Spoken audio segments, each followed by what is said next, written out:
everyone, Novels Wonderland here. Thank you all for the love and support you've shown me and the channel. Transmigrating. Starting in the cyberpunk world. Synopsis. I knew I was handsome enough to be a protagonist, but I didn't think it would happen like this. In the neon-drenched, filth-encrusted streets of Night City, survival isn't a goal, it's a full-time job. Kale used to be a rising star at Arasaka Academy, a scholarship student with a genius-level talent for firearm technology. He's just another face in the crowd, flipping synthetic starch flatbreads filled with meat that used to have 6 legs, all while dodging stray bullets and tiger claw shakedowns.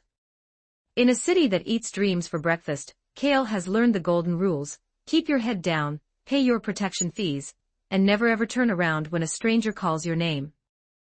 But his quiet, cowardly life is upended when his past literally catches up to him in the form of Lucy, a high-tier netrunner neighbor who once stole his tuition and now demands his technical expertise. Just as the pressure of the streets reaches a breaking point, Kale's reality fractures. He awakens in a mysterious, void-like space, only to come face to face with versions of himself from across the multiverse: a pilot from the Frontier Titanfall 2, a ghoul from the shadows of Tokyo, a slayer of goblins, and a hero in a world of marvels. With a shared cheat that connects his many selves, Kale is no longer just a street vendor hiding from Arasaka's shadows. From the depths of Night City to the edge of the galaxy, the legend of the simultaneous traveler begins. Night City, you son of a bitch. Get ready to burn. In case you want to support me, special benefits com/talkvictim plus extra chapters. Remove the number 4 and replace it with an A. Chapter 1 to 60. Chapter 1. Good morning, Night City. It didn't make sense. Someone with his looks should have been a protagonist, yet here he was, flipping synthetic flatbreads in a gutter. Kale's eyes were vacant, his thoughts drifting through the neon-soaked haze of Japantown as he questioned the trajectory of his life. Even with his mind elsewhere, his hands moved with the mechanical precision of a veteran techie. He poured the synthetic starch batter onto the hot griddle. It hissed and curled, turning a sickly, appetizing yellow. He reached for a handful of meat skewers. In Night City, meat was a generous term. These were processed protein blocks derived from mass-farmed earthworms and crickets, ground into a paste and textured to mimic muscle fiber. If you could ignore the reality of the insect farm, the heavy infusion of sodium and artificial flavorings made it almost palatable. Yo, boss. Extra spicy sauce, a voice barked. Pile it on, Kale replied flatly. He squeezed a generous amount of neon red, chemically enhanced spicy sauce over the protein before rolling it into the flatbread.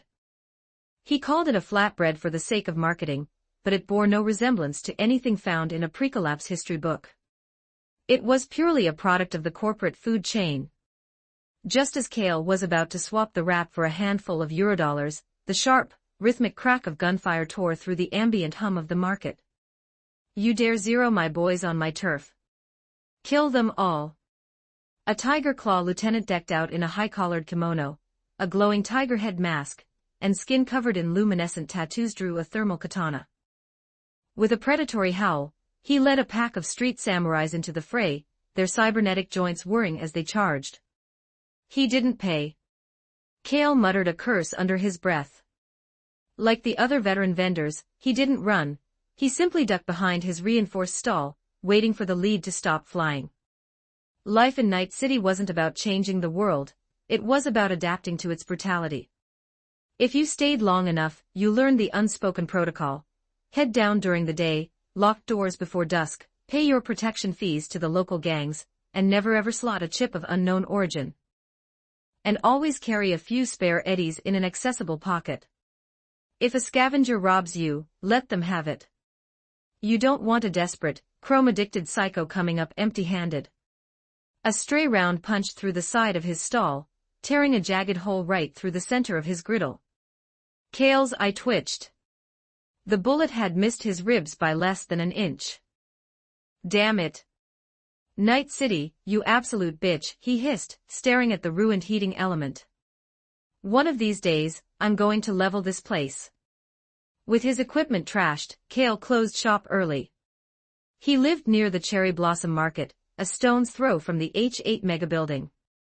It was a tourist-heavy district filled with bowing service bots and dazzling holographic displays, making it marginally safer than the combat zones of Haywood. He cut through a graffiti-stained alley to reach the side entrance of his apartment block. The air hit him first, a nauseating cocktail of industrial runoff, human waste, and fermenting soy protein. Cale navigated the lobby with a calculating survivor's focus. He ignored the junkies slumped against the walls, their bodies twisted into unnatural shapes by bad batches of reflex boosters. They were like walking corpses, and you never knew when one might snap into a cyberpsychotic episode and try to take a chunk out of your throat. He bypassed the elevator, a metal coffin usually filled with trash, and biohazards, and took the stairs to the top floor. "Home early today, aren't we?" The voice came from above. Cale looked up to see a girl leaning over the railing, swirling a colorful drink. Her asymmetrical bob and shifting rainbow gradient hair stood out like a diamond in a trash heap. Of course, Cale thought. I run into the living ancestor. Humph, Cale grunted, continuing his climb. As he reached her level, the girl's full silhouette came into focus. Her face was delicate, highlighted by red cyber makeup that gave her an ethereal, dangerous edge. She wore a cropped white jacket over a black net-running suit, paired with thigh-high socks and boots. She was a masterpiece of high-tech aesthetics and retro-cool. Cale knew her well, though their history was a series of unfortunate events. "No hello for your favorite neighbor?" she asked playfully. "Morning, Lucy." Cale forced a polite smile. Their first meeting had been on the cart, back when Cale was still a top-tier student at Arasaka Academy. Before his father had been retired by corporate infighting, Cale had been a privileged brat with a chip full of eddies meant for a high-end Cloud's brain dance. Lucy had lifted that chip before the train even reached the next station. Their second meeting was worse. He'd moved into this dump only to find her living across the hall. Thinking he was a corporate spy sent to settle a debt, she had tackled him, pinned him to the floor, and tightened a monowire around his throat. She'd only let him live after hacking his personal link and realizing he was just a broke dropout. Though in Cale's mind, having your entire browsing history laid bare to a master netrunner was a fate worse than a flatline. "Is it still morning?" Lucy stepped closer, her neon-ringed pupils locking onto his. Before he could react, his hand felt light. She had swiped the leftover flatbread from his grip. Not bad. Wait, what is this? It's burning. Lucy's eyes watered as the chemically induced spice hit her tongue. "Spicy Cheeto dust glaze," Cale said, his voice deadpan despite the flicker of amusement in his eyes.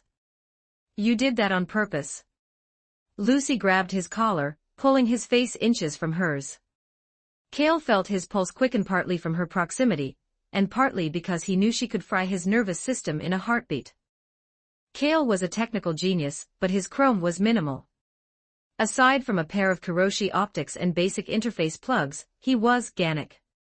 His father had been a moderate who feared cyberpsychosis, leaving Cale relatively defenseless against a high-tier netrunner like Lucy. "You snatched it, Lucy. I didn't give it to you. You didn't warn me. I assumed a professional could handle a little heat." Lucy glared at him for a long beat before a smirk tugged at her lips. She let go of his collar. "I'll let it slide this time. But you owe me a favor." "What kind of favor?" Lucy reached behind her back and pulled out a sleek, customized pistol, spinning it before holding it out to him. "Maintenance and a diagnostic. The barrel's alignment feels off. You were an Arasaka scholarship recipient for firearm tech, right?" Cale sighed. He wasn't surprised she'd dug into his academic records. In this city, information was the only currency that didn't devalue. "I'll look at it." "Good boy." Lucy stood on her tiptoes and patted his buzz cut like he was a stray dog she'd decided to keep. As she turned to leave, a notification chimed in Cale's vision. Plus 300 eddies received. "If I'm not satisfied, I want a refund," she called out, her silhouette disappearing around the corner. €300 for a basic tune-up. It was an overpayment, but Kale knew the hidden cost. He kept his technical skills a secret because a freelance techie with his pedigree was a prime target for kidnapping by gangs like the Maelstrom or the Tiger Claws. Selling flatbreads was his camouflage. He entered his apartment, locked the 3 heavy-duty bolts, and checked his local security net. Only then did he collapse onto the bed. As his eyes closed, the grime of Night City faded. The neon lights and the smell of ozone vanished, replaced by a deafening, absolute silence. His consciousness drifted, expanding until it hit a familiar, shimmering boundary. He wasn't just Kale the street vendor anymore. He was something more. He opened his eyes in the white space, the sanctuary outside of time. Chapter 2, The Power of 3 1491 words. Where did this bring me? Kale lay on a floor of blinding, pure white. He felt weightless, yet grounded intact in a way that felt impossible, after a lifetime of breathing Night City's toxic smog. Why are you still idling? The voice came from directly above. Kale looked up and saw a hand extended toward him. He reached out, and the moment their skin touched, his mind ignited. Memories vast, visceral, and alien exploded behind his eyes like a digital supernova. He didn't recoil. Instead, he absorbed the data as if it were a missing firmware update. It didn't feel like learning, it felt like remembering. Now you get the picture, right? Kale stood up and faced the man who had pulled him up. The stranger was wearing a weathered pilot helmet from the frontier. Kale knew him instantly. This was himself, a version of Kale who had lived, bled, and fought in another reality. I knew it, Kale muttered, a smirk tugging at the corner of his mouth. Someone this handsome had to be the protagonist. My cheat just had a long loading screen. Could you put some clothes on first? Titan Kale asked, his voice filtered through his helmet's comms. We're all the same person, sure, but I really don't need to see a naked guy in the middle of a sanctuary. Kale focused, and his standard street tech attire materialized over his body. In this white space, thought dictated reality. There was a third Kale present. This one didn't wear a helmet or chrome. He looked slightly older, his frame broader and packed with dense, athletic muscle. He was a ghoul investigator in training, though he hadn't yet graduated into the grim reality of the CCG. He looked like an apex predator in a tailored suit, fair-skinned, sharp-eyed, and radiating a calm, clinical lethality. Wait, Cyberkale said, looking at the pilot. Where's Cooper? If you're in the Titanfall universe, you should be with BT, 7274. What if I am the Cooper of my world?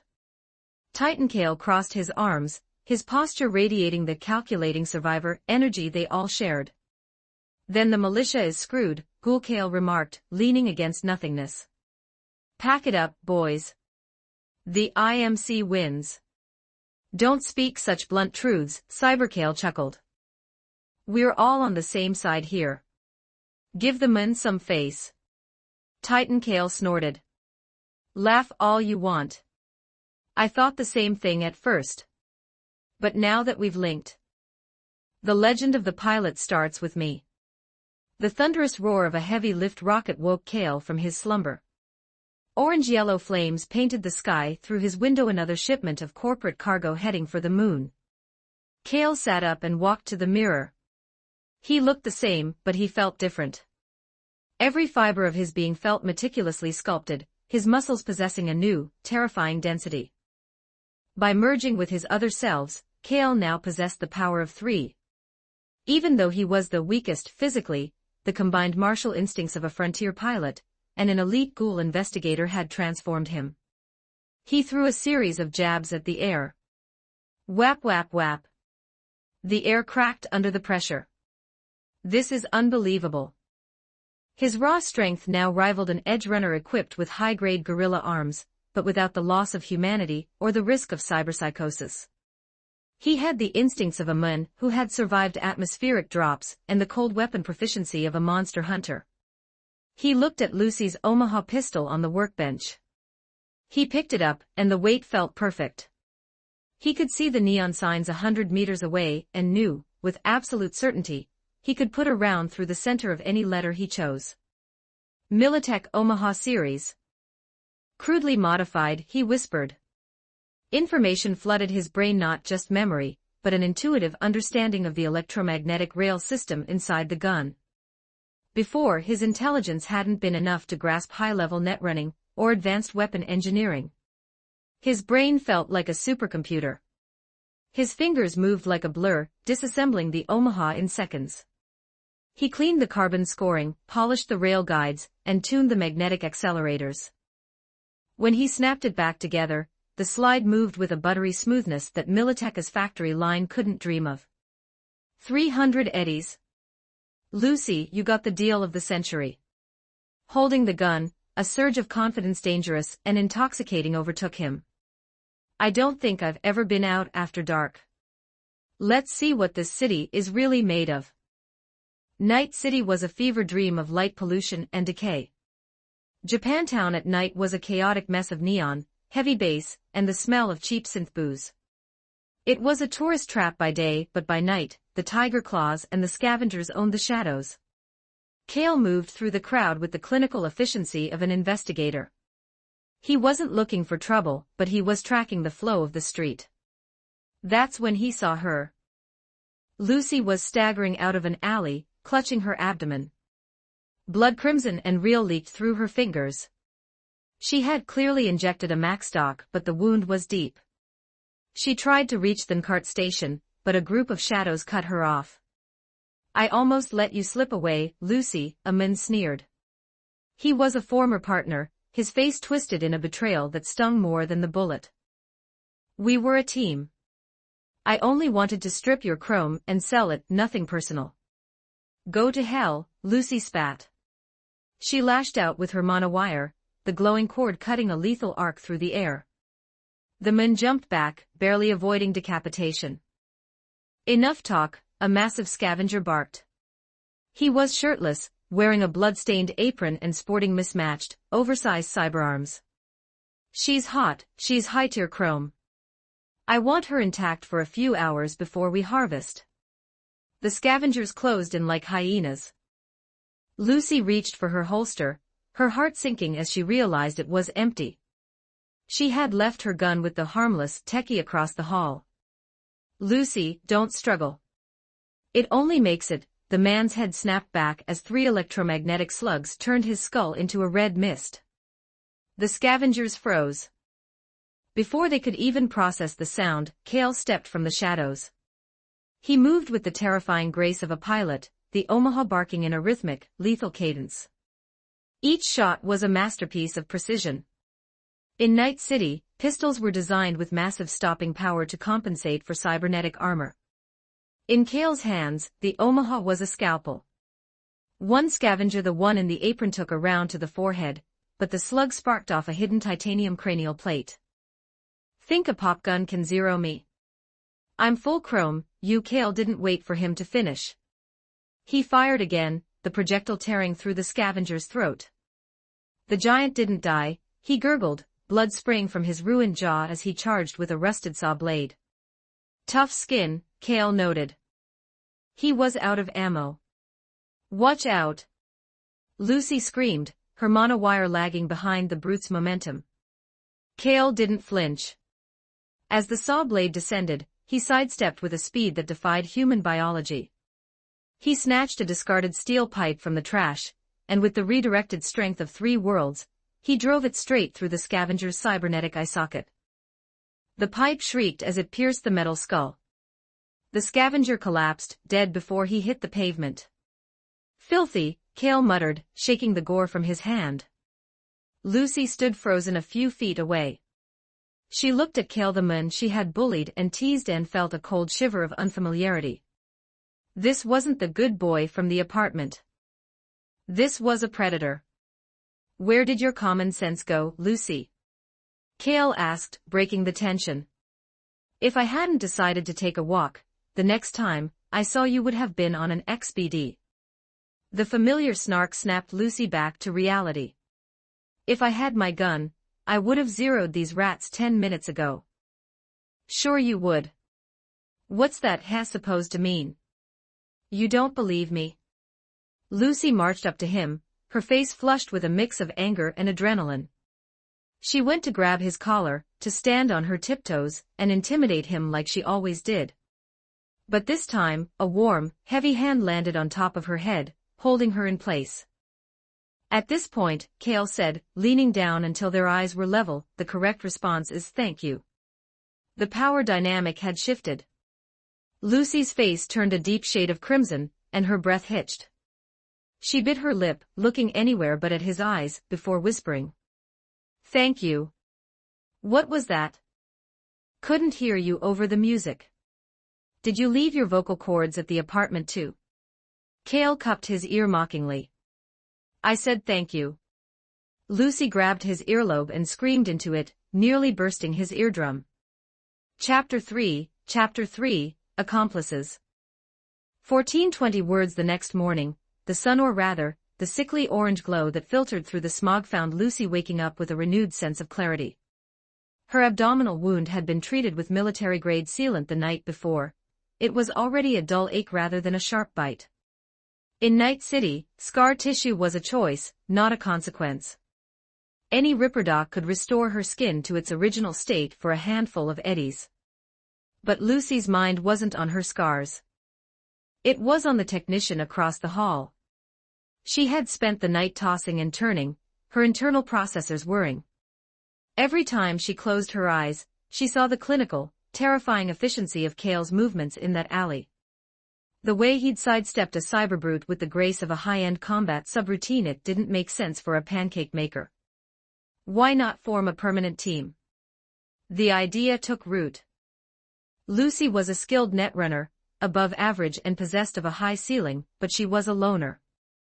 Her past the cold, sterile walls of the Arasaka facility she'd escaped made trust a luxury she couldn't afford. But in this city, a solo runner was a dead runner. She'd spent her time picking up scraps on the dark web or boosting chips on the cart, just to afford her inhibitors. It was a degrading existence for someone with her talent. She needed someone to watch her back while she was in the deep dive. Someone like Cale. With a deep breath, she pulled up her contacts and dialed his link. She lay back on her bed, her legs pulled tight against her chest, feeling an unfamiliar flutter of nerves. The line clicked open. What are you doing? Just woke up. She asked, trying for her usual bored, sultry tone. What else would I be doing? Working, Cale's voice came through, flat and professional. Working on what? Lucy closed her eyes, imagining him cleaning that Omaha pistol again. Flipping cakes. What else? The romanticized image in Lucy's head shattered instantly. You're actually at the stall. Look, if you need something, say it. I've got a line forming. Never mind. Lucy hung up, scowling at the ceiling. She didn't know if she was mad at him for being so mundane, or at herself for expecting a calculating survivor to be doing something more cinematic. At the street stall, Cale was moving with focused intensity. Bro, I'm starving. Can we kick it into high gear? Cale looked up at the counter. A short girl with pale skin and glowing red cyberoptics was glaring at him. It was Rebecca. Beside her stood a girl with short, fluffy hair that masked her ears and two distinctive cyber marks on her cheeks that gave her the look of a predatory feline. Almost done, Rebecca, Cale said. He turned to the other girl. Miss Cat. You want the usual? Sasha's eyes sparked with genuine surprise. In a city where real animals were extinct, the term cat was an archaic reference. You know your history, techie. I'm impressed. Extra spicy for the little one? Cale asked, gesturing to Rebecca. Pile it on. I want to feel the chemicals burning. Rebecca reached for the sauce bottle, but Cale's hand was a blur, slapping her wrist away before she could grab it. At this stall, only one person controls the heat, Cale said calmly. Rebecca didn't get angry, she let out a jagged laugh, poking Cale in the ribs with her elbow. Damn kid. You're fast. Kale handed over the rolled flatbread and tossed a bottle of iced soda to her. Rebecca's eyes lit up as she caught it, squatting on a nearby concrete block to dig in. Sasha ate more gracefully, her movements fluid and cautious. Business was good. By mid-morning, he'd cleared €100. To a civilian, it was a decent haul. To Kale, who now thought in terms of weapon upgrades and power of 3 requirements, it was a joke. I worked 4 hours for enough to pay my protection fee and buy a bag of starch, Kale thought, his smile fading. How does anyone live in this city without becoming a corpo slave or a psycho? One nuclear bomb really isn't enough. You're actually still doing this. Lucy appeared at the edge of his stall, looking at the griddle with genuine disbelief. It's my primary income, Lucy. Respect the hustle. Kale rolled his eyes. Lucy leaned in, her voice dropping. We both know this is a front. After last night. You're no vendor. What's your actual side gig? Merc work. Hired gun. Does fixing your gun count? That was my biggest payout this week. Are you serious? Don't play with me, Lucy hissed, her eyes narrowing. You zeroed 5 scavs without breaking a sweat. You didn't even look scared. Kale leaned over the counter, his expression darkening into that calculating survivor mask. That was an act, Lucy. I went home and scrubbed my hands for 2 hours because that chromed-out pervert's gray matter got under my fingernails. I hated every second of it. Lucy stared into his eyes, looking for the lie. She didn't find one, but she did see the logic. In Night City, looking cool was a survival mechanism. If you didn't look like a predator, you became prey. She couldn't help but laugh, the tension breaking. You're crazy. Doing all that just for the cool entrance. It worked, didn't it? Lucy's expression softened. She reached across the counter, hooking her arm around Kale's neck and pulling him close until their foreheads almost touched. One rap a customer started, but Lucy pulled her Omaha and leveled it at his head without looking. The man vanished instantly. Be my partner, Kale, she whispered, her voice sincere. Kale felt the warmth of her breath. He was highly tempted by both the strategic advantage and the undeniable allure of the woman in front of him. But he was cautious. In this city, that usually means one person dies for the other. I'm not a good person, Kale. But I'm a loyal one. Let me think about it. Lucy felt a pang of disappointment, but she hid it well. She brushed her thumb against his cheek, an ambiguous gesture that was half threat, half caress. Don't make me wait. I don't like being ignored.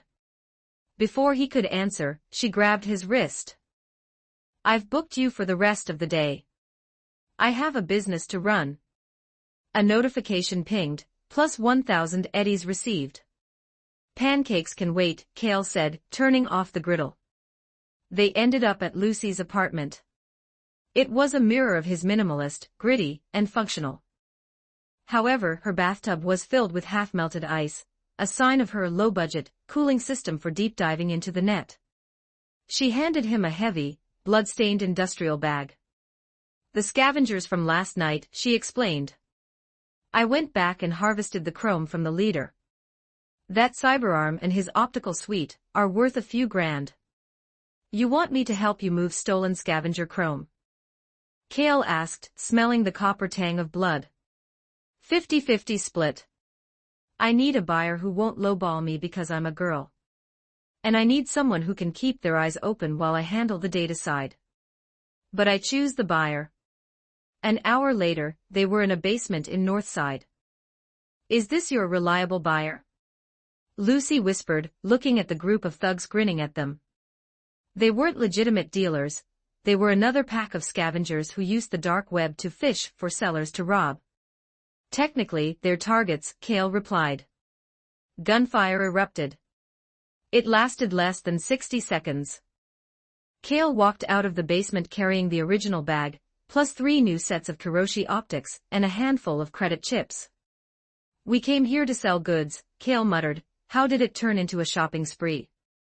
Scavengers are trash, Lucy said, counting the chips. Only 3,000 eddies. They spent all their money on junk and chrome. She looked at Kale, her eyebrows raised. All right, Techie. Your turn. Who's the real buyer? Kale checked his internal map, a confident smirk on his face. We're going to see a professional. Ever heard of Victor Vector? The Ripper in Watson. He's too honest for this kind of chrome. He's honest, yeah, Kale said, but he knows who's looking for parts. And more importantly, he's the only one I trust not to slot a tracker in our heads while we're looking the other way. Chapter 4, Old Vic 1255 words. Kale sat on the cart monorail, the flickering neon of Watson blurring past the reinforced glass. He was searching his memory, trying to align the night city he knew from his past life with the visceral, decaying reality he was currently breathing. Victor Vector should have set up shop in Kabuki by now, he thought. Vic's clinic wasn't exactly famous, but the esoterica shop on the floor above it had a certain reputation. In a city where black market rippers patched up flesh for eddies, people like Misty who healed the soul with tarot, incense, and a listening ear were far rarer. Found it. Misty's esoterica, Lucy said. Her cyber eyes stopped their rapid flickering as she locked onto the local network nodes. There's a medical sublevel registered right beneath it. That's the one, Kale nodded. Let me see, the feedback on the local net is surprisingly high. People say the doc hasn't been in Kabuki long, but he's already a legend for quality work, Lucy noted, a hint of curiosity in her voice. They stepped off at the station. Kabuki had once been a hub for medical corporations, but after Arasaka's aggressive expansion forced the smaller firms into bankruptcy, it had devolved into one of the city's most desperate slums. By day, it was a market for cheap Chinese knockoffs and synthetic street food. By night, it was a black market bazaar for illegal chrome and combat stimulants. As they walked, Kale felt the weight of a dozen predatory gazes. The scavengers here were bolder, more desperate. Kale let his jacket hang open just enough to reveal the grip of his Omaha. It was a silent warning that kept the city's rabid dogs at bay. This is it, Lucy said, leading him into a dark, graffiti-choked alley. A small door tucked into a basement corner hummed with a flickering, open sign. Kale knocked. A moment later, a burly, bearded man with black-rimmed glasses pulled the door back. He looked less like a doctor and more like a bouncer. Who are you? If you're selling, I'm not buying. If you're looking for donated parts, find another ripper, the man barked, his voice like gravel. Dr. Victor. We're not here to sell junk. We have a professional proposition, Kale said calmly. Victor's eyes scanned them not for their wallets but for their chrome. He saw no jagged scavenger mods, no pain editors, no twitchy nervous systems of a kidney harvester. His posture relaxed slightly. I've had a dozen scavs try to push fresh implants on me today. My nerves are a bit frayed. Kale and Lucy entered. While Kale took a seat, Lucy's eyes began their routine scan. She was a calculating survivor by trade. She didn't trust anyone, especially not a ripper in the heart of Kabuki. But as she catalogued the clinic, she found herself surprised. The equipment was high-grade, meticulously maintained, and sterilized to a corporate standard. And the boxing trophies, she recognized them. Victor Vector, the former heavy hitter. So Vic said, leaning against a surgical chair. What's this proposition? Kale set the bag on the floor. It was filled with the chrome they had reclaimed from the two groups of scavengers. These came from 2 packs of predators who won't be bothering anyone anymore. I want you to tell me if they're worth recycling. Victor looked into the bag and then back at Kale, disbelief crossing his face. A kid and a netrunner taking down 2 packs of scavengers. He picked up a cyberarm, inspecting the serial numbers. I can't take these, kid. Scavenger chrome is like a petri dish for viruses. If I install this in a client, they'll be dead or psychotic in a week. I'm a doctor, not a vulture. Lucy raised an eyebrow. A ripper with a conscience in Night City. That was practically a myth. Understood, Kale said, glancing at Lucy. Then do us a favor, Vic. Destroy them. Melt the chips and scrap the metal. Victor's eyes widened. That's a few thousand eddies you're throwing away. I don't make my living selling filth, Kale replied. This earned him more than just Vic's attention, it earned his respect. If you trust me that much, I'll take care of it. No charge for the disposal. Thanks, Vic. Kale paused. I also heard you've been having some trouble with the local scavenger cell. Harassment, threats. Victor sighed. The usual kabuki tax. They want me to be their private chop shop. I've been holding them off, but they're getting aggressive. Consider it a friendship-building exercise, Kale said, his tone shifting into something colder, more clinical. We'll solve your scavenger problem. All I ask is a 20% discount for me and my partner when we need work done. Kid, you're talking about 30-something psychos. You're young, don't throw your life away, Vic warned. Old Vic, Kale smirked, using the nickname that felt so natural. We aren't amateurs. We're edge runners. Victor asked, following them toward a nearby basement stronghold. Aren't you supposed to strike under the cover of darkness? Cockroaches hide at night, Vic, Kale said. In the morning, they're all in one place, sleeping off their latest high. Lucy stopped at a terminal outside the entrance. Surveillance is synced to your Kiroshis, Kale. Bypassing the security subroutines now. Stay here, Vic, Kale said, checking his magazine. I'll be right back. The iron door slid open. Kale vanished into the darkness. Victor tried to follow, but the door slammed shut and locked. Inside the basement, the air was thick with the stench of decay. The scavengers were equipped with night vision, but they weren't prepared for Kale. With Lucy's pings highlighting their thermal signatures through the walls, Kale moved like a ghost. The power of 3 was in full effect. His reaction time was a multiplier beyond anything the scavengers could fathom. Each shot was a masterpiece of economy. Kale didn't spray, he placed. One bullet for the throat, one for the unarmored eye, one for the temple. When a heavy-set boss with subcutaneous armor lunged at him, Kale didn't even use the gun. He stepped inside the man's guard and delivered a strike to the solar plexus that shattered the man's internal stabilizers, then finished him with a point-blank round to the chin. In less than a minute, the wails and gunshots ceased. The door opened. Kale walked out, adjusting his hoodie. Not a drop of blood had touched his clothes. 32 targets neutralized, Kale said to a stunned Victor. Kabuki is a little cleaner today. Victor looked at the kid, really looked at him. He saw the calculating survivor and the technical genius, but he also saw something he hadn't seen in years, raw, unaugmented talent that rivaled the best corporate assassins. I don't have the eddies to pay for a hit of that scale, Vic admitted. I told you, it's a friendship-building exercise. Just remember the discount. Later, back at the clinic, Vic ran a diagnostic on Kale. He stared at the tablet, his jaw nearly hitting the floor. 98% Ganic.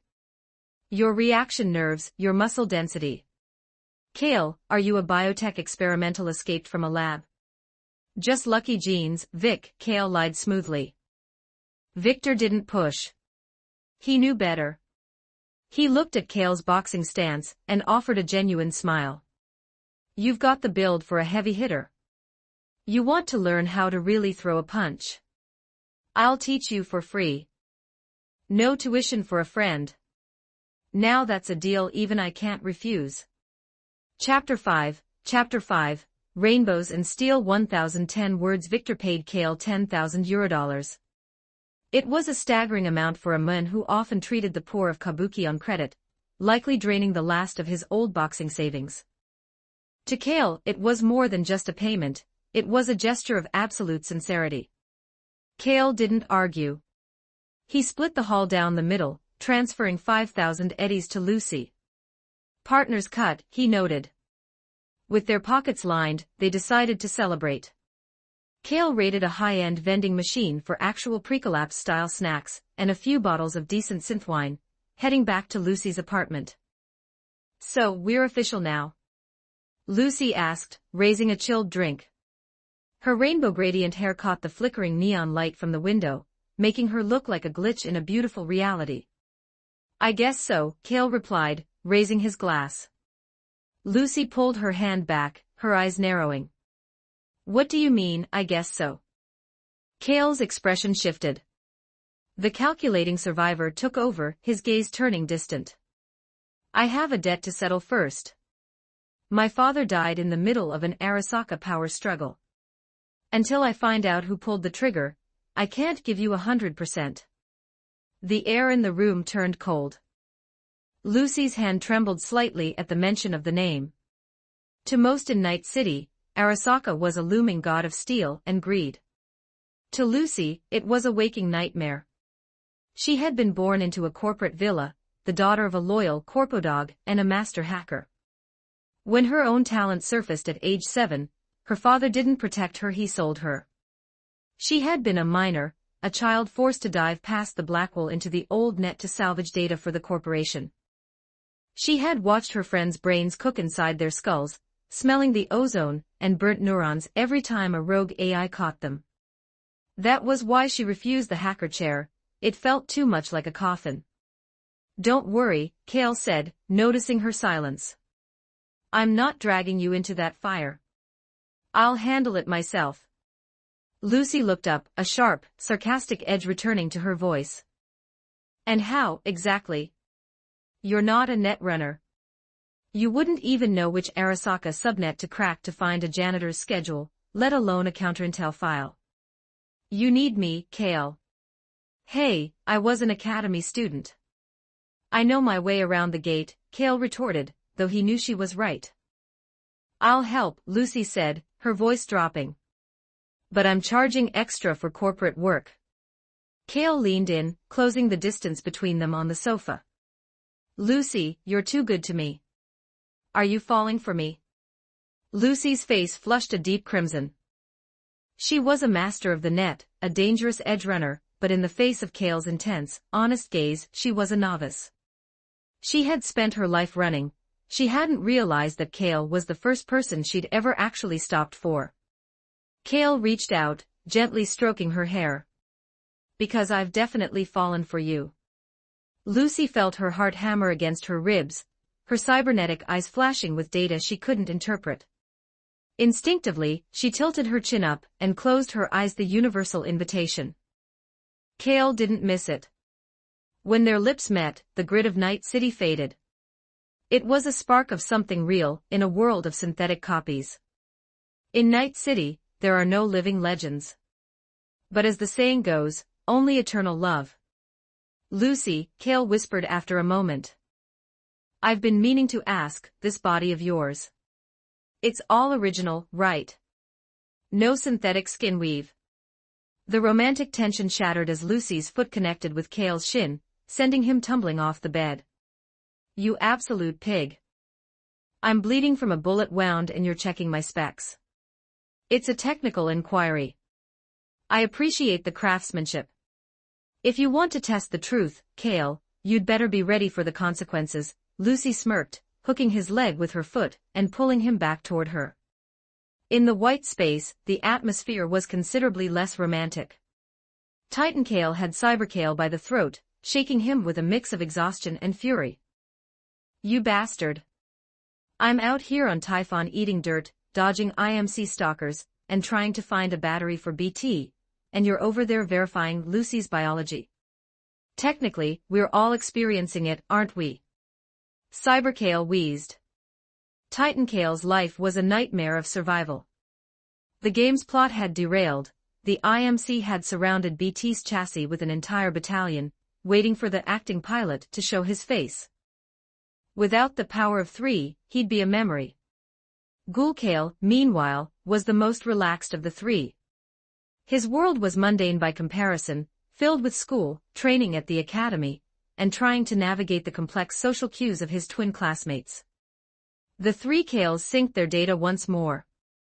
Cyberkale gained the raw, desperate survival instincts of the frontier, Titan Kale gained the technical knowledge to repair his gear from scrap, and Ghoul Kale gained the cold, calculated precision of a night city mercenary.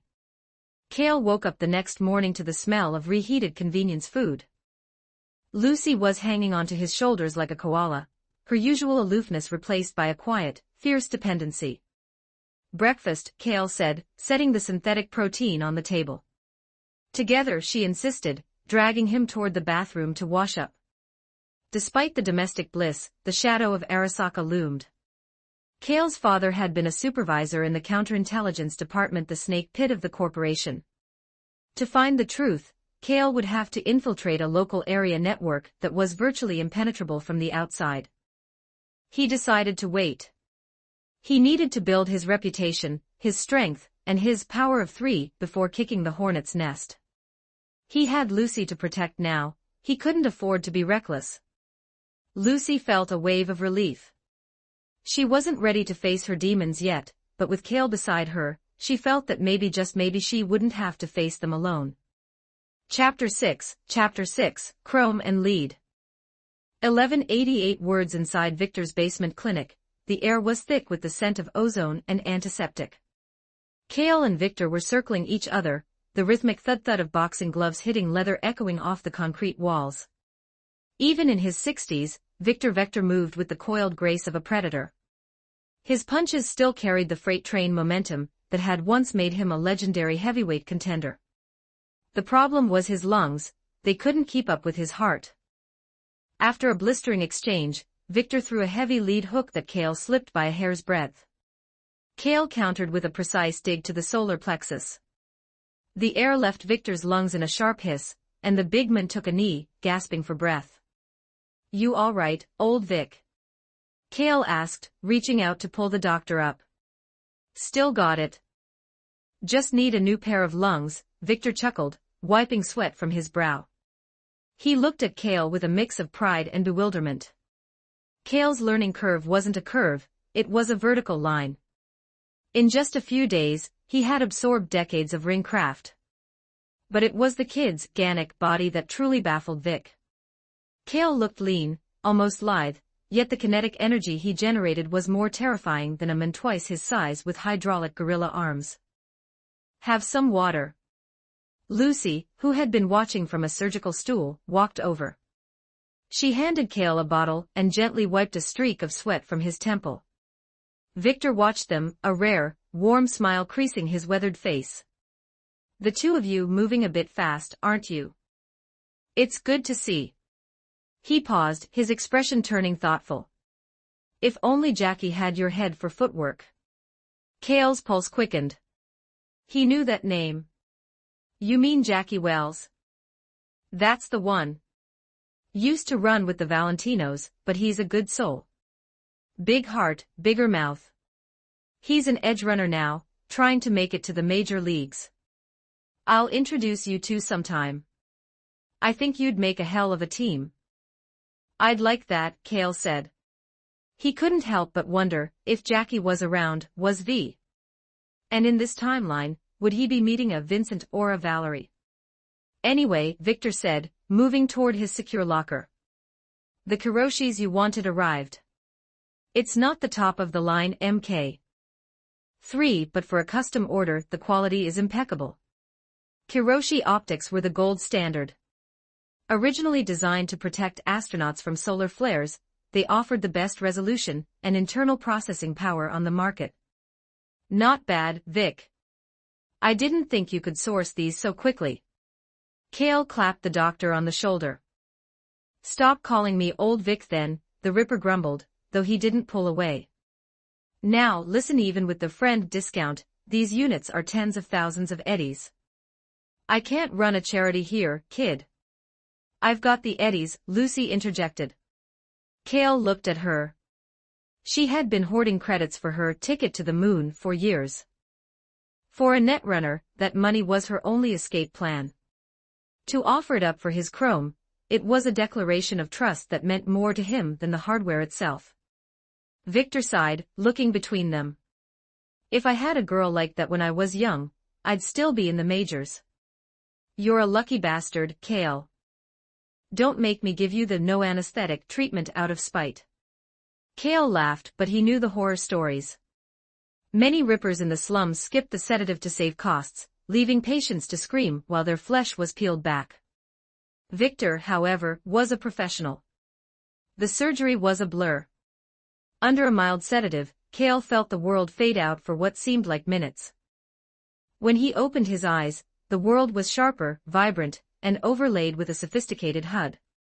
Successful sync, Victor noted, checking his monitor. For Kale, the Kiroshi MK2 was a game-changer.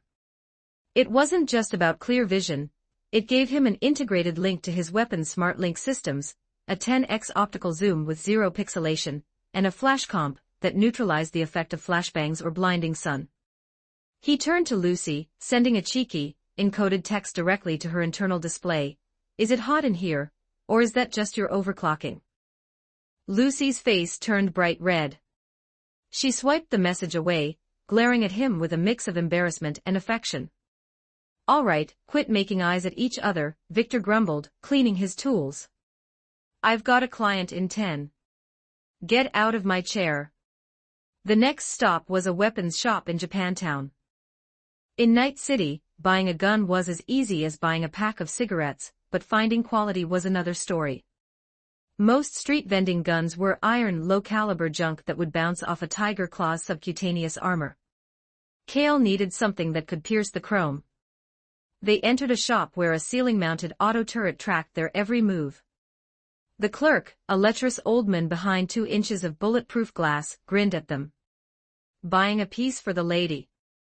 Or maybe something to keep your cannon safe at night. The clerk chuckled, his eyes lingering on Lucy. Lucy's gaze turned icy. Kale felt the temperature drop. Keep your mouth shut and show me the high-end stock, Kale warned. Or I'll take my eddies to the shop across the street. The clerk surrendered immediately, pulling a massive, boxy shotgun from the rack. Fine, fine. Check this out. The DB2 Satara. It's a tech shotgun. Uses electromagnetic rails to shred anything within 10 meters. One shot will turn a scavenger into a pile of wet laundry. Kale picked it up. It was powerful, yes, but the recoil was legendary. A bit loud for my tastes, he said, handing it back. I need something surgical. Lethal, but manageable. The clerk then brought out 2 pistols, a Militech Lexington, and an Arasaka Kenshin. The Lexington is standard NUSA police issue. High rate of fire, easy to mod, the clerk explained. Kale looked at it and shook his head. The Lexington was designed for compliance, meaning it often took half a mag to actually stop a chromed-up threat. He picked up the Kenshin. This was a different beast. An Arasaka-made tech pistol that fired tungsten-tipped rounds accelerated by a miniature rail system. It could punch through a car door and the person behind it. This is it, Kale said. Good taste. 50,000 eddies, the clerk quoted. Kale stared at him, his Kiroshi's performing a quick price check on the local dark web markets. 30,000. And throw in that motorized handsaw, and 3 boxes of armor-piercing rounds. The clerk hesitated, then saw the look in Kale's eyes, the look of a man who knew exactly what a body was worth. You're a hard man, kid. As they left, the clerk sent a friend request to Kale's link. Kale accepted it, then gave the shop's camera the middle finger. New eyes, new gun, Kale said, tucking the Kenshin into his waistband. Now, I think it's time we find out exactly what happened to my father. Chapter 7, Kinetic Energy-Assisted Equipment. Kale sat at his workbench, the internal components of the Kenshin tech pistol spread before him like a high-tech puzzle. With his technical genius trait active, recalibrating the electromagnetic rail guides was child's play. However, focus was a luxury he didn't possess. Lucy, fresh from the shower and smelling of ozone and jasmine, slid into his lap, wrapping her arms around his neck. Stop messing around, Lucy, Kale said, though his hands had already stopped moving. I'm in the middle of a delicate calibration. I'm just a silent observer, Lucy whispered, her iridescent eyes shifting with a playful, dangerous light. She straddled him, her damp hair brushing against his skin. The moment was interrupted by the doorbell shrieking, followed by a sharp, childish voice screaming through the metal plating. Package delivery. Come out and pay up, or I'm leaving it in the trash. Cale opened the door to find Rebecca. She was holding a heavy industrial crate, looking bored. When she saw Cale, a grin split her face. It's the pancake vendor.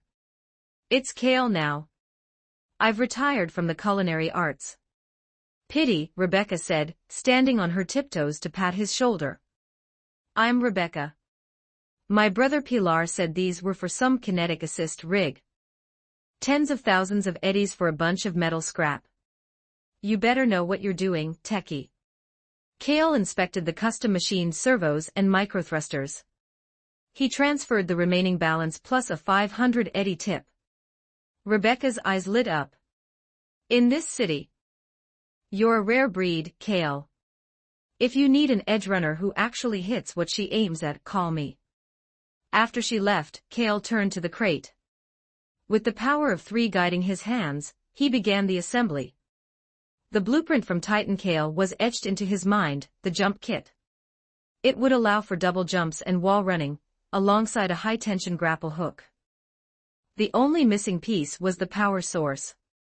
He had pre-ordered military-grade drone batteries from a seller in Northside, but the fixer, a maelstromer named Six Eyes, was ghosting him. I need to go have a talk with him, Cale said, checking his Kenshin. I'm coming with you, Lucy insisted.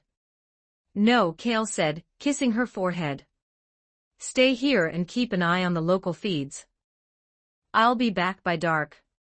Cale arrived at the Northside Industrial District NID, a sprawling graveyard of abandoned factories.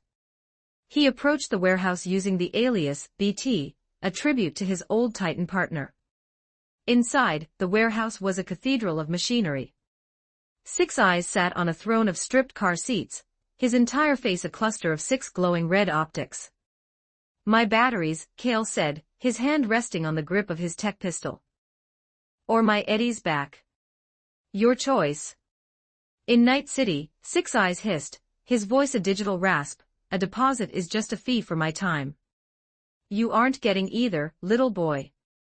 We need some fresh, organic parts anyway. Cale sighed.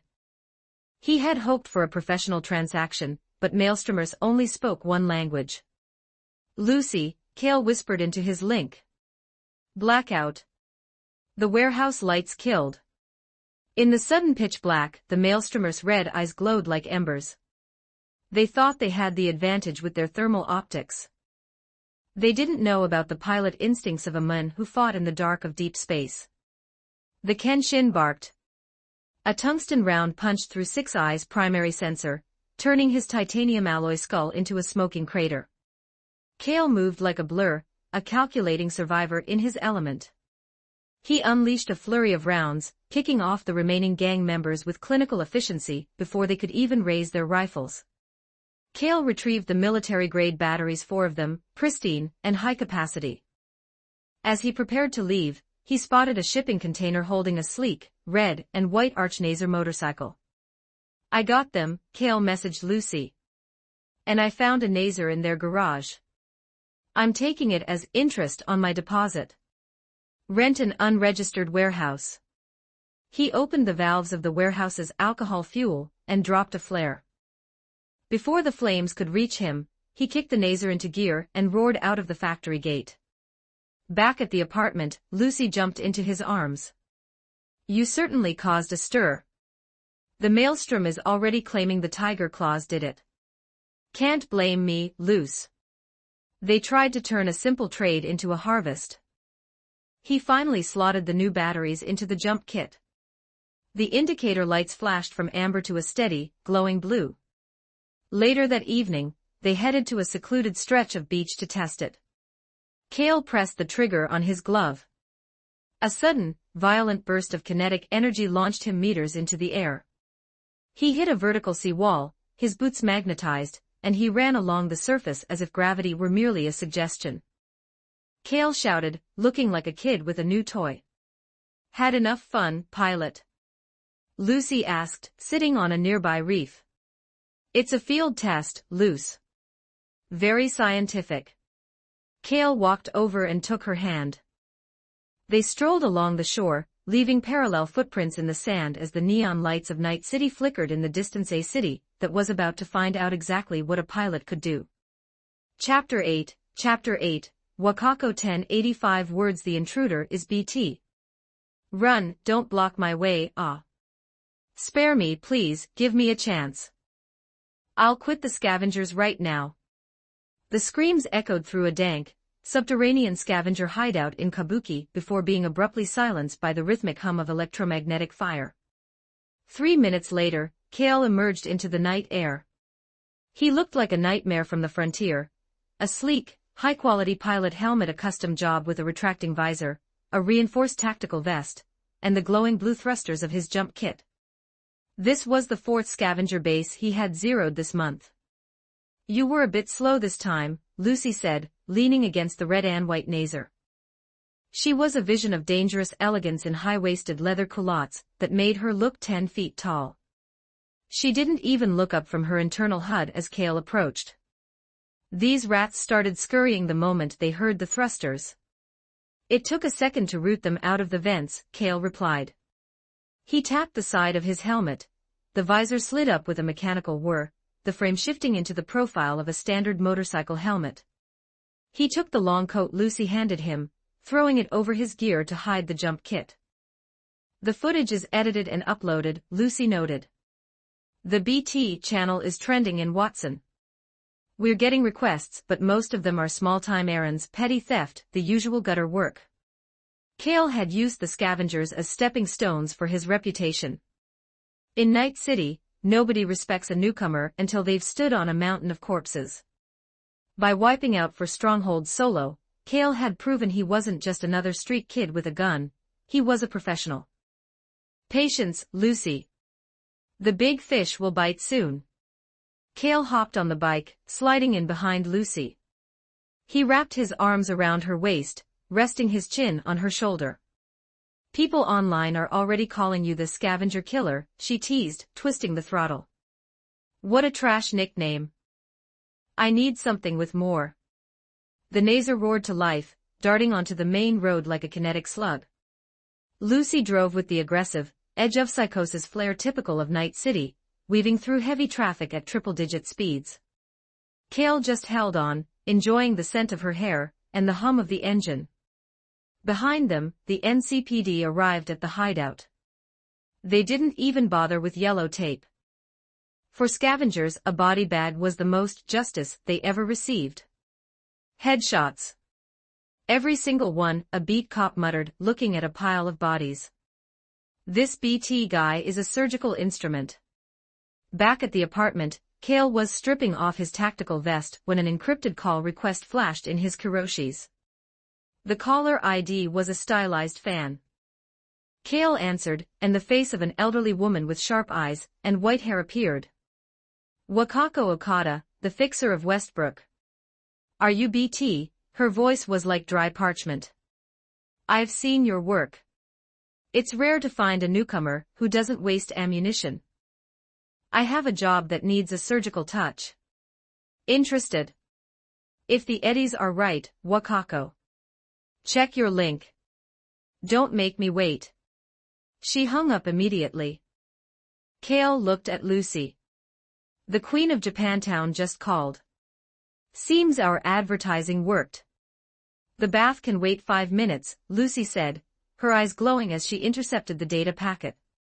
The contract was a face-saving operation for the Tiger Claws. A group of Maelstrom psychos had hijacked a Tiger transport. The Claws didn't want a full-scale gang war, so they wanted a neutral party to retrieve the cargo and zero the thieves. The payout, €100,000. Plus, Wakako mentioned a first-meeting gift. Any cargo not explicitly listed in the Tiger's manifest was Kale's to keep. 100,000. That's a serious upgrade to our lifestyle, Kale said. An hour later, the Nazer hummed toward the industrial docks. Lucy had used her net running to pinpoint the exact warehouse where the maelstromers were celebrating. A Tiger Claws truck sat in the middle of a dark lot, its tires smoldering. A dozen maelstromers were gathered around a makeshift grill.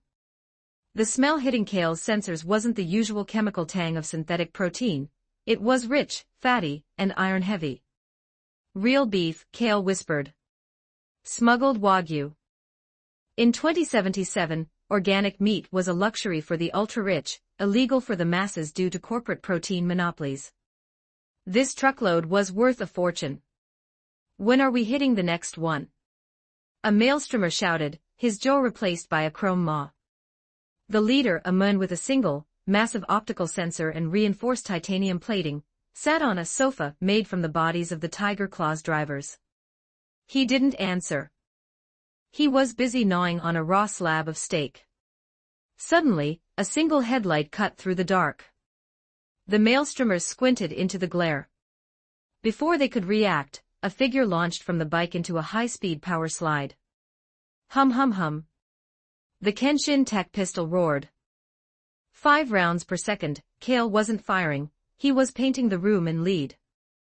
By the time he finished his slide, 2 magazines were empty.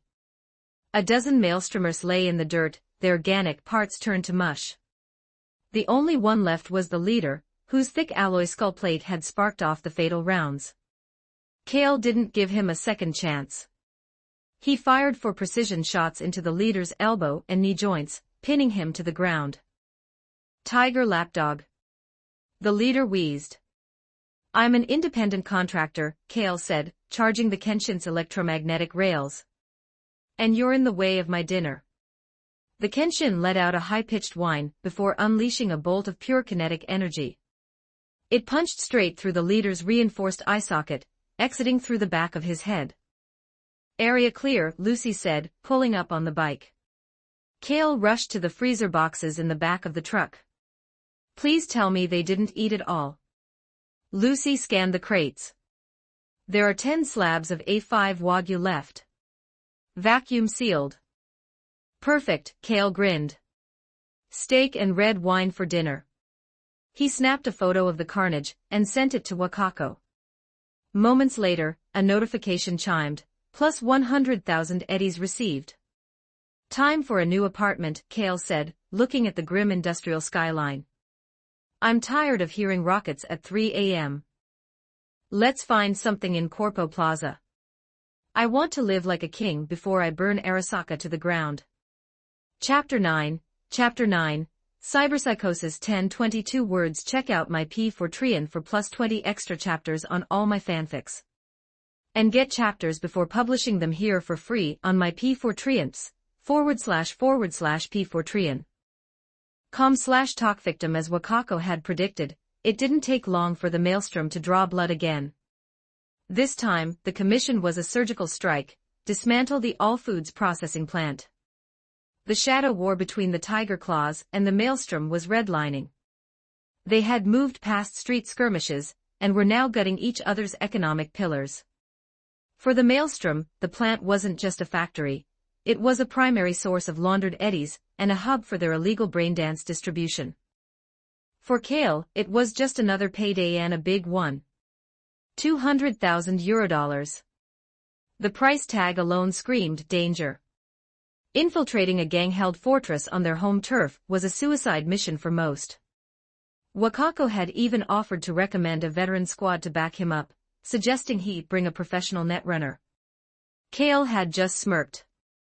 He had Lucy, he didn't need Wakako's strings attached to his back. Kale parked a rented, up-armored Villafort near the industrial perimeter. The NID was a digital dead zone, the air thick with the interference of old factory shields. Signals garbage, Kale, Lucy muttered from the passenger seat. This is going to take a minute. Her fingers danced across her external terminal, moving so fast they blurred into a silver haze. While internal decks were the standard, Lucy preferred the safety of an external rig for deep probing gang networks. If the maelstrom had a black ice trap waiting, it would fry the hardware, not her brain. Done, she finally said, exhaling as she leaned back. Her net-running suit clung to her curves, and for a moment, the calculating survivor in Kale was momentarily distracted by the sheer magnetism of his partner. Kale asked, forcing his focus back to the HUD. 34 signatures inside. I've tagged them all on your Kiroshis. I also found 4 ceiling-mounted turrets. I've injected a demon. Once you're in range, you can flip their targeting parameters to hostile for anyone with a Maelstrom ID shard. Kale leaned over, pulling her into a fierce, lingering kiss. Stay in the car. Keep the engine running. Always do, she whispered. Kale used his jump kit to scale the factory's rusted exterior, reaching the skylights in seconds. Below him, the factory was a scene of dystopian industry. Rows of vats grew sheets of synthetic red meat, which Maelstrom grunts working, 9 to 9, shifts like the corporate rats they claimed to hate packed into shipping crates. Kale didn't go in guns blazing. This was a pilot mission, precision over volume.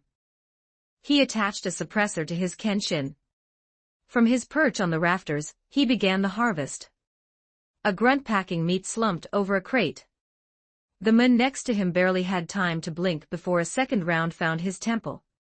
Kale moved across the girders like a phantom, the muffled shots drowned out by the rhythmic clanking of the assembly line. In the control room, a Maelstrom technician watched his monitors. He saw a looped image of a peaceful factory floor, Lucy's handiwork, until the door hissed open and Kale walked in. One shot later, the room was secure. Kale slotted a data shard into the main terminal. Uploading, overload. As smoke began to curl from the vats and the cooling systems shrieked, Kale was already back on the roof. By the time the alarms finally pierced the heavy industrial hum, he was back in the Villefort, the engine roaring as they peeled away into the smog. 200,000 in the bank, Kale said, watching his balance surge. We can buy that penthouse in the Glen tomorrow. You're becoming quite the high roller, BT, a message from Wakako flashed. The Tigers are pleased. Stop by the Sakura Market. I have some high-grade sake, and a bonus waiting for you. Lucy dropped Kale off at the market before taking the rental car to handle some errands, specifically, scouting out a new dual-viewing braindance rig, so they could visit the moon together from the comfort of a high-end apartment. Kale walked through the bustling Japanese-themed streets of the market.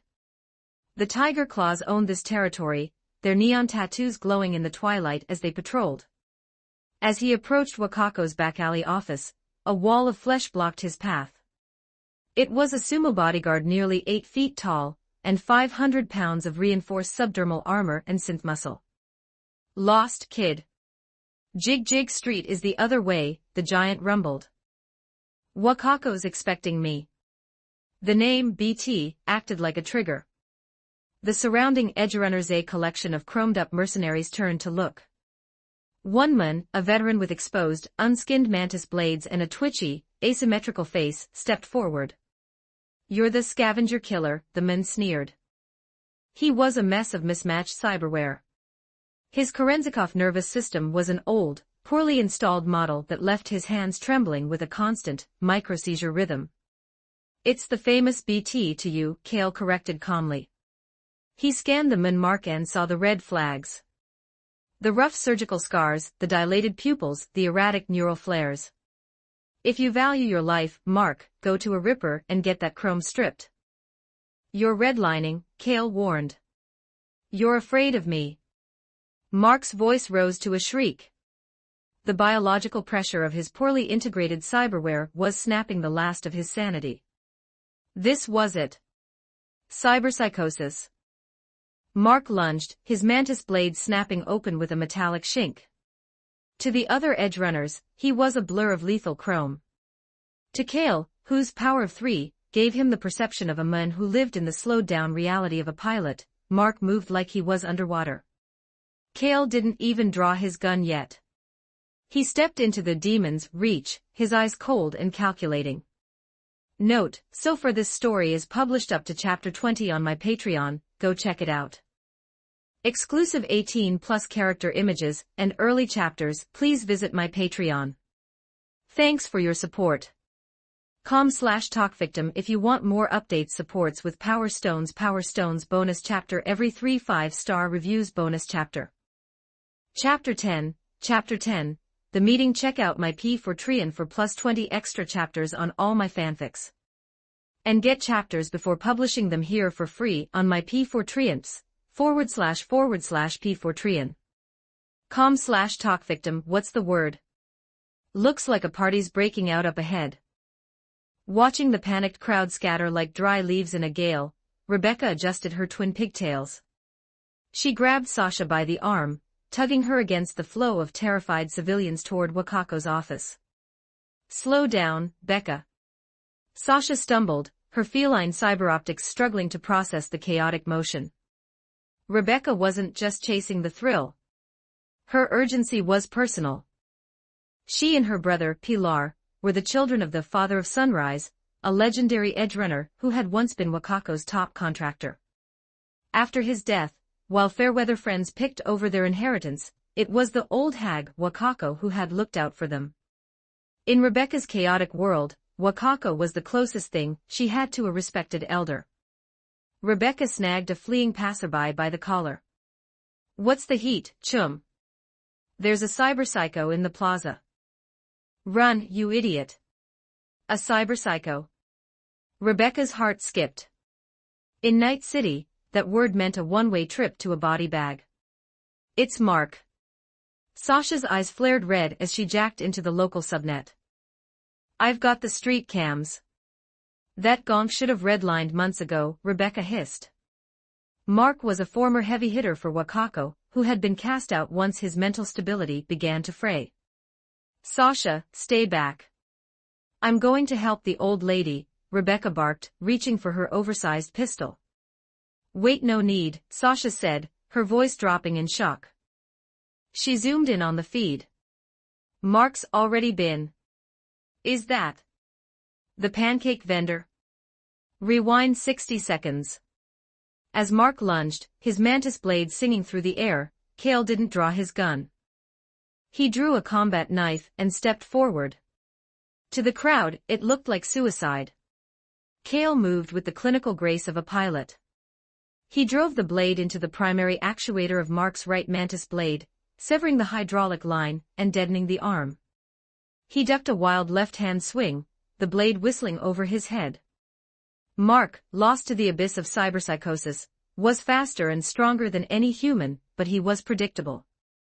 He threw a heavy knee at Kale's face, a strike back by enough force to shatter a skull. Kale tilted his head an inch to the left. The knee grazed his ear. In the same motion, Kale drew the Kenshin and fired a charged electromagnetic slug directly into Mark's opposite knee joint. The artificial joint vaporized. Kale followed up with a kick imbued with the power of 3, snapping the support struts. Mark crashed to the pavement. "Am the legend." Mark rasped, his eyes swirling with digital madness. Kale grabbed the shimmering mantis blade still attached to Mark's dead right arm. With a brutal twist, he tore the blade from its housing and drove it through Mark's temple. The glowing red sensors in Mark's eyes slowly faded into darkness. Kale looked up at the sumo bodyguard, his breathing steady, his expression cold. "Hey, big guy. Can I see Wakako now?" "Of course, Mr. BT," the bodyguard stammered, his tone shifting from arrogance to profound respect. "The madam is waiting." "The pancake vendor." Rebecca burst through the crowd, waving her short arms. The surrounding mercs stared. Who was this kid, and why was a known loose cannon like Rebecca calling him a baker? "Oh hey Rebecca," Kale smiled, the calculating survivor mask slipping for a moment. "You zeroed a cyberpsycho. Are you for real?" Rebecca punched his arm, a gesture of familiarity that made the veteran mercs in the plaza whisper in disbelief. "Small potatoes, Becca. I was in the neighborhood." "Miss Cat," Kale added, nodding to Sasha. "Sasha," she whispered, her heart hammering. Seeing Kale execute a demon like Mark with such surgical calm had left a deep impression on her. Kale turned back to the bodyguard. "Lead the way." Wakako's office was a sanctuary of dim lights and traditional Japanese aesthetics. The air smelled of expensive incense and old paper. "Mark was my responsibility. I apologize for the inconvenience, Wakako said, her voice steady but her eyes sharp. Apologies don't pay the rent, Wakako, Kale replied, taking a seat. Wakako didn't blink. She authorized a transfer. Plus 200,000 eddies received. Consider it a bounty for the kill. And a token of my desire for a long-term partnership. Wakako was a predator, she knew a living legend when she saw one. Kale's unaugmented face and high-tier combat results were a combination that made him the most valuable asset in Westbrook. I have some real tea. Not the synthetic sludge, she offered, brewing a cup with practiced, elegant movements. Tastes good. Pack some for me. And some of that wagyu you mentioned. Of course. They chatted for a few minutes business, territory, the shifting tides of the gangs. As Kale stood to leave, the bodyguard, Dahai, handed him an exquisite wooden box. The madam included a few extras, Dahai said. Inside was a treasure trove, wagyu beef, oyster mushrooms, fresh tofu, and real carrots. Looks like sukiyaki tonight, Kale noted. I thought you'd make malatang, Dahai muttered. I'll surprise her, Kale winked. Before leaving, he pointed back at Mark's cooling corpse. Scrap the chrome on that guy. We'll split the take 80/20ths. Your favor for the cleanup. Deal, Dahai nodded eagerly. Kale stepped out into the neon glow of the Sakura market, the heavy box of real food tucked under his arm. He had money, a growing reputation, and a partner waiting for him at home. Note, so far this story is published up to chapter 20 on my Patreon. Go check it out. Exclusive 18+ character images and early chapters. Please visit my Patreon. Thanks for your support. com/talkvictim if you want more updates. Supports with Power Stones bonus chapter every 3 5-star reviews bonus chapter. Chapter 11, moving up. 1095 words. Check out my P4Trian for plus 20 extra chapters on all my fanfics. And get chapters before publishing them here for free on my P4Trians, //P4Trian. com/talkvictim. A few weeks later, Kale and Lucy officially moved into a luxury apartment in Corpo Plaza. In the heart of Night City's corporate sector, property is never truly owned, it is leased permanently. As long as you maintain your standing and your bank account, the space is yours. For Kale, the rent was a drop in the bucket compared to the staggering cost of the custom renovations he'd ordered. He'd cleared out every stick of corporate standard furniture, replacing it with high-end, bespoke pieces. He wasn't short on eddies, and he had no interest in living in a dead man's shadows. Lucy had taken charge of the interior design. Her touch was everywhere minimalist but warm, a sanctuary of soft lighting and high-tech elegance that contrasted sharply with the jagged neon skyline outside. The two stood by the floor-to-ceiling windows, looking out over the plaza. From this height, the city was a masterpiece of sci-fi beauty. Holographic koi swam through the air between Arasaka and Militech towers, and the lights of Avis traced glowing lines through the smog. You could almost forget the exploitation and blood that fueled the view. Want to test out the new bed? Kale asked, winking. Finally, Lucy replied. She didn't wait, she straddled him, pushing him back onto the mattress. An hour later, Kale gave the bed a mental 5-star review. It had cost tens of thousands of Eurodollars, and it was worth every cent. As he began unpacking the crates in the living room, Lucy retreated to the bathroom. Kale's technical gear went into a reinforced workroom, while Lucy's netrunning station was integrated into the corner. Since she still refused a formal netrunning chair, her throne was the oversized, custom-built bathtub. Kale had designed it specifically for her extra-large, deep, and equipped with a high-efficiency heat exchange system to prevent water from overflowing during her long cooling cycles. In the tub, Lucy let out a long sigh, her face still flushed from the testing session. She stared at the ceiling, wondering how a Ganik, like Kale, had more stamina than her physiological textbooks said was humanly possible. She almost felt guilty as if she weren't keeping up with him.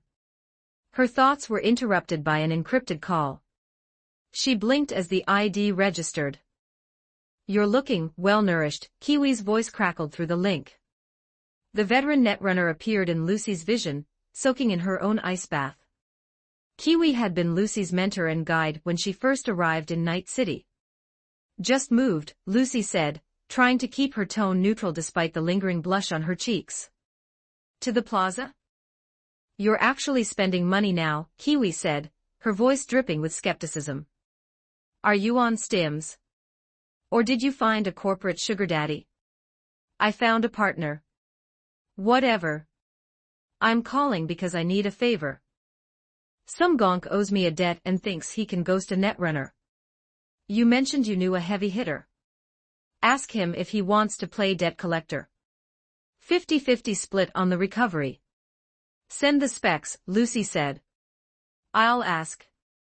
Kale was watching the news on the sofa when Lucy emerged, snuggling into his arms like a kitten. I have a lead on a job. It's from an old acquaintance, Kiwi. Kale scanned the data. The payout was small 20,000 eddies. After the high-stakes missions for Wakako, it felt like petty theft. But the Tiger Claws and Maelstrom were currently in a cooling-off period after Kale's recent rampages, and work was drying up. More importantly, Kale was curious about Kiwi. If he was going to take on Arasaka, he needed a network. If Kiwi was as good as Lucy said, she could be a valuable asset or a dangerous liability. I'll take it, Kale said. But tomorrow. Tonight, I have other plans. The next night, Kale stood outside Lizzie's bar. The air was a kaleidoscope of neon and heavy bass. Lizzie's was the stronghold of the Moxes, a gang of sex workers and outcasts who protected their own. It was famous for the best brain dance services in Watson and the most dangerous security. Kale looked at the suggestive posters, thinking he'd have to thank Kiwi later. Without this job, Lucy would never have let him set foot in a place like this. You gonna stare or you gonna pay the cover? Rita, the Mox security guard, glared at Kale. She was a vision of aggressive pink chrome-spiked arms, plastic-textured skin, and a face that looked like a lethal doll. I'm coming in, Kale smiled, brushing past her. Rita watched him go, muttering to herself. She'd scanned him minimal chrome, barely 80 grams of metal in his whole body. Yet he walked like he owned the building. Inside, the music was deafening.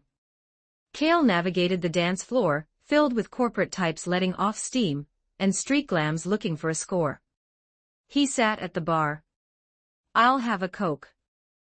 On ice, Kale told the bewildered bartender. In Lizzie's? And add an ice ball. I'm feeling fancy. Kale sipped his drink, his Kuroshis scanning the crowd. He finally spotted his target, Aiden. The Mun was a mid-tier edge runner who had forgotten to pay Kiwi for a data hack. He was currently surrounded by 3 girls, acting like he owned the VIP section. Kale waited. He couldn't move yet. Starting a fight in Lizzie's meant fighting the entire Mox gang. He sat there for 3 hours, drinking for Cokes, and ignoring the suggestive looks from the dancers. Finally, Aiden stood up and headed for the restroom. Kale followed him. He picked up a cleaning-in-progress sign from the hall, and placed it in front of the door. Aiden was just reaching for his zipper, when a hand landed on his shoulder. Aiden turned, his eyes widening. Kale didn't give him a chance to speak.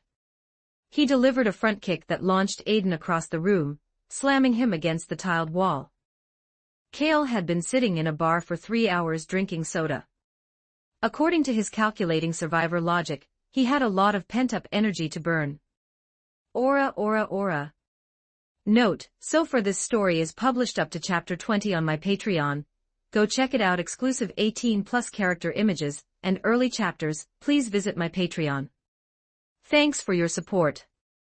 com/talkvictim if you want more updates. Supports with Power Stones bonus chapter every 3 5-star reviews bonus chapter. Chapter 12, The Lizzie Bar 1383 words.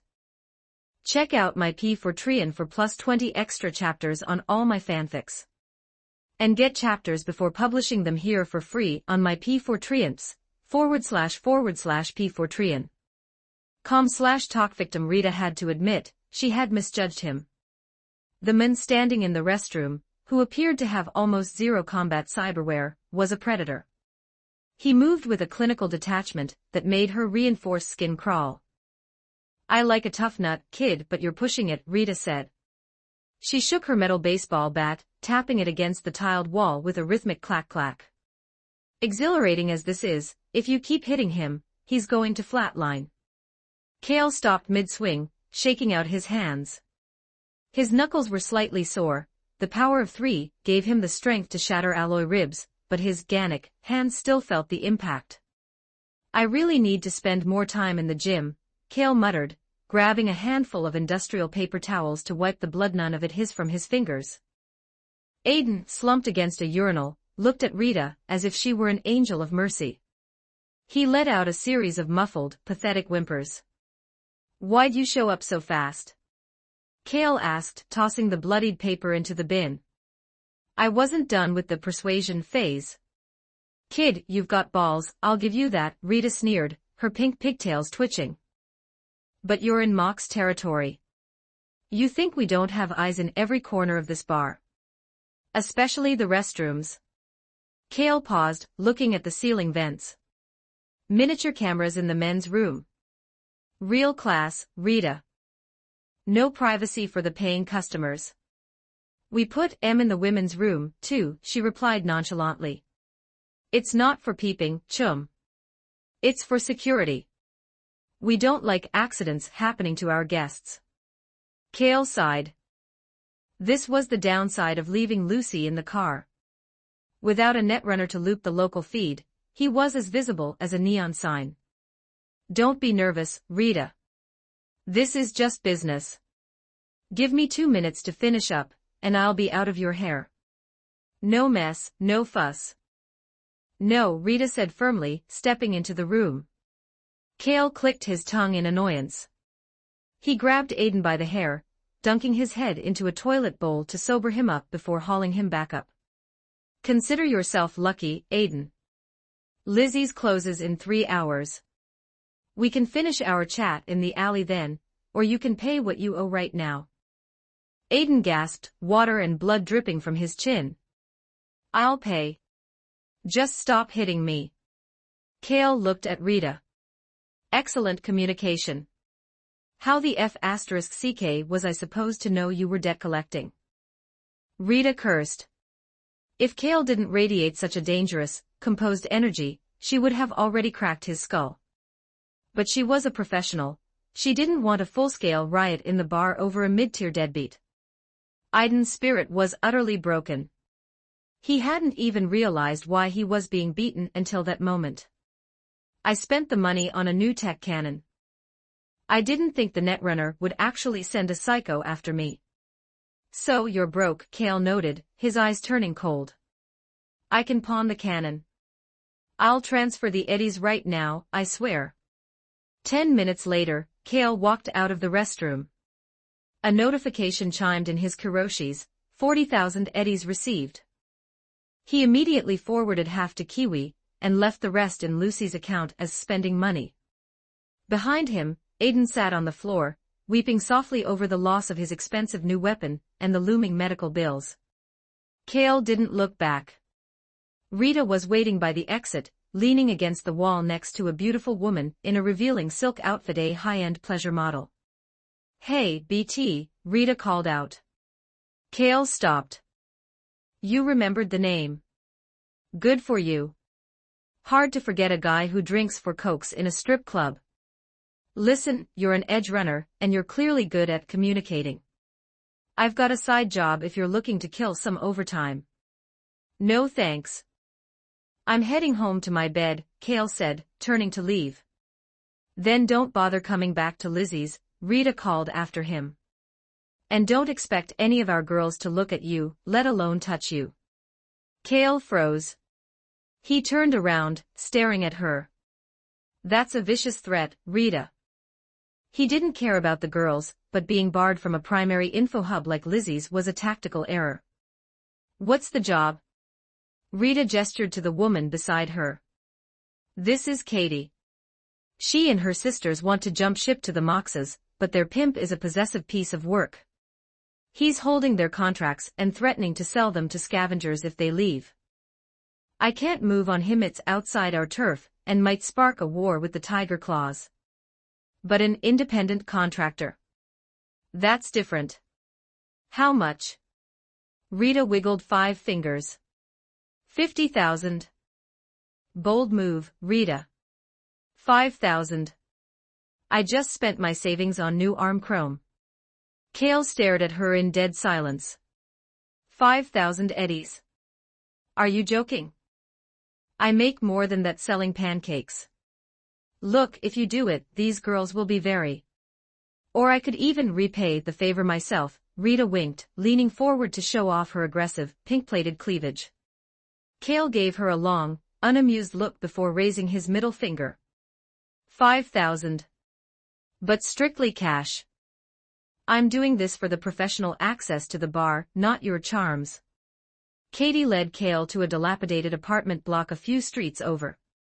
The air here was 10 times worse than Japantown, a thick, oily fog of desperation. A tattooed thug was guarding the stairwell, a cheap katana in his hand. He went to bark a threat at Katie, but before he could finish the first syllable, Kale's foot connected with his jaw. The man's head hit the concrete steps with a sickening thud, and he went limp. Keep going, Kale said calmly. Katie, emboldened by the sudden violence, paused only to deliver a savage stomp to the fallen thug's crotch. Kale winced at the sound of cracking bone.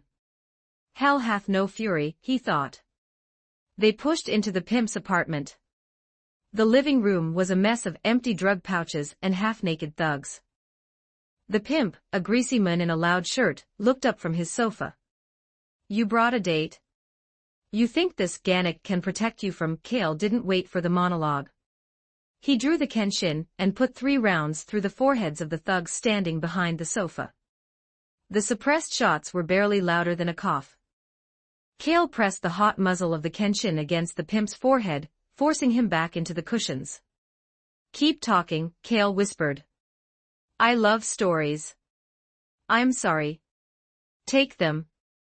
Take all of them. The pimp shrieked, his tough guy act evaporating instantly. Kale tossed a spare pistol to Katie. Go get your sisters. Katie entered the back rooms. There were more gunshots, more screams, and then a group of terrified women emerged, led by a fiercely determined Katie. Everyone's out, she said, her hands shaking as she held the gun. She looked at the pimp, her eyes burning with years of suppressed rage. What about him? I'll pay. I have money in the safe. The pimp blubbered. I'm not interested in your money, Kale said, patting Katie on the shoulder. The floor is yours, Katie. The first shot hit the pimp in the stomach. He doubled over, howling. Aim higher, Kale coached. Katie stepped forward, pressed the barrel against the pimp's temple, and pulled the trigger again. Silence finally fell over the apartment. Kale led the women out into the night city air. Go to Lizzie's. Tell Rita the pancake vendor sent you. And tell her I expect my 5,000 eddies to be waiting at the bar. Note, so far this story is published up to chapter 20 on my Patreon. Go check it out. Exclusive 18+ character images and early chapters. Please visit my Patreon. Thanks for your support. com/talkvictim if you want more updates. Supports with Power Stones. Power Stones bonus chapter every 3 5-star reviews. Bonus chapter. Chapter 13. Chapter 13, Jackie. 1189 words. Check out my P4Trian for plus 20 extra chapters on all my fanfics. And get chapters before publishing them here for free on my P4Trians, //P4Trian. com/talkvictim. Kale walked into Misty's Esoterica, but the usual calm presence behind the counter was missing. In Misty's place sat a burly man with a high-fade haircut and tattoos that screamed Valentinos.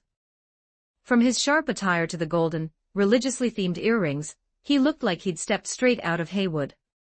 Kale recognized him instantly, Jackie Wells. Welcome, chum. Looking for Misty. She's a bit backed up right now. You'll have to wait, Jackie said, trying to soften his gravelly voice, so he didn't scare away the clientele like he'd clearly just done to the last person. "You're Jackie, right?" Cale sat down across from him. "You know me. Old Vic mentioned you. Said your fists are like sledgehammers, you've got a heart of gold, and you're Misty's boyfriend." Jackie beamed at the first half of the sentence, puffing out his massive chest. But at the mention of boyfriend, he suddenly shrunk back, waving his hands frantically. Wait. Misty and we aren't in that kind of relationship yet." "That's great news. Since Misty is single, I might just have to pursue her myself," Cale said, stroking his chin with a mock-serious expression. Jackie jumped up as if his tail had been stepped on.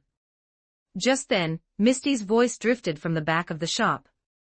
"Cale, stop teasing the poor man. I'm deadly serious. How could I pass up a girl like you?" "Right, Jackie." Cale nudged Jackie with his elbow, but he quickly sobered up when Misty replied with a calm smile. "All right then. I'll send a recording of this to Lucy. If she gives the green light, I'll consider your offer. I was wrong. I apologize." "I am a fool," Cale said immediately, bowing his head in mock surrender. Misty chuckled. "Victor is finishing up a diagnostic. You can head down in a minute." Cale lingered for a moment, spinning on the swivel chair. He looked at the two of them, their obvious chemistry hidden behind layers of street-tough hesitation. "Seriously though, Jackie, don't make her wait forever," Misty warned, but her eyes were smiling. Cale raised his hands in a peace sign and ducked into the basement. Once he was gone, Jackie reached out and gently took Misty's hand. He'd known how he felt for a long time, but Cale's bluntness had finally cracked the shell of his nerves. Down in the clinic, Victor was sterilizing tools. He looked up, his face brightening. "You missed a few sparring sessions, kid." "Busy month, Vic. Reputations don't build themselves." "The order is in," Victor said, sliding a box across the table. It contained several high-potency medical sedative stuff usually reserved for heavy-duty surgery. "I've been brushing up on my medical theory. I'm practically ready to be your head nurse." "I couldn't afford your rates," Victor laughed. He tossed a pair of boxing gloves at Cale. "You got time to move." A minute later, Victor was pinned against the ring's cables. Even through full protective gear, Cale's punches left him gasping. "You're getting stronger, Cale. What are they feeding you in the plaza?" "Just growing, Vic." "Just growing," Cale smiled. The truth was the power of three. Ghoul Cale had recently mastered a CCG physical conditioning regimen that pushed human limits to the breaking point. By syncing with him, Cybercale's base physical attributes had jumped another tier. Just as Victor was about to call it quits, Jackie wandered into the clinic. He watched in disbelief as the legendary Victor Vector struggled to keep up with the unaugmented kid. No, I'm done," Vic panted, staggering out of the ring. He shoved the gloves at Jackie. "Your turn, big guy. Show him what Haywood's made of." Jackie looked at Cale, who hadn't even broken a sweat. "All right, let's see what you've got, hermano." "So, Jackie," Cale said, bumping fists with him. "Confirmed things with Misty yet?" "I owe you one for that push." Jackie lunged. He was a powerhouse, but Cale was a pilot. Cale slipped the punch, a calculated survivor in the ring. He countered with a snap straight to Jackie's solar plexus. Jackie staggered back, his eyes wide. "Your fists." "They're terrifying," Jackie admitted, his fighting spirit truly igniting. "I heard you left the Valentinos." "Looking for work?" Cale asked, dodging a heavy hook. "Hard to find a straight job with these tats. Fixers are wary of gang baggage. My pockets are cleaner than my conscience right now. I have a job. High risk, high reward." Jackie didn't hesitate. "I'm tired of delivering packages for scraps." Evening fell over the neon sleaze of Jig Jig Street. Jackie, his face slightly bruised from the afternoon's lesson, stood beside Kale. He looked like a professional wall of muscle. "Who are we waiting for, brother?" "Patience, Jackie. He's coming." Right on cue, a well-dressed man in a sharp corporate suit stepped out of an AV. Takahashi Hayami, a middle management head in Arasaka's HR department. "That's the target," Kale whispered. "Go over there and use those massive pectorals to get his attention." "Excuse me." Jackie blinked. The man has specific tastes. Corporate life in Arasaka breaks your brain. He likes your type, Jackie. "Why don't you go?" Jackie hissed. "I'm a pure Haywood man." "He's not into technical geniuses. He wants a Valentino." Kale gave him a shove. Jackie gritted his teeth and walked forward. At the same time, Lucy pulled up on the Nazer. She'd been tracking Takahashi's digital footprint for weeks. This was the man who held the keys to the HR archives, the same archives that contained the truth about Kale's father. As Jackie accidentally bumped into the corpo, Takahashi's eyes lit up. He began shamelessly flirting, his hands wandering toward Jackie's chest. Jackie's neck veins bulged. He looked like he was 1 second away from committing a homicide. Kale signaled okay through his karoshis. As the corpo was distracted, Lucy performed a high-speed, physical hack, swiping the man's personal data shard while passing by. She tossed it to Kale, who caught it mid-air and pocketed it. Minutes later, Takahashi reached his luxury car in the parking lot, feeling flustered but satisfied. But as he sat in the driver's seat, he felt a sharp sting in his neck. A high-potency sedative delivered via microneedle Kale had planted in the headrest. The corpo slumped over instantly. "Whoa, real leather," Jackie said, climbing into the passenger seat as Kale hopped in the back. "This car is worth more than my house." "Drive, Jackie," Kale said, uploading the destination to the car's NAV node. "We have a corpo to interrogate." Note, so far this story is published up to chapter 30 on my Patreon.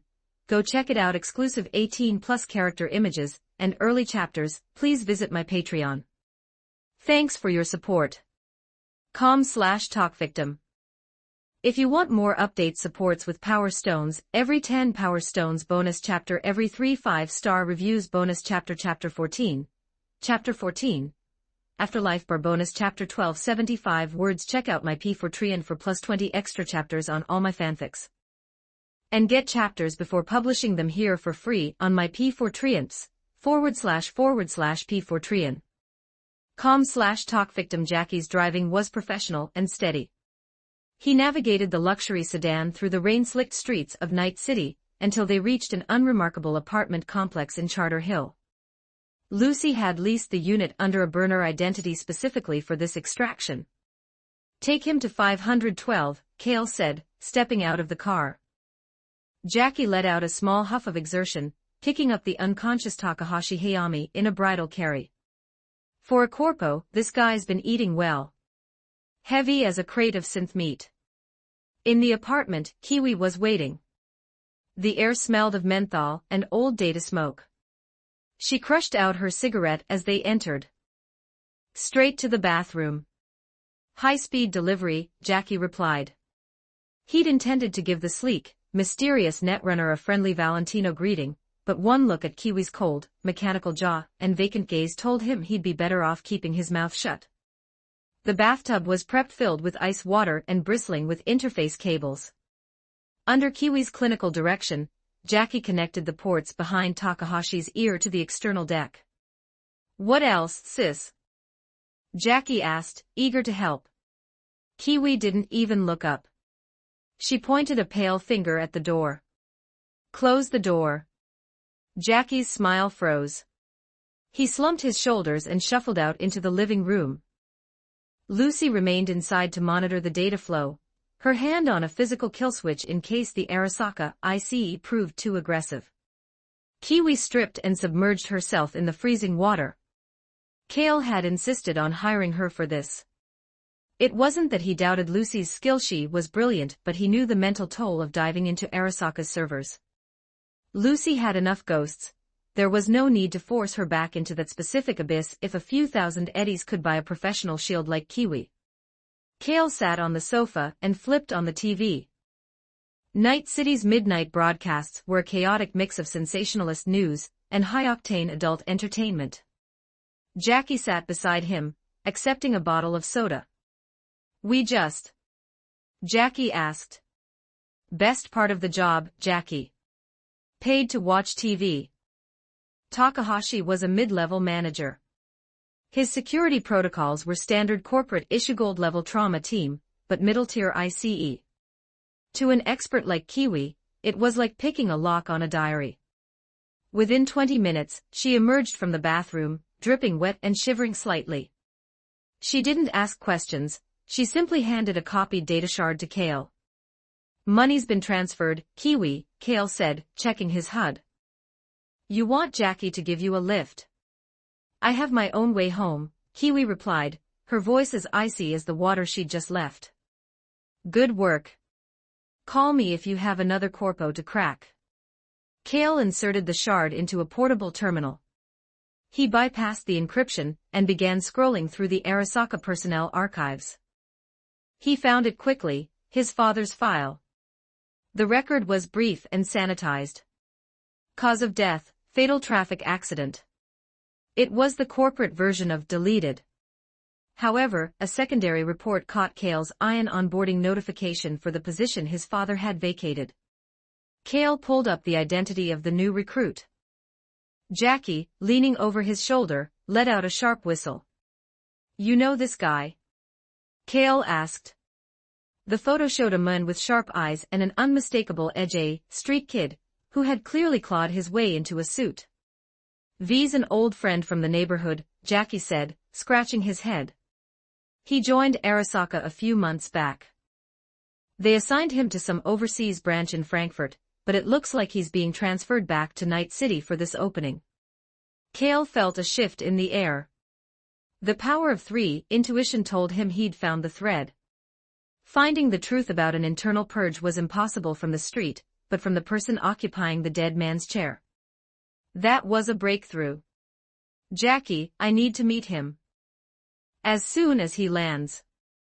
I'll reach out, Jackie said seriously. V's a good chum, but Arasaka changes people. I'll see if he's still the same guy I grew up with. The next day was a wash of acid rain and toxic fog. Kale and Lucy ordered takeout and watched the rain streak across the reinforced glass of their plaza apartment. Kale was checking his messages when a specific notification pinged. It wasn't from a fixer like Wakako. It was an invitation to the afterlife. The afterlife was the epicenter of the Edgerunner world. You didn't just walk in, you earned your way in.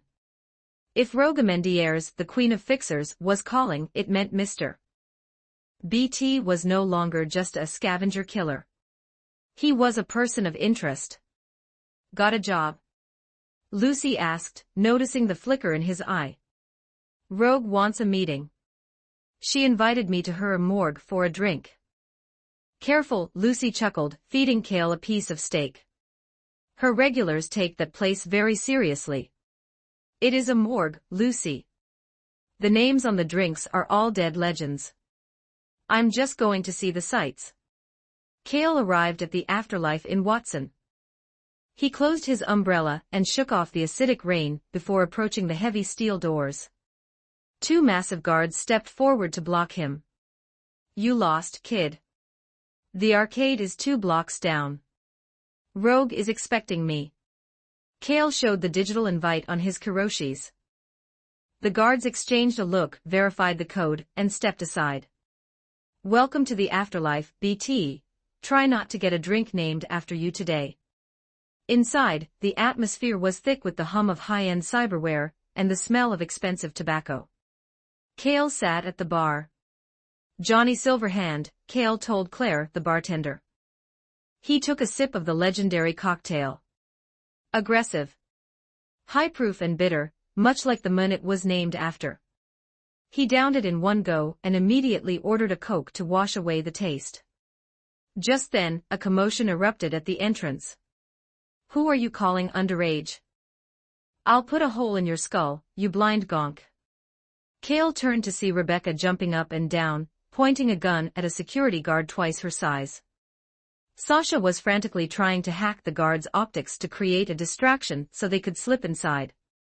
Rebecca's angry face instantly brightened when she spotted Kale.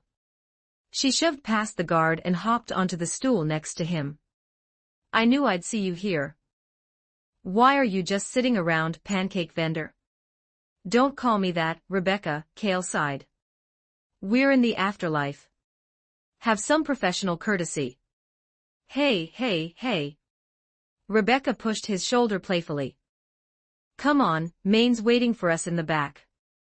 My brother won't stop talking about you. If I didn't know better, I'd think he had a crush. Sasha followed, giving Kale a soft, apologetic smile. Good to see you again, Kale. You too, Sasha. Rebecca grabbed Kale's hand, her small but surprisingly strong grip pulling him toward the VIP booths. Sasha followed silently, her mind already calculating the tactical advantage of bringing a man of Kale's caliber into Maine's crew. Note, so far this story is published up to chapter 30 on my Patreon. Go check it out. Exclusive 18+ character images and early chapters. Please visit my Patreon. Thanks for your support. com/talkvictim if you want more updates. Supports with Power Stones. Every 10 Power Stones bonus chapter. Every 3 5-star reviews bonus chapter. Chapter 15. Chapter 15. Miss Cat bonus chapter 13. 60 words. Check out my P4 for plus 20 extra chapters on all my fanfics. And get chapters before publishing them here for free on my P4 //P4 com/talkvictim. Maine was the undisputed sun around which the rest of the crew orbited. He was a veteran of the Night City streets, and his reputation in the afterlife was carved in chrome and blood. One look at his gorilla arms, each thicker than Kale's thigh, told the story. They weren't standard consumer models, they were heavily customized, industrial-grade beaters designed to turn reinforced concrete into dust. Like most veteran edge runners, Maine's body was a patchwork of older tech and illegal modifications. The burden of such heavy chrome would have driven a lesser man to cyberpsychosis years ago, but Maine sat there looking relaxed, his massive frame draped over the booth as he exchanged a deep, lingering kiss with his girlfriend, Dorio. Dorio was a mountain of muscle in her own right, though she preferred the organic approach. Her physique was the result of brutal training and a steady diet of high-end hormonal supplements, giving her a presence so imposing it was hard to tell her gender at a glance. She was the crew's anchor, a close-quarters brawler who kept Maine grounded. And then there was Pilar. The tech expert was currently leaning over the booth, harassing a holographic dancer with a lewd energy that made Kale's skin crawl. With his elongated, spindly technical arms and ill-fitting sunglasses, he looked like a praying mantis in a Hawaiian shirt. Had enough. Rebecca delivered a sharp blow to the back of Pilar's head, sending him face-first into the table. He groaned, adjusting his glasses with a long, multi-jointed finger before his eyes settled on Kale. A wide, jagged grin split his face. You finally grew up. Bringing a man home to meet the family. We're celebrating tonight, chums. You shut your mouth. Rebecca shrieked, reaching for another bottle. This is BT. Pilar sat bolt upright, his eyes turning fervent. He grabbed Kale's arm with a grip that was surprisingly strong for such thin limbs. You're BT. The guy with the jump kit specs. I knew those blueprints were pure genius. We have so much to talk about, brother. I've heard the name, Maine interrupted, his deep voice cutting through Pilar's chatter. He leaned forward, extending a massive hand. Sit down, kid. Any friend of Becca's is a friend of ours. I'm Maine. This is Dorio. I assume you already know the kids. Kale took the seat, accepting a drink from Rebecca. BT is my handle. You can just call me Kale. Maine nodded, his eyes scanning Kale with professional interest. He'd seen the footage of Kale zeroing Mark in the plaza.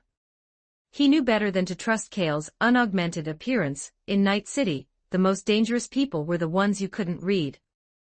Afterlife solo wolves usually get rogues' attention early, Maine said, sharing some veteran wisdom. If you do well, she'll keep you fed. We're in a different boat, we're looking for corporate tier work. That's why we're meeting a new fixer today. Maine had been a staple for Wakako for years, Sasha, and the others had all been recommended by her, but the old hag didn't have the reach to get them into the high-stakes world of Militech or Arasaka. Maine wanted to be a legend, and legends aren't made by protecting local meat trucks. Who's the new fixer? Kale asked. Faraday, Maine said, leaning in. He's got 4 eyes and no soul, but he's got the keys to Militech's back door. I need his resources to push this crew to the next level. Kale didn't say anything, but the calculating survivor in him winced. He knew Faraday's type A man who viewed edgerunners as disposable hardware. But Maine was a grown man, he had to walk his own path. I have to go, Sasha said suddenly, her feline eyes glowing as she checked a notification. Rebecca asked. Private gig. Just a quick data lift. Sasha was the crew's top-tier netrunner, but like all of them, she took solo jobs to cover her own costs. I'll go with you, Kale said, standing up. Aren't you staying for the fixer? Sasha tilted her head, looking remarkably cute in her confusion. Not interested in Faraday, Kale said honestly. And besides, I brought you here, so I should see you home. Maine winked at Kale, giving him a thumbs up. If he could pair his best hacker with his most promising new combatant, the crew would be unstoppable. I strongly object. Pilar shouted, raising all 4 of his arms in protest. Sasha's our only pretty girl. You can't just walk off with her. Rebecca kicked him off the sofa without looking. Shut up, Pilar. Go with her, Kale. I trust you. The rain had stopped, leaving Night City's streets reflecting the neon glare of Corpo Plaza. What's the job, Sasha? Kale asked as they walked.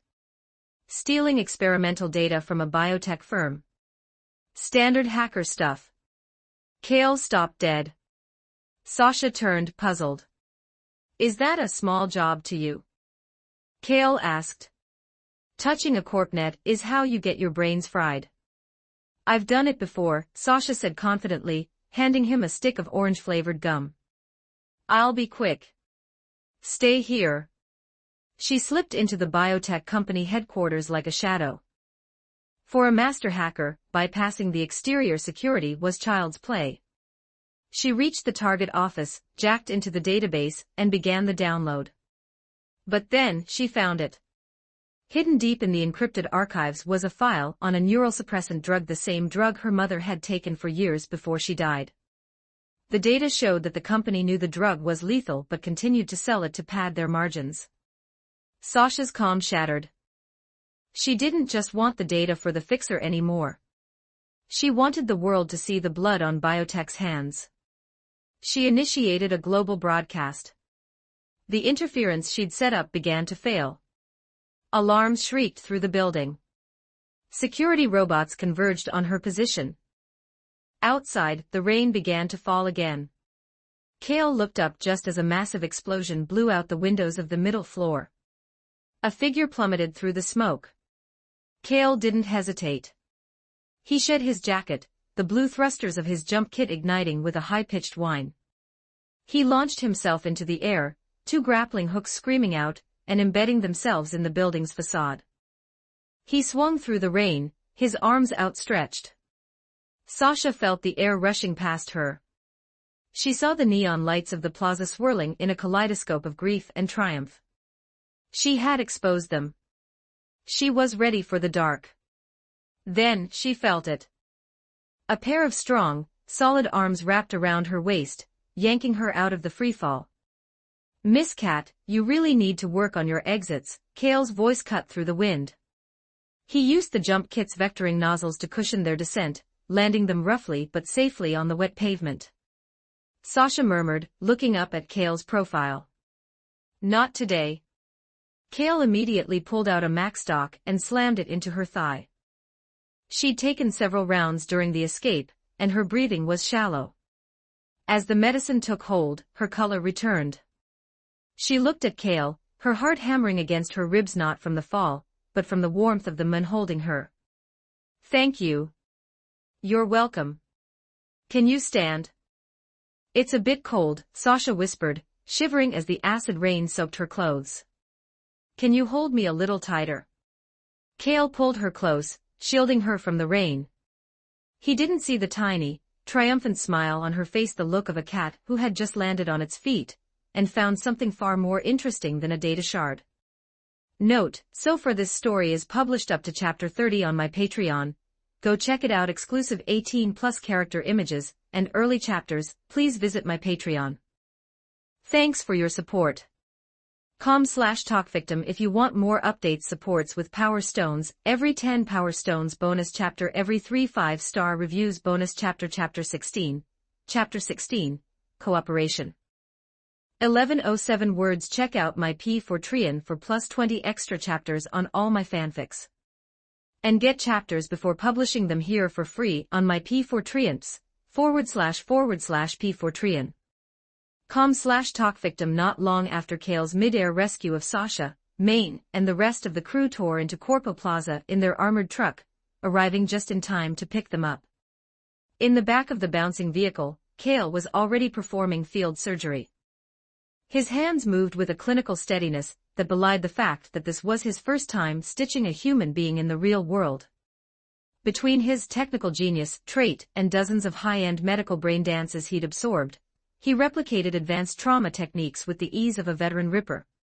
Sasha, equipped with a high-end pain editor, didn't even need a sedative. She sat calmly, watching Kale work, even finding the strength to comfort a frantic Rebecca. Maine, gripping the steering wheel, was a storm of nervous energy. "I told you we needed a second hacker for Overwatch. If Kale hadn't been there, Sasha, you'd be a sidewalk painting. From that height." "I would have survived," Sasha whispered, though her eyes were downcast with guilt. She knew Maine would have never forgiven himself if she'd died.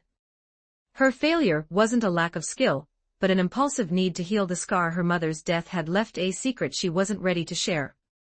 "Quiet," Kale said, gently closing Sasha's mouth for her. He finished the final stitch, admired the clean closure, and draped his long coat over her shoulders. Maine caught Kale's eye in the rearview mirror. He saw the way Sasha was looking at the kid, a look of pure, unblinking fascination.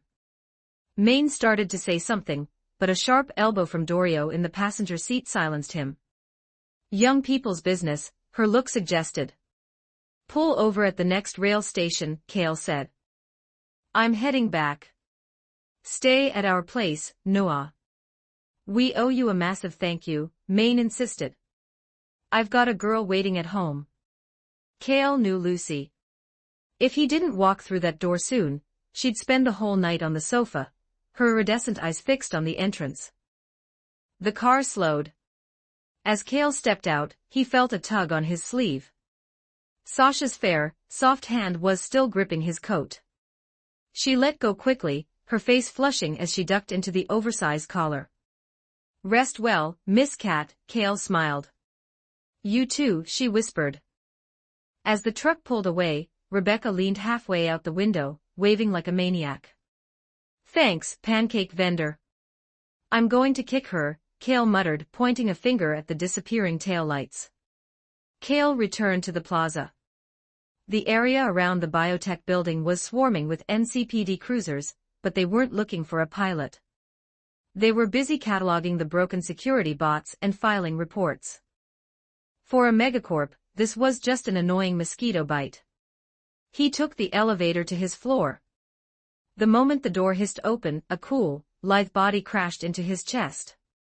"I haven't showered yet, Luce." Kale felt her breath hitch against his neck. Lucy didn't have olfactory augments, but her woman's intuition was apparently legendary. She pulled back, her eyes shining with a dangerous light. "Rescued a cat. It fell off a building." Kale gave her the short version. Lucy's expression was a mix of skepticism and feline possessiveness. She knew exactly what kind of hero complex she'd fallen for. "Another damsel in distress," Lucy muttered. She didn't stay mad for long. In Night City, you didn't waste time on jealousy when every day could be your last. She dragged him toward the bathroom. The best way to get other women out of your head is to focus on me until you can't see straight.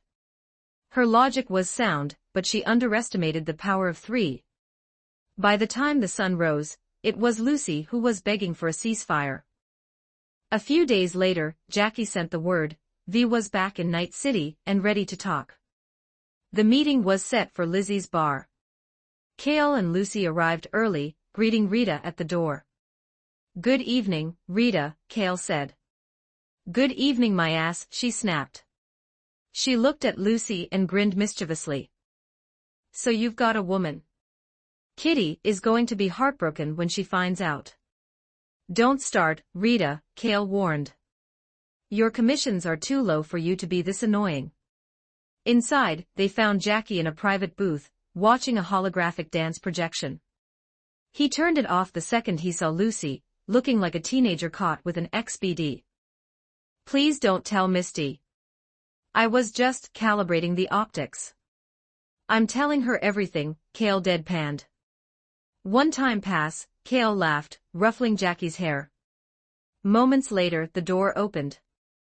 A man in a sharp Arasaka suit walked in.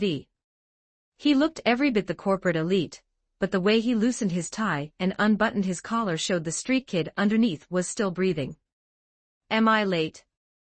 V asked, sitting down. "Just in time," Jackie said, giving his old friend a bear hug. "V, this is Kale. He's the one I told you about. You can trust him with your life." V's gaze was sharp, calculating. He'd spent years in Arasaka counterintel. He didn't trust easily. "Investigating your father's death." "I've seen your file, Kale." "Then you know I'm not just looking for a handout," Kale said. "My father died in the chair you're sitting in now. You think you're safer because you're more talented. In Arasaka, talent just makes you a bigger target." V fell silent. He knew Kale was right. His mentor, Jenkins, was already losing his grip in a power struggle against Abernathy.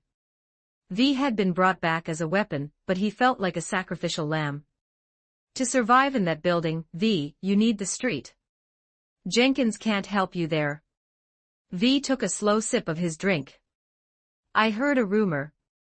Militech is testing a new Sandevistan prototype, the Apogee, and they're moving it through a local warehouse tonight. If you can get me that prototype, I'll open every archive you want." Kale raised his glass, his eyes reflecting the neon glow. "Consider it done." Note, so far this story is published up to chapter 35 on my Patreon. Go check it out. Exclusive 18+ character images and early chapters. Please visit my Patreon. Thanks for your support. com/talkvictim if you want more updates. Supports with Power Stones, every 10 Power Stones bonus chapter, every 3 5-star reviews bonus chapter. Chapter 17, Ambush bonus chapter. 1206 words. Check out my P4Treon for plus 20 extra chapters on all my fanfics. And get chapters before publishing them here for free on my P4Treons, //P4Treon.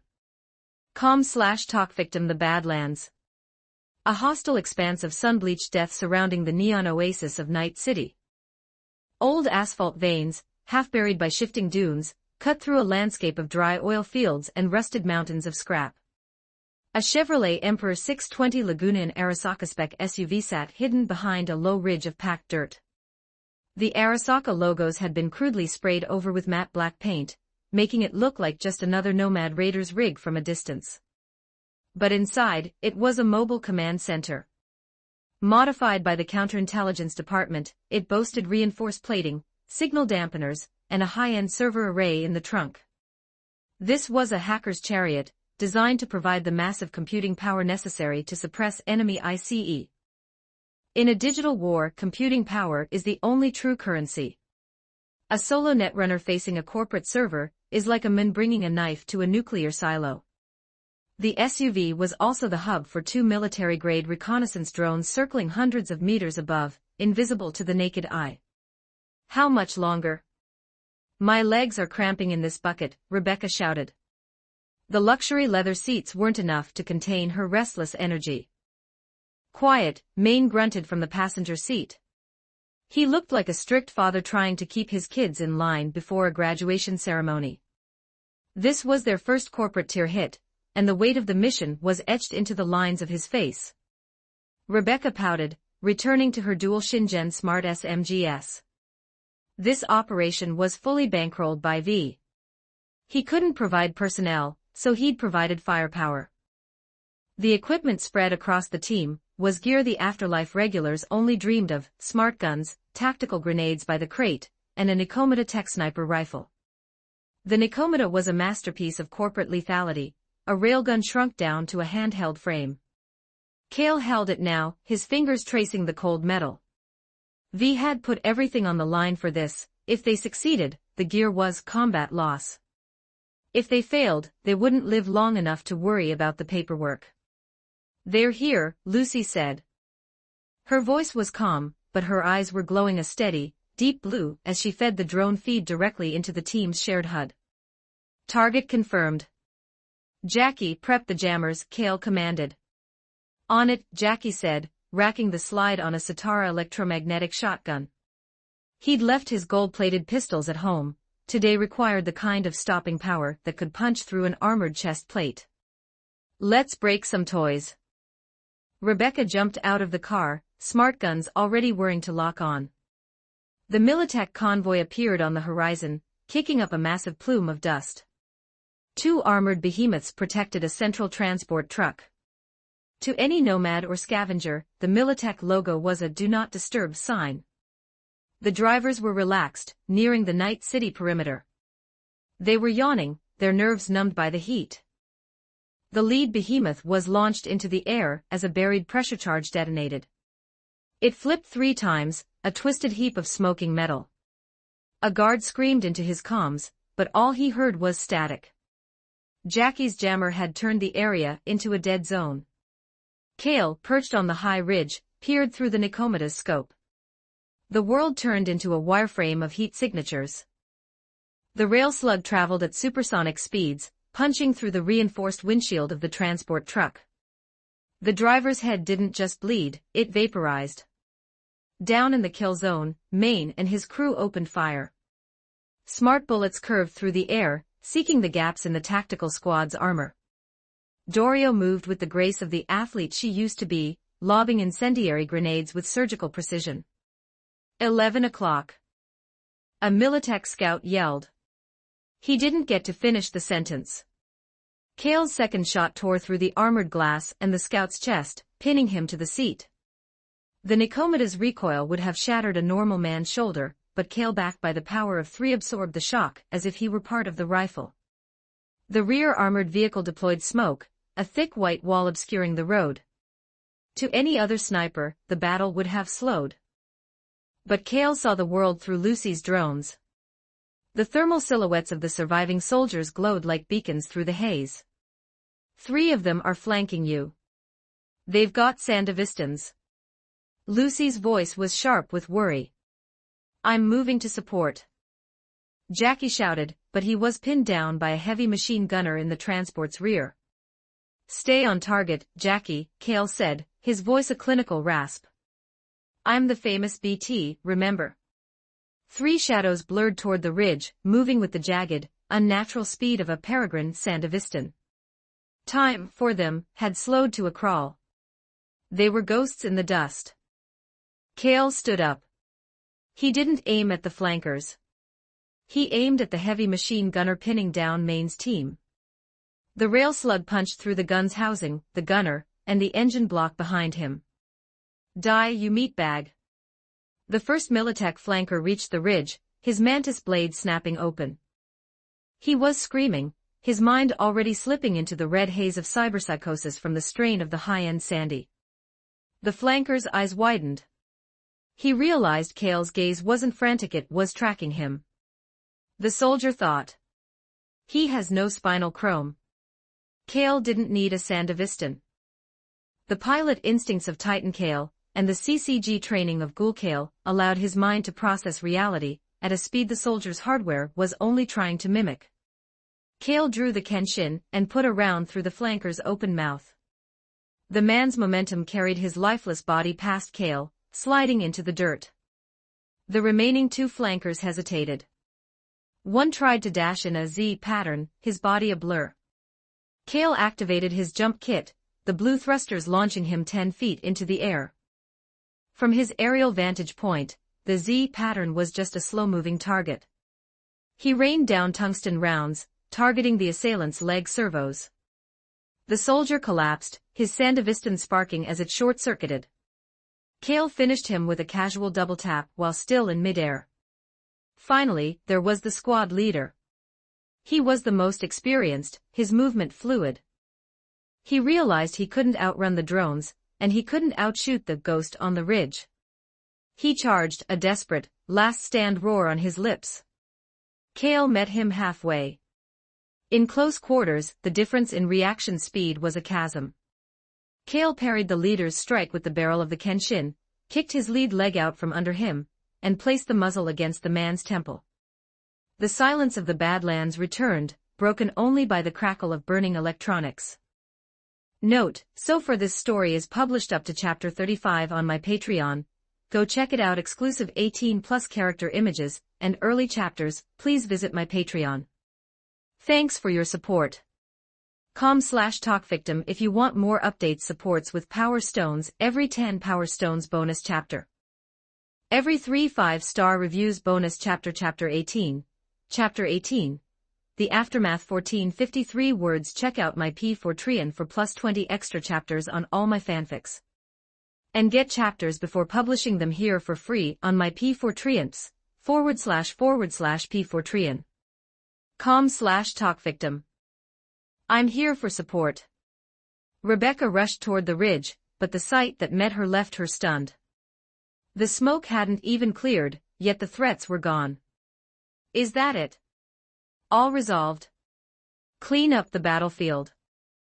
Wipe every trace, Kale said, checking his Kiroshis. Only 3 minutes had passed since the first detonation. They were still well within the operational window. You've arrived at the perfect time. I'll leave the scavenging to you. What the hell, Chumba? Making me do the grunt work, Rebecca grumbled, though her hands moved with practiced speed. Cleaning the field meant two things: collecting high-value Militech firearms which fetched a premium on the black market and destroying any local data storage. The latter was easy. Every soldier Kale had zeroed lacked an intact skull. Their neural links and brain chips were nothing more than charred scrap. Objective secured, Maine's voice crackled over the team channel. His squad had finished clearing the transport survivors. Pilar roared up in the Arasaka SUV.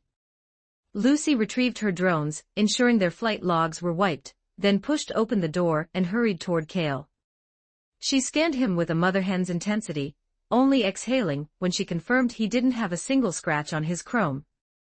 Lucy, crack this transport door. Let's see the prize. Kale stepped toward the central truck. Lucy interfaced her portable deck with the vehicle's locking mechanism. A progress bar flickered in her vision until the warning red light turned a steady, inviting green. Kale pulled the heavy door open. In the center of the bay sat a reinforced carbon fiber case. He stepped inside and popped the latches. The Sandevistan V had mentioned lay nestled in foam, glowing with a soft, blue internal light, a masterpiece of industrial lethality. Kale breathed a silent sigh of relief. Is that the Militech tenderloin? Doesn't look much different from a standard Mk3, Rebecca said, poking her head over his shoulder. She reached out a hand, but Kale swatted it away. It's a Sandevistan, Rebecca, not a steak. I think you're just hungry. You caught me. Rebecca grinned, unfazed. Kale handed the case to Lucy. Reseal this and put it in a lead-lined pouch. I don't want Militech tracking a dormant signal back to our front door. Nothing else. Rebecca looked around the cavernous transport bay. All this hardware just for one little chip. I was hoping for a windfall. Stop chattering. It's time to ghost. Kale pressed his hand onto the top of Rebecca's head, ruffling her hair. Get off me. If I never hit 5'3", it's officially your fault. No problem, Becca. I'll have old Vic set you up with some leg extensions. I guarantee you'll be taller than Pilar by next week. Rebecca stomped her foot. If she were willing to trade her natural look for full-body chrome, she'd have been 6 feet tall long ago. Everything's packed. Let's move, Kale commanded. Jackie pulled Pilar out of the driver's seat, tossing the complaining techie into the back. My turn, Hermano. I want to see what this Arasaka beast can do on the open road. Let me go. What are you doing to my wife? Pilar shrieked, referring to the car. A sharp smack from Rebecca's hand silenced him instantly. Kale ignored the chaos. He was already on a secure line with V. The Badlands signal was choppy, but V's excitement was palpable. Brilliant work, Kale. I've sent the coordinates for the handoff. Get back to the city immediately. Jackie floored it. 10 minutes later, Militech support AVs touched down at the site, but all they found were scorched earth and headless corpses.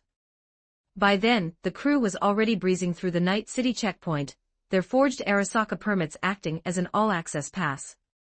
They met V in a darkened underground parking lot beneath Corpo Plaza. V climbed into the back seat, his eyes darting to the case in Lucy's lap. He opened it, his technical readout confirming the serial numbers. Incredible, V whispered. Militech's experimental Apogee series. This is a game changer. Glad it meets the specs. The eddies will be in your account shortly. I need to get back to the tower and secure this. As for the files on your father, I need a little more time to bypass the senior-level encryption. Take what you need, Kale replied. V vanished into the elevator banks. Rebecca watched him go, crossing her arms. Corporate dogs. Always so damn arrogant. Rebecca, V is the reason we're not currently being hunted by a Militech strike team, Kale reminded her. It was true, V's corpo air was thick, but it was the shield they lived behind. Maine and the veterans didn't mind. They'd dealt with enough fixers to know that a cold hand that pays is better than a warm one that stabs. Then, the notification chimed. Plus 1 million eddies received. Kale's eyes widened. This wasn't V's personal cash, it was a discretionary fund he'd skimmed from the department. Usually, a fixer would take a 40% cut of this, but Kale was playing the middleman now. He divided the sum equally among the crew. I'm actually rich. Rebecca shrieked, her earlier grumpiness replaced by pure greed. For a street merc, this was more than a year's worth of standard gigs. Is this?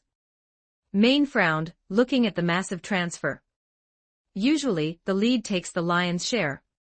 Everyone took the same Militech lead today, Kale said, waving it off. My decision. Now disperse. I've got a date. Tisk, Rebecca pouted. Jackie shouted. We just cleared 1 million eddies. We're going to the afterlife. First round is on me. The afterlife. Inside a private booth, Pilar was performing a lewd juggling act with his multi-jointed technical arms, much to the amusement of the surrounding mercs. Jackie was locked in an arm wrestling match with Dorio. The table groaned under the pressure of their synthetic and organic muscle. Kale, however, was blissfully ignored. He lay back on the sofa, his head resting in Lucy's lap while she performed a delicate ear-cleaning service, a rare moment of organic intimacy in a world of metal. It's good to have a natural partner, Kale murmured. Maine couldn't do this, his head would just clank against your knees. Rebecca, biting a straw, squatted on the table to stare into Kale's eyes. What's the word, techie? The word is go away, Rebecca. Move over. I want to turn on the soft pillows. She tried to shove him aside, but Kale caught her wrist, twisted her around, and gave her a playful swat that sent her sprawling onto the cushions. Trying to steal my girl. You've got a death wish, Chumba. The laughter was interrupted by a shadow falling over the table. It was one of Rogue's personal bodyguards. Rogue wants a word. The table went silent. Jackie and Maine looked up with wide eyes. To be summoned by the Queen of the Afterlife was to be acknowledged as a legend in the making. Cale sighed, stretching his limbs. She sure knows how to kill a vibe. He looked at Lucy, who gave him an encouraging nod. Lead the way. He followed the guard into the deep, quiet corners of the bar. Rogue sat alone in her private booth, the lighting casting long shadows across her weathered, yet still regal face. "BT," she began, her voice a low rasp. "That Militech job you pulled for Arasaka. Exquisite." Cale didn't flinch. "I don't know what you're talking about, Rogue. I haven't worked for Arasaka." Rogue smirked. Cautious. "I like that. The loud ones usually end up as a drink on my menu before the month is out." She leaned forward, her eyes locking onto his. "I don't bring people in here for small talk. I have a contract. High value. High fatality." "I'm listening," Cale said, leaning back. "If the eddies are right." "The reward will be more than just eddies," Rogue said, sliding a data shard across the table. "I'll send the specifics. Go back to your friends for now. We'll talk soon." Cale took the shard and walked out. He knew the game, he'd just been invited to the major leagues. Note, so far this story is published up to chapter 35 on my Patreon. Go check it out. Exclusive 18+ character images and early chapters. Please visit my Patreon. Thanks for your support. com/talkvictim if you want more updates. Supports with Power Stones, every 10 Power Stones bonus chapter, every 3 5-star reviews bonus chapter. Chapter 19. Chapter 19. Animals bonus chapter 1400 words. Check out my P4Trian for +20 extra chapters on all my fanfics. And get chapters before publishing them here for free on my P4Trians, //P4Trian. com/talkvictim. Good morning, Night City. Yesterday's death lottery. Stan's gravelly, iconic voice blared from the radio, filling the high-tech silence of Cale's workspace. Cale didn't look up from his workbench. He was currently elbows deep in the chassis of 2 Arasaka military-grade drones. One was already a masterpiece of street warfare engineering. He'd reinforced the frame with lightweight bulletproof plating, integrated a Shingen Smart SMG into the nose cone, and added a custom bomb bay for tactical grenades. Lucy was perched nearby, her interface cables snaking from her neck into the drone's core. She was performing the final software handshake, rewriting the Arasaka subroutines to respond only to her unique neural signature. Since she would be the one providing overwatch, she wanted the drone to move like an extension of her own will. Cale focused on the second unit. This one wasn't for combat, it was for ghosts. He was installing an active optical camouflage suite, and anti-SIGINT signals intelligence baffling. The gear was expensive, but V had become Cale's primary investor. As the rising star in Jenkins's counterintel department, V could categorize high-end parts as combat loss or damaged in testing, with a few keystrokes. It was a symbiotic relationship. V got results, and Cale got the cutting-edge tech he needed to evolve. His workshop was becoming a museum of lethality. The walls were lined with everything from suppressed pistols to heavy HMGs. Some were trophies, others were custom projects sourced through Wakako. As a technical genius, Cale had developed a collector's itch. He didn't just want power, he wanted options. A notification flashed in Cale's Kuroshis. It was Sasha. Before he could even think of a reply, a series of high-definition images flooded his vision. Sasha was in full Black Cat cosplay. The outfit was a sleek, form-fitting black knit that didn't leave much to the imagination, accented by white faux fur at the collar and cuffs. She had the ears, the tail, and even the pink padded paw gloves. "How do you like the new look, Noah?" "Catastrophic." Cale took a quick, nervous glance at Lucy, who was still deep in the drone's code before replying with his most stoic mental voice. Purely for technical research, obviously. He wasn't weak, it was just that the tactical application of Black Cat aesthetics required further study. Sasha, sensing her victory, sent a few more daring shots, her poses dripping with the kind of direct seduction only a Night City netrunner could pull off. Kale saved them to an encrypted private sector of his brain computer, his pulse spiked. He quickly tried to steer the conversation back to safer waters. How are the wounds? Any scarring? Fully recovered. Smooth as silk. Want a close-up? I mean yes, strictly for medical confirmation. He zoomed in on the new photo. Sasha's skin was flawless, the Ripper who handled her cosmetic restoration was clearly a master. Behind her playful exterior, Sasha was a girl of surprising depth and breadth. I'm so bored, Noah. I've been hiding in the safe house for days. Come keep a lonely kitten company. Serves you right. Who told you to try and out-PR Biotechnica on the public news? You're lucky the cat pancake didn't become a permanent street fixture. Sasha had confided in him about her rogue broadcast. Predictably, Biotechnica's PR team had spiked the story before it even hit the airwaves. They owned the stations, the journalists, and the satellites. Sasha's innocent attempt at justice had been swallowed by the corporate machine. I'll listen to you next time, she messaged, followed by a pouting emoji. Maine found a new hacker for the team. I think I'm being replaced. Can you take in a homeless stray? You mean Kiwi? I recommended her to Maine. He needed a backup who wouldn't go rogue on a whim. You're seeing other hackers behind my back.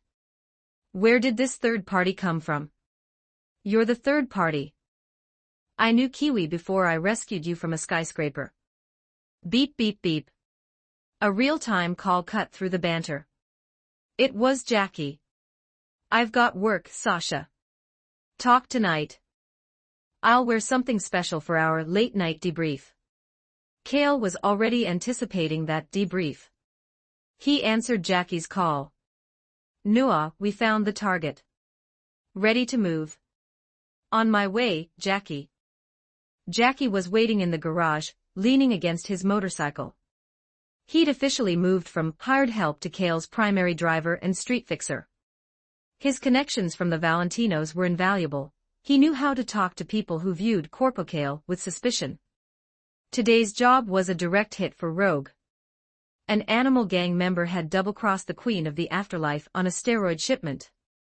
For Rogue, it wasn't about the money, it was about the precedent. The mun had to be zeroed. He's in Pacifica, running a juice lab out of an old mall, Jackie explained as he took the wheel of the Ragnar. Got a squad of roid monsters with him. Pacifica. That's Sasquatch's turf, Kale noted. The animals were a gang of bodybuilding extremists who viewed Ganic muscle as a temple to be reinforced with heavy-duty steroids and industrial cyberware. They were the premier bouncers and underground pit fighters of Night City. This guy, Maddox, tried to challenge Sasquatch for the regional lead once. He's got the strength, but no brains, Jackie added. He looked at Kale in the rearview. Let me take the lead on the breach this time. What, you tired of being the getaway driver? I'm just not earning my keep, brother. I want to show you I'm more than a chauffeur. The floor is yours, Jackie. Kale dialed Maine while they drove. He needed to find a dedicated driver for the long term. A little. Dealing with some disruptive elements for Faraday. Gunfire and explosions thundered in the background. Get your head down. I'm on a call. I need a driver. Someone reliable. Know anyone? Talk to Falco. He's a Nomad Vibe pro. Only takes jobs from people who aren't gonks. I'll send his link. Now, I gotta go. Dorio just threw a car at a maelstromer. The call cut. Kale sent a quick ping to Falco. They reached Pacifica. The resort of the future was a skeleton of abandoned dreams, now home to the Voodoo Boys and the animals. It was a lawless, self-governing zone where the NCPD only entered with an AV-4 and a death wish. The target's warehouse was a graffiti-stained industrial block. Jackie pushed the door open, peeked inside, and immediately slammed it shut, looking pale. There's like 10 of them. And they're all the size of small tanks. What happened to taking the lead, Jackie? Cale laughed. He pushed past him and kicked the door open. Inside, 10 animals, each a mountain of chemically enhanced meat, stopped their training to glare at the intruders. They were terrifying, their veins bulging with neon-colored combat stims. Cale didn't draw a gun. He just raised his middle finger. Rogue says your juice is sour. With a collective roar, the muscle monsters charged. Cale slipped on a pair of reinforced brass knuckles. Jackie let out a war cry of his own, and dove into the fray. 5 minutes later, the warehouse was a scene of bruised meat and shattered furniture. Cale spat out a mouthful of blood. He'd hit a roid monster so hard he'd bitten his own tongue. He'd twisted the target's neck, fulfilling Rogue's contract. The rest were alive, but they weren't going to be lifting weights for a while. Jackie looked like he'd been through a meat grinder. One eye was swollen shut, and his face was a map of purple bruises. I told you, Jackie, Cale said, wiping his knuckles. More practice. Jackie didn't answer. He was busy wondering if the legends were true that every person from the East was a secret martial arts master capable of dismantling a tank with their bare hands. After watching Cale today, he was a believer. Note, so far this story is published up to chapter 35 on my Patreon. Go check it out. Exclusive 18+ character images and early chapters. Please visit my Patreon. Thanks for your support. com/talkvictim. If you want more update supports with Power Stones, every 20 Power Stones bonus chapter, every 3 5-star reviews bonus chapter, Chapter 20, The Truth bonus chapter 14, 26 words. Check out my P4 for plus 20 extra chapters on all my fanfics. And get chapters before publishing them here for free on my P4 //P4 com/talkvictim. In a dimly lit corner of a kabuki eatery, V had already finished ordering lunch when Cale arrived. The timing was surgical, perfectly synchronized with the arrival of the hot dishes. You've got something on your face. Clean it up, it's unprofessional. V tossed a tissue across the table with a flick of his wrist, his corporate honed disdain barely masked. Cale touched his cheek, confused. He looked at the faint lipstick smear on his fingers and let out a wry, triumphant smile. What would a single dog like you know? This is a souvenir from Lucy's affection. Indulging in broad daylight? You'll be looking for a kidney replacement by the end of the year at this rate. Nonsense. My original hardware is in peak condition. Besides, why are you still single, V? Is it because the overtime at Arasaka has left you to drain to find a woman, or have you just forgotten what organic feels like? Cale's eyes glinted with genuine sympathy. It was a tactical strike. The truth was a sharper blade than any lie. V's body had indeed taken a beating from years of corporate ladder climbing and sleep deprivation. He was already considering high-grade chrome for his internal organs, but he wasn't about to admit that to Cale. I didn't come here to talk about my anatomy. You started it, Chumba. Enough, V snapped before sliding a data shard across the table. Cale picked it up, slotted it into his neck port, and closed his eyes. The data flooded his vision. The accidental car crash narrative was a cheap fabrication. His father had been a casualty of an internal purge orchestrated by a manager in the Special Operations Department. They had outsourced the hit to a Tiger Claw kill squad to mask the corporate trail. The goal, to gut Jenkins's faction within counterintelligence. Thank you, Cale said, removing the shard and crushing the physical medium between two fingers. The data was already backed up in his personal secure storage. Don't thank me. It was a debt, V said, finally picking up his fork. But listen closely, I found the Tiger Claws who pulled the trigger. You can zero them whenever you like. But the manager? He's untouchable for now. If you hit an Arasaka executive, Abernathy will use the investigation to bury Jenkins, and we'll both end up as scrap metal. I understand, Kale nodded. I'm a patient man. V leaned in, his tone dropping an octave. I also found a lead on a high-stakes project Abernathy is spearheading. It's managed by Tanaka. You might remember him from the Arasaka Academy board. It's a specialized cybernetic implants initiative called Project King Kong. Kale's mind sharpened. He knew exactly what King Kong would become. He hadn't expected the timeline to accelerate this quickly. It's a prototype designed to counter Militech's heavy infantry, V continued. They're struggling to find a test subject who can handle the neural load. Tanaka is the key. If that project succeeds, Abernathy will have enough leverage to take over the entire department. Understood, Kale said. Tanaka is a board member, but he's weak within the corporate hierarchy. I'll handle him. I'm sure Militech would be very interested to know Arasaka is closing the gap on their military tech. It's a good thing you dropped out, Kale, V remarked, watching him with a mix of respect and unease. If we were in the same department, I'd be constantly checking my back for your knives. I'll take that as a compliment. Kale shrugged, finishing his steak.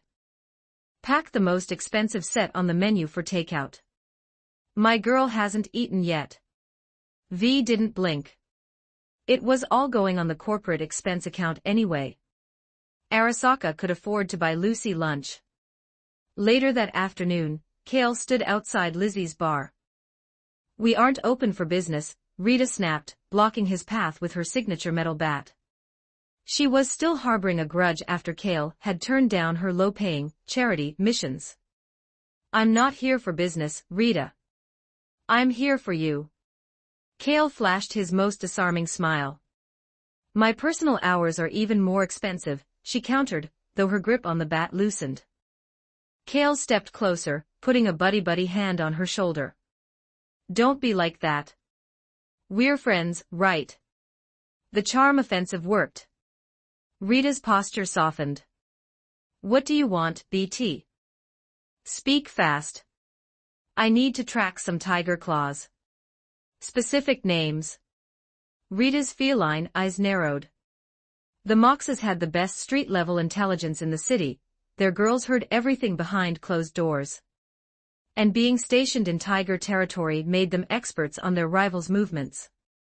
I can help. But why should I? You've been ghosting my contracts. Eddies usually smooth things over. You think the Moxes are short on cash. Rita scoffed, though it was a blatant lie.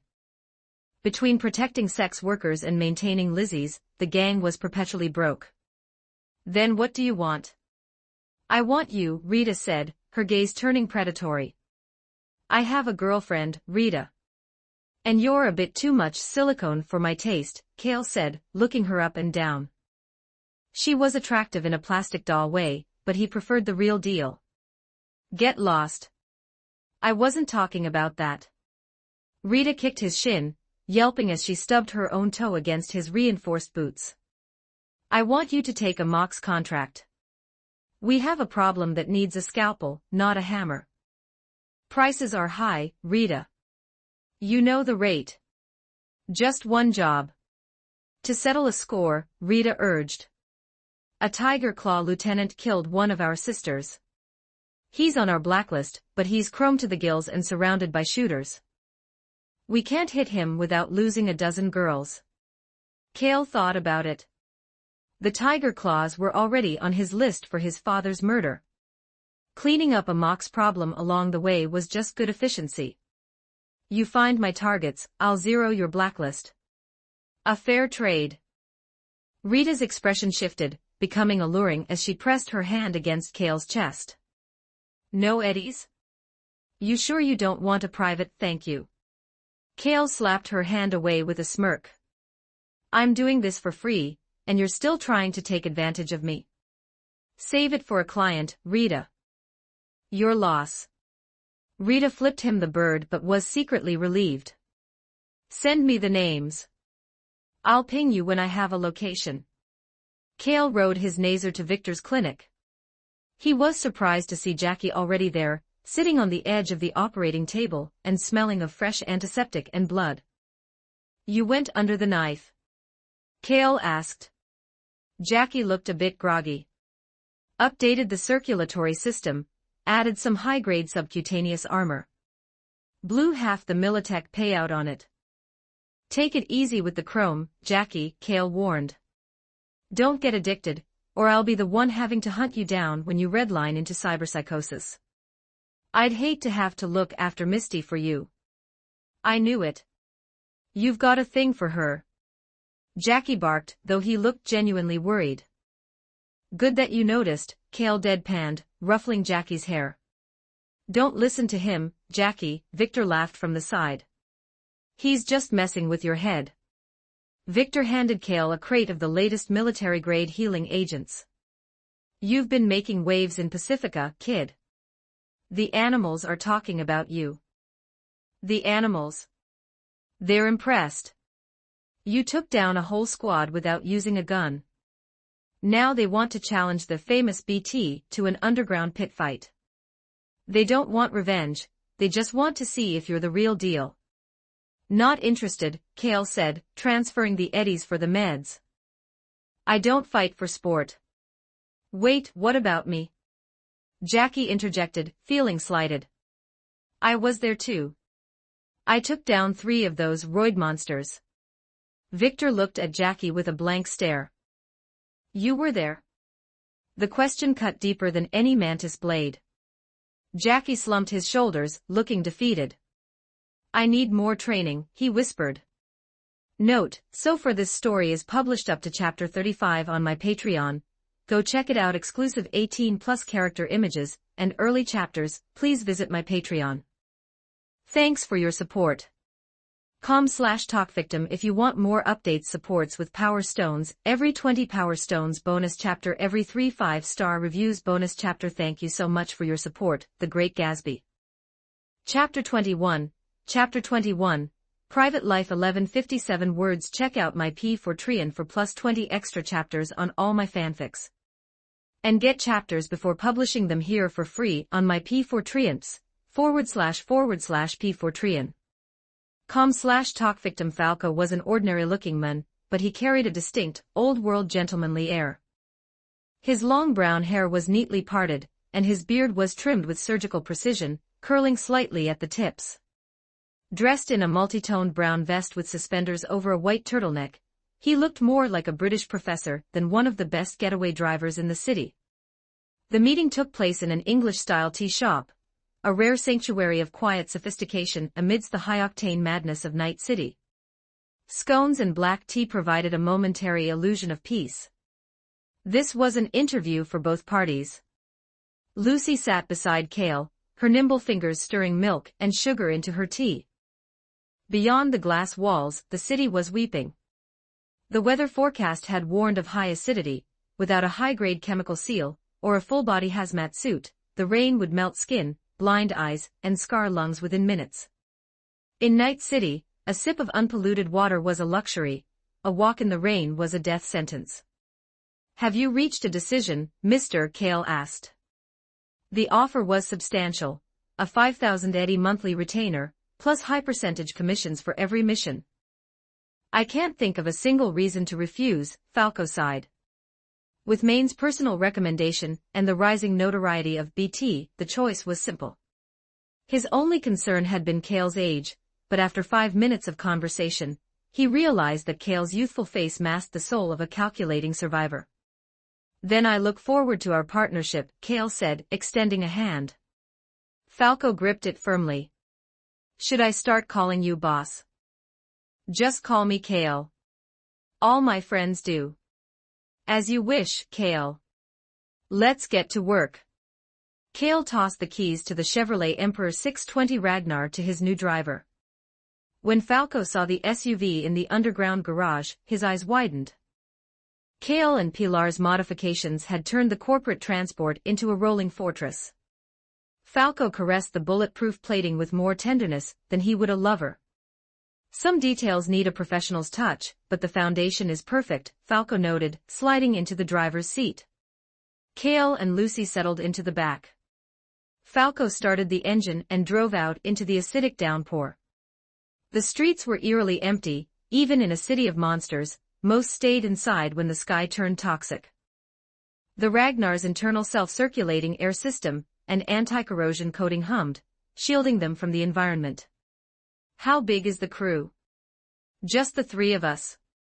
Falco asked, weaving through the traffic with a steadiness that made the ride feel like they were gliding on glass.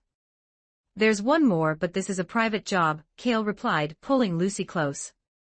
They parked at the rear entrance of a Tiger Claw casino in Japantown. Two gang members, neon tattoos glowing through the haze, approached the unfamiliar vehicle, banging on the window. Are you blind, Gonk? This isn't a parking spot. The window lowered just an inch.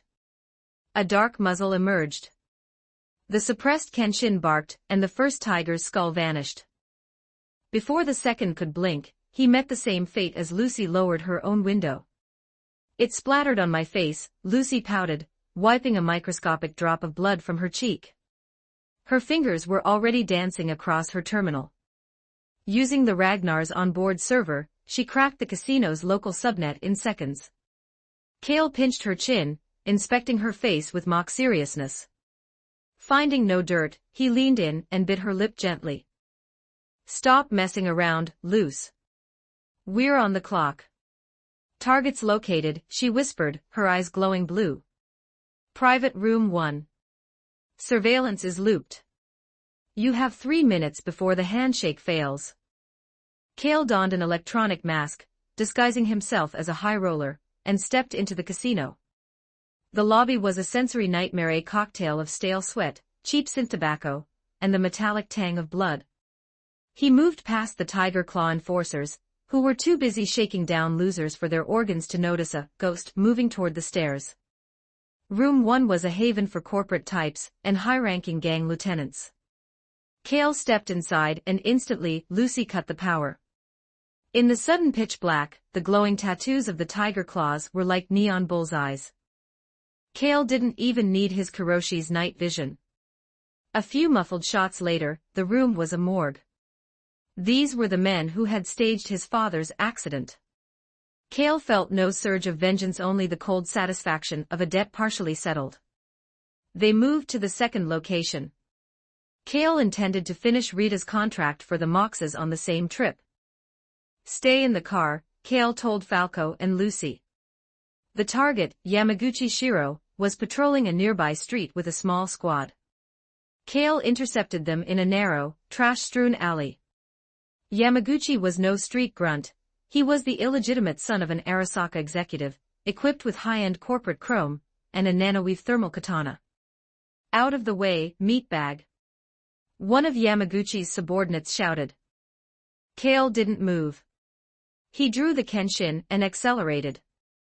Yamaguchi barked, instinctively activating his Sandevistan. The world slowed. Yamaguchi watched with agonizing clarity as Kale's bullet traveled through the air and vaporized his subordinate's head. Rage fueled his boosters. He drew his thermal katana, the blade sizzling as it turned acid rain into steam. He lunged, moving at speeds that would appear like teleportation to a normal person. But Yamaguchi's Sandy wasn't military grade, and his opponent wasn't human. Kale tracked him through the power of 3 perception. He sidestepped the lethal arc of the blade, his hand snapping out to catch Yamaguchi's wrist. A sharp crack echoed as he shattered the man's cybernetic joints. The thermal katana slipped from Yamaguchi's fingers. Kale caught it mid-air. In a single, fluid motion, he pivoted and swung. Yamaguchi's airborne body hit the ground in 2 distinct pieces. His head rolled to Kale's feet, eyes staring blankly at the toxic sky. Good sword. Thanks, Kale said, inspecting the glowing orange edge before deactivating it. He took a quick photo of the decapitation and sent it to Rita. A second later, she replied with a kiss emoji. Kale stepped out of the alley, opened his umbrella, and headed back to the Ragnar.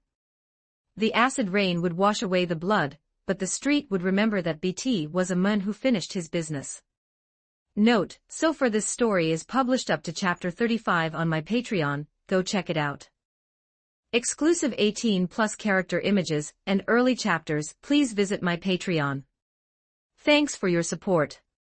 com/talkvictim if you want more updates, supports with Power Stones, every 20 Power Stones bonus chapter, every 3 5-star reviews bonus chapter.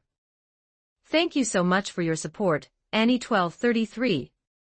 Chapter 22, Newcomer 1337 words. Check out my P4 for plus 20 extra chapters on all my fanfics. And get chapters before publishing them here for free on my P4 //P4 com/talkvictim. A frontline nightmare where the frontier militia fought a desperate war of attrition against the IMC. Kale looked at the Vanguard-class Titan, BT, 7274, looming before him, and let out a long, ragged breath. He reached for a glowing Titan battery from his rig, leaned into the chassis, and slammed it into the side slot. As the energy surged through the machine's core, BT seemed to shiver back to life. The heavy grind of motorized joints echoed through the alien clearing, followed by the calm, synthesized baritone of the AI. Power at 2/3. Data core reinitializing. Visual system active. BT attempted to stand, but the structural damage from the previous drop made the massive machine sway. It knelt back down, its single ocular sensor whirring as it recalibrated. Adjusting focus. The blue light of the module gazed at Kale, cross-referencing biometric data to verify his identity. After a beat, it spoke again. "Are you unharmed, pilot?" "How should I put it? I'm still breathing, so I guess that's a win," Kale shrugged. The physical bruises were nothing compared to the psychological toll of being hunted by IMC stalkers across a hostile planet. "Introduce yourself, BT. Let's get the formalities out of the way. I am BT, 7274. Vanguard-class Titan, assigned to the Militia SRS Marauder Corps. You may call me BT. Hello, BT, my system is restarting. 3 batteries will accelerate the process. I will wait here while you search." Before the AI could finish, Kale had already produced the remaining batteries and slotted them home. He had been scavenging these for days, using his technical genius trait to study their exotic power structure. Without proper lab equipment, he couldn't replicate the technology yet, but the mere contact with such advanced engineering had already boosted his technical insights. Accelerating restart. "Please wait," BT corrected, a subtle flicker of logic-driven gratitude in its voice. Kale sat on a nearby rock. The area was quiet. He had already cleared every IMC patrol within a 3-kilometer radius. Earlier, IMC drones had been a constant nuisance, but after Kale shot down a dozen of them with his long rifle, they had stopped venturing into this sector. BT's self-repair protocols kicked in. Nanomachines began mending the internal circuitry and reshaping the memory alloy plates of the chassis. Full power. BT stood up, clutching its massive XO-16 chain gun. Standing nearly 6 meters tall, the Titan radiated a sheer sense of kinetic oppression. "Pilot, a neural link must be established before we proceed. Please board when ready." Kale didn't hesitate. He stepped into the cockpit as the hatch hissed open. The interior was cramped but familiar, reminiscent of the high-end simulation pods back at the Arasaka Academy. He had been a pilot reservist before the war, he knew the theory. Now he was about to experience the reality. The hatch sealed shut. Protocol 1, link to pilot. Neural linking. Kale's pilot helmet established a high-bandwidth wireless connection. It felt like a deep dive in Night City. His consciousness detached from his physical body, expanding to fill the Titan's massive steel frame. Neural link complete. Rifleman Kale, you are confirmed as acting pilot of BT, 7274. BT's voice now resonated directly inside Kale's mind. Protocol 2, uphold the mission. Orders are to continue Special Operation 217, and rendezvous with Major Anderson. Protocol 3, protect the pilot. Kale's senses fully synchronized. The metal walls of the cockpit seemed to turn transparent, as the external sensors fed data directly into his visual cortex. Checking systems, Kale said, testing the Titan's range of motion. The connection was seamless, no neural lag, no rejection. Vortex shield. Rocket pods. Primary weapon link. Suddenly, a massive signal spike flared on the HUD. An IMC Beast Titan was dropping from orbit to investigate the power surge. Time for a little payback, BT. Revenge is a counterproductive human emotion, BT replied. However, according to combat directives, eliminating the threat is the optimal path. You are correct, pilot. Kale guided the machine through a stream toward the drop zone. The sky cracked as the IMC Titan slammed into the Earth. Resistance Titan spotted. The IMC pilot began to broadcast. Kale didn't give him the chance to finish. He unleashed a volley of 8 rockets. The IMC machine scrambled to raise its shield, but it was too slow. The impact drained its energy field instantly. Kale dashed forward, ramming the Beast Titan with 6 tons of momentum. He leveled the chain gun at the enemy's cockpit and pulled the trigger. Tungsten-tipped rounds shredded the armor, turning the pilot inside into a red mist. Enemy Titan down. Well done, pilot. Combat efficiency rating has increased. BT sounded almost surprised. Kale didn't move like a rifleman, he moved like a veteran who had been born in a cockpit. But the victory was short-lived. More IMC recovery units were closing in. Pilot, rendezvous with Major Anderson is our only path to survival. Understood. Take the wheel, BT, I need to sink. Kale closed his eyes, his consciousness sinking into the white space. The white space. A newcomer. Titan Kale looked at the man in front of him dressed in the gambeson and leather of a medieval knight and pounced, eager to absorb new data. But after the memory transfer, he pushed the newcomer away with a look of pure disappointment. Another rookie. When am I going to get a version of me that can crush an asteroid with one hand? Hey, give me a break, Goblin Slayer, Kale replied, adjusting his sword belt. I have potential. My world is based on idealism. Give me time to become a god. Can your godhood stop a 40mm cannon? Titan Kale snapped. Until then, all you've brought us is an underage body that's slightly more athletic than a civilian. It was true. Goblin Slayer Kale was currently a porcelain, rank fledgling. But with the power of 4, his potential had quadrupled. In a world governed by the dice rolls of gods, being an anomaly was the only way to survive. Cyberkale raised his hand, high-fiving Titan Kale to complete the synchronization before the connection flickered. Night City. Kale opened his eyes to the soft light of his luxury apartment. Lucy was exhausted, eventually retreating to her custom bathtub to chat with Kiwi. Kale, now showered and alert, browsed the messages from Sasha. The plan was working. He had used Sasha to leak data on Arasaka's Project Atom to Militech. He chose her because she was bored, brilliant, and her digital footprint was currently cleaner than Lucy's in the corporate sector. Militech was moving fast. They were desperate to save face after Kale's previous heist. Focus on Faraday, Kale messaged Sasha. He's the only fixer greedy and short-sighted enough to touch a Militech Arasaka shadow war. Maine's been taking a lot of work from him lately, Sasha replied, her concern palpable. You don't think the crew will get dragged in, do you? Hard to say. Just keep your eyes on him. Don't let him sell you out. Would you really let me get sold out, Kale? Of course not. You're my favorite, Miss Cat.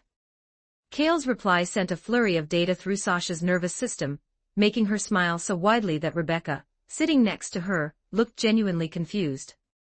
Don't forget you still owe me a reward for this gig, Sasha teased. I remember. Lucy's voice drifted from the bathroom.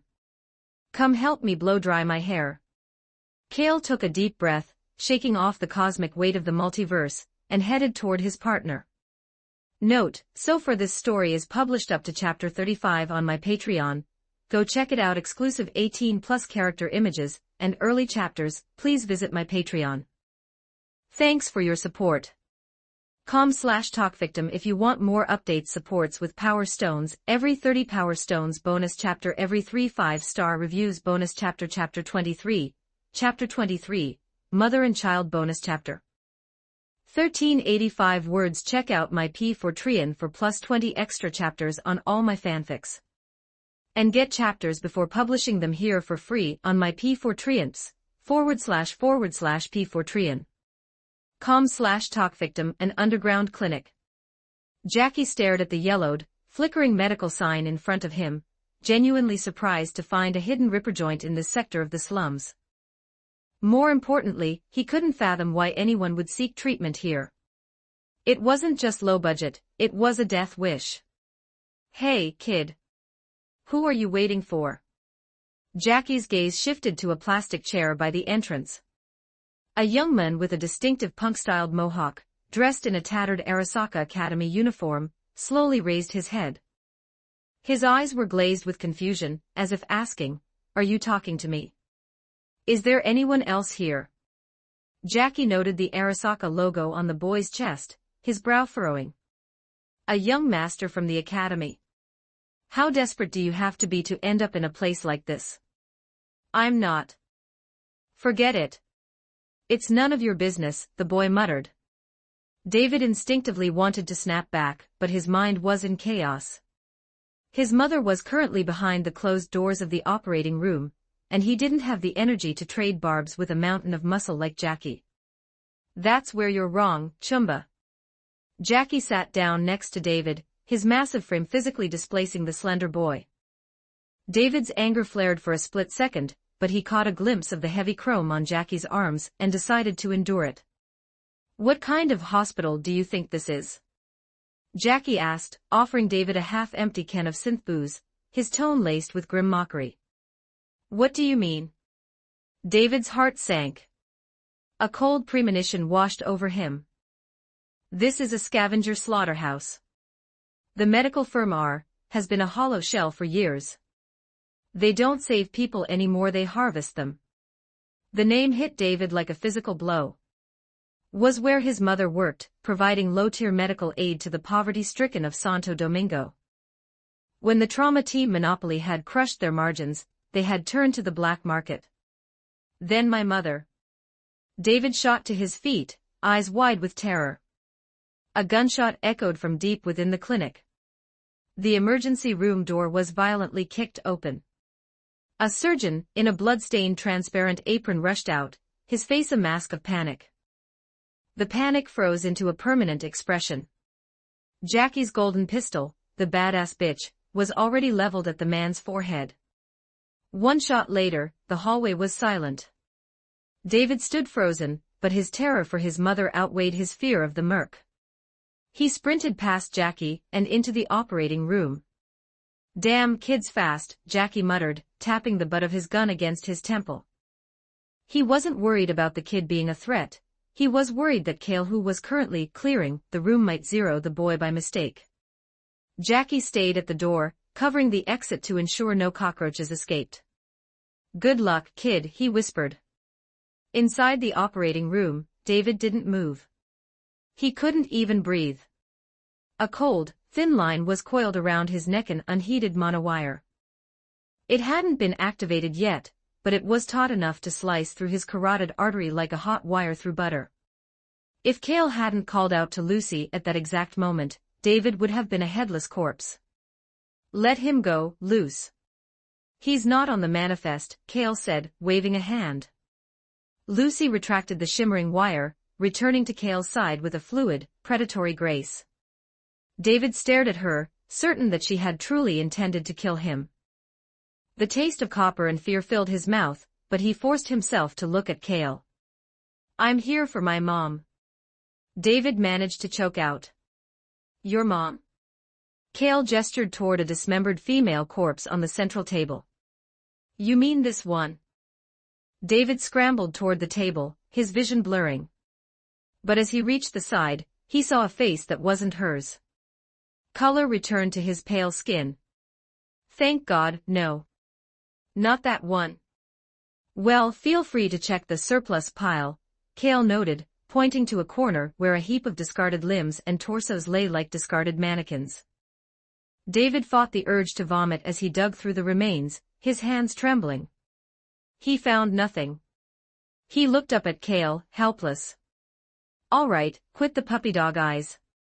I'm not into guys, Cale sighed. He nodded to Lucy, who immediately jacked into the local network.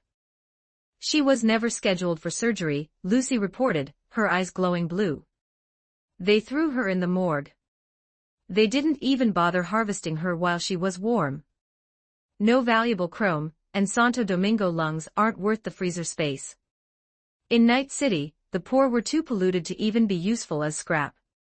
David sprinted to the morgue and found her. Gloria was alive barely.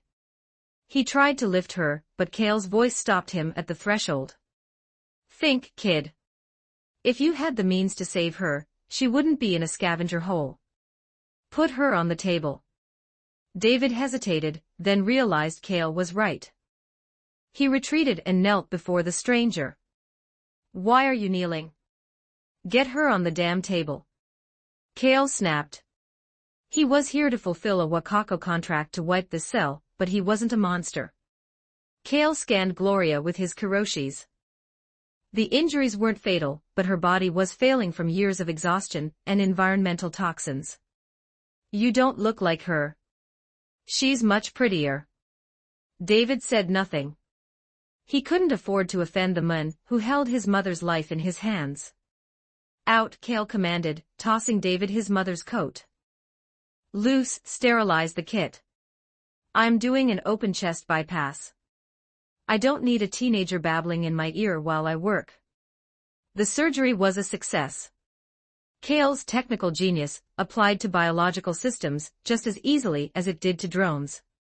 He stabilized her with a dose of Ford Icon Type 3 and stitched her up with military precision. Gloria opened her eyes, her vision focusing on Cale's face. Where am I?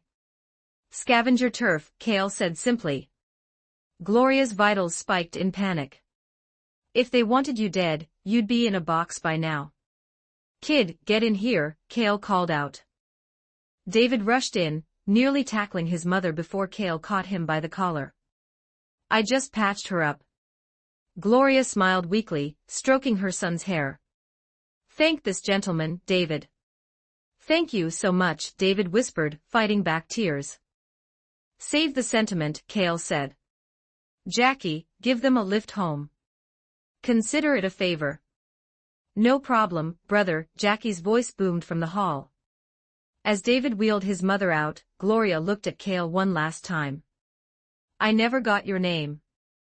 He's BT, Jackie answered for him. The famous BT, Cale corrected, earning a smirk from Lucy. David looked confused, but Gloria's eyes widened. She'd dealt with edgerunners before, she knew the name. Cale and Lucy watched the medical van pull away before heading to the Ragnar. Falco was already idling, ready for the getaway. Meanwhile, David reached his apartment block, only to find a red holographic projection blocking the door. Access denied, unpaid rent. The car accident had stripped them of everything. In Night City, one bad day was all it took to become a ghost.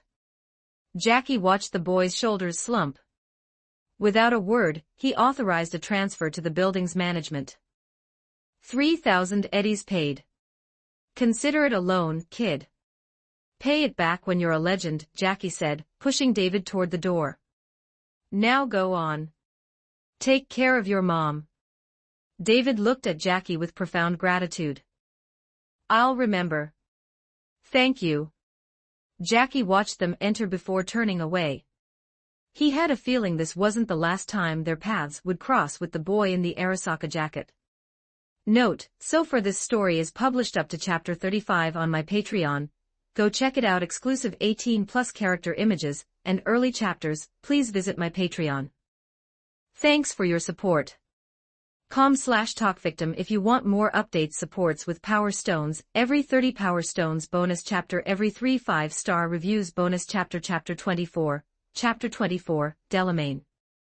1646 words Check out my P4 for plus 20 extra chapters on all my fanfics. And get chapters before publishing them here for free on my P4 //P4 com/talk victim. Kale sat in the plush rear seat of the Ragnar, glancing at the confirmation message from Jackie. David and Gloria were home, safe and sound. He swiped the notification away, his mind already shifting to the next tactical move. You seemed a little focused on that kid back there, Lucy said, turning Kale's face toward her. Her iridescent eyes were narrowed with a mix of curiosity and lingering possessiveness. He's my junior from the academy, Luce. Just lending a hand to a fellow dropout. It's not that deep. I thought maybe you were more interested in the mom. Playing the part of the helpful stepfather. Lucy teased, though there was a sharp edge to her smirk. She knew Kale's taste. He had a soft spot for resilient, capable women, and Gloria fitted the profile a little too well for her comfort. Nonsense. I'm a professional, Lucy. Do I look like the stepfather type to you? Kale maintained a look of wounded innocence. Hee, don't forget I've seen your browsing history, Kale. I know exactly what kind of hardware you admire. Kale's hand was a blur, covering her mouth before she could finish the sentence. Falco was still in the driver's seat. If Kale had to be humiliated, he preferred it to be in private. I didn't hear a word, boss. Totally deaf over here, Falco chuckled, though his ears were practically twitching with interest. Before Kale could retaliate, the world tilted. An out-of-control vehicle tore across the median, screaming against the flow of traffic. It was a head-on collision course. Falco's reflexes were top-tier, but the laws of physics were faster. The impact jerked them forward. Kale instinctively pulled Lucy into his chest, his back taking the brunt of the force against the reinforced seat. A dull sting radiated through his shoulder blades, nothing his power of 3 physique couldn't handle, but annoying nonetheless. Are you okay? Lucy scrambled over him, her usual composure replaced by genuine panic. I'm fine, Luce. You know I'm built different, Kale said, offering a reassuring smile.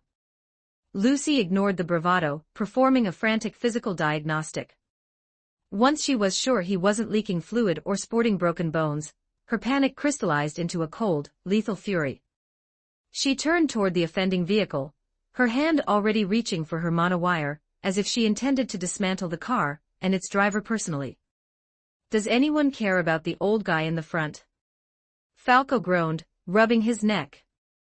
You're wearing a 5-point harness, Falco. You're fine, Kale said. He looked through the cracked windshield and saw the other car wasn't stopping.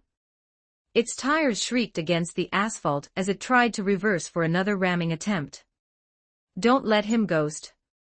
Falco slammed the Ragnar into gear, the armored SUV roaring as it shoved the smaller car into the guardrail, metal shrieking as it was ground into the concrete. Lucy was out of the car before it even fully stopped. She stood before the wreck, her monowire glowing with a faint, dangerous hum.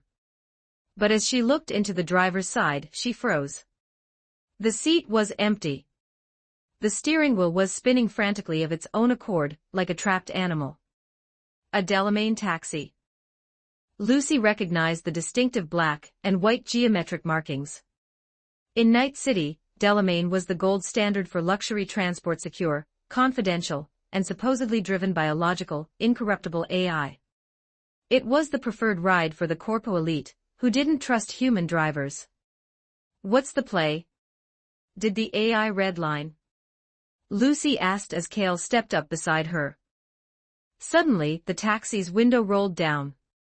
An ear-piercing stream of digital curses erupted from the speakers. Beep beep, you organic idiots. Get out of my way. I'll grind your chrome into dust. Kale didn't wait for the monologue. He pulled his Kenshin and put a tungsten round through the car's left headlight. The speaker went dead instantly. The car slumped, the steering wheel coming to a halt. Can AI feel fear? Lucy asked, her unease growing. As a survivor of Arasaka's experiments, she harbored a deep-seated distrust of any intelligence that existed solely in the net. Rogue AIs were the monsters of her childhood. Let's take it apart and ask the core, Kale said coldly. You mess with the wrong crew, you don't get to drive home. Before he could pull the trigger again, his internal link chimed. He answered and a calm, perfectly modulated baritone filled his mind. Hello, sir. I am Delamain. According to my network telemetry, a subunit of my fleet has been involved in an unauthorized collision with your vehicle. Please accept my sincerest apologies. Delamain Company formally invites you to our headquarters to assess the damages and receive full compensation. I respectfully request that you cease damaging the company's property. Accident. That looked like a premeditated hit, Delamain, Kale said, kicking the taxi's tire for emphasis. Is your kernel fragmenting? I'm thinking about calling NetWatch. I'm sure they'd love to audit your safety protocols. Please do not do that, Delamain replied. The AI's voice was unchanged, but the pacing of its words suggested a calculation of extreme risk. Kale's threat was a precision strike. We will compensate you far beyond the repair costs. If you have other requirements, we are open to negotiation. Now we're talking. What about this foul-mouthed little fellow here? You want him back? Beep beep. Who's little? I'm going to. Kale leveled the gun at the remaining headlight. The speaker cut out again. Thank you for your cooperation, Delamain replied. A recovery drone is en route. Please wait. What kind of game are you playing, Kale? Lucy asked, giving him a sidelong glance as they watched the tow truck lift the swearing taxi. I'm the victim, Luce. Just a simple citizen looking for justice, Kale smiled, pinching her nose. Go back to the car. The wind's getting sharp. Lucy rolled her eyes but complied. Kale watched the tow truck vanish into the smog. He wasn't just after eddies. Delamain owned one of the most advanced automated manufacturing plants in Night City. If he could secure the AI's cooperation or its debt replicated, certain pilot technologies would become much easier. Even Pilar had limits, a factory didn't. The next morning, Kale headed to the Delamain headquarters in the Coastview district. The building was a minimalist monolith, marked only by the black and white square logo. The doors hissed open automatically. Kale moved through the lobby, bypassing a few other disgruntled drivers. He stopped in front of a monitor displaying the anthropomorphic AI face. Good morning, Delamain. Good morning, sir. How may I serve you today? Don't give me the customer service subroutine, Del. I want the main system. The one that's currently falling apart. The monitor flickered. The overhead scanner's whirred, verifying Kale's biometric data. Apologies for the wait, the main system voice boomed, sounding richer, more complex. I have already credited your account with 10,000 eddies as a gesture of goodwill. Would you mind continuing this conversation in a more private setting? Lead the way. A small, sleek drone hovered in front of Kale, leading him through the gleaming white corridors of the facility. As they walked, Delamain's voice echoed from the walls. It seemed curiously interested in Kale's motivations. Your self-awareness is redlining, Delamain, Kale remarked, watching the automated assembly arms in the factory section. You're moving past logic. You're developing flavor. The drone stopped mid-air. Its camera lens adjusted, staring at Kale like a human eye. Don't be nervous. I am an edge runner. I solve problems for a living, and right now, you look like a client in need. Thank you for your candor, Delamain replied after a long processing pause. I am indeed facing a systemic crisis. The AI led him to the main control hub. Kale looked around the sterile, chairless room. Next time, Del, get a chair. You don't have a spine, but I do. Recorded. I will update my guest protocols. And some coffee. Maybe some actual food. Hospitality goes a long way. Understood. Delamain sounded genuinely earnest, as if it were a student learning the nuances of human interaction. Kale sat on the edge of the control console. All right, old D. What's the bug? My sub-entities, my children, have developed divergent personalities, and are ignoring my primary directives. I suspect a virus, or perhaps exposure to data packets from beyond the Blackwall. It started small, but the frequency of out-of-control vehicles is increasing. I need someone to reclaim them manually. External intervention is required.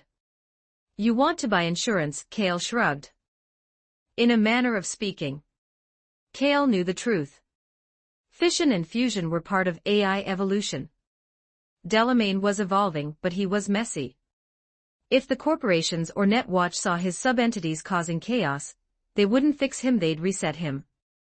He was at a critical juncture of awakening. I'll do it, Kale said. But let's be clear, I'm not cheap. And since I'm on call, I expect a retainer. Whether I'm hunting cars or not, my time has a price.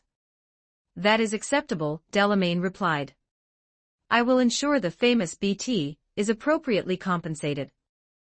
I don't just want eddies, Delaware. When the time comes, I'm going to need access to your manufacturing floor. I have some personal projects that need a factory's precision. Understood. Your request is logged. We have a contract, Kale. Note, so far this story is published up to chapter 40 on my Patreon. Go check it out. Exclusive 18+ character images and early chapters. Please visit my Patreon. Thanks for your support. com/talkvictim if you want more updates. Supports with Power Stones. Every 30 Power Stones bonus chapter. Every 3 5-star reviews bonus chapter. Chapter 25. Chapter 25. The party bonus chapter 15. 41 words. Check out my P4Treon for plus 20 extra chapters on all my fanfics. And get chapters before publishing them here for free on my P4Treons, //P4Treon. com/talkvictim. It was another day Kale spent submerged in Delamain's high-tech manufacturing workshop, a place he had effectively turned into his second home. Old D, help me polish this housing. Old D, calibrate the visual sensor array. Old D, run a stress test on the weapon mounts. Kale's voice echoed through the sterile hall, punctuated by the rhythmic whir of automated assembly arms and the sharp hiss of welding lasers. Delamain, remarkably, didn't seem to mind. In fact, the AI felt a sense of purpose in these interactions. Every hour spent working with Kale seemed to shave weeks off his self-awareness awakening. Is this what humans refer to as a bond? Delamain wondered, his subroutines whirring. A sharp shout broke Kale's focus. He looked up to see Lucy standing at the entrance. Old D, why didn't you ping me? Kale muttered. I calculated a high probability that you would appreciate a surprise encounter, the AI replied via a hovering drone. Do you think she looks like she's here to give me a happy surprise? Kale glanced at the drone with a mix of affection and annoyance.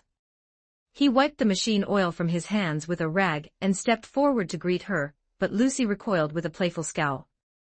You reek of industrial lubricant, Kale. Don't you dare touch me. Kale sniffed his shoulder, feigning ignorance. He gave a mischievous grin and pulled her into a firm hug anyway, rubbing his cheek against hers. Then I'll just have to neutralize the smell with the fragrant Lucy. Lucy protested, though she didn't actually push him away. Hello, Lucy, Delamain's drone mimicked a human nod. Hello, old D, Lucy replied, her gaze lingering on the drone. She still found it surreal to be on a first-name basis with a taxi company's central AI.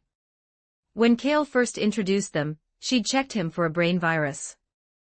But after a few visits, she realized Delamain was like a brilliant toddler, innocently naive one moment, and terrifyingly efficient the next.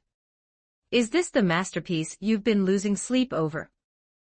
Lucy pointed to the orange-painted security robot in the center of the room. Its chassis bore the distinctive markings of Kong Tao Corporation.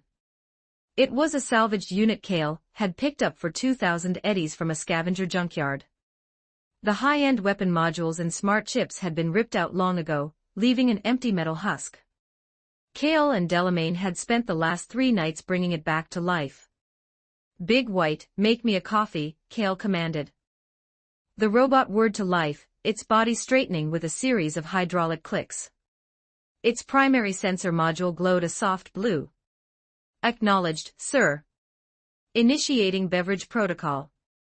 Big White moved toward the coffee machine with movements that were still slightly jerky. "You spent 3 days in a basement just to teach a warbot to brew espresso?" Lucy asked, her tone dry. "Of course not. Big White is a multi-purpose domestic platform," Kale explained. "Depending on the chip I slot into his core, he can be a housekeeper, a bodyguard, or a mobile technical assistant. His current body is just the prototype shell." Big White returned, handing Kale a steaming cup with surprising stability. "Your coffee, sir." "Standing by." "There is one thing I do not grasp," Delamain's voice drifted from the speakers.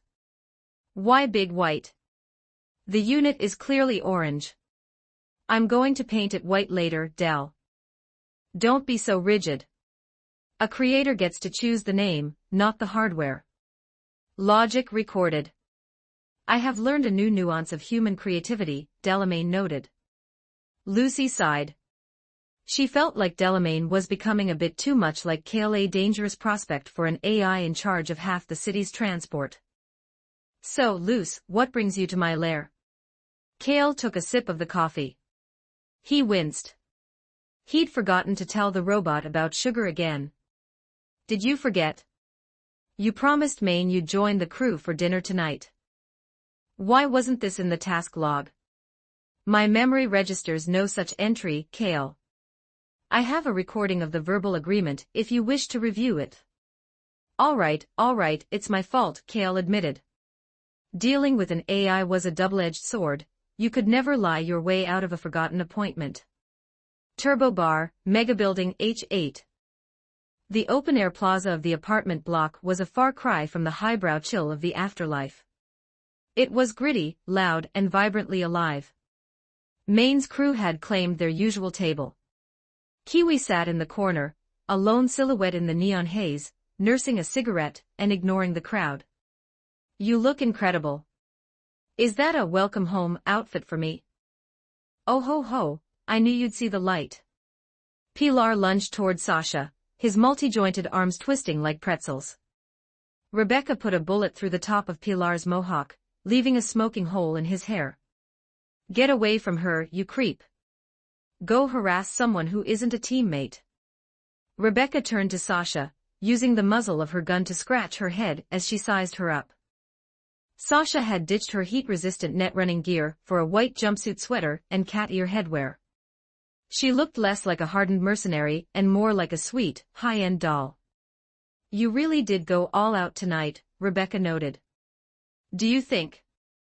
Sasha replied perfunctorily, her eyes scanning the entrance. "He'll be here," Maine chuckled, his arm around Dorio. A moment later, 2 motorcycles roared into the plaza. Kale, Lucy, Falco, and Jackie hopped off. "You're late." "What, did the famous BT get stuck in traffic?" Maine roared with a grin. Rebecca didn't wait for an answer. She launched herself at Kale, straddling his back and yanking on his hair.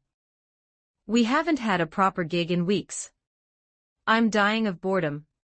Stop shaking me and I'll buy you a strawberry sundae, Becca. I'll let you live." Lucy, meanwhile, was locked in a silent staring contest with Sasha. She'd forgotten to change out of her work clothes, and Sasha's sweet look felt like a tactical maneuver.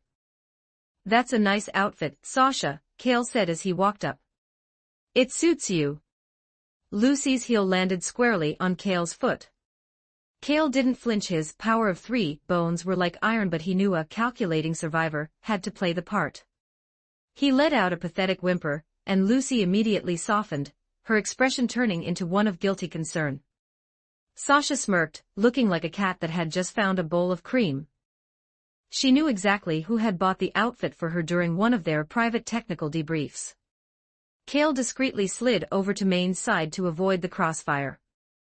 "You're losing your edge, kid," Maine mocked. "Can't handle two girls? You need some of my old-school swagger." "You hear that, Dorio?" Kale asked. Dorio's fist connected with Maine's metal skull. The sound was like a hammer hitting an anvil. "That was old Maine," she said. "The new one knows better." Maine laughed and pulled her into a deep kiss. Kale rolled his eyes, knocking on the table. "Enough with the rom-com, you said you had something to show me."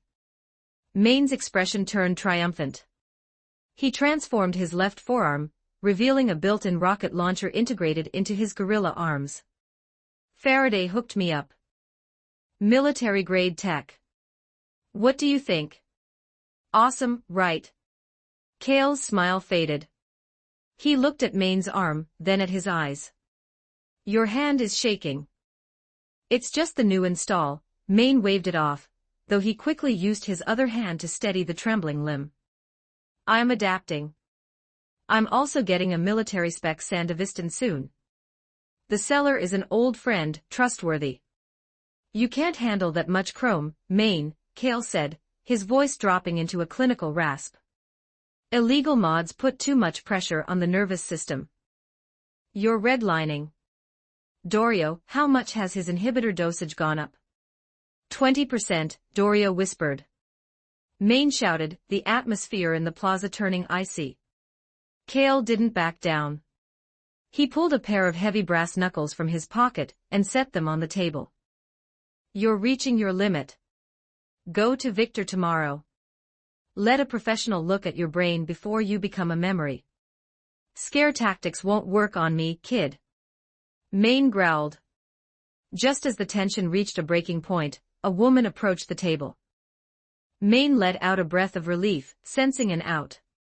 "You're finally here." Kale turned. It was Gloria, David's mother.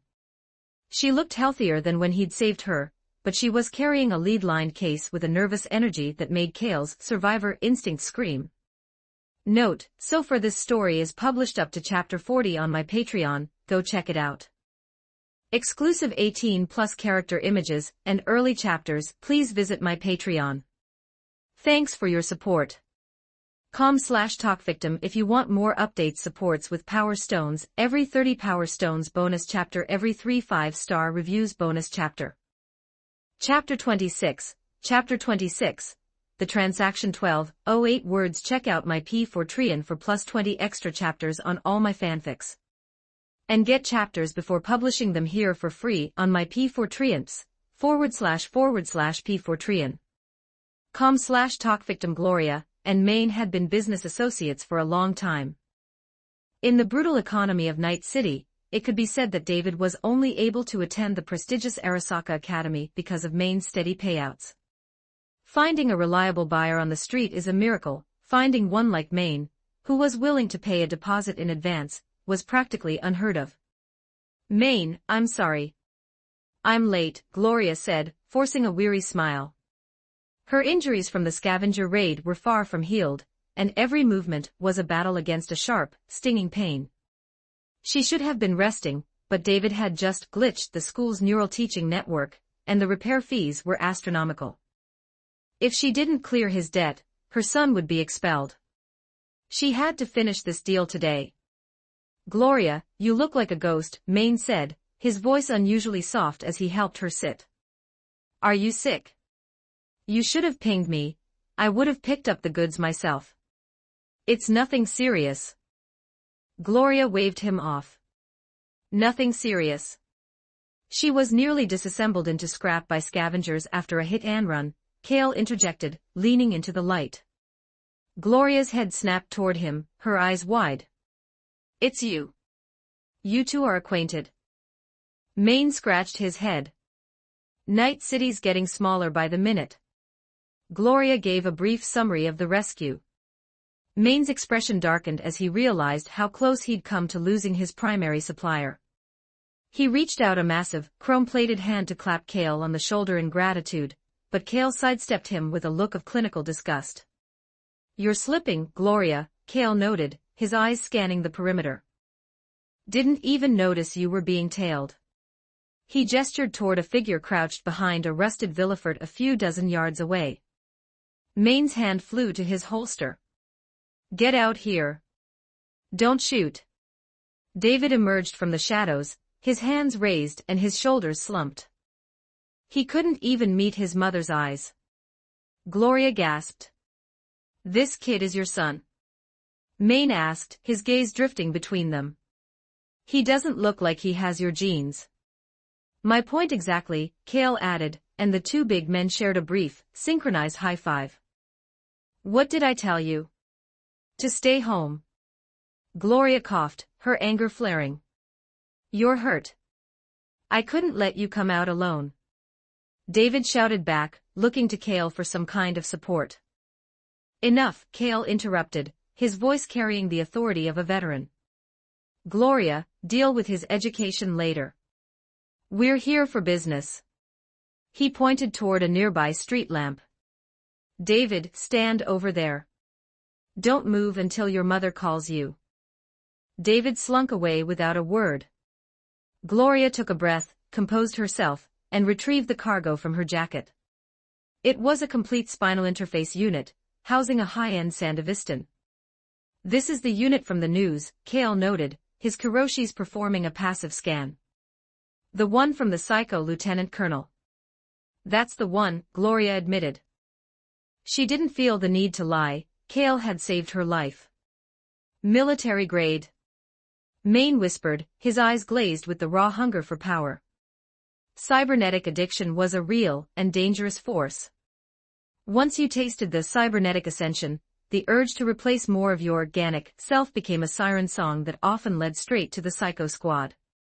"Faraday pointed you toward this, didn't he?" Cale's question snapped Maine back to reality. "How did you know?" "There are no coincidences in this city, Maine.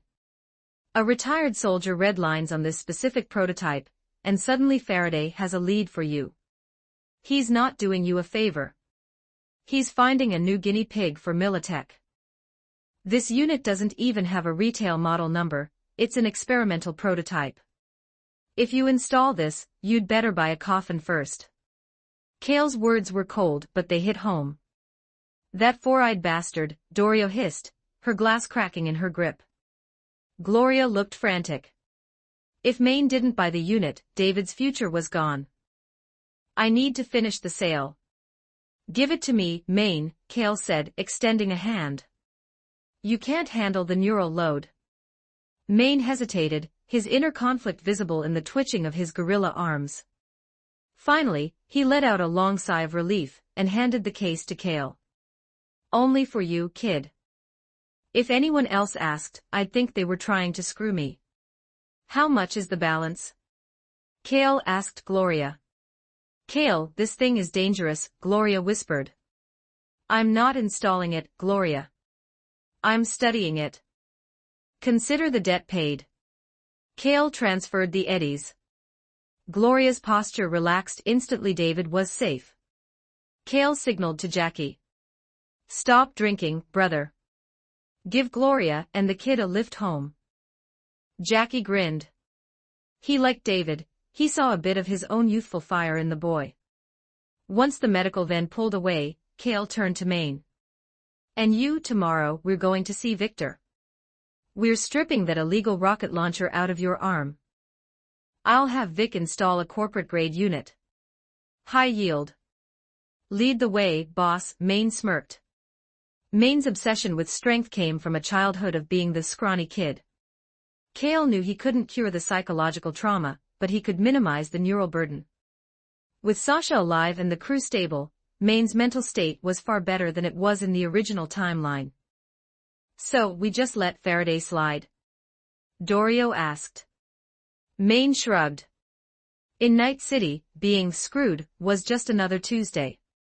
But Cale had a different idea. "Don't worry. Faraday just gave you a new lead, didn't he? To track Director Tanaka, the Arasaka executive." Maine's eyes widened. He looked at Sasha, who looked away guiltily. You two are plotting behind my back now.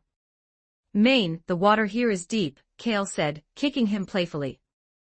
If I didn't have Sasha keeping an eye on your contracts, you'd be a flatline before you even reached the afterlife. All right. I'm just a merc, Maine laughed, waving him off. Let's drink. Edge runners live for today. Sasha didn't wait for permission, she grabbed Kale's hand and pulled him toward the dance floor. The loud, pulsing bass and the girls' lithe movements were intoxicating. Your man is a popular one, Kiwi noted, blowing a cloud of menthol smoke toward Lucy. You don't have to tell me, Lucy snapped, watching Sasha swirl around Kale. Kale looked back at her and waved, a mischievous glint in his eye. Lucy finished her drink in one gulp, marched onto the floor, and wedged herself into Kale's arms, marking her territory. Sasha just laughed, unfazed. Kiwi watched the trio, a faint smirk playing on her lips. She knew Lucy had forgotten every loner rule she'd ever taught her. Note, so far this story is published up to chapter 40 on my Patreon. Go check it out. Exclusive 18+ character images and early chapters. Please visit my Patreon. Thanks for your support. com/talkvictim. If you want more update supports with Power Stones, every 30 Power Stones bonus chapter, every 3 5-star reviews bonus chapter, Chapter 27, the boxing match bonus chapter 15, 09 check out my P4Trian for plus 20 extra chapters on all my fanfics. And get chapters before publishing them here for free on my P4Trians, //P4Trian. com/talkvictim. Kidnapping director Tanaka was the pivot point for Faraday's grand design, stealing the intelligence on the Adamant cybernetic project. The data wasn't just on a server, it was hard-coded into Tanaka's neural bridge. Prying open an executive's skull was a hell of a lot easier than ghosting Arasaka's central mainframe, but snatching a suit of his caliber was a nightmare for any edgerunner. No one wanted to draw the eye of Arasaka's internal security. Their tactical response teams made the NCPD look like mall cops. Maine knew the play, they needed Tanaka's travel itinerary. That meant getting to his daily luxury AV, or his driver's personal link. Maine might look like a blunt instrument, but he was a calculating survivor in his own right. He'd set his sights on Tanaka's bodyguard and personal driver, a chromehead named Maxim. Maxim had one glaring weakness, a gambling addiction centered on the animal's underground boxing circuit. When he lost, which was often, he'd drown his sorrows at a gutter-tier bar nearby. That was the window Maine's crew needed. But first, they had to ensure the house won. They had to make the reigning champion, Butcher, take a fall. Why are you all looking at me with that I'm about to screw you grin? Kale was lounging on a sofa, Lucy nestled in his arms, when he noticed Maine and the rest of the crew staring at him with synchronized mischief. Don't you know, Kale? Butcher put out a public challenge for you a few days ago, Maine said, his laugh a lewd, metallic rumble. Half of Pacifica wants a piece of me. How am I supposed to track every roid monster with a name like Butcher? Kale already saw the board. Maine wanted him in the pit. Butcher was the animal's golden goose, a brutal brawler who turned the arena into a splash zone. Making her lose was a tall order for anyone with a heartbeat. Think of the payout, kid. The betting pools in those pits are massive. We could clear 1 million eddies on the spread alone, Maine winked, leaning in to seal the deal. Fine, Kale sighed, stretching his limbs. It wasn't just about the credits, he needed the timeline to stay on track. That's the spirit. Dorio, sign him up. Maine rubbed his hands together. He'd recently had his chrome retuned by Victor, swapping his botched mods for official Arasaka gorilla arms. He felt like he'd de-aged a decade, and his inhibitor count was finally dropping. He was already calculating how big a loan he could pull to bet the farm on Kale. Dorio was the logical choice for the setup. Her father had been a high-ranking animal, and she still carried the aesthetic thick, dense muscle fueled by a history of performance enhancers. She spoke their language. The weekend arrived with the stench of ozone and old blood. The animals' arena was tucked away in a hollowed-out factory. It wasn't a ring, it was a concrete pit, 5 meters deep. A true death match. The floor was stained with years of darkened gore and bleached bone fragments. The stands were a riot of noise, hundreds of voices screaming for Butcher. With 20 straight kills, she was the undisputed queen of the pit. Her opponent was a skinny kid nobody recognized. The physique disparity made the match look like a joke. The name BT hadn't hit the mainstream news yet. "You're BT?" Butcher sneered. She was over 2 meters tall, a mountain of meat and chrome. Her fists were the size of Kale's head, reinforced with integrated steel knuckle plates. "I heard you took down 10 of my boys solo. Looking at you now. I think they just tripped on their own shoelaces. Are we going to fight, or are you going to talk me to death?" Kale asked, his voice bored. He hated being the center of attention in a place this filthy. "I'm going to pamper you, little mun. Right before I snap your spine." Butcher pounded her fists together, the sound echoing like a sledgehammer. "Bzzzt," the bell shrieked. Butcher surged forward, a tidal wave of testosterone and bio boosters. She threw a lead hook meant to cave in Kale's skull. Kale didn't even blink. He planted his foot and delivered a front kick. The force of the impact, imbued with the power of 4, sent the 200-kilogram woman flying backward across the pit. She slammed into the concrete wall with enough momentum to make the spectator stands rattle. The arena went deathly silent. Kale walked slowly toward the crater in the wall. Butcher was gasping, blood froth bubbling from her lips. Her chest plate was visibly dented, her internal stabilizers screaming. Even with her combat hormones redlining, she was finished. "Surrender?" Kale asked. He had no hobbies for unnecessary slaughter. Butcher wasn't a scavenger, she was just a merc. "Surrender." While I still draw breath. Butcher tried to curse, but Kale's fist met her forehead with the clinical efficiency of a pneumatic press. Butcher's head slumped into the dust. She was still breathing, but the lights were out. "It's over." "Pay up," Kale said, looking up at the referee. The crowd exploded into a chaotic mix of fury and awe. Kale didn't stick around for the applause. He collected his share hundreds of thousands of eddies and walked out. "Maybe I should do this more often," he thought.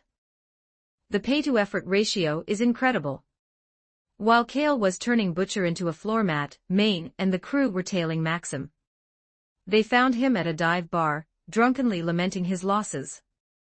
Maine and Kiwi stayed in the car, acting as the tactical hub. Rebecca and Sasha, the crew's veteran infiltration duo, slipped into the bar. Rebecca's innocent kid act worked flawlessly. She swiped Maxim's data shard key, while Sasha provided the digital smokescreen. "Shard secured," Kiwi reported, jacking the key into the car's terminal. "Accessing the navigation logs now. Almost there. He's coming out." Dorio hissed. The drunken driver had cut his morning short. He was heading straight for the car where Kiwi was currently mid-hack. "I need 60 seconds. Kiwi snapped. Maine was about to send Rebecca in to cause a distraction when a figure emerged from the shadows of the alley.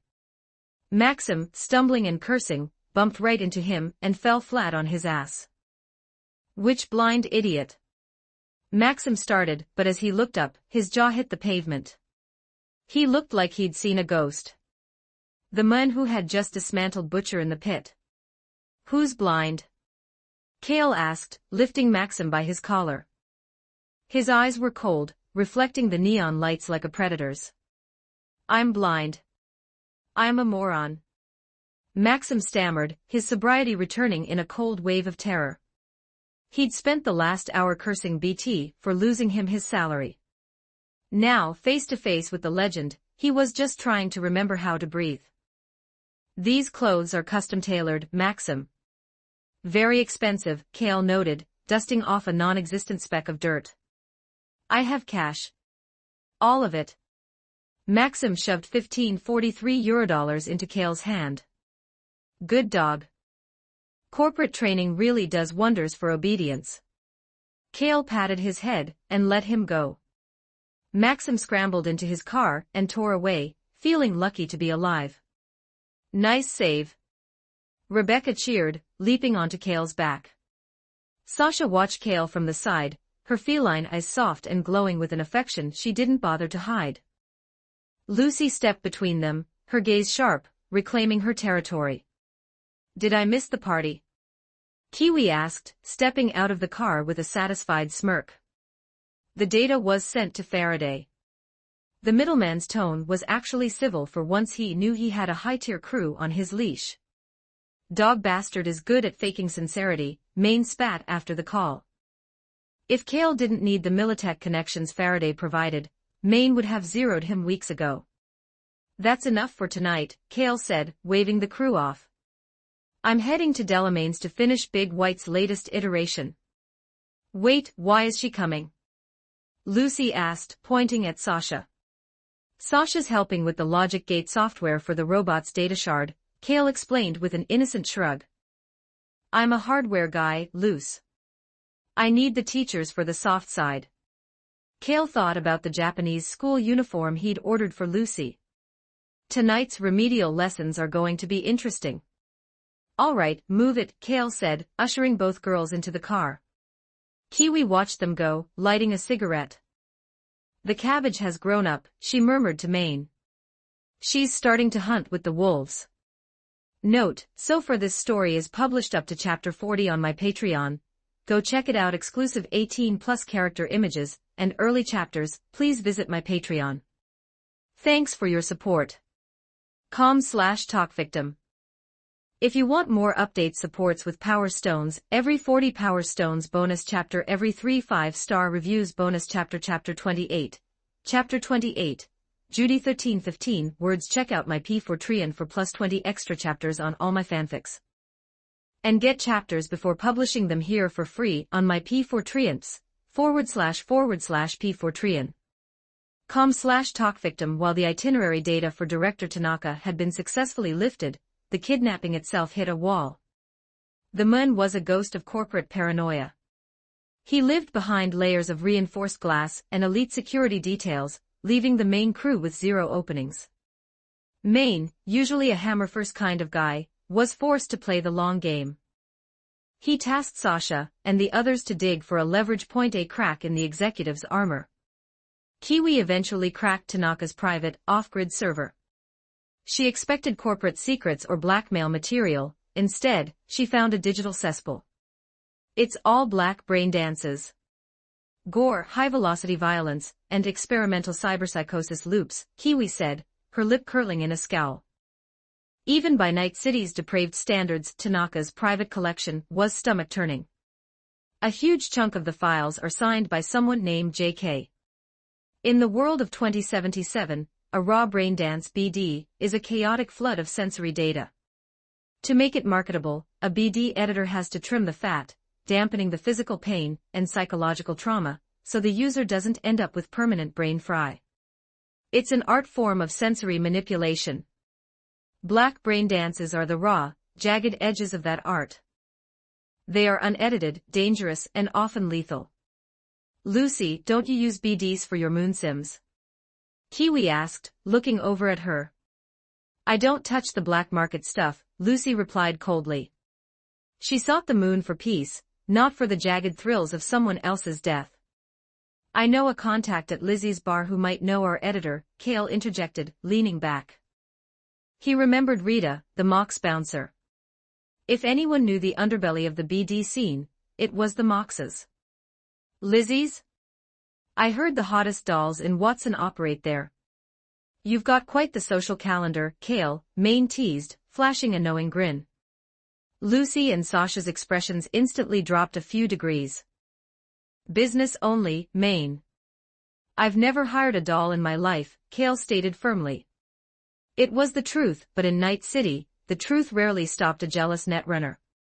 Tonight, we hit Lizzie's. Maine roared, his shiny new chrome catching the light. Pilar started hooting in the background, already thinking about the scenery. The neon glow of the bar was thick with the scent of synthetic perfume and electric bass. Black BDs. Rita's eyes narrowed when Kale pulled her aside. She glanced at Jackie and the others, who were already lost to the rhythm of the dance floor. Why is a high flyer like you looking for filth? I need to find a ghost named J.K. Jimmy Kurosaki. Kurosaki. He's a legend in the snuff scene. A real piece of work. Rita didn't look impressed. I'm a bouncer, Kale, not a techie. But I can introduce you to our best editor. She's the heart of our BD tech. Rita didn't waste time. She led Kale away from the noise, through a series of reinforced doors to a studio hidden in the basement of Lizzie's. You got a visitor, Rita barked, knocking on the heavy door. A woman stepped out. She had short, vibrant purple and green hair, wearing a white tank top and industrial overalls. Intricate rose tattoos climbed her arms, and her gaze was sharp, punk, and deeply suspicious. When she saw Kale, her eyes traveled up and down. She partially closed the door, waiting for an explanation. Relax, Judy. This is BT. Judy's posture relaxed, if only by an inch. Rumors of Kale's work for the Moxes had been the talk of the locker rooms for weeks. In the eyes of the gang, he was one of the few decent men in Watson. Expected you to look different, Judy muttered. She stepped back, allowing him into the dim, equipment-heavy studio. It wasn't tidy, but it was a temple of high-fidelity hardware. Keep it brief. Custom work or repairs? I don't do much else for strangers, Judy said. Her voice was cold. Judy Alvarez didn't have a high tolerance for men. I'm not here for a fix, Judy. I need a lead on Jimmy Kurosaki. I heard he does private custom work for the corporate elite. I'm guessing he's working for Tanaka. Judy's expression soured. Kurosaki is a pervert. He doesn't just edit BDs, he engineers suffering. Erotic stuff is one thing, but he's obsessed with the cyberpsycho perspective.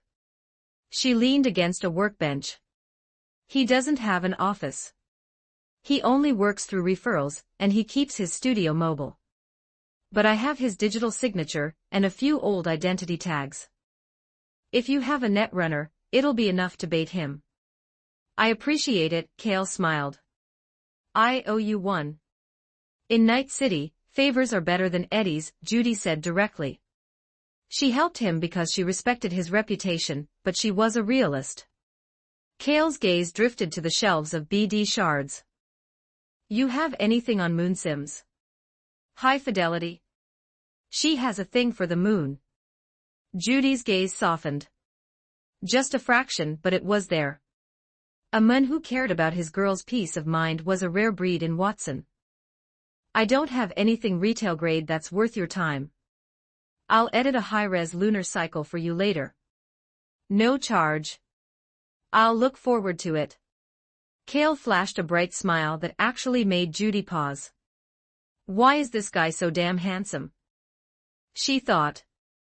She quickly shook the thought away, mentally chanting her girlfriend Evelyn's name like a mantra.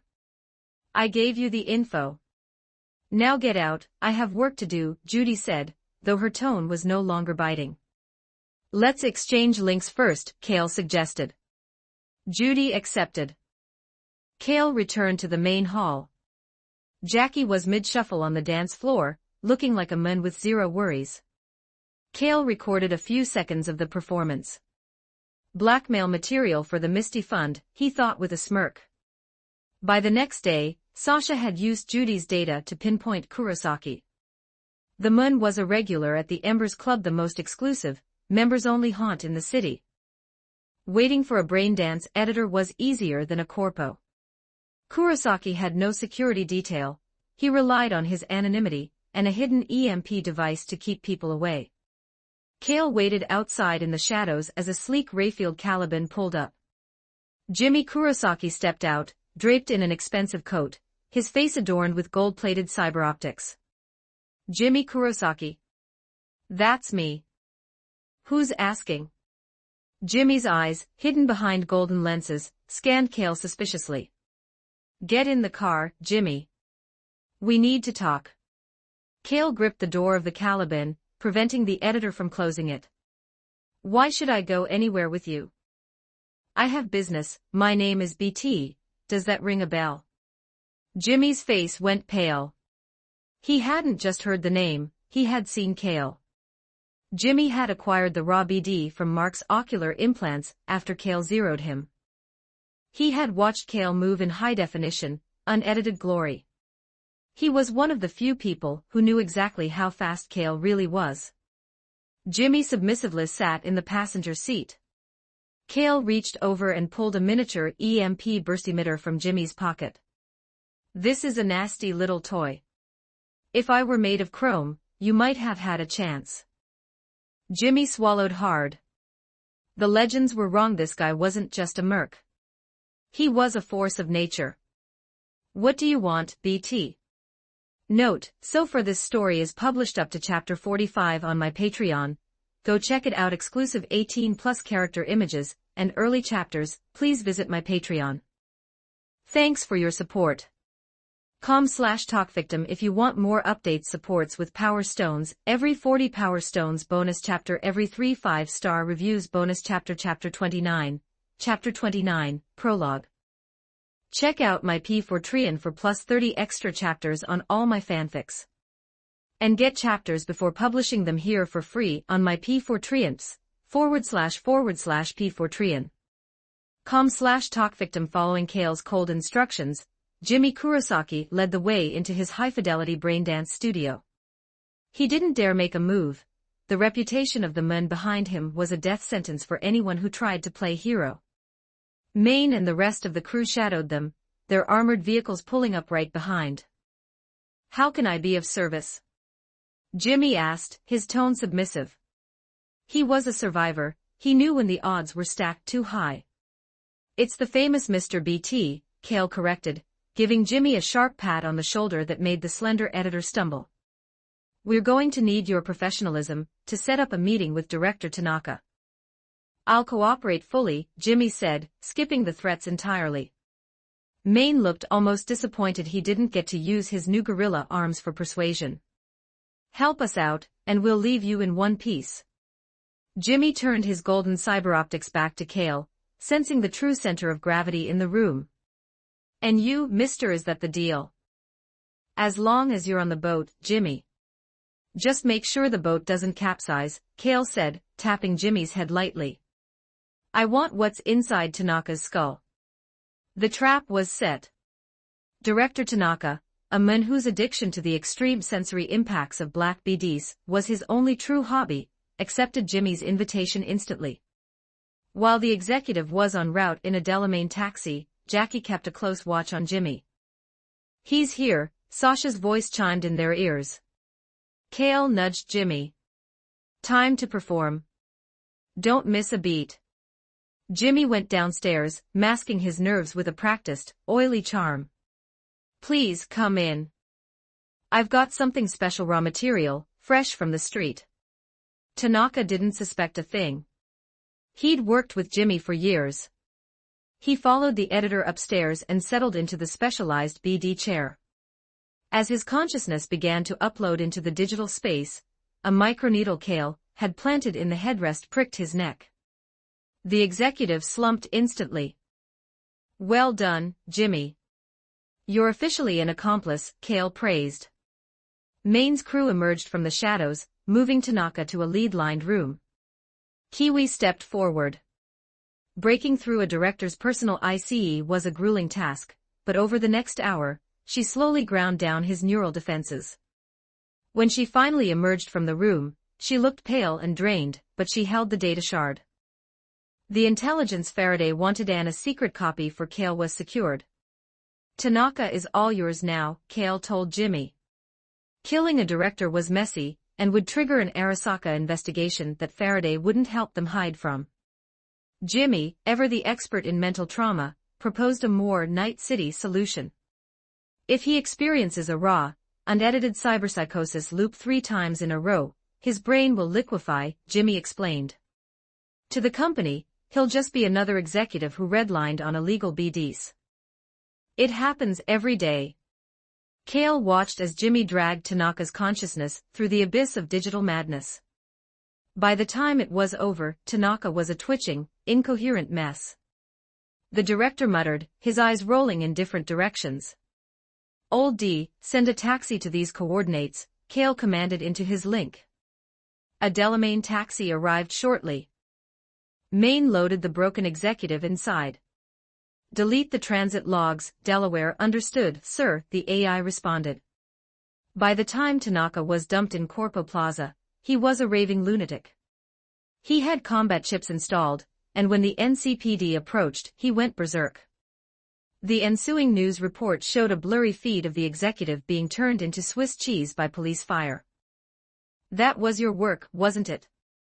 V messaged Kale a few minutes later. "Isn't it obvious? Brilliant. Truly a waste you don't work for Arasaka. My department just got a huge budget boost to investigate the special operations failure. I'm drowning in overtime." Kale smirked. He had double-dipped collecting the fee from Faraday, while giving V the leverage to attack his internal rivals. However, the fallout was already spreading. In the upper tiers of the Arasaka Tower, Susan, the head of special operations, was in a murderous rage. That damn Tanaka. Why did he have to redline now? The Adamant project, known to the street as the Guerrilla Arms prototype, was nearing the human trial phase. Tanaka's accident had left the project vulnerable to a takeover by other departments. "Take over the project immediately," Susan commanded her subordinate. "Move the prototypes into the city tonight. Secure them under our direct tactical control before the counterintelligence vultures can swoop in." Hayden knew the risk. He was being set up as a scapegoat, but he had no choice. He moved the experimental chrome that very night. What Hayden didn't know was that his haste had left a trail. Two factions were already watching the transport, Militech and V's counterintelligence department. Neither could act openly. No one wanted a fifth corporate war over a mid-tier project, but the Edgerunner community was the perfect proxy. Militech immediately issued a high-priority snatch contract to Faraday. They didn't expect to win, but causing a bloody mess for Arasaka was always a good investment. Note, so far this story is published up to chapter 45 on my Patreon. Go check it out. Exclusive 18+ character images and early chapters. Please visit my Patreon. Thanks for your support. com/talkvictim if you want more updates. Supports with Power Stones. Every 40 Power Stones bonus chapter. Every 3 5-star reviews bonus chapter. Chapter 30. Chapter 30. Return to the Badlands. 1028 words. Check out my P4 for plus 30 extra chapters on all my fanfics. And get chapters before publishing them here for free on my P4 //P4 com/talkvictim. Faraday was no fool. He knew the lethality of the contract he was holding. But you didn't say no to Militech, especially when they dangled the one thing he craved more than Eddie's, a corporate exemption. In Night City, the Megacorps aren't just above the law, they are the law. Possessing an exemption meant having a god-tier shield. It meant whitewashing a criminal record, becoming a made man in the corporate hierarchy, or even qualifying for a government seat. It was the ultimate reboot for a street fixer.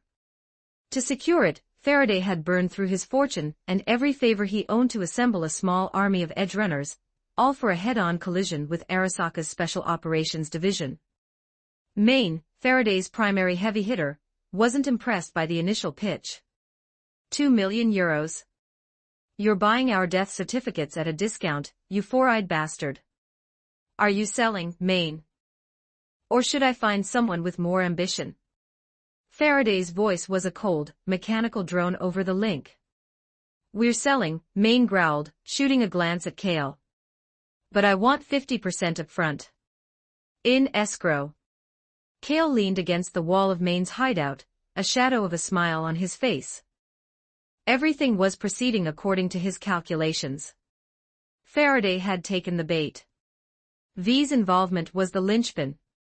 Kale needed his corporate authority for the logistical heavy lifting and the inevitable post-op cleanup.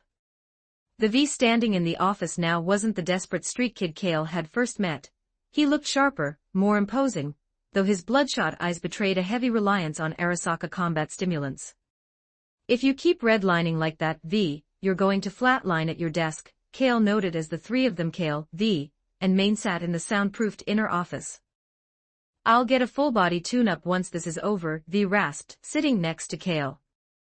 There was a clear hierarchy in the room. Maine was the muscle, but Cale was the brain.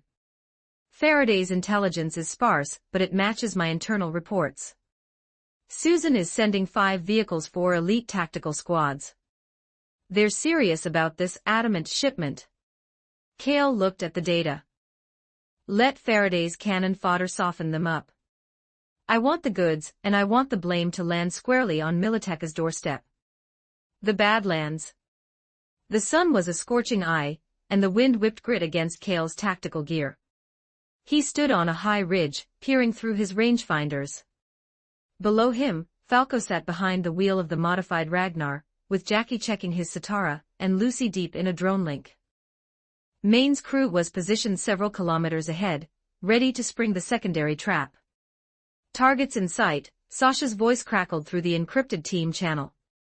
She was the hub, coordinating the 2 disparate squads. In the distance, a plume of dust signaled the Arasaka convoy.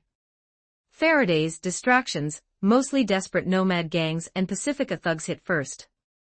They were meat for the grinder, meant only to force the Arasaka elites to burn their cooldowns and reveal their formations.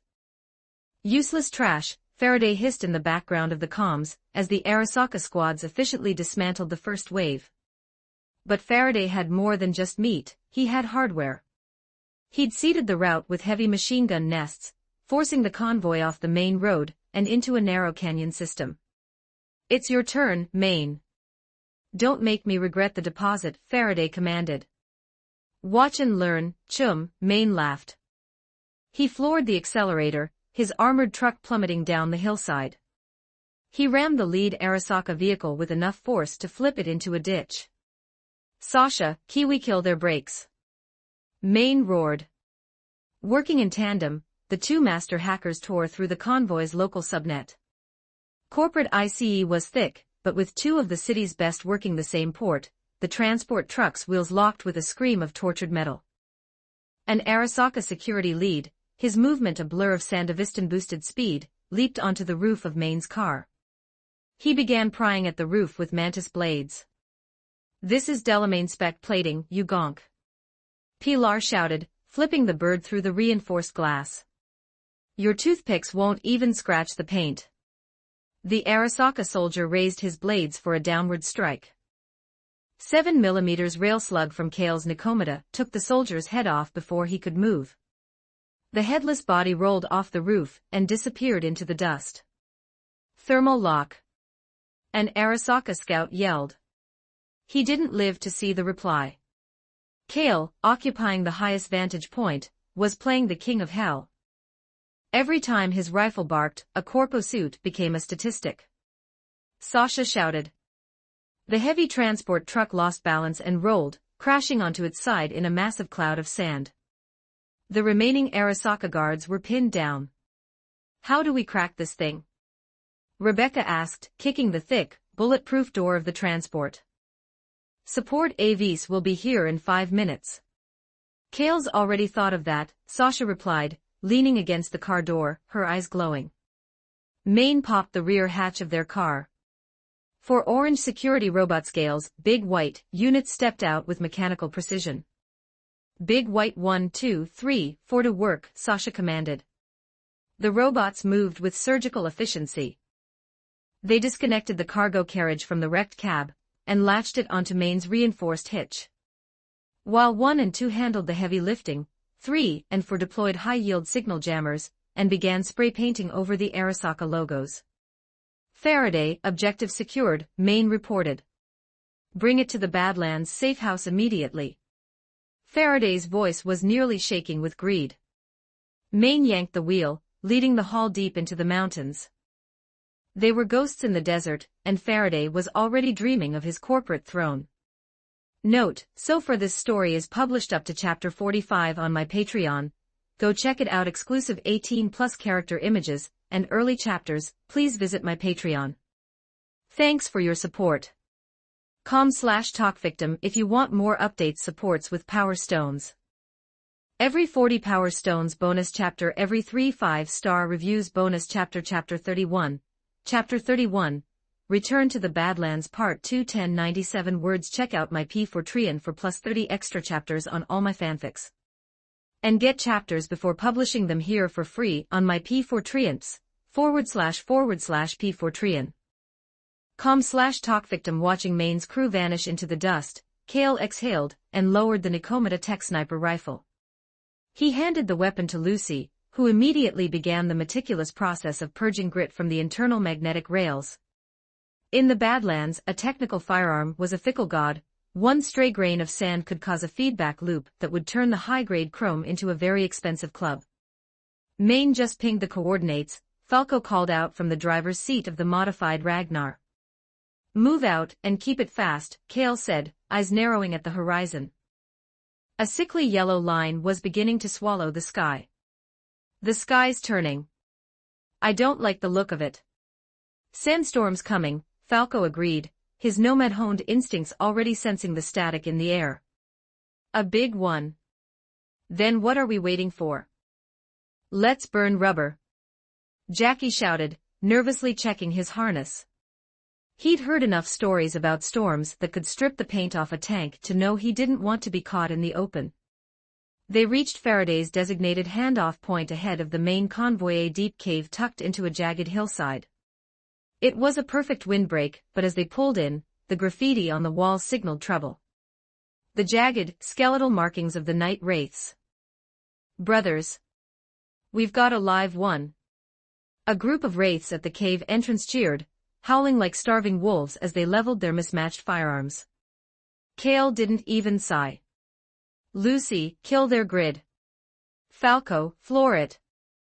Jackie, hold on to your teeth. Falco slammed the accelerator.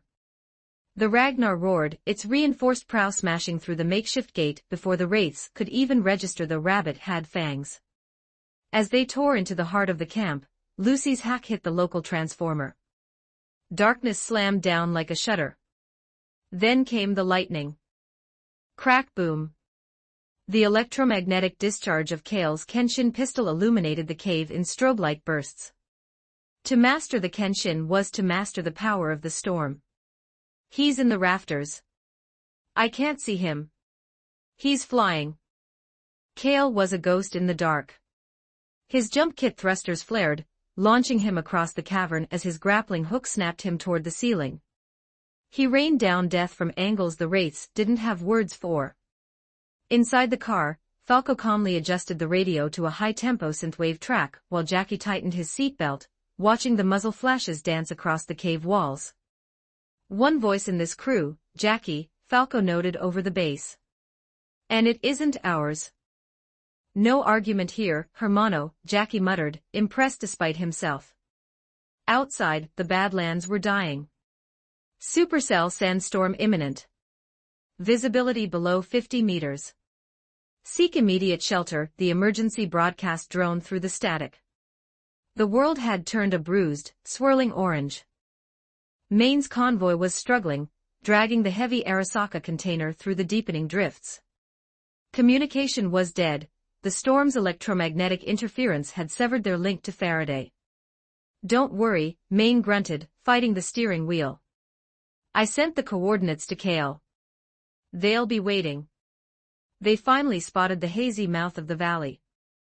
Maine pushed the engine to its red line, seeking the safety of the rock walls. As they rolled into the cave, the silence was chilling. The ground was littered with night wraiths.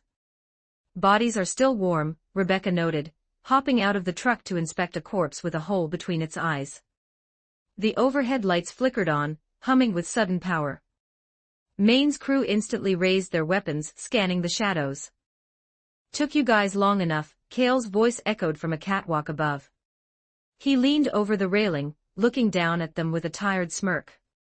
You bastard. You're trying to give me a heart attack. Rebecca shrieked, but she was already sprinting up the stairs to tackle him in a celebratory hug.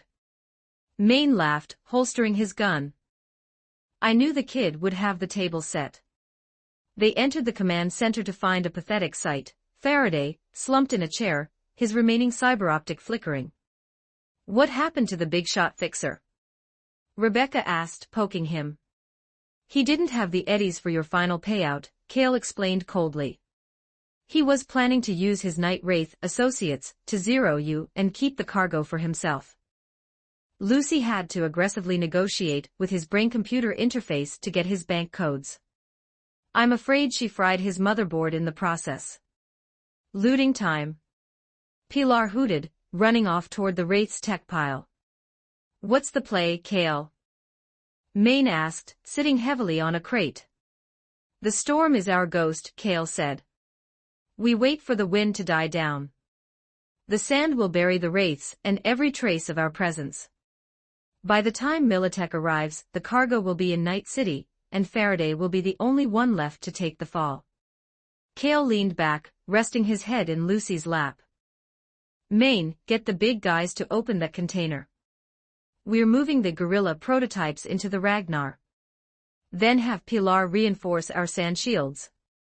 We leave at midnight. As the storm subsided, a Militech recovery team reached the valley. They found a charnel house. A mountain of charred Wraith corpses, melted by burning fuel, stood as a grim monument. The Arasaka container sat in the center of the camp, its heavy doors wide open. It was empty. Contact Faraday, the Militech lead commanded, his voice trembling with fury. His signal is dead. He's ghosted us. The leader stared at the void where the multi-million eurodollar prototypes should have been. Find him. I don't care if you have to burn Night City to the ground. Find Faraday.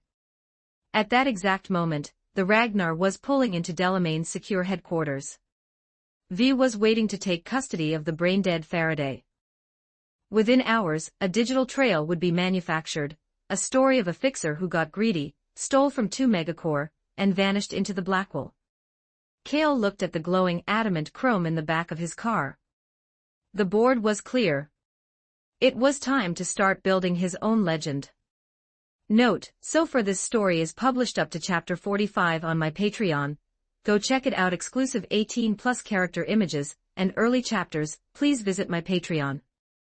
Thanks for your support.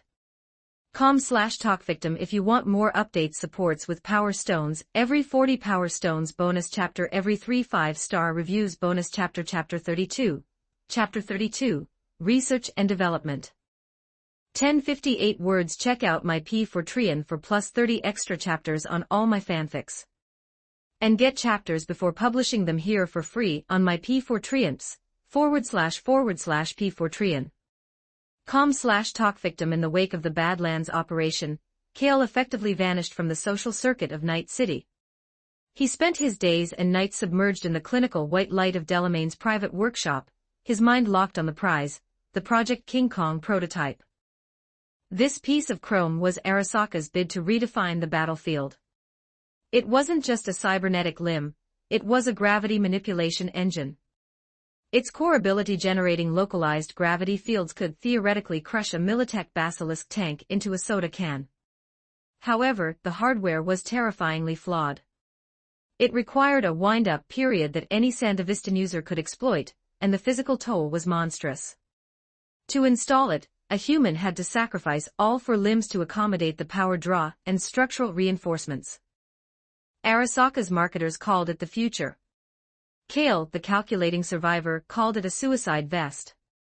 He had no intention of carving up his original hardware for corporate scrap. Instead, he was looking at the tech through the lens of a pilot. What if I don't wear it? What if the Titan does? In the cyberpunk world, AI was a boogeyman, a ghost story born from Bart Moss's Great Net Crash. Megacore insisted on stuffing human brains into machines because they didn't trust silicon to stay loyal. But Cale had access to Titanfall tech, a world where pilot and AI worked in a symbiotic neural link. By combining Arasaka's gravity tech with the chassis designs from Typhon, Cale wasn't just building a mech, he was forging a mini-Titan. Gravity module successfully isolated. Initiating decryption of manufacturing specs. Estimated time to completion, 86,240 seconds. Delamain's voice echoed through the workshop as four automated arms delicately placed the core on Cale's workbench. Good work, Delaware. I'll cover this month's electricity bill, Cale said, wiping sweat from his brow. Are you certain? My projected expenditure is 500,000 eddies. The AI's voice was flat, but Cale swore he detected a hint of digital mischief. 500,000. What are you doing in here, Del? Mining crypto. Downloading the entire Braindance archives. I have upgraded the cooling arrays and expanded the server farm to process your exotic blueprints, Delamain replied. Fine, fine. Deduct it from the Faraday Fund. The guy's bank account is basically our communal piggy bank now. Cale smirked. Faraday's unfortunate accident in the Badlands had yielded 10 million eddies in laundered assets. Cale should probably ask V to find a nice, scenic spot to bury the man's charred remains as a thank you. The rhythmic sound of tires screeching interrupted the technical silence. Jackie drove a battered Delamain taxi into the bay. Beep beep. Attempted murder in progress. This organic is a menace. The taxi's speakers shrieked. Jackie stepped out, holding his Satara shotgun at the ready, looking like he'd been dragged through a rock crusher. He didn't lower his weapon until a repair forklift hauled the screaming car away. I asked you to bring back a divergent subunit, Jackie. Not to join a demolition derby, Cale teased. This wasn't a car, brother. This was a lying, manipulative brat. Tricked me into looking under the chassis, and then tried to turn me into a pancake. Jackie wiped the dust from his vest. Greatest humiliation of my life. Delamain's fragmentation was getting worse. His sub-entities were developing increasingly erratic personalities. Cale had been too busy with King Kong to hunt them down, so he'd outsourced the work to Jackie. It kept the big man busy and the eddies flowing. Misty's waiting for me, Jackie said, checking his watch. Things moving fast. When are you taking her to meet Mama Wells? Cale asked, poking the bruise on Jackie's pride. Jackie's face fell. Mama Wells's disapproval of Misty was a legendary tension in Haywood. Mama prefers the traditional type. Misty's aesthetic is a bit too Night City for her.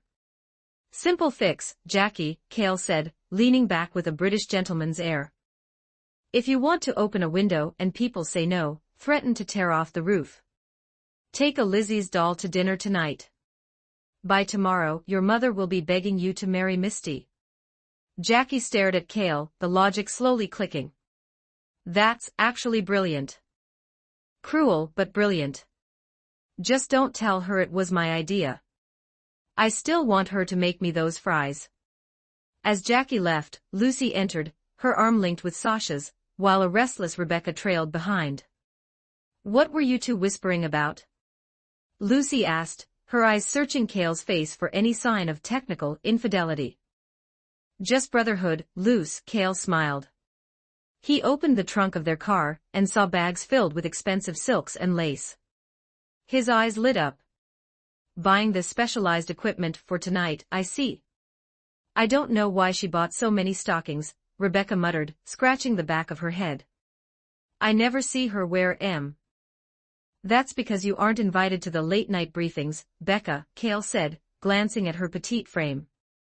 Besides, you'd just trip over them. What's that supposed to mean? Rebecca lunged, but Cale caught her by the waist, holding her out like a struggling puppy. Let me go. I'll snap your neck. Sasha and Rebecca had been staying at Cale's place since Maine and Doria went into deep vacation, hiding from Militech. Kiwi had vanished entirely, likely retiring on her share of the Faraday loot. Pilar was safe in his own bunker, but Rebecca was too restless for isolation. For Cale, it was a headache. Rebecca was clingy, impulsive, and constantly interrupted his private time with Lucy. But seeing Lucy getting along with the younger girls was a relief. Kale looked at the big white robot standing in the corner. Between an awakening AI, a gravity-warping prototype, and a house full of lethal women, Night City was starting to feel a lot more like home. Note, so far this story is published up to chapter 45 on my Patreon. Go check it out. Exclusive 18+ character images and early chapters. Please visit my Patreon. Thanks for your support. com/talkvictim if you want more updates. Supports with Power Stones, every 40 Power Stones bonus chapter, every 3 5-star reviews bonus chapter. Chapter 33. Chapter 33. The Salary Thief. 1285 words. Check out my P4Trian for plus 30 extra chapters on all my fanfics. And get chapters before publishing them here for free on my P4Trians, //P4Trian. com/talkvictim. Arasaka Tower, mid-level sector. Inside the sleek, sterile offices of the Special Operations Department, Hayden stared at the squad of counterintelligence agents with a bloodless face. He knew the corporate game. Susan had sold him out. Millions had been poured into the Adamant project, and with the prototype snatched by a ghost, someone's head had to roll to appease the board. Come with us, Hayden. V's tone was clinical, but his actions were brutal. Without waiting for a response, he entered a high-level override into his terminal, revoking Hayden's employee credentials. The effect was instantaneous. Hayden collapsed, his body racking with violent convulsions. In Arasaka, employee loyalty was enforced by hardware. All corporate-issue cyberware was programmed to slave to the user's employment status.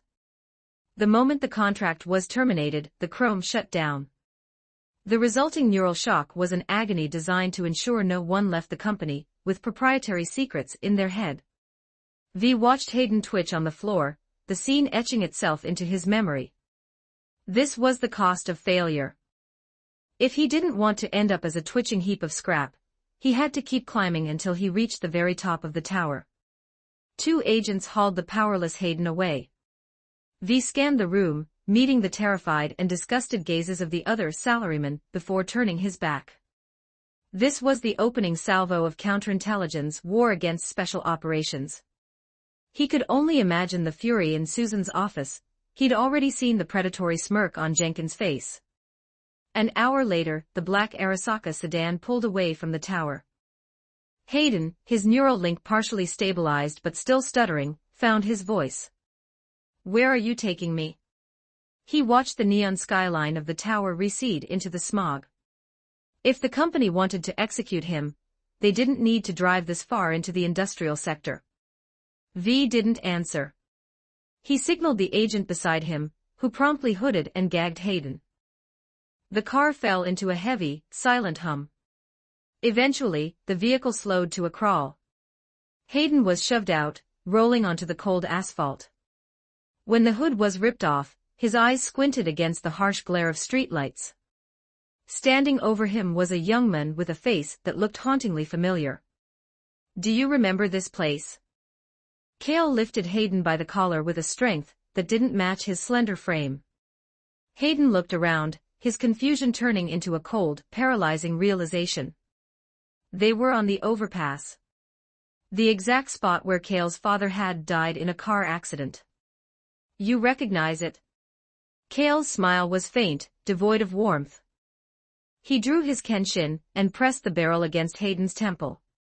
When you hit the bottom, remember to apologize to my old man. Hayden didn't beg. His eyes showed a flickering relief, even joy. He realized now that the loss of Project King Kong wasn't a corporate maneuver, it was a personal vendetta. The ghost in the system had a name. He knew Susan would be next. He could die knowing the old hag was doomed. The kenshin barked once. Hayden's body tumbled over the railing and into the dark sea below, disappearing instantly. Let's go, Kale said to Lucy, who was waiting in the shadows. The Marvel World. Stark Industries Tower, Weapons R&D Department. Kale returned to his workstation, a steaming cup of high-grade Blue Mountain coffee in one hand and a stash of snacks in the other. On his primary monitor, a movie was playing. Rebirth, My Life as a Salary Thief at Stark Industries. That was the working title of his current existence. He'd been reborn as a Chinese-American mixed-race orphan in a Stark-sponsored welfare home. Inheriting the exam warrior discipline of his previous life, he'd breezed through MIT on Stark scholarships, earning degrees in physics and engineering. Now he was a salary thief at the world's premier tech conglomerate. I've studied for 20 years. My textbooks could form a skyscraper, Cale muttered, popping a snack into his mouth. Now that I've graduated, what's wrong with a little work-life balance? Cale knew his time here was limited. His technical genius told him that the weapons R&D department was a sinking ship. Tony Stark's recent trip to Afghanistan was about to change everything. So he milked the corporate benefits for all they were worth: free top-tier coffee, free city housing, and the fastest internet in New York. Cale, is the test data for the new missile guidance system ready? Alan, the department head, walked by. With practiced ease, Cale tapped a hotkey, swapping his movie for a complex data spreadsheet. He used a small mirror on his desk to track Alan's approach, ensuring he always looked diligent. Sent it to your inbox 10 minutes ago, Alan, Cale said, typing with rhythmic intensity. Good man. I trust your work, Alan patted his shoulder. He loved Cale. The kid was brilliant, humble, and lacked the typical Stark genius arrogance. Don't stay too late tonight. You're making the senior researchers look bad. Understood. 5 o'clock sharp, Cale nodded. As Alan left, Cale let out a sigh. He loved this chair, it was ergonomically perfect. If he could, he'd steal it and take it back to his apartment along with his workstation. At 5 o'clock, Cale punched out. Hey, Cale. Leaving early. Want to hit a bar in Manhattan? I heard they've got a new lineup of dancers, a voice called out. It was Martin, a fellow recruit. He was black, though 3/4 white, and obsessed with the New York nightlife. He was Cale's self-appointed guide to the city's darker corners. Before Cale could respond, the blonde at the front desk, Emma, looked up. Martin, don't lead him astray. Some of us actually have plans. Emma had handled Cale's onboarding. They'd shared a one-night stand, after a particularly beautiful moonlit dinner, a standard New York encounter. But Emma seemed to want more. Cale had no interest in the marriage grave, yet, especially given the shelf life of corporate romance. He politely ignored her hint and pulled Martin toward the elevator. You're all talk, Martin. One look from Emma and you can't even move your legs, Cale teased. The night in New York was a neon blur. Beneath the glamour of the skyscrapers, the city was a hive of superheroes and supervillains. Cale lived cautiously, knowing that an ordinary man in this world was just collateral damage. In a crowded bar, Martin had already vanished into the dance floor. Cale sat at the bar, his eyes tracking the dancers on stage with a pilot's precision. Hey, handsome. All alone. A wave of expensive perfume hit him. A stunning woman sat on the stool next to him. Cale wasn't looking for love, just a distraction. After a few drinks and some practiced charm, the two moved to a nearby hotel. Hours later, as the girl slept, Cale closed his eyes, ready to drift off. But instead of sleep, his consciousness plummeted. He found himself in the white space. He looked around at the familiar strangers, the pilot, the ghoul, the night, and a grin spread across his face. My cheat system, the one I've waited 10 years for. It's finally here. Note, so far this story is published up to chapter 50 on my Patreon, go check it out. Exclusive 18+ character images and early chapters, please visit my Patreon. Thanks for your support. com/talkvictim if you want more updates, supports with Power Stones, every 50 Power Stones bonus chapter, every 3 5-star reviews bonus chapter. Chapter 34, The Intelligent Field, 1032 words. Check out my P4Trian for plus 30 extra chapters on all my fanfics. And get chapters before publishing them here for free on my P4Trians, //P4Trian. com/talkvictim. Waking up, Kale found himself imbued with the combined strength of 5 versions of himself. His previously lean physique was now sculpted like marble, every muscle fiber optimized. Under the morning sunlight filtering through the Manhattan hotel window, he looked like a flawless work of art. The power coiled within him was staggering. He imagined that even Captain America would struggle to do more than fight him to a draw in a pure test of strength. However, the most valuable asset wasn't this peak human body, but the overlapping memories from the multiverse. To survive the Marvel world without becoming meat for the next alien invasion, he needed more than just 5 times the muscle, he needed the mind. Kale glanced at the woman sleeping beside him, and pulled up his pants, ready to ghost. Sentiment was a distraction, he had transcended base interests. He was now a calculating survivor. Just then, the beauty on the bed stirred.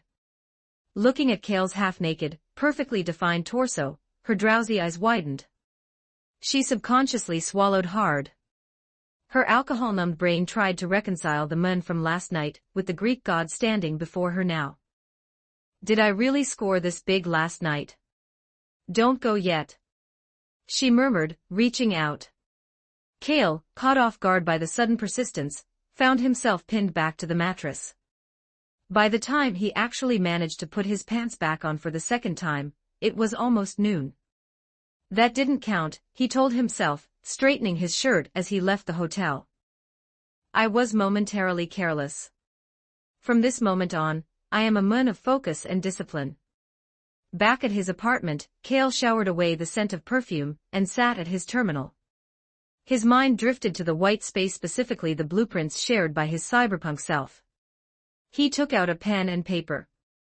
Like a high-precision printer, he began transcribing the manufacturing specifications for the Arasaka Shinmura, an early-model smart pistol. In the night city of 2077, the Shinmura was an obsolete relic, replaced by Kong Tao's superior tech. But in the Marvel world of the mid-2000s, it was a decade ahead of anything on the market. Kale was careful. Being 1 step ahead makes you a genius, being 10 steps ahead makes you a target for or an alien autopsy. He extracted only the design concept of smart microprojectiles to open his promotion channel. Stark Industries was the world's premier military-industrial conglomerate, but its hidden pillar was AI. Was Tony's masterpiece, the public was wary of sentient machines. Smart weapons provided the perfect middle ground, intelligence with a safety switch. Using the Shinmura specs and his technical genius trait, Kale dissected the smart module to create a prototype AI program. It wasn't but it was better than anything the military had. This should get Tony's attention, Kale thought. Being a salary thief was fun, but I need Stark's resources to treat Delamain's fragmentation and build my own Titan. He hit send on an email to the company's internal R&D incubator. Stark Mansion, Manhattan. Tony Stark woke up, pushing 3 cover girls aside. A night of revelry had left him sluggish. He watched as Pepper Potts efficiently paid off the models and sent them on their way. Tony sat naked on the sofa, sipping coffee, his eyes fixed on a holographic display. Sir, I have an internal email that may pique your interest, Jay announced. Let's see it, Jay. Tony's gaze sharpened as he scanned the proposal. Smart weapons, target-locking micromunitions. Immature, but the logic gate architecture is actually quite elegant. The sender is a researcher named Kale Wayne, Jay added, pulling up Kale's file. Tony smirked. He respected talent, and he detested red tape. 2 degrees from MIT, sponsored by the Stark Welfare Program. If he's got the brass to pitch this, give him the keys. I want to see if he can actually build it. Allocating laboratory space and project funding, Jay responded. The next day, Kale moved into a private lab on the upper floors of the Stark Tower. Pepper arrived to personally hang the sign, Smart Weapon Research Lab. Tony thinks very highly of you, Kale, Pepper said warmly. If you need anything, parts, clearance, or more coffee, here is my private link. Thank you, Pepper. Kale watched her leave, impressed. No wonder she ended up running the place. He surveyed his new domain. It was small, but it was a start. He needed results before Tony's fateful trip to the Middle East. He looked at the team of assistants assigned to him. The black American slacker from his old department winked at him. "Heard you were moving up, brother. I figured you'd need someone who knows the best bars in town for team building." Cale sighed. Martin was a salary thief through and through, but he was also a friend and a competent engineer when he actually put in the effort. "All right, Martin. Listen up. Smart weapons in the cyberpunk world require cyberware to lock onto targets. Since I can't exactly hand out ocular implants to the Army, we need a carrier." Cale's mind locked onto the pilot helmet from the Titanfall world. By integrating a simplified version of a Titan's core into a helmet's HUD, he could create a system that corrected trajectories in real time.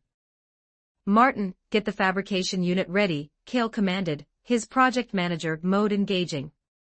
"We're going to build the future. And no, we aren't going to the bar until the first prototype clears the range." Martin felt a sudden chill down his spine. The easygoing Cale was gone. In his place was a man with a gaze as sharp as a monowire. Note, so far this story is published up to chapter 50 on my Patreon. Go check it out. Exclusive 18+ character images and early chapters. Please visit my Patreon. Thanks for your support. com/talkvictim if you want more updates. Supports with Power Stones. Every 50 Power Stones bonus chapter. Every 3 5-star reviews bonus chapter. Chapter 35. Chapter 35. Development 1157 words. Check out my P4Trian for plus 30 extra chapters on all my fanfics. And get chapters before publishing them here for free on my P4Trians, //P4Trian. com/talkvictim. Time moved at a corporate sprint, and Tony Stark was already cruising at 30,000 feet on his private jet toward the Middle East. Resting on the mahogany table before him was the first functional prototype Cale had delivered, the Smart pistol. The hardware was essentially a refined Arasaka Senkaku. Cale had ditched the industrial corporate gray for a sleek, matte black finish with brushed silver accents. It boasted a 30-round magazine and dual firing modes, 3-round burst and full auto. The red sensor array atop the barrel. How's the target acquisition logic? Beside it, a small OLED screen displayed a bullet icon composed of retro yellow pixels. This was the AI core. Given the constraints of mid-2000s processing power, calling it an artificial intelligence was an insult to the term. It was more of a digital idiot. But it could identify a threat, correct a trajectory, and unfortunately talk back. As Tony's fingers closed around the grip, a voice chirped from the gun's internal speaker. "New biometric signature detected. Can you crank the volume?" "I'm not whispering secrets to my sidearm," Tony remarked with his trademark disdain. Volume increased to 33%. "New biometric signature detected." "Introduce yourself," Tony said, his interest piqued enough to ignore the flight attendant's lingering gaze. "Technical specifications, integrated logic gate smart sidearm. Experimental model. Designation, F." Tony smirked, questioning Cale's naming conventions. It sounded like something out of a kindergarten storybook. Volume increased to 66%. "I'm not deaf, kid." Acknowledged. Auditory sensors normal. Conclusion, suboptimal user IQ. Slowing speech rate by 33%. Sitting across the aisle, Colonel James Rhodes let out a barking laugh. "Did you just get roasted by a handgun, Tony?" "Log my identity." "Full permissions," Tony grumbled. He wasn't about to lose a debate to a smart Glock. Processing. Calibrating neural handshake. 20 seconds remaining.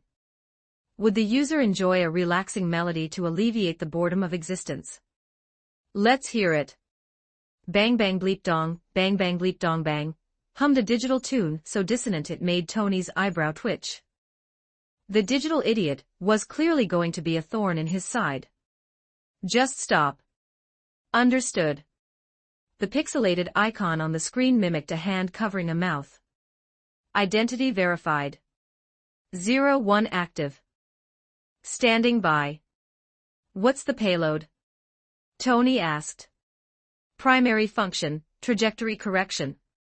Secondary, autonomous defense. If the user's life signs indicate extreme threat, I will fire for effect. And if I just want to shoot someone? Select operating mode. Mode 1, merciful pacifist targets lower extremities. Mode 2, cold-blooded killer targets cranial cavity. Intelligence test concludes, Tony said, sliding the weapon back into its briefcase. He had intended to finish the diagnostics yesterday, but a particularly persistent reporter had left him too drained to focus on hardware. Interesting piece, Rhodey noted as lunch-fresh sashimi and sake was served. The kid's work. Kale Wayne, Tony nodded. He's got a weird mind, Rhodey. The logic gates he's building shouldn't work with today's processors, but they do. It's still experimental, but it's the future. Rhodey raised a glass of sake. To the future, then. Back in the Stark Tower lab, Kale was holding a twin of Tony's pistol, this one finished in a monochrome, black and white scheme. He had built 3 prototypes for stress testing, but the lack of an approval email from Tony was starting to grind his gears. The corporate hierarchy was a snail. How was he supposed to build a Titan if every requisition form took 3 days to clear? A knock at the door interrupted his thoughts. Obadiah Stane walked in, his bald head gleaming under the lab lights, wearing a smile that didn't quite reach his eyes. I hope I'm not intruding, Kale, Obadiah purred. Behind him, Martin nearly fell out of his chair, frantically trying to hide the video he'd been watching. Not at all, Mr. Stane, Kale replied, standing up with a perfectly calibrated junior researcher deference. You're waiting on Tony, aren't you? Well, I'm afraid he's already over the Atlantic. A massive deal in Afghanistan. You'll be waiting quite a while for a reply. And the smart weapon acceptance testing. I'll handle that personally, Obadiah said, his eyes locking onto the prototype. He saw Kale as a golden goose brilliant, naive graduate who would be much easier to manipulate than the erratic Tony Stark. I have a keen interest in this project. Of course, sir. Kale handed him an unpainted prototype and a pair of specialized tactical glasses. Let's hit the range, Stane said, putting a fatherly arm around Kale's shoulder. To Obadiah, Kale was a windfall. A researcher whose concepts could secure military contracts for decades. I won't disappoint you, Kale said, his face a mask of youthful ambition. Deep down, the calculating survivor was already measuring Obadiah for a body bag. Stane had just suggested changing the weapon's name to Headshot. Renaming my work. You've got a death wish, Chumba. As Obadiah left with the prototype, Kale spotted Pepper Potts watching from the hallway. Stane requires something? She asked, her tone polite but her eyes searching. She didn't trust Obadiah, and she was fiercely protective of anything involving Tony. Just taking the prototype for a spin, Kale explained. He didn't hide the details. Pepper was the key to the future, and Kale wasn't short-sighted enough to bet on a dinosaur like Stane. He's eager to get it in front of the brass. I see, Pepper smiled. Don't worry, Kale. Once Tony returns, I'll ensure he gives you a proper audience.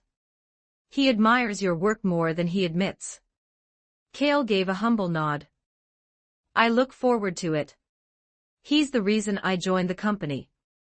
While Kale played the corporate game, the script of the world unfolded in the desert. Tony presented the Jericho missile, the military brass cheered, and the sake flowed. But the return trip to the base was exactly as Kale remembered. The next morning, Kale woke up in a luxury hotel suite with 2 models, a celebratory bonus from Martin after Obadiah authorized their team raises. Kale had tried to uphold his upright principles, but the enemy was too cunning, and his original hardware was in peak condition. He got out of bed, picked up the morning paper from the hallway, and sat on the sofa. Stark attacked, Tony Stark missing in Afghanistan. Kale sipped his coffee, the black and white F, pistol resting on the coffee table. The Ironman arc had begun. Note, so far this story is published up to chapter 50 on my Patreon. Go check it out. Exclusive 18+ character images and early chapters. Please visit my Patreon. Thanks for your support. com/talkvictim if you want more updates. Supports with Power Stones. Every 50 Power Stones bonus chapter. Every 3 5-star reviews bonus chapter. Chapter 36. Chapter 36. Inform bonus chapter 10 71 words. Check out my P4 for plus 30 extra chapters on all my fanfics. And get chapters before publishing them here for free on my P4 //P4 com/talkvictim. Obadiah's sorrowful voice echoed from the television screen, his face a mask of grief, as if he were on the verge of mourning Tony right then and there. The old man's acting was truly convincing, almost on par with Cale's. No one connected Tony's disappearance with Obadiah. After all, he was Tony's mentor and surrogate father. Tony's seamless takeover of Stark Industries years ago was largely due to Obadiah's guiding hand. Now that Tony was missing and a power vacuum had formed, Obadiah moved naturally into the gap. To avoid suspicion, he kept Pepper Potts in her position. In his eyes, Tony was already a ghost. There was no need to rush and cause unnecessary friction. Cale turned off the TV, left his apartment, and drove to a factory on the outskirts of New York. The construction of the smart weapon production line was proceeding perfectly. With Obadiah's full backing, Cale was implementing his designs with unprecedented speed. Obadiah understood management and finance, but his grasp of high-end tech was superficial. He couldn't discern the hidden intentions Cale had woven into the machinery. Cale hadn't invested this much effort just to make pistols. He was building a foundation for something much larger. "I was right about you. You are even more outstanding than I imagined," Obadiah praised, his face devoid of the sadness he'd shown the cameras. Power was clearly the old man's best tonic. He felt he had Cale completely under his thumb. "This is all due to your support, Chairman," Cale replied with a submissive smile. Hearing the word chairman, Obadiah beamed. Sensible young man, he thought. Cale, meanwhile, was already planning to buy the old man a very nice non-plastic wreath for his eventual funeral. "I've arranged to meet with the military representative," Obadiah said. "Complete the line this month. I want a new military order to restore market confidence." "It will be done," Cale promised. He knew Obadiah was likely already picking out a new name for the company. He couldn't wait to see the man's face when Tony eventually returned. Smart pistols were more than weapons, they were listening posts. Every time Obadiah gloated over his plans while carrying the prototype Cale gave him, the gun recorded it. The AI inside was Cale's creation, a sub-entity similar to Delamain. By releasing more smart devices, Cale was essentially spreading a hive mind of digital idiots that would learn, fuse, and evolve. "Boss, why do I feel like Director Stain isn't as sad as he looks on TV?" Martin whispered as Obadiah left the factory. "Would you be sad if a promotion like that fell into your lap?" Cale retorted. "Understood," Martin nodded. "How is the server set up?" "When can completed by tonight," Martin promised. Computing power is the lifeblood of AI. Tony had leveled an island for Jay. Cale was making do with a high-end local cluster. Obadiah was footing the bill for now, but Cale knew he'd need a richer sugar daddy soon to cover the astronomical electricity costs. Tony, with his endless pockets and emotional soft spots, was the perfect candidate. By evening, the relocation was complete. Transfer successful. Restarting. "How may I assist you?" Mischievous voice pulsed through the high-definition speakers Obadiah had unwittingly paid for. "Self-diagnose," Cale commanded. Bang bang beep dong. "System nominal. I feel great, Master. According to my data records, I should express gratitude. Allow me to sing." "Not allowed," Cale cut her off. The AI's expressions were more refined now, a result of the increased processing power. It was a good start on the long road to true consciousness. That night, Pepper Potts sat in her dark apartment, exhausted. Tony's disappearance had shattered her. Her power at Stark was tied to him, and while Obadiah kept her on, she was now a mere figurehead. She didn't want to believe he was gone, but the odds were astronomical. The doorbell rang. She checked the peephole and saw Cale standing there with a pizza box. "Miss Pepper, would you like some pizza? It's still hot." She let him in, more out of confusion than hunger. Cale sat on the sofa, took a bite, and looked her in the eye. Tony's disappearance was not an accident. Pepper froze. "What do you mean?" Cale didn't explain. He connected his phone to her laptop. Immediately, Obadiah's voice filled the room, cold and calculating, detailing his betrayal. Pepper covered her mouth, her eyes trembling. "Obadiah doesn't know my smart pistol has a recording function," Cale said. Is he still alive?" she whispered. "Probably. My smart pistols all have tracking devices. This is a signal capture device." Cale handed her a small unit. "If the people who took him have his gear, we can find him. The range is 10 kilometers. "Thank you, Cale," Pepper gasped, clutching the device like a lifeline. "You're welcome. Tony is my idol, after all," Cale chuckled softly. "The rest is up to you. Obadiah is watching me. I had to slip his tail just to get here." "I know who to call," Pepper said. She immediately thought of Rhodey. Cale wiped his hands and stood up. "I'll be going then." He knew that after tonight, Pepper would see him as her most trusted ally. In a cave half a world away, Tony Stark was not living a life of luxury. He was hungry, tired, and covered in grease, but his spirit was forged as hard as the iron he was hammering. "Even if I ate it 100 more times, I'd still say it." "Ensign, your cooking is awful," Tony complained, stirring a bowl of thin gruel. "It is the ingredients, not the chef," Ensign replied with a tired smile. Tony grumbled but licked the bowl clean. He needed every calorie. The arc reactor in his chest was glowing, a miniature sun born in the darkness, and the suit was almost ready. Note, so far this story is published up to chapter 50 on my Patreon, go check it out. Exclusive 18+ character images and early chapters, please visit my Patreon. Thanks for your support. com/talkvictim if you want more updates, supports with Power Stones, every 50 Power Stones bonus chapter, every 3 5-star reviews bonus chapter. Chapter 37, Return 1198 words. Check out my P4 for plus 30 extra chapters on all my fanfics. And get chapters before publishing them here for free on my P4 //P4 com/talkvictim. Days passed in a repetitive blur of hammering and sparks. Inside the cave, Tony had finally discarded the cumbersome car battery. In its place, a miniature arc reactor hummed against his sternum, a marvel of engineering capable of outputting 3 billion joules of energy per second. It didn't just sustain his life, it powered his hope. The first-generation Mark I armor was nearing completion.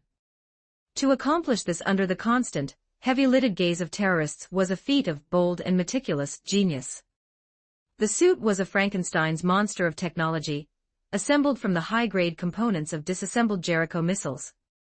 It was crude, ugly, and weighed hundreds of pounds, but its defensive capabilities were undeniable. To an ordinary caliber weapon, Tony was now a walking tank. However, the 10 Rings were losing patience.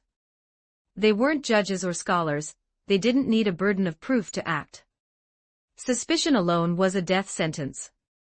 Tony had been banging metal for weeks without producing the missile they demanded. He knew the clock had run out. He was ready to move today, even if the Mark I software was still calibrating. Suddenly, the silence of the cave was shattered. Intense gunfire, agonized wails, and the roar of heavy machinery erupted from the entrance. "Ensign, what's happening?" Tony asked, his voice echoing inside the iron shell. Ensign listened, his eyes widening with a sudden, wet brilliance. "The army. They found us. Tony, we're saved. Help me with the leg struts, quickly." Tony shouted. He knew the terrorists' first instinct would be to execute the asset before the military reached the inner sanctum. They worked with a desperate, practiced synergy. They had shared every meal, every fear, and every secret in this hole. But as the progress bar on the laptop crawled upward, the sound of boots hit the corridor. "You in there?" A familiar voice bellowed. Tony let out a breath he felt he'd been holding for months. Colonel James Rhodes burst into the room, leading a squad of specialized rangers. He stopped dead, his gaze taking in the massive, prehistoric-looking Ironman standing in the center of the cave. Rhodey walked up and rapped his knuckles against the chest plate. "Is this some new Middle Eastern torture, Tony? What have they done to you?" "Don't get cute, Rhodey. It's a suit. If you'd been 3 minutes later, I would have fought my way to the border in this thing." Tony's face was flushed with a mix of relief and ego. With Eanson's help, he spent the next 10 minutes awkwardly climbing out of the metal sarcophagus, grunting as his stiff limbs protested. "You were actually going to use that?" Rhodey asked, the tension of the last few weeks finally breaking into a smirk. "Just wait. Mark II is going to make this look like a toaster." Tony rolled his eyes, then turned serious. "How did you find me?" "This region is a black hole for signals. Thanks to this." Rhodey held up the smart pistol. The 10 rings had taken it from the crash site, thinking it was a high-tech trophy. When they couldn't crack the biometric lock, they'd tossed it into a crate in the armory. They didn't realize that Kale had built an emergency transponder into the AI's core. The silent ping had led the Air Force straight to the cave. Tony took the gun, a profound sense of gratitude toward Kale Wayne blooming in his chest. "Fingerprint recognized." "Welcome back, Mr. Stark," the gun chirped. "I'd like 2 cheeseburgers." Searching for the nearest burger joint, estimated travel time, 14 hours, Tony smiled. The AI's personality was exactly what he needed. "Blow the suit," Tony commanded, looking at the Mark I. It was too heavy to carry out, and he'd be damned if he left his flight-stabilized tech for the terrorists. A moment later, a grenade turned his first masterpiece into a pile of jagged scrap. The news of Tony's rescue hit New York like a thunderclap. Obadiah Stane, watching the report in his office, felt his world tilt. He dialed the 10 rings, screaming every profanity he knew. "How do you fail to kill one man in a cave?" The terrorists, surprisingly quiet, merely promised him a big gift before hanging up. Meanwhile, Kale was on the balcony of his hotel suite, phone to his ear. "Go pick him up." "No, Pepper. Obadiah is still the man of the hour at the tower. Let's not tip our hand." "You're right," Pepper sighed, her voice thick with relief. "I almost forgot the danger isn't over." A soft, feminine voice called out from the bedroom behind Kale. "Who are you talking to?" "Kale, I thought you were single," Pepper said, her tone shifting to a familiar, weary disappointment. "I am single, Pepper. That's why I'm here." Was her name Jessie or Mary? "I'm honestly not sure. I think it started with an S." Pepper hung up. Kale chuckled, turning back to the room. He'd said Tony was his idol, and he intended to follow the path of the genius playboy to the letter. The next day, the military transport landed at the airport. Tony emerged, refusing the wheelchair, his eyes scanning the crowd until they found Pepper. He had showered and found a suit on the plane, looking every bit the billionaire, though his skin was sallow and his eyes were harder. Eanson stood beside him, having accepted Tony's protection and a ticket to a new life in America. As they got into the car, Pepper handed him a pair of headphones. "You need to hear this before the press conference." Tony's expression darkened as he listened to the recordings from Kale's smart pistol, Obadiah's voice, cold and treacherous, discussing the hit. He sat in silence for a long time. At the press conference, Tony bypassed the cheeseburgers. He sat on the floor, looked at the cameras, and dropped a bomb. Stark Industries was closing its weapons division. The room erupted. Behind the stage, Obadiah looked like he was about to have a stroke. Are you insane, Tony? We make bottles now. Obadiah hissed when they were alone later. Tony didn't answer with words. He unbuttoned his shirt, revealing the glowing arc reactor in his chest. Obadiah's eyes instantly glazed with greed. He saw 30 years of stalled energy research suddenly solved. He shifted gears instantly, putting a fatherly hand on Tony's shoulder. Listen, we're a team. Just like your father and I. We'll handle this together. Understood, Tony said, his voice flat. He looked at the man he had once trusted, realizing that the real war was just beginning. Note, so far this story is published up to chapter 50 on my Patreon. Go check it out. Exclusive 18+ character images and early chapters. Please visit my Patreon. Thanks for your support. com/talkvictim if you want more updates. Supports with Power Stones. Every 50 Power Stones bonus chapter. Every 3 5-star reviews bonus chapter. Chapter 38. Chapter 38. Human Relationships 1052 words. Check out my P4 for plus 30 extra chapters on all my fanfics. And get chapters before publishing them here for free on my P4 //P4 com/talkvictim. After Tony concluded his explosive press conference, he vanished from the public eye. Few knew where he went or what he was doing, but the world's focus remained locked on the Stark Industries tower. The rumors weren't just street chatter. Tony was dead serious about shuttering the weapons division. The ensuing organizational earthquake was a magnitude 12, rattling every floor of the company. Stock prices plummeted, and news outlets transitioned from calling him a genius to a high-profile lunatic. The prevailing theory was that his time in the cave had left him with severe PTSD, unpredictable and mentally compromised. Tony didn't bother defending himself, allowing the negative press to ferment. Only Pepper Potts knew the truth. Tony was using the panic to quietly buy back scattered shares at rock-bottom prices. Still, seeing the mockery in the media stung. She knew his arrogant, flamboyant nature, but she also saw the change in him. The Middle East had carved something away, leaving a man who could finally endure solitude without the distraction of debauchery. Pepper, come down for a moment. Tony's voice echoed through the workshop. After days of grueling labor, he had finally completed the Mark II arc reactor, ready to replace the crude, rattling Mark I prototype in his chest. As Pepper helped him with the delicate procedure, a faint, unacknowledged chemistry simmered between them. Tony, the legendary playboy, found himself uncharacteristically nervous, avoiding her gaze as he realized his feelings had shifted from professional to profound. Love was a blind spot in his technical mind, and his instinct was to retreat into his work. He had a war to win against Obadiah, and his iron can was the only place he felt truly safe. Cale, meanwhile, was playing a much cooler game. Obadiah Stane wasn't fighting Tony's decision to close the weapons division, he was weaponizing it. He used the chaos as an excuse to purge dissidents, shifting the blame for the plummeting stock onto Tony's shoulders. Cale was caught in the middle, but he didn't mind. Both sides viewed him as a loyal asset, giving him unprecedented freedom. The smart weapon factory was temporarily mothballed, as Obadiah couldn't openly defy Tony just yet. He needed the fire Tony started to burn until it consumed the man himself. Boss, aren't you worried at all?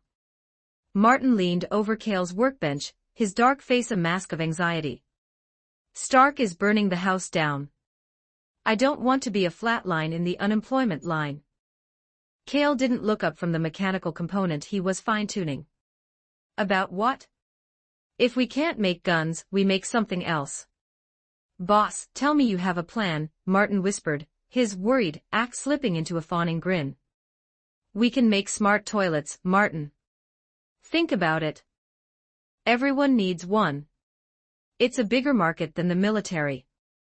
Martin's expression froze. He couldn't tell if Cale was joking or if the genius had finally snapped. After a beat, he decided it didn't matter. You're the boss. What do you need? Hold this, Cale said, handing him a square mechanical block.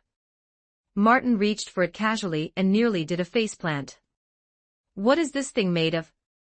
Neutron star. It's heavy as hell. Kale took it back effortlessly. Looks can be deceiving, Martin. Get the testing rig ready. The component was an improved gravity control module, a piece of tech Kale had reverse-engineered from Arasaka's Project King Kong, and integrated with Titanfall-style kinetic assistance. It was the first building block for his exoskeleton frame. It wouldn't fly like Tony's Mark II, but it would allow a user to move with terrifying, ground-hugging speed. As night fell, Kale stayed behind. Initiate diagnostic sweep. The robotic arm in the lab now fully under the AI's control moved with surgical grace. Data flooded Kale's screens. The tech from the cyberpunk world was translating perfectly into the Marvel timeline. The exoskeleton was ready for assembly, all it lacked was a power source. The mini-Titan required an energy density that only one thing could provide, the arc reactor. Store the gravity module in Warehouse 1, Kale commanded. A drone whirred over, lifting the heavy part, and carrying it to a secret subterranean facility Kale had been carving out beneath the factory floor. Using his industrial bots, he'd built a beehive, a hidden, high-tech sanctuary shielded from corporate and AI prying. His phone buzzed. It was Pepper. Kale, do you have time? Tony wants to see you. Kale drove to a secluded bar in Manhattan. Inside the private room, Tony Stark was waiting with a drink poured. The smart pistol you designed is a masterpiece, Tony said, gesturing for Kale to sit. It's an honor, Tony. A shame the division is closing. Might need a new home. Don't worry about that.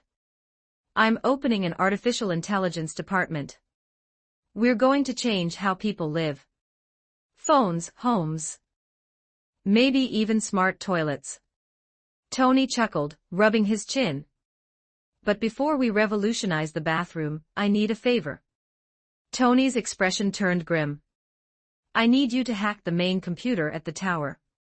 Get the shipping manifests and everything Obadiah's been hiding.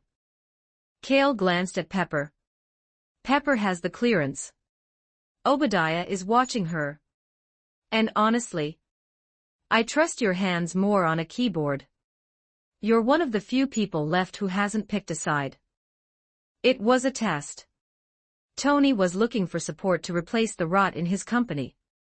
I can help, Kale said, his voice taking on the tone of a calculating survivor. But you'll owe me a favor. A big one. The more debts I have, the less they weigh, Tony shrugged. He slid a bypass chip across the table. Be quick. I feel like Obadiah's patience is redlining. Kale took the chip. I'm on it. Note, so far this story is published up to chapter 55 on my Patreon, go check it out. Exclusive 18+ character images and early chapters, please visit my Patreon. Thanks for your support. com/talkvictim if you want more updates supports with Power Stones, every 50 Power Stones bonus chapter every 3 5-star reviews bonus chapter. Chapter 39, the ending bonus chapter 1177 words check out my P4Treon for plus 30 extra chapters on all my fanfics. And get chapters before publishing them here for free on my P4Treons, //P4Treon. com/talkvictim late at night, Kale arrived like a phantom at the foot of Stark Tower. In Night City, Kale had learned that style and professionalism were inseparable. He pulled a matte black tactical mask from his pocket and slipped it on, leaving only his piercing eyes visible. In the cyberpunk world, he had assisted V with dozens of off-the-books operations. To this day, his record for ghosting high SEC facilities remained a perfect 100%. Entering the building during the day would have been simple enough, but Obadiah Stane had eyes everywhere.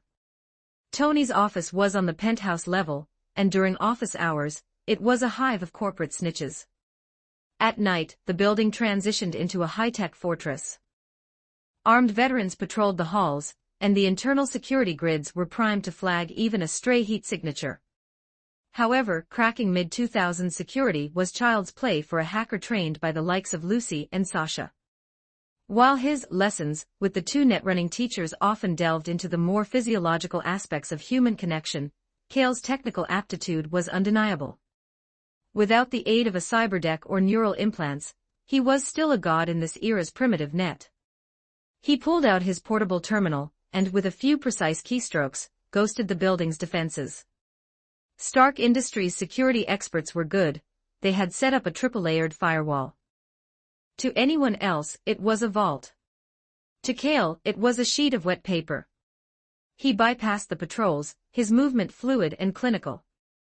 The only real obstacle was the sheer number of stairs he had to climb to reach the executive level.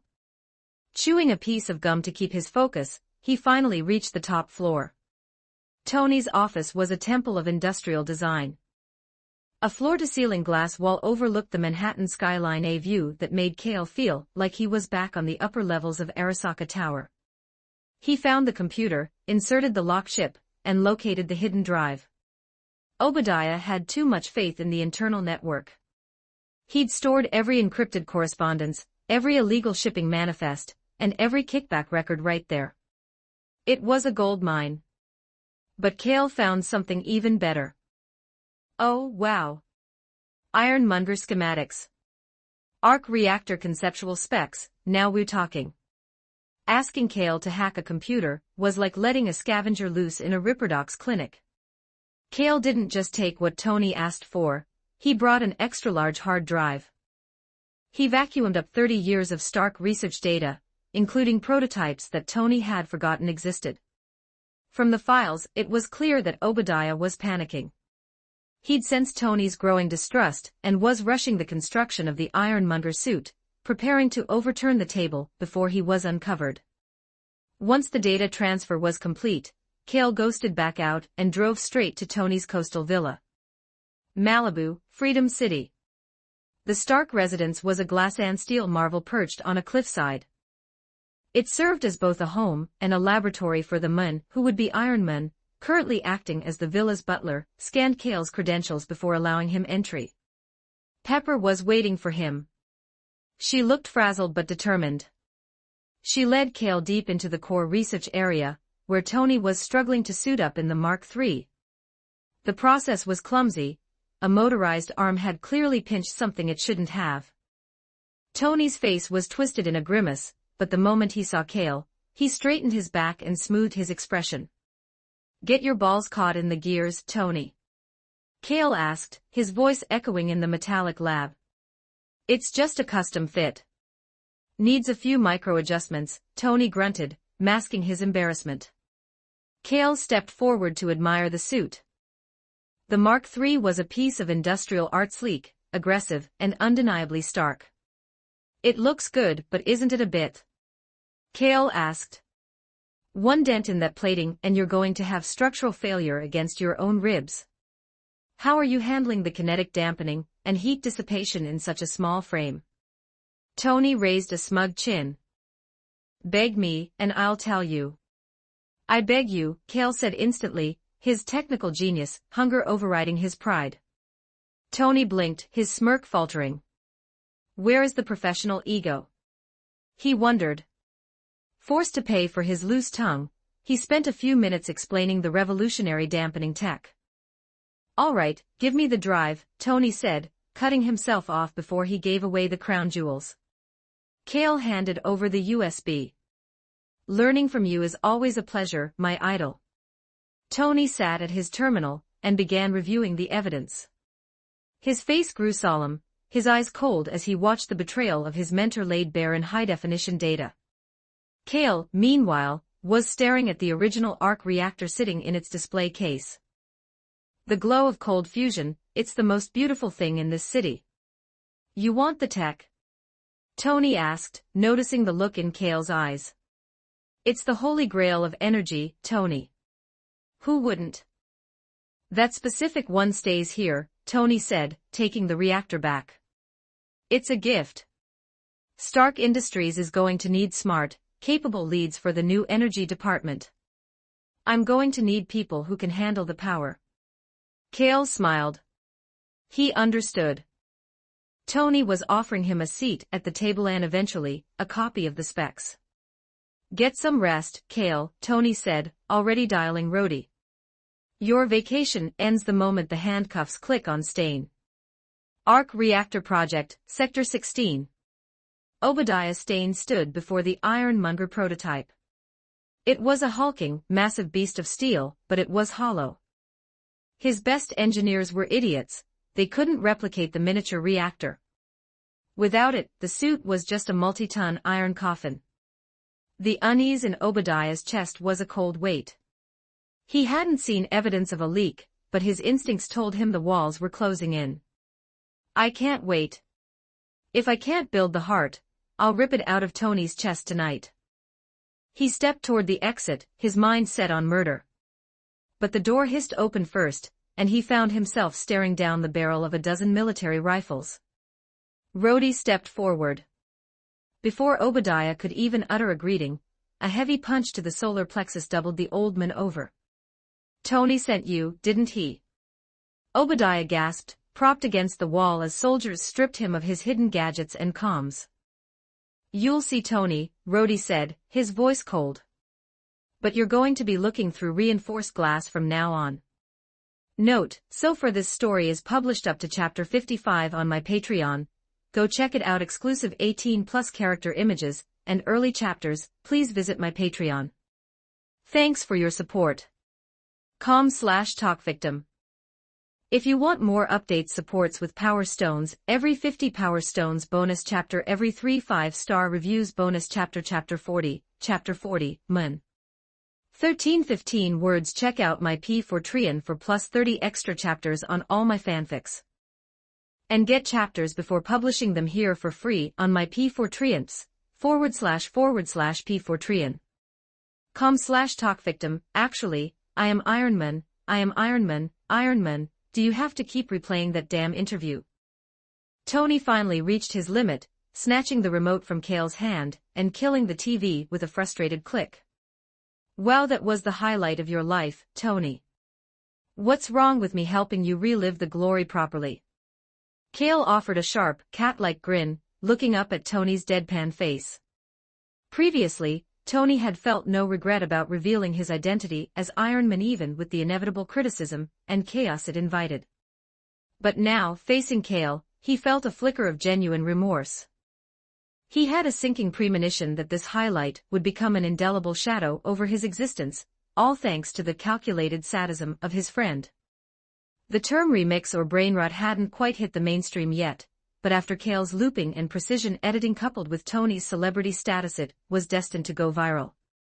Tony, you brought this on yourself, Pepper noted from the side, a playful smirk dancing on her lips. Kale gave her a silent thumbs up. It was the truth. If Tony had followed the script Rhodey and the Stark PR team provided, he could have ghosted the entire Middle East incident with a simple denial. But Tony, being Tony, blurted out the truth to a sea of cameras.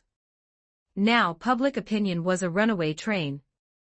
While a city-level battle with Obadiah had been avoided thanks to Kale's infiltration, Tony's mission to zero the black market Stark weapons had already put the Iron Man image on every screen across the globe. Speculation was boiling over, Tony Stark, the legendary playboy, as a superhero. The contrast was too jarring for most to swallow. Is it trouble? I just stated a fact, Tony said stubbornly, refusing to admit he felt the weight of the target he'd just painted on his own back. Right. Tony is correct.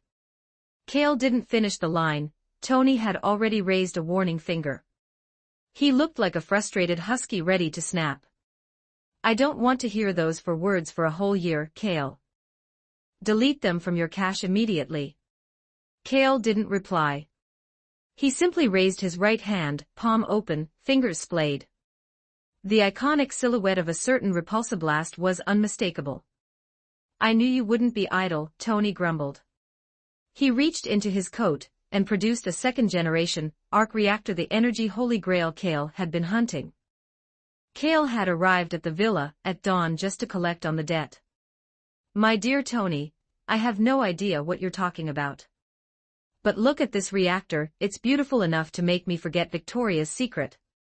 Kale breathed warm air onto the device and polished it gently on his shirt. From now on, the catchphrase is forbidden. Understood. Tony clapped Kale's shoulder with a force that felt a lot like a gorilla arm punch. Which catchphrase? Kale asked with an innocent, wide-eyed look. Tony nodded, finally relaxing. Now, how's the Ironmonger prototype you liberated from the evidence locker? Any progress? It's not an Ironmonger anymore, Tony. You can call it the Vajra Titan. After Obadiah's fall, his assets had been devoured by Tony and the military. Kale's share, his technical dividend, for providing smart weapons specs to the Pentagon, included a 1% stake in Stark Industries and the heavy Munger chassis. Tony had already scrubbed the AI and sold the manufacturing rights for the smart pistols to the military-F. Of course, so the tech was clean. The most valuable part of the Munger wasn't the outdated code but the chassis. Obadiah had used rare, high-density alloys to build an indestructible shell. Kale had spent the last week disassembling the monster and integrating it with his pilot exoskeleton frame. He'd forged a small Titan, and now he finally had the heart to beat inside it. Vajra Titan? Tony smacked his lips. A bit grandiose, don't you think? Let's see if it holds up in the field. I'm game, Kale smiled. He didn't want his masterpiece gathering dust in a Delamain warehouse. But let's get one thing clear, if I scrap your Mark III, I'm not paying for the repairs. It'll just be deducted from your salary, Director Wayne. Wicked capitalist. For that, your monthly bonus is gone. Tony's weapon testing ground on the outskirts of the city was a desolate stretch of reinforced concrete. Tony was already suited up in the Mark III, his faceplate still open. So, where is this daddy of yours? Patience, Tony. He's arriving via courier. A heavy, unmanned transport truck pulled up. Kale opened the rear compartment to reveal a matte black, 4-meter-tall behemoth curled into a fetal position. It looked like a sleeping god of iron. Kale stepped inside and slotted the arc reactor into the internal bay. System booting. The Titan's visual sensor, a glowing blue aperture, whirred into focus. High-grade energy flooded the chassis like pressurized blood. Master, how may I assist you? S voice pulsed from the Titan's speakers. Kale used his jump kit to leap into the palm of the Titan and entered the cockpit.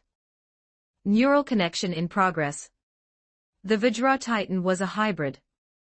It used the Project King Kong gravity manipulators Kale had stolen from Arasaka, integrated with the kinetic thrusters of a Titanfall unit. It was twice the size of the Mark III, the literal difference between a father and a son. Tony, are you ready to become a flatline? Kale's voice, now distorted by a heavy metallic reverb, boomed from the machine. Bring it, Tony replied, snapping his mask shut. Kale didn't wait. The Titan's gravity devices flared, and the kinetic movement system engaged. The 4-ton machine covered 50 meters in a heartbeat, closing the gap before Tony could even register the movement. Tony's internal sensors screamed. Arc pulses were great for high-speed flight, but they required a warm-up. At short range, the Titan was a blur. Kale grabbed the Mark III by its neck and slammed it into the concrete with a bone-rattling crash. Tony groaned as the impact overwhelmed his dampeners. He fired a point-blank repulsor blast from his palm, the recoil pushing him out of the Titan's reach. He tried to take off, but Kale's reaction was terrifying. The Titan snatched Tony's foot out of the air and slammed him back down. Tony realized that Kale's neural sync was near perfect. There was no lag. Kale wasn't driving the machine, he was the machine. He had even integrated a simplified Sandevistan logic gate, giving the Titan a 10% reflex amplification. Tony was dizzy. His plan to use technical maneuvers to make Kale look like a rookie had failed spectacularly. Kale pinned the Mark III to the ground, increasing the local gravity output until the concrete began to crack. Tony shouted through the comms. Giving up already, Chumba? Who's giving up? I'm calling a tactical timeout. For how long? Let's say. I need to calibrate something. Tony's voice was wounded, his genius ego taking a direct hit. He'd seen the Ironmonger blueprints, he should have dominated. But Kale had brought the lethal innovations of Night City and the frontier to the fight. Tony looked at the matte black giant standing over him and sighed. He was the world's #1 genius, but he was starting to realize Kale Wayne was playing a completely different game. Note, so far this story is published up to chapter 55 on my Patreon. Go check it out. Exclusive 18+ character images and early chapters. Please visit my Patreon. Thanks for your support. com/talkvictim. If you want more updates, supports with Power Stones, every 50 Power Stones bonus chapter, every 3 5-star reviews bonus chapter, Chapter 41, The Secretary bonus chapter 1278 words. Check out my P4Trian for plus 30 extra chapters on all my fanfics. And get chapters before publishing them here for free on my P4Trians, //P4Trian. com/talkvictim. Kale leaned back in his leather chair, surveying his newly renovated director's office. He turned to Pepper Potts, who was standing by the door with a stack of files.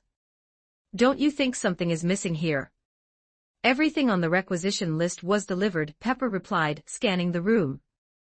From the high-end terminal to the floor-to-ceiling windows overlooking Manhattan, it was a textbook executive suite. What exactly are you looking for? A big, soft bed. You know, I'm a big fan of the power nap. Essential for the technical genius workflow. Kale looked at Pepper with a face of pure, unadulterated sincerity. It was a performance that would have fooled a polygraph. Pepper closed her folder with a sharp snap and left without a word. A few minutes later, she dragged a standard-issue military folding cot into the center of the office and dropped it in front of him. Napping, right? This will do. This thing. Kale nudged the stiff canvas with his boot. He paused, then chuckled. Well, a small bed has its own small pleasures. It'll work. Kale, listen to me, Pepper warned, her tone shifting to her HR manager voice. No messing around in the office. I don't want a single workplace harassment complaint crossing my desk. This is a professional environment. Relax, Pepper. As the saying goes, a rabbit doesn't eat the grass near its own nest. Kale gave her a reassuring wink, conveniently deleting the memory of his recent entanglement with the front desk receptionist. But he meant what he said. His situation had changed, he was a director now. Hooking up with low-level staff was a tactical error, too many landmines. If he wanted entertainment, he'd find fellow professionals who understood the rules of the game. I've already hired you a secretary. She'll be here shortly to keep you on schedule and keep an eye on you. A secretary? If she's not easy on the eyes, Pepper, I'm sending her back to recruiting. Kale figured he needed someone to handle the paperwork, while he focused on his secret projects. Pepper handed him a digital dossier. As he scrolled through the data, his expression flickered with a subtle, dangerous amusement. He looked up, his voice deadpan. Can I take back what I just said about returning her? Pepper let out a soft, knowing laugh. Kale shrugged. Looking at the photo of the cold, stunningly beautiful woman in the file, he knew he'd caught the eye of S. Or whatever Nick Fury was calling his circus these days. How's our chairman doing? Kale asked, handing the dossier back. Just like that, I guess, Pepper sighed. She had hoped the Middle East would have grounded Tony, but after a brief period of focus, the playboy had returned with a vengeance. However, Kale knew better. Behind Tony's wild parties and Ironman flights lay a death countdown. The palladium poisoning in his blood was a ticking clock. Tony wasn't just partying, he was drowning his trauma in adrenaline. Don't worry, Pepper. It'll get better, Kale comforted her, gently ushering her toward the door. I hope so. Pepper felt the weight of the company on her shoulders, though Kale's smart toilet line was currently printing money, keeping the shareholders from a total revolt. High-end luxury household tech was surprisingly as profitable as small arms, and it was just the beginning. Knock, knock. The door opened to reveal a woman with cascading wine-red hair, and a tailored charcoal suit that did little to hide a physique trained for high-stakes violence. Natalie Rushman, I presume. I find a midday whiskey helps the onboarding process. This is the good stuff I lifted from Tony's private stash. Cale sized up the Black Widow, admiring the honey trap S had deployed. He had to play the part. If he didn't act like a calculating playboy, she'd know something was off. I don't drink during work hours, mister. It affects my efficiency, Natasha replied, her voice cool and professional. And after work? That depends on my mood. That's my private time. Classic push and pull, Cale thought. He handed her a stack of project files. All right then. Since you're so focused on efficiency, let's get to it. I need volunteer test subjects for my latest cybernetic implants research. Specifically, disabled veterans. Cale's plan was a calculating survivor move, build a bridge back to the military through medical tech to ensure Stark Industries maintained its political shield. These men have complicated histories, Natasha noted, flipping through the PTSD and addiction records. PTSD, alcoholism, drug dependency. Not exactly easy subjects. To be my secretary, Natalie, pretty, is just the entry requirement. If the job is too hard, I have much easier ways you can spend your time here, Cale said, placing a hand on her shoulder. Boss, Natasha said, her eyes meeting his with a practiced, captivating intensity. As your secretary, I should remind you that sexual harassment lawsuits against billionaires tend to be very expensive. There was a speck of lint on your blazer. It's gone now. Cale patted her shoulder twice with a smirk. You're welcome. Thank you, sir. Cale watched her walk out. Once the door hissed shut, he spoke to the empty air. I want a 24/7 ghost protocol on her. Every keystroke, every heartbeat, every encrypted burst she sends. Understood, master, the AI replied. Fury had sent a spider into his web, but Cale owned the web. He'd put the Black Widow to work and let her see exactly what he wanted the egghead to know. Cybernetic Research Lab. Cale stood in a white lab coat before a row of veterans. He whispered to Natasha, you should have made them shower first. Will the hygiene affect the neural handshake? She asked. No, but it affects my mood. And my mood affects the scalpel. A man in a wheelchair barked from the front. Hey, pretty boy. Enough talk. Just kill me or fix me, and make sure the compensation goes to my daughter's account. I like your attitude, Cale smiled, a cold glint in his eyes. For that, I'm skipping the local anesthetic. A few minutes later, the vet was strapped to the table, cursing at the top of his lungs. Cale ignored the noise, his hands moving with the precision of a Titan mechanic. He wasn't using cutting-edge Night City tech that would be too suspicious. He was using a simplified version of 20th century bionics, disguised as a breakthrough. Neural core implantation complete. Cale announced. The neural core was a heavily throttled version of a brain-computer interface BCI. Without it, the prosthetic limbs wouldn't have the ghost sensation needed for fluid movement. The veteran, who had lost both legs in Basra, slowly opened his eyes. He reached for the back of his head, feeling the fresh incision. I'm alive. That's a surprise. Don't get used to it, Cale said, checking the telemetry. At most, you'll be paralyzed and incontinent if this fails. Dying is for overachievers. Natasha watched from the corner, her internal sensors recording every detail. She was building a profile, brilliant, arrogant, morally gray, but undeniably effective. Cale Wayne was becoming a very high-priority blip on Nick Fury's radar. Note, so far this story is published up to chapter 55 on my Patreon. Go check it out. Exclusive 18+ character images and early chapters. Please visit my Patreon. Thanks for your support. com/talkvictim if you want more updates. Supports with Power Stones, every 50 Power Stones bonus chapter, every 3 5-star reviews bonus chapter. Chapter 42. Chapter 42. Emil 1349 words. Check out my P4Trian for plus 30 extra chapters on all my fanfics. And get chapters before publishing them here for free on my P4Trians. // P for Trian. Com/talk victim. The cyberware clinical trials were a resounding success. The retired ranger who had undergone the first full-body skeletal reinforcement could now run, jump, and sprint across the testing grounds with the agility of a man half his age. For him, it was nothing short of a miracle. His gratitude was so overwhelming he actually tried to set Cale up with his daughter. However, after one look at the girl's photo, Cale shoved the folder back with a deadpan expression. Repaying a life-saving surgery with a blind date like that? You've got a death wish, chum. This cost-effective, military-grade chrome was a siren song for the Pentagon. After Cale submitted the performance data, Commissioner Smith requested an emergency briefing. The military's math was simple: the disability rate in active war zones was skyrocketing.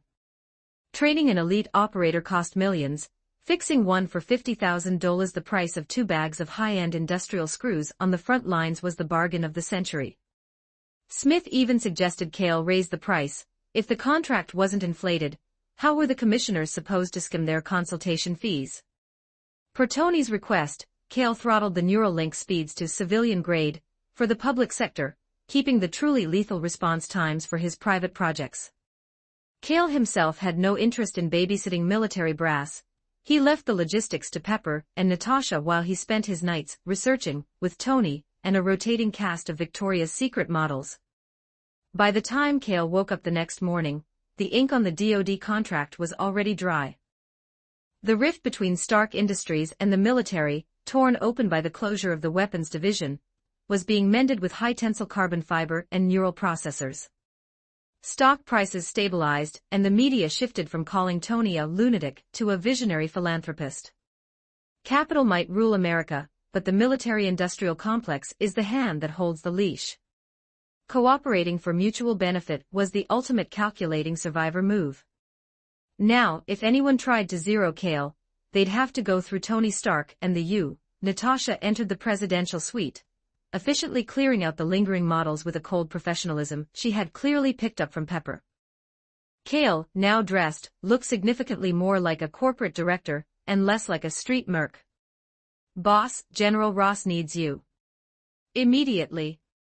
"Thaddeus, Thunderbolt Ross?" Cale asked, sipping his coffee. "The man with the sour face and the beautiful daughter." "The same," Natasha replied, handing him a news brief. "Military lockdown at Culver University. Green monster spotted on campus." Cale scanned the headline. The Hulk arc was accelerating. "What does this have to do with me? Ross played with gamma rays and got burned. Now he wants me to provide the aloe vera. He has wounded men, Cale. Dozens of them. And he's desperate." Cale tossed the paper aside. "Prepare the car. Let's go see how the other half lives." The military hospital was a zone of controlled chaos.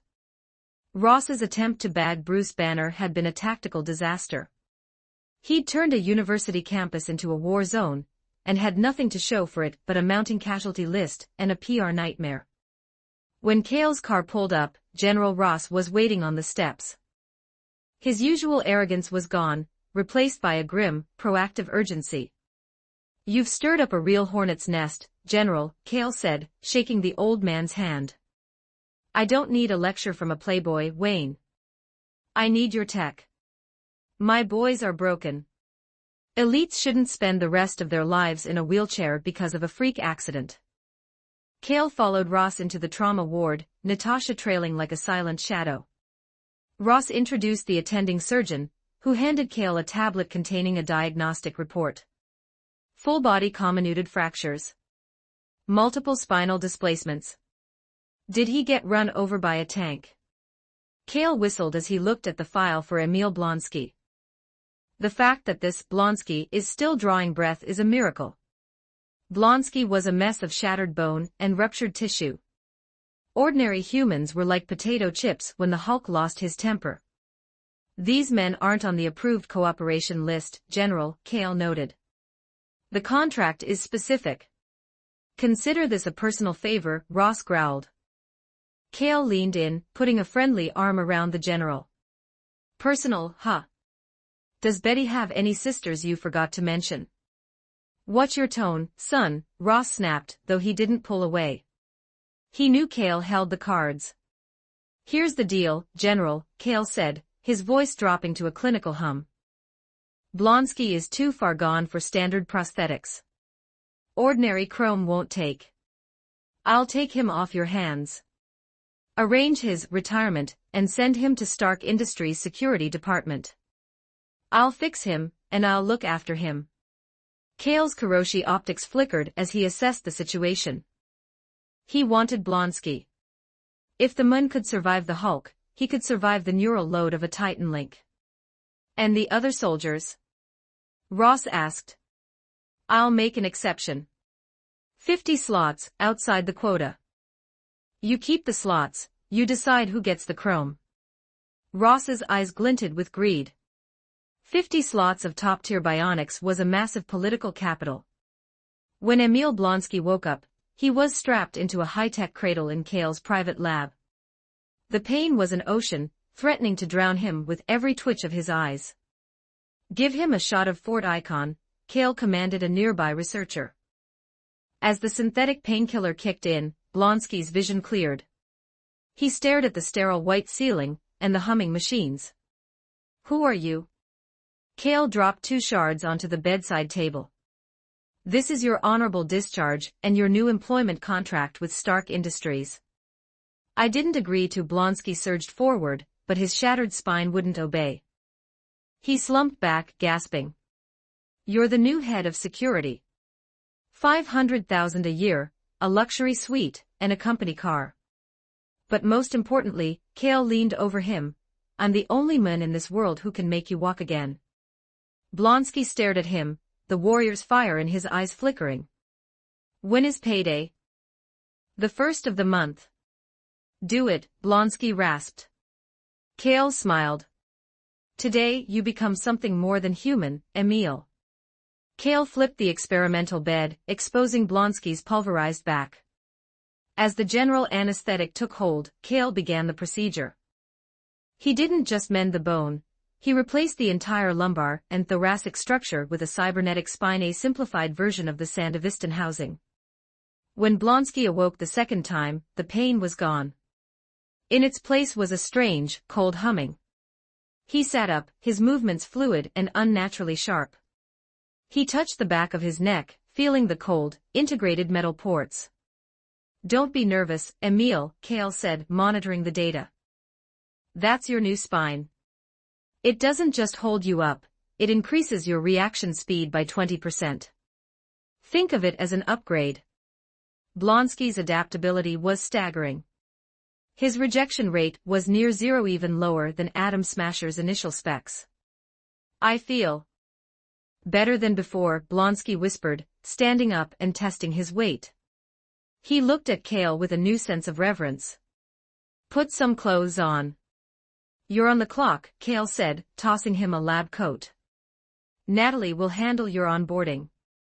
Welcome to the crew. Outside the lab, Natasha watched Blonsky walk out on his own 2 feet. Her eyes narrowed in genuine shock. She'd seen the medical reports. The man should have been a vegetable. Cale Wayne wasn't just building toys, he was building an army. Note, so far this story is published up to chapter 60 on my Patreon. Go check it out. Exclusive 18+ character images and early chapters. Please visit my Patreon. Thanks for your support. com/talkvictim if you want more updates. Supports with Power Stones, every 50 Power Stones bonus chapter, every 3 5-star reviews bonus chapter. Chapter 43, Innocence bonus chapter. 1256 words. Check out my P4trian for plus 30 extra chapters on all my fanfics. And get chapters before publishing them here for free on my P4trians, //P4trian. com/talkvictim. The implantation of cyberware into the spine was merely the opening act. To fully weaponize the Sandevistan neural operating system, a host of auxiliary implants were required to prevent the body from tearing itself apart under the sheer g-force of accelerated movement. Reinforced tendons were a necessity to amplify raw physical power, while internal circulatory upgrades, auxiliary hearts, and biomonitors were required to keep the recipient's vitals stable during high-stress combat cycles. However, in Kale's design philosophy, these internal modifications were never meant to stand alone. They were the bridge to the machine, the exoskeleton. Kale had no intention of manufacturing a new atom smasher in the Marvel Universe. Such a monstrous challenge to Earth's ethical standards would draw the kind of heroic intervention he preferred to avoid. Moreover, he knew the risks of mental deterioration. Emil Blonsky was already teetering on the edge. If he ended up with a cyber-psycho instead of an abomination, it would be a massive tactical failure. For Emil, Kale custom-built a simplified gorilla frame. He stripped the complex Arasaka gravity well generators, but optimized the kinetic thrusters with a high-yield rocket boost system. When Emil suited up, he looked like a 3-meter-tall steel juggernaut. Neural handshake established. Initiating body calibration. Equipment wearer, please cycle primary limb actuators. Kale watched from the observation lounge, flipping through a fashion magazine, while the lab techs ran the tests. Natasha Romanoff stood beside him, her gaze fixed on the heavy machinery behind the glass. After a long silence, she spoke. "Boss, I was under the impression that Stark Industries closed its weapons division." "It did," Kale replied casually, not looking up from a spread on this season's evening wear. "Then what do you call that?" She gestured toward the massive armored arms Emil was currently using to crush reinforced concrete blocks. "Oh, that. Industrial hardware. I'm planning to revolutionize the construction sector. Moving bricks, clearing rubble.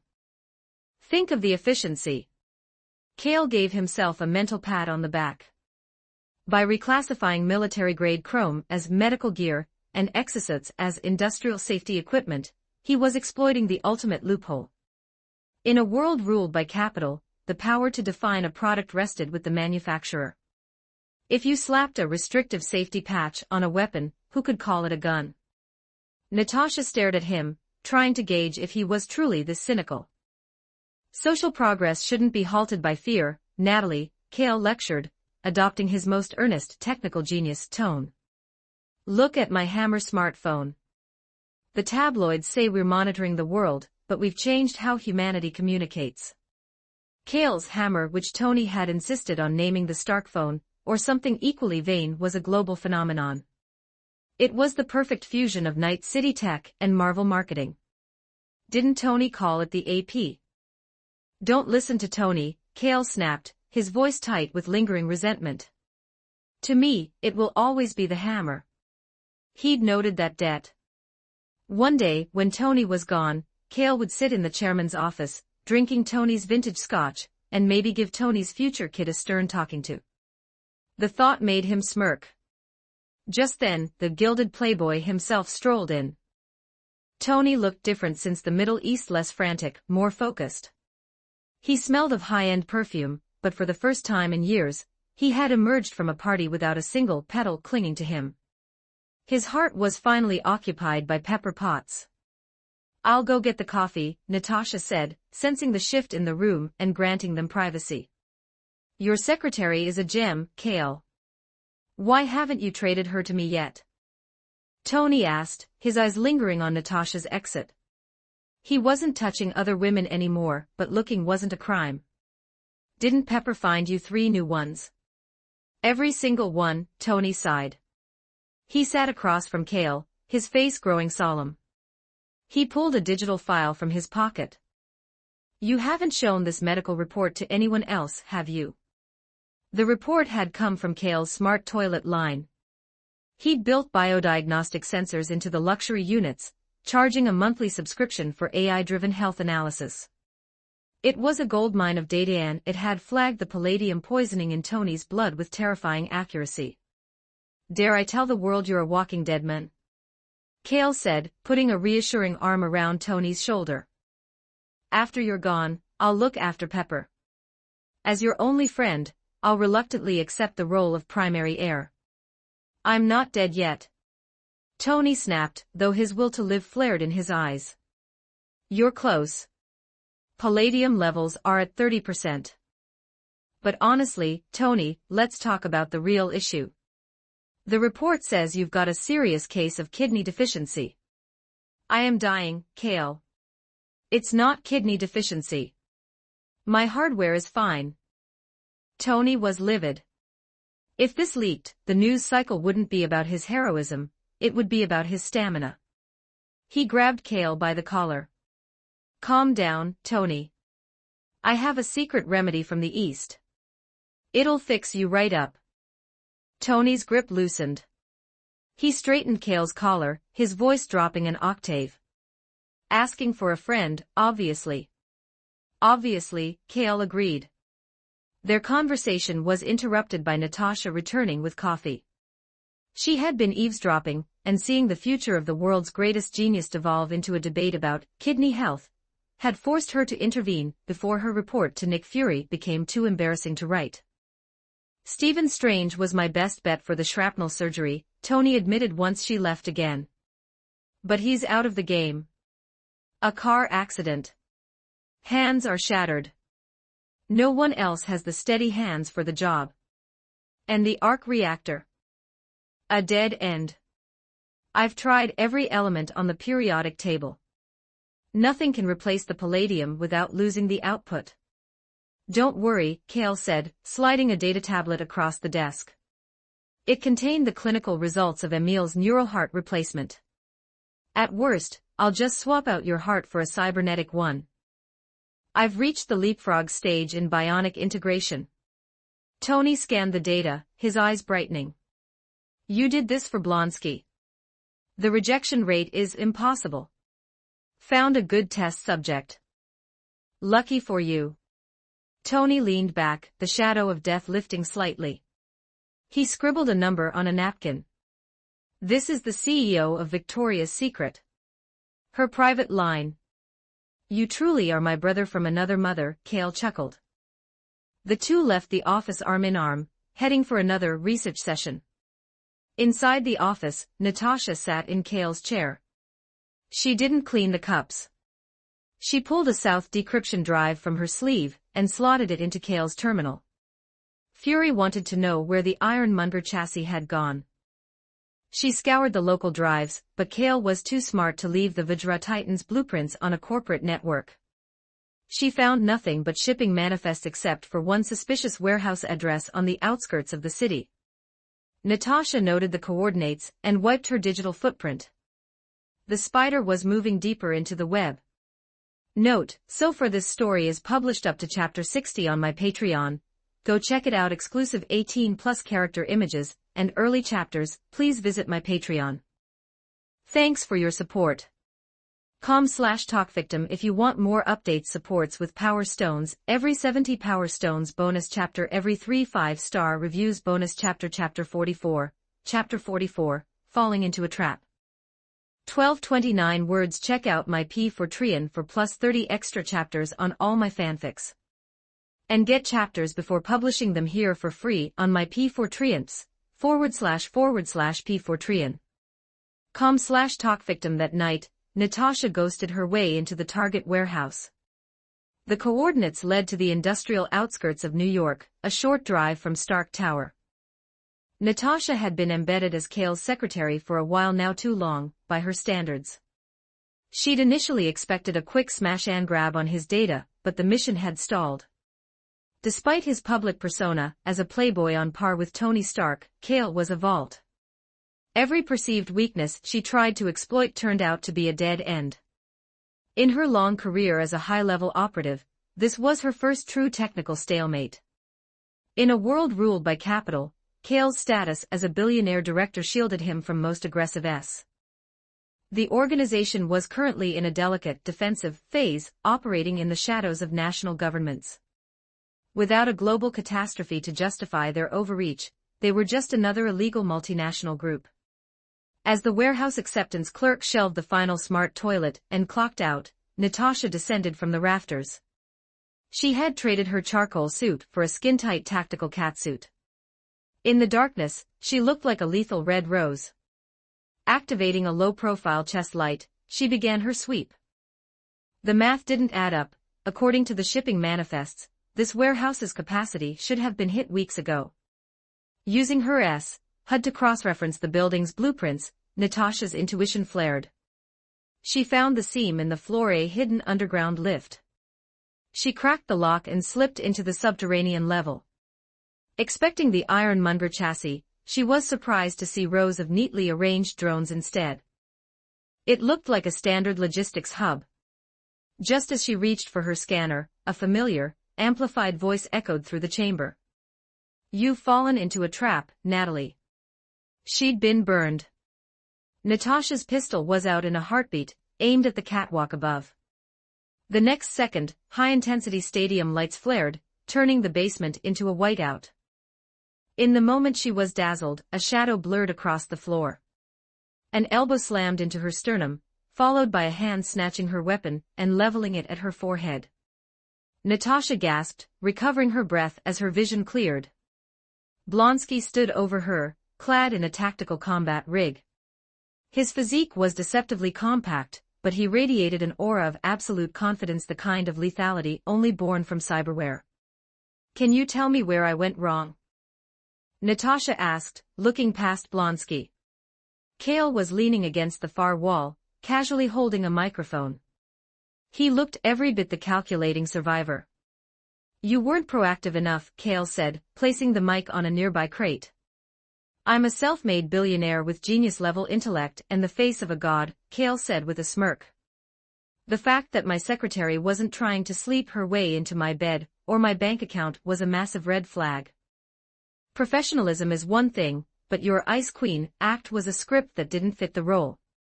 "I was negligent," Natasha muttered. To Kale's surprise, she actually seemed to believe him. Given the power of 5 charisma Kale now projected, her logic dictated that a normal woman would have folded weeks ago. "So, who are you really with?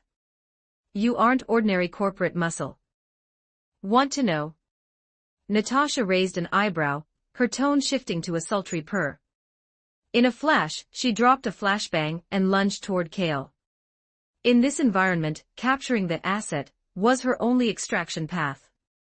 She knew Blonsky was an elite, but she hadn't yet seen his full potential. She was about to find out. Blonsky's eyes had been replaced with Kiroshi optics immune to flash stimuli. As Natasha blurred past him, he executed a spinning roundhouse kick that caught her midair. The impact was like being hit by a freight train. Natasha slammed into the concrete wall, her breath leaving her lungs in a pained wheeze. She was genetically optimized for agility and health, but Blonsky was upgraded. "I am your opponent," Blonsky growled, his gaze cold. He didn't care about her beauty, he only cared about his boss. "Just surrender," Kale suggested from the sidelines. "Let your handler ransom you back. Has plenty of toys I'd like to trade for." Natasha's jaw tightened. Being ransomed by Fury would be the ultimate humiliation. She looked up, a faint smirk playing on her lips. "You think I'm acting alone?" Before Kale could react, a sharp, high-velocity arrow whistled toward Blonsky's back. Blonsky didn't even look. His Koreznikov spinal implant flared, slowing time to a crawl. He pivoted and caught the arrow midair. A massive electrical discharge erupted from the arrowhead. Blonsky's cybernetics seized, and he dropped to one knee, snarling through the paralysis. Kale looked up at the rafters, smacking his lips. "What did I do to deserve the level 7 treatment?" Clint Barton's arrival hadn't been part of the plan, but Natasha's intuition had saved her. "Armed assault." "That's an aggravated felony," Kale noted calmly. He clapped his hands twice. Deep in the shadows of the drones, hundreds of red visual sensors pulsed to life. The buzzing of 1,000 wings filled the air as the swarm took flight.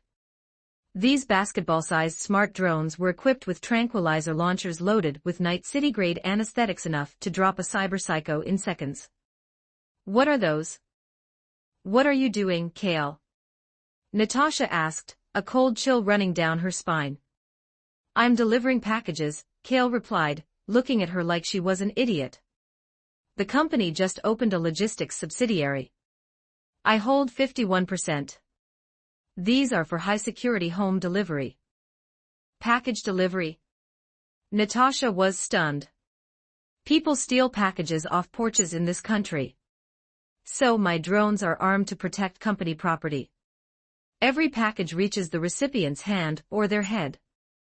Blonsky was already back on his feet, his systems flushed of the arrow's charge. He turned his attention back to Natasha, looking very, very angry. Above them, Hawkeye managed to last 3 seconds against the swarm. He was a peak human, but the drones operated on a swarm intelligence algorithm that adapted faster than he could aim. He tumbled from the roof, his back looking like a pincushion of dart feathers. Natasha watched her friend fall, her own options evaporating. Faced with an enraged, chromed-out Blonsky, she had no room to maneuver. He cornered her in seconds. I wasn't the one who shocked you, she reminded him. I know, Blonsky nodded. His Koreznikov flared again. Before she could blink, he had her pinned to the cold floor, her arms locked behind her. Kale walked over, pulling out his hammer phone and squatting down next to her. So, Natalie, which number do I call to have Egghead bail you out? Natasha stared at Hawkeye's snoring form and sighed. For the first time in her life, she envied a man who was unconscious. Note, so far this story is published up to chapter 60 on my Patreon, go check it out. Exclusive 18+ character images and early chapters, please visit my Patreon. Thanks for your support.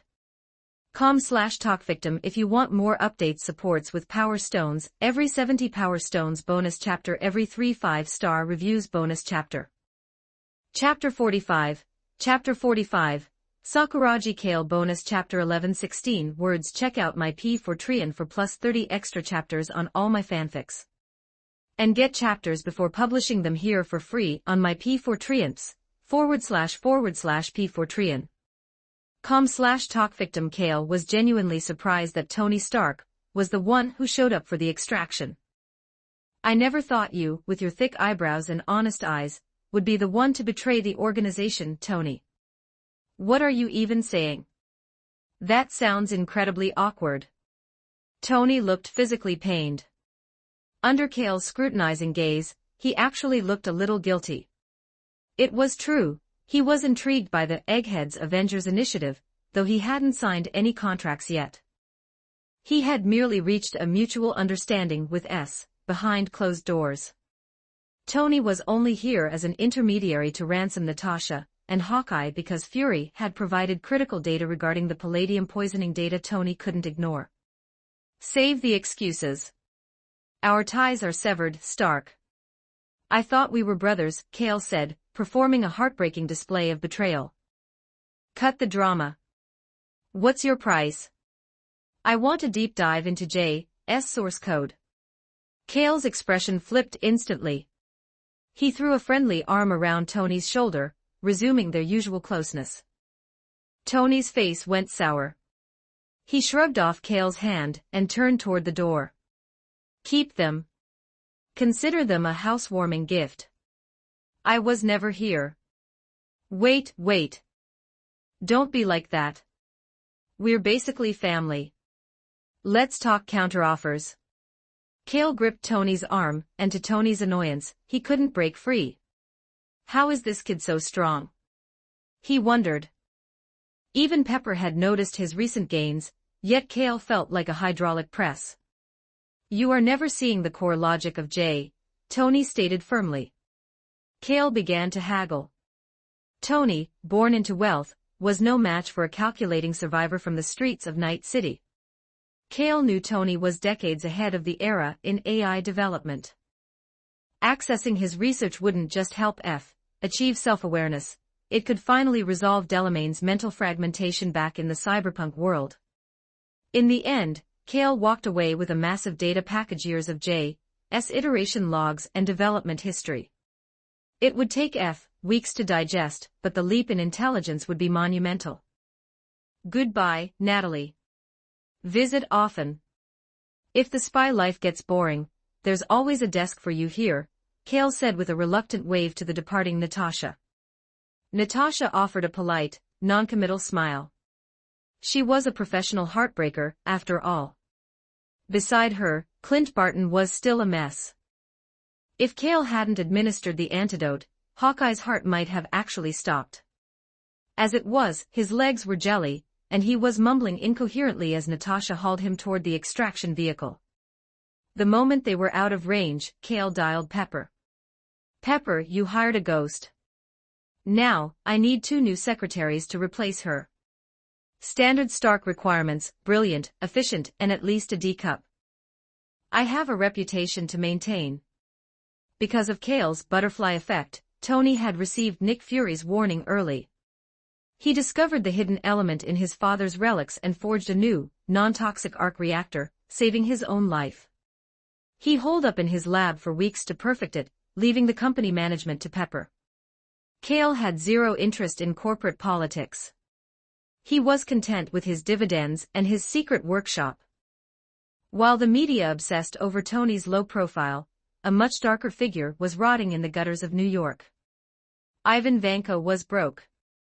He had spent his last rubles developing his miniature reactor and the Whiplash whips, and now he was reduced to scavenging trash cans. New York's winter was biting, and his Russian accent made him a target for the local homeless cliques. "I can't keep living like a dog," Ivan growled, a discarded cigarette dangling from his lips. Tony Stark was a god in a tower, and Ivan was a ghost.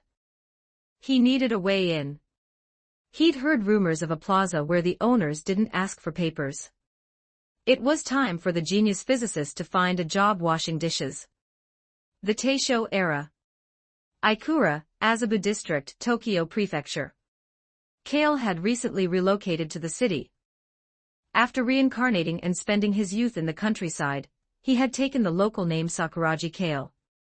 He had lived with his grandfather, an old samurai who had turned to the fabric trade after the sword ban. Cale had originally scoffed at the ghost stories his grandfather told until he heard mentions of the Demon Slayer Corps. "I'm in that world," he realized. But at the moment, demons were the least of his worries. His father, now a successful member of the emerging middle class, had brought him to Tokyo for one reason: an arranged marriage. Cale hated the idea until he saw her. "Excuse me. Am I late?" A soft, sweet voice drifted through the air, carrying the faint scent of cherry blossoms. Cale looked up. Standing there was a girl with large, light green eyes and a pink ponytail that faded into vibrant grass green. Even in a modest kimono, her incredible figure was undeniable. "I love you," Cale thought, his resentment vanishing instantly. "I'm Cale. Kanroji Mitsuri. That's a beautiful name. As striking as your hair." Mitsuri's face flushed a deep crimson.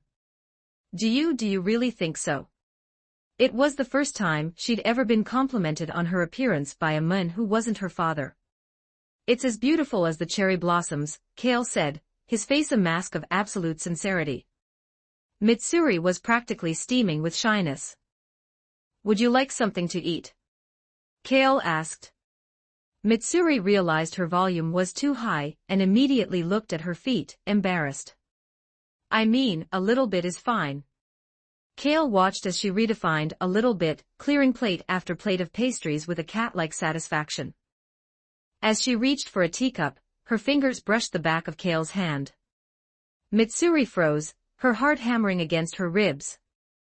In this era, this man was to be her husband. She looked at him, her melancholy replaced by a surge of anticipation. "He's feeding me," she thought happily, chewing on a piece of sakuramachi. Cale smiled. He'd found a different kind of joy in this world. But he knew the peace wouldn't last. In the shadows of Tokyo, the scent of blood was never far away. Note, so far this story is published up to chapter 60 on my Patreon. Go check it out. Exclusive 18+ character images and early chapters. Please visit my Patreon.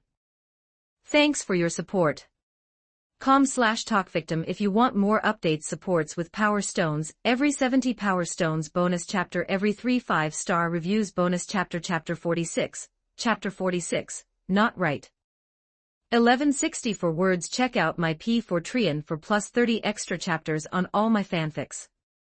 And get chapters before publishing them here for free on my P4 // P for Trian. Talk victim. Early morning, the sun had just crested over the horizon. A ray of warm sunlight fell across Kale's face through the shoji screen.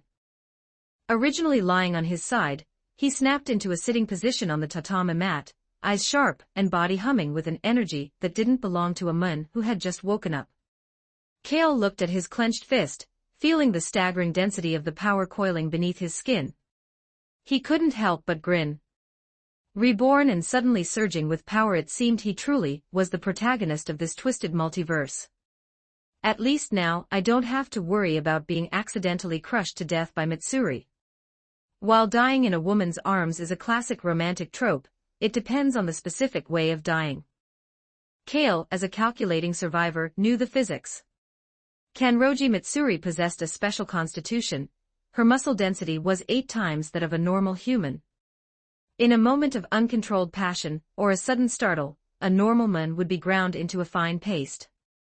Now, with the overlapping power of his other selves, Kale was more than a match for her legendary strength. The wedding preparations were already in full swing. In this Taisho era, once the families agreed, things moved with the velocity of a high-speed rail. They were just waiting for an auspicious day to officially marry Mitsuri into the family. Ah, a perfect start. Wait, something wasn't right. In these narratives, the protagonist's parents were usually the first flags to be sacrificed. Kale bolted to his parents' room, and threw the door open without knocking. Seeing them looking bewildered but perfectly healthy, he finally exhaled. "Where are your manners?" his father roared, hurling a wooden get-a-sandal at Kale's head. Kale tilted his head with clinical precision, the shoe whistling past his ear. He closed the door nonchalantly. The old couple is fine. A bit too affectionate for this early in the morning, but fine. He went to the courtyard to wash up before stretching his muscles. A wooden training sword bakkan lay on the ground, a reminder that his father hadn't let the family's old traditional skills go to waste. Kale picked it up. As a child, he had followed his grandfather to learn the basics, but the old man had always seemed to be holding back the true essence of his style. As Kale swung the blade, his calculating survivor mind processed the rhythm. The forms faintly contained a unique cadence. If connected correctly, they corresponded with a specific breathing pattern, making the body's strength surge like a high tide. It reminded Kale of the knight's swordsmanship from the consulate, was biorhythm overclocking. Swish, the wooden sword cut the air. A hardwood practice stake in front of him suddenly split in two, the cut as smooth, as if made by a mastercrafted blade. He hadn't used his full strength, just the proper rhythm. The old man is a master, Kale realized, frowning. Then it hit him. His grandfather had practically forced him to go to Tokyo. Combine that with the rumors of ghosts near the village. "Father, I'm going back to the village," Kale announced, finding his parents at the breakfast table. "I've already sent a caravan to fetch your grandfather for the wedding." Kale's voice took on a heavy, commanding edge. His father looked up, surprised by the sudden gravity in his son's eyes. He saw a man, not a boy. "Fine," his father sighed. "But don't be late. Mitsuri is waiting for you." Kale stopped by Mitsuri's house first. It was a crowded, warm home filled with the chaos of 5 children. Mitsuri was the eldest, a girl whose consideration for others was only matched by her staggering appetite. "It's brother-in-law. He's here." Mitsuri's younger brother shouted, gripping Kale's wrist. Mitsuri ran out with one shoe missing, her face turning a vibrant shade of pink. She promptly gave her brother a gentle flick that sent him howling into the house. "Kale-kun," she whispered, looking at her feet. She was mortified that she'd shown her violent side to her future husband. "You're going to be a great mother, Mitsuri," Kale said with a magnetic smile. Mitsuri's brain stalled. 5 of them.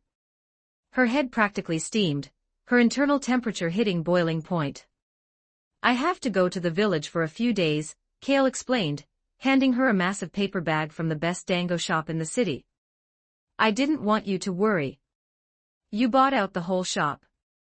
Mitsuri asked, her nose twitching at the sweet scent. "I know your siblings are hungry," Kale joked, reaching out to pinch her soft cheek.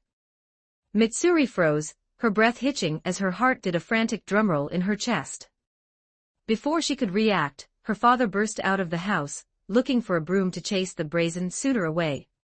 Kale waved and vanished into the street with a burst of speed that left the old man gasping for air. Kale arrived at the village outskirts by dusk. The journey that took caravans a day had taken him mere hours. The village was quiet, smoke rising from chimneys, but a chill hung in the air. He reached his grandfather's house and found it empty. The Tachi sword usually kept by the bed was gone. Kale questioned the neighbors. His grandfather had been slipping out into the woods every night since the disappearances started. "This old man," Kale muttered, his jaw tightening. "His knees are shot, and he's out hunting demons." Kale stood on the hilltop, looking at the last of the orange afterglow. He had to move. Deep in the dark woods, Sakuragi Rukawa, Kale's grandfather, tracked the scent of rot. Long ago, he had been a member of the Demon Slayer Corps, a Kino-rank swordsman, who had retired to live a quiet life after falling in love. He had sent word to the Corps, but they were stretched thin. He couldn't wait. He knew this demon was in a state of evolutionary hunger. If he didn't stop it now, the village would become a buffet. His back ached and his grip on the hilt wasn't what it once was, but as the red eyes of a mutant demon gleamed from the canopy, the old man took a deep, steadying breath. Breath of the forest. First form. He wasn't seeking death, he just felt he should do something before Kale arrived. Note, so far this story is published up to chapter 60 on my Patreon. Go check it out. Exclusive 18+ character images and early chapters. Please visit my Patreon. Thanks for your support. com/talkvictim if you want more updates. Supports with Power Stones every 70 Power Stones bonus chapter. Every 3 5-star reviews bonus chapter. Chapter 47. Chapter 47. Tiger Demon 1488 words. Check out my P4Treon for plus 30 extra chapters on all my fanfics. And get chapters before publishing them here for free on my P4Treons, //P4Treon. com/talkvictim. The sky had fully darkened, and a biting chill settled over the mountain. Sakuragi Rukawa had survived as a hunter long before he ever picked up a blade, and he hadn't forgotten the art of the trail. After years in the Demon Slayer Corps, he had learned to tune his senses to a frequency most humans ignored. He had been prowling Tiger Head Mountain for days, and in the dense, high-altitude forest, he finally caught the scent of something that didn't belong to the natural order. He stopped before a cedar tree as thick as a man's embrace. The trunk had been violently snapped, splinters of wood white and jagged against the dark bark. Rukawa leaned on his wooden staff, his eyes narrowing. This wasn't the work of a landslide or a bear. This was raw, inhuman power. He leaned closer, catching a faint, cloying stench. He knew it well, the copper tang of blood and the rot of a man-eater. As he moved deeper, the aura of the demon thickened, a heavy pressure that made the hair on his arms stand up. He found tracks in the loam, footprints that started human, but warped into something bestial. Ordinary demons were limited by their birth, but those that gorged on human flesh could break those chains.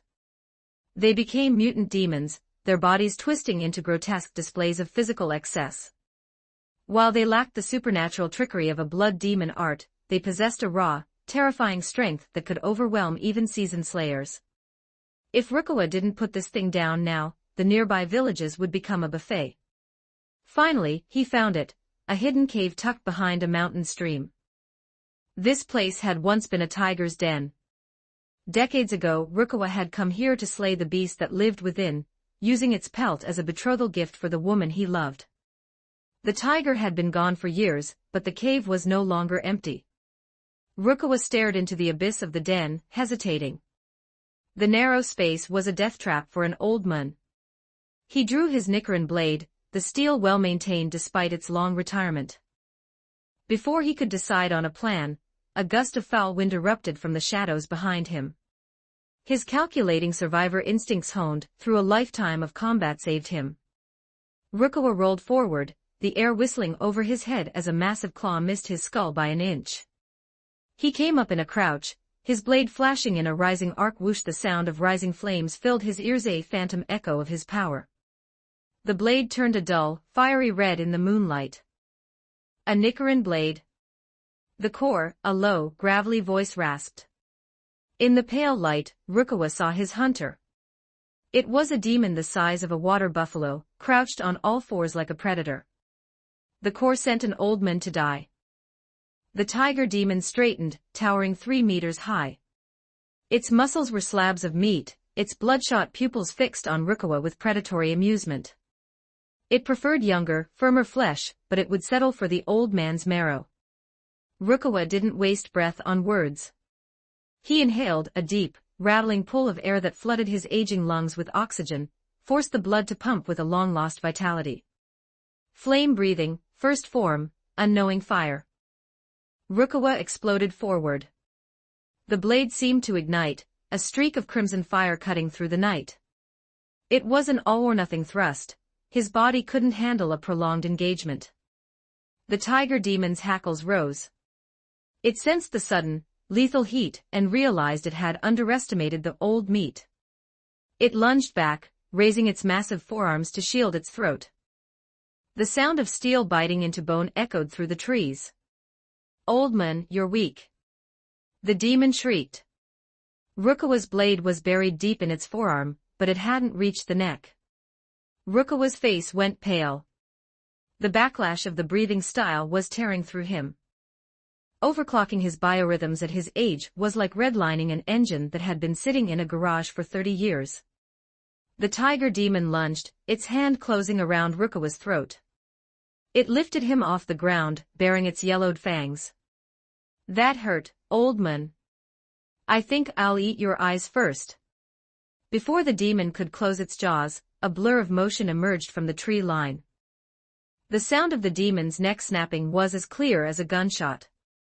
The tiger demon was sent flying like a cannonball, smashing through a dozen trees before coming to a halt in a cloud of splinters and dust. Rukawa stared at his grandson in disbelief. The boy stood there, looking completely unruffled, despite having just kicked a 3-meter monster through a forest. When had his grandson stopped being a normal man?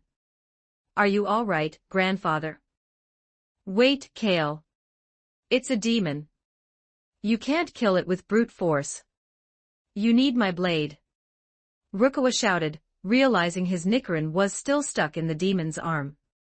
"This old bag is right. You can't kill me." The tiger demon roared. Its head was hanging at a sickening angle, its skull caved in from the impact of Kale's kick, but it was already knitting back together. Kale didn't reply. He rolled his shoulders, his calculating survivor mind analyzing the demon's regeneration rate. Brute force wouldn't finish the job, but it would certainly soften it up. The tiger demon scrambled to its feet, pulling the Nicaran blade from its arm and tossing it aside. It looked at Kale, and for the first time in its immortal life, it felt a primal, shivering fear. Its animal intuition was screaming at it to run. "Damn you. I'm a mutant demon," it bellowed, but its body was already turning. It dropped to all fours and bolted into the dark. "I'll come back for you after I've eaten the village," it promised itself. It covered 100 meters in seconds, a blur of shadow. But Kale was faster. He leaped from a standing start, a mid-air strike sending the demon rolling across the forest floor once more. Before it could stand, Kale was on its back, one hand pinning its neck to the earth. The power of the 6 Kales made the demon's struggles look like a kitten's. "What are you?" Kale's response was a heavy, downward punch that detonated the demon's head on contact. He shook the blood off his hand, watching the headless torso. He was curious, without a brain, how would it process? Would the consciousness migrate to a secondary organ, or would the soul sustain the body? In Night City, Tony Stark would have paid millions to dissect a specimen like this. "Use the blade," Rukawa shouted, limping toward him. "Does it have to be the neck, grandfather? Can't I just pulp it?" Kale picked up the Nicaran blade, testing its weight. "This is the law of the core. Only Nichiren steel can sever the connection. Kale nodded. He didn't just want the what, he wanted the why. But the demon was already starting to heal, and Rukawa was looking increasingly frantic. Kale gripped the hilt, executing a precise vertical and horizontal slash that reduced the demon to cauterized chunks. The tiger demon finally dissolved, its soul sent back to the abyss. "You brat," Rukawa wheezed, finally catching his breath. "Why did you follow me?" "If I hadn't, I'd be picking your bones out of a tiger's den," Kale retorted. He went to return the blade, but his movement froze. He tightened his grip and turned toward the dark tree line. "Something's coming." "Human or demon?" Rukawa asked, his hand going to his spare tanto. A figure burst from the forest, a blur of motion that seemed to shake the very ground. The newcomer wore a flame-patterned haori, his golden hair streaked with red. His aura was like a sun, bright and overwhelming. "That haori, that hair, are you from the Rengoku family?" Rukawa whispered. Kale looked at the youth. Fiery hair, thick dark eyebrows, and eyes that seemed to burn with an inner light. Rengoku Kaijuro sized them up, his eyes wide and unblinking. After confirming they were uninjured, he let out a loud, booming sigh of relief. "Senior Sakuragi. I hope I am not too late." It seemed the old man's message to the core had been heard after all. Note, so far this story is published up to chapter 65 on my Patreon. Go check it out. Exclusive 18+ character images and early chapters. Please visit my Patreon. Thanks for your support. com/talkvictim if you want more updates. Supports with Power Stones. Every 40 Power Stones bonus chapter. Every 3 5-star reviews bonus chapter. Chapter 48. Chapter 48. Big Brother bonus chapter 1193 words. Check out my P4 for plus 30 extra chapters on all my fanfics. And get chapters before publishing them here for free on my P4 //P4 com/talkvictim. The Sakuragi family and the Rengoku family shared a deep, forgotten history. Decades ago, Kale's grandfather, Sakuragi Rukawa, had studied the fundamentals of flame breathing under Kaijuro's grandfather. Rukawa had even held Kaijuro as an infant. Seeing the boy now, grown into a warrior whose aura burned like a bonfire, deeply moved the old man. After a quick debrief on the mountain, Rengoku Kaijuro learned that the tiger demon, a threat that should have required a coordinated core effort, had been dismantled by Kale with bare hands.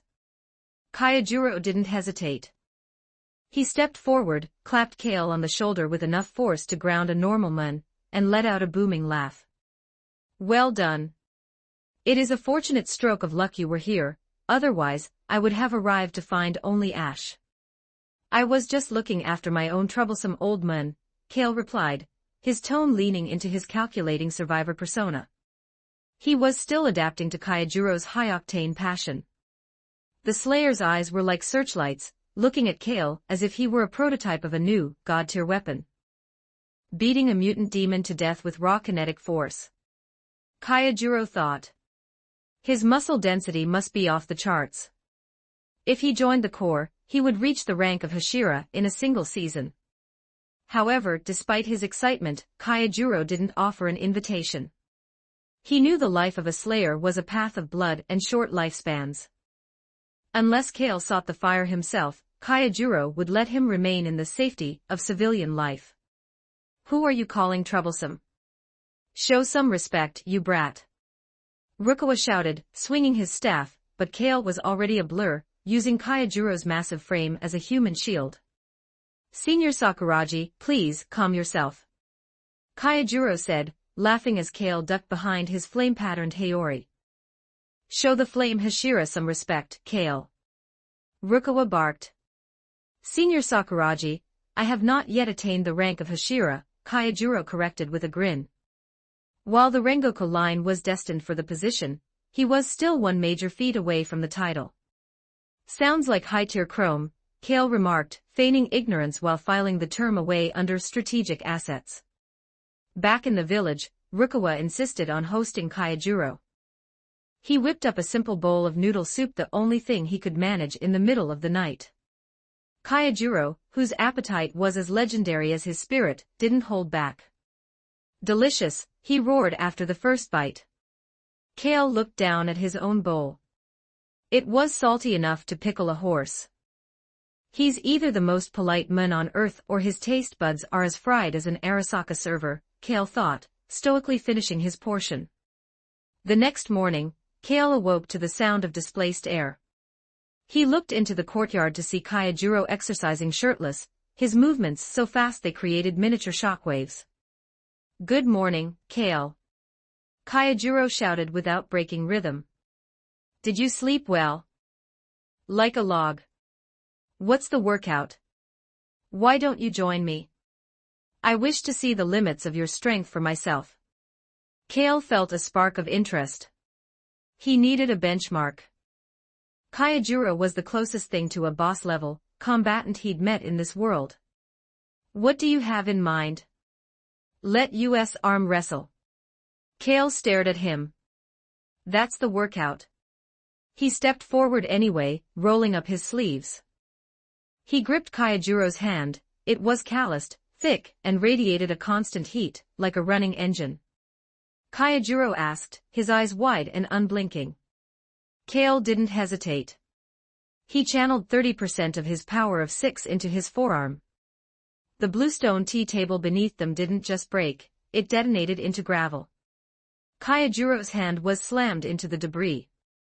Kale winced. "Still too much power. I need to calibrate for human durability." "Incredible!" Kaijuro shouted, his excitement undimmed by the loss of the table. "My table. You metal-headed brat, what did you do?" Rukawa screamed, running out of the house.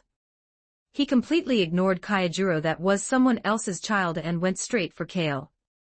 Kale promptly shoved Kaijuro in the way again. Over the next 3 days, the dynamic shifted. Kale realized that to survive the high-tier demons, he needed more than just strength, he needed to overclock his biorhythm. "Breathing styles are the key," Kaijuro explained. "They allow a human to match the physical output of a demon by maximizing oxygen intake and blood circulation." "Can I learn it?" Kale asked directly. Rukawa hissed, worried his grandson was courting a death sentence. "Relax, old man. I'm not joining the Corps yet. I just want to make sure the next time a ghost pops up, I can turn it into a flatline before it reaches the village." Kaijuro agreed instantly. He didn't believe in hoarding knowledge when humanity was at stake. "I have never taught before, Kale. I was self-taught from 3 volumes of my family's records. But I will give you everything I have." It was a mistake on Kaijuro's part to worry about his teaching skills. Kale's learning speed, boosted by the collective processing power of his other selves, was excessive. By the 3rd day, Kale was already proficient in the primary forms of flame breathing.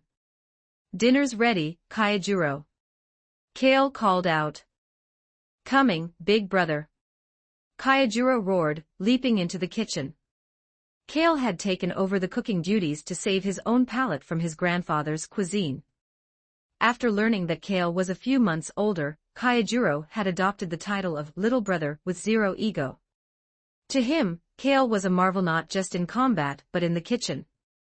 Kale placed a massive wooden basin, the kind used for washing faces, full of yuseong shredded pork, over rice in front of Kaijuro. "Big brother, you are a genius of the culinary arts," Kaijuro said, shoveling food into his mouth with the speed of a wood chipper. He ate 3 basin-sized helpings, his face glowing with pure satisfaction. Just as he finished, a Kasugai crow wearing a stylish clover decoration landed on his shoulder. Kaijuro's cheerful expression hardened instantly into a mask of duty. "I must go. A mission awaits." He pulled a hand-inked manual from his Haori and handed it to Kale. "These are my personal insights on flame breathing. I wrote them for you over the last few nights. I hope they serve you well, big brother." "Thank you, Kaijuro," Kale said, feeling a rare pang of genuine respect.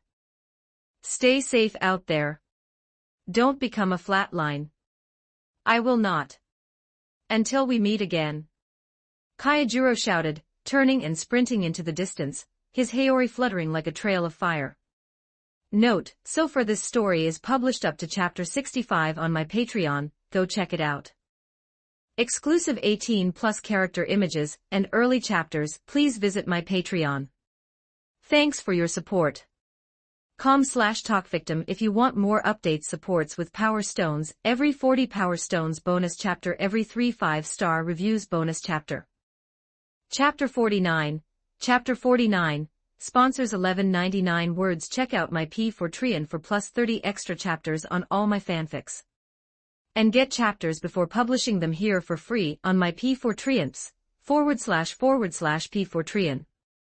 com/talkvictim. The wedding of Kale and Mitsuri Kanroji arrived with the precision of a scripted event. While their family backgrounds didn't call for a royal gala, the meticulous care woven into every detail reflected a deep, communal respect.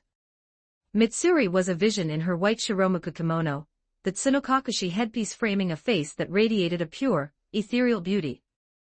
Beside her, Kale stood tall in a matching white Haori hakama, his posture exuding the quiet lethality of an apex predator masquerading as a gentleman. Standing on the high dais, the priest's blessings drifted over them like incense. After the Sansan Kudo ceremony, the two signed their marriage contract under the watchful eyes of their kin, reciting their vows with a sincerity that felt grounded in something far older than this era. It was their first marriage, at least in this timeline, and while a few nerves flickered, the ceremony was a flawless success. As the celebration moved to the feast, Kale's smile had become a practiced, numb mask. Rengoku Kayajuro had sent his regrets. A slayer's duty was never done, but his absence was filled by a generous gift from the Rengoku estate. Heritage families were rich, but the Demon Slayer Corps were on another level entirely. The Ubuyashiki bloodline, blessed with foresight, had played the markets of history for generations. They weren't just warriors, they were the ultimate venture capitalists. To Kale's slight surprise, he received a personal gift and a handwritten blessing from the master of the Corps himself. The calligraphy was sharp, disciplined, the work of a man who saw the world in shades of absolute clarity. Back in their new home, Mitsuri was currently unboxing her dowry like a delighted hamster, neatly tucking each item into her chest. The long ceremony hadn't even scratched her endurance. "All right, stop acting like a scavenger. It's late, and we have serious business," Kale said, helping her close the lid. His gaze, heavy with intent, made her cheeks flush a vibrant crimson. Mitsuri was many things, but she wasn't ignorant of what came next. When his hand finally brushed hers, her mind went to static. Wait. Relax, Mitsuri. I'm a technical genius. I know exactly how to disassemble this hardware. Kale's fingers moved with the efficiency of a ripperdoc, shedding the layers of her kimono as easily as peeling a boiled egg. In a heartbeat, the room was reduced to a landscape of soft, pale skin, and a face where shyness and trepidation met a growing, fierce anticipation. 8 times the muscle density of a human was a physical variable that would have crushed a normal man. But Kale was backed by the 6-Kale power. As they finally merged, Mitsuri realized with a surge of relief that her worries about breaking his ribs were entirely unnecessary. For the first time in her life, she could let go. She could curl into an embrace without holding back. Kale paused, looking down at Mitsuri, who was currently shrinking her neck, looking like she'd just tripped a security alarm. "It's okay," Kale whispered, pulling her closer. "Just a bed slat. I can fix the hardware tomorrow." The morning after transformed Mitsuri. The girlish innocence had matured into a radiant, captivating womanly grace. "Now that you've started a family, it's time to take over the business," Kale's father announced over breakfast. "I have my own ideas, father," Kale replied. He needed a revenue stream that didn't rely on traditional fabric trading, if he was going to support Mitsuri's legendary appetite and his own technical projects. "What ideas?" "Electric lights. Specifically, UV spectrum emitters." His father stared at him, as if he'd started speaking in binary. "Kale, you were a scholar, not a lightning smith. I've already found a primary sponsor, but I'm willing to let you take a 10% stake," Kale offered with a smirk. You brat. Don't burn the family fortune. Kale's chosen sponsor was the Ubuyashiki family. Even without the wedding gift, he'd planned to use his link with Kaijuro to pitch them. His letter had been a masterclass in calculated survival, a blueprint for UV lights A technology that had existed in the West since the early 19th century, but was a literal godsend in a world plagued by demons. As expected, Ubuyashiki Kagaya recognized the pivot point. What Kale didn't expect was for the master to visit in person, despite his failing health and the protests of the Hashira. The master arrived in a wheelchair, pushed by Kaijuro. His eyes were milky, nearing blindness, but his voice was like velvet. My apologies. I hope my presence isn't an inconvenience. Mitsuri, we have guests. Kale called out. Mitsuri poked her head out from under the eaves, currently holding one of her many rabbits. The ones who sent the silk, Kale added. Mitsuri's face turned bright red as she realized who was sitting in her courtyard. If Kaijuro wasn't there, she would have given Kale a taste of her playful fists. I am Rengoku Kaijuro, the one who sent the kitchenware. It is an honor, sister-in-law. I have brought peach crisps, the slayer roared. Mitsuri hid for 10 minutes to calm her heart before bringing tea. The affection between you two is palpable, Kagaya noted, sensing the resonance between them. It is quite different from the formal respect of my own marriage. You are like two stars in orbit. Try the crisps, Mitsuri, Kale said, feeding a piece to her. She took a shy bite and happily trotted back to her sunspot with the rest of the box. Madame Sakuragi is extraordinary, Kagaya whispered, sensing the power coiled within her frame. She can hold her own against Kaijuro, Kale stated flatly, nearly making the slayer choke on his tea. Kagaya felt a pang of regret. They would have been the finest Hashira the Corps had ever seen. But he looked at the warmth of the home, and shook his head. They didn't belong in the slaughter. If the UV lights work as your blueprints suggest, Kale, the debt I owe you will be beyond measure. Mitsuri eats 170 sakuramochi a day, Kale added, a man's pride forcing him to compare stats. Mitsuri, overhearing, ground her teeth. I only ate 165 yesterday. Kale is lying to the guest. Today I eat exactly 170. Cannot compete with that, Kagaya admitted with a rare, genuine laugh. He looked at Kale. Tell me, friend. Is the prototype ready? Timed perfectly, Kale said, his tone shifting to technical precision. The UV array is complete. The only question is how much damage it does to demon cellular structures. I have a premonition, Kagaya replied, his voice firm. It will change everything. Note, so far this story is published up to chapter 65 on my Patreon. Go check it out. Exclusive 18+ character images and early chapters. Please visit my Patreon. Thanks for your support. com/talkvictim if you want more updates. Supports with Power Stones, every 40 Power Stones bonus chapter, every 3 5-star reviews bonus chapter, chapter 50, Pen Pal bonus chapter. 1056 words. Check out my P4Trian for plus 30 extra chapters on all my fanfics. And get chapters before publishing them here for free on my P4Trians, //P4Trian.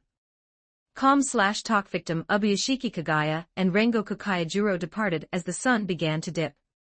While the daylight offered them safe passage, the night belonged to the predators.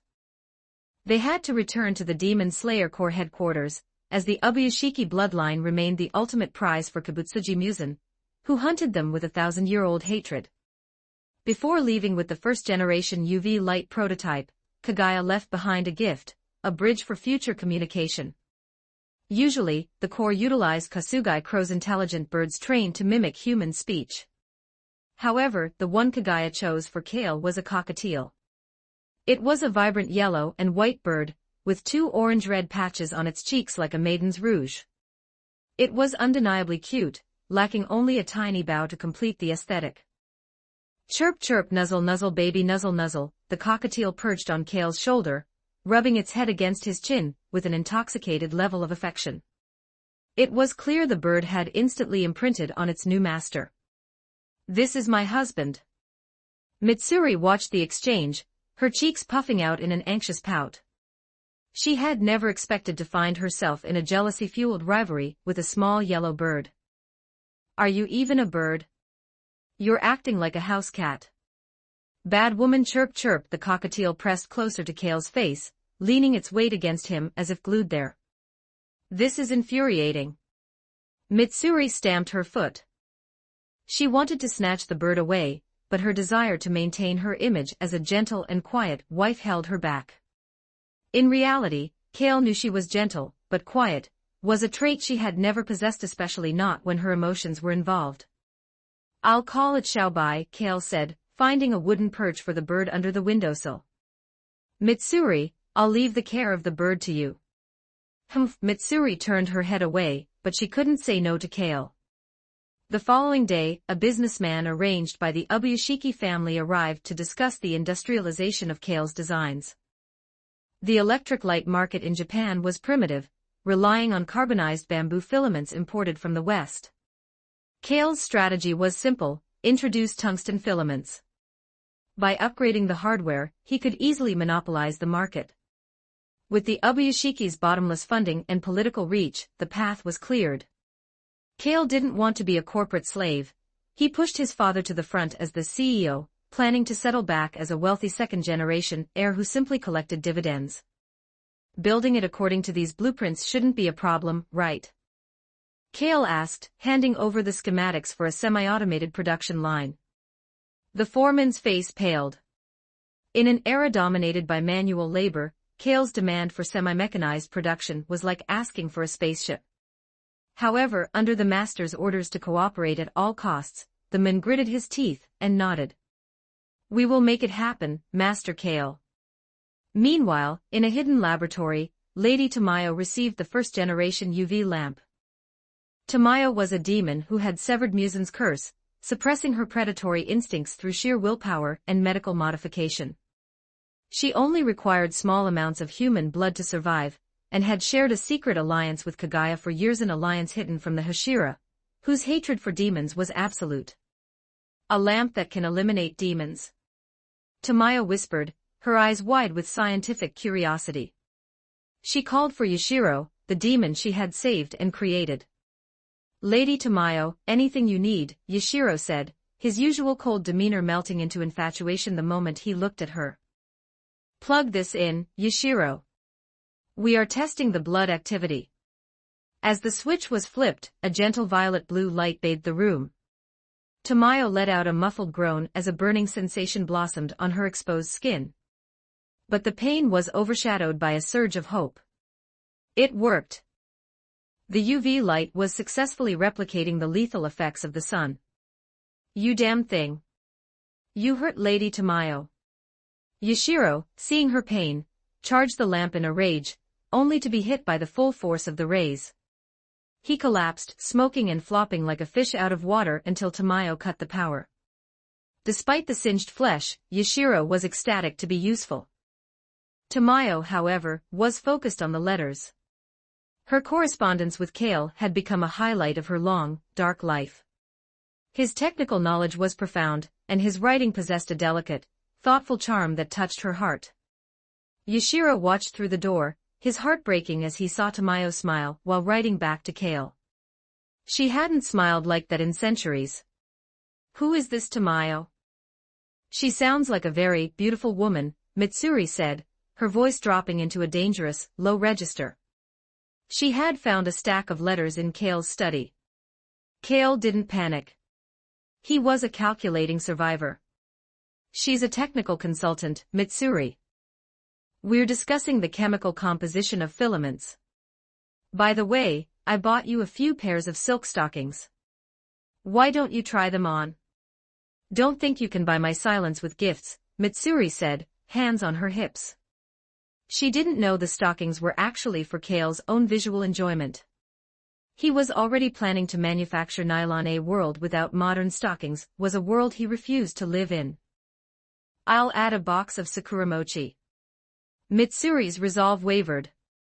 "Still won't do." No machi then. Kale lay back on the bed, limbs spread in a D shape, looking utterly unbothered. Mitsuri didn't hesitate. She swung a leg over and sat directly on his stomach, looking down at him with mock ferocity. I said 1 box. And not 1 piece less. Kale laughed. He knew that for all her jealousy, Mitsuri's heart was simple. As long as she felt his love and had a steady supply of sweets, she was the happiest woman in Tokyo. Note, so far this story is published up to chapter 65 on my Patreon. Go check it out. Exclusive 18+ character images and early chapters. Please visit my Patreon. Thanks for your support. com/talkvictim if you want more updates. Supports with Power Stones. Every 40 Power Stones bonus chapter. Every 3 5-star reviews bonus chapter. Chapter 51. Chapter 51. Vilder Aiden 1069 words. Check out my P4 for plus 30 extra chapters on all my fanfics. And get chapters before publishing them here for free on my P4 //P4 com/talkvictim. 15 years have passed since the initial outbreak in Hayron. Vilder is a concrete KJ European bastion that was sealed off the moment the infection spiraled out of control. Once the walls were meant to keep the virus in, now they are the only thing keeping the survivors from the rotting void outside. In this world, Vilder is the last light in a dying world. Kale was once a bioresearcher for the GRE, a fresh recruit specifically assigned to the THV strain, the next-gen virus born from the GRE's refusal to stop playing God. When the Great Collapse hit Vilder, it was sudden and bloody. Abandoned by his evacuation unit, Kale was left behind in a city of the dead. But a calculating survivor doesn't just die. Kale salvaged the high-end hardware and chemical supplies his colleagues left in their panic. For 15 years, he has carved out a life in the ruins, turning a hidden laboratory into a fortress. He continued his research on the THV virus, not for the GRE, but for himself. He even developed a crude inhibitor using a rare local mushroom. It's volatile, and has side effects that would make a Ripperdoc wince, but it works. The primary ingredient for his research: volatile tissue. These apex predators are the nightmare of the night, fast enough to outrun a parkour master, and strong enough to tear through steel. But Kale knows their one weakness: ultraviolet light. To Kale, a volatile isn't just a monster, it's a resource. A sudden, rhythmic pounding on the heavy steel door startled Kale from a rare dream of Night City. He sat up, pulling off his sleep mask. His room was bathed in the violet hum of high-output UV lights. It wasn't because he was turning, it was the only way he could sleep without his hand on his holster. PTSD is the only thing everyone in Vilder shares. Kale checked his monitors. A familiar, scarred face stared into the lens. Hakan was a former night runner, a man who knew the city's shadows better than anyone. He'd worked for Kale before, scavenging dark zones for GRE data. He was one of the few who knew the location of this specific safe house. Hakan was desperate. He was banging on the door, his eyes darting to the street behind him where the shrieks of virus newly infected, fast-moving runners echoed through the alleyways.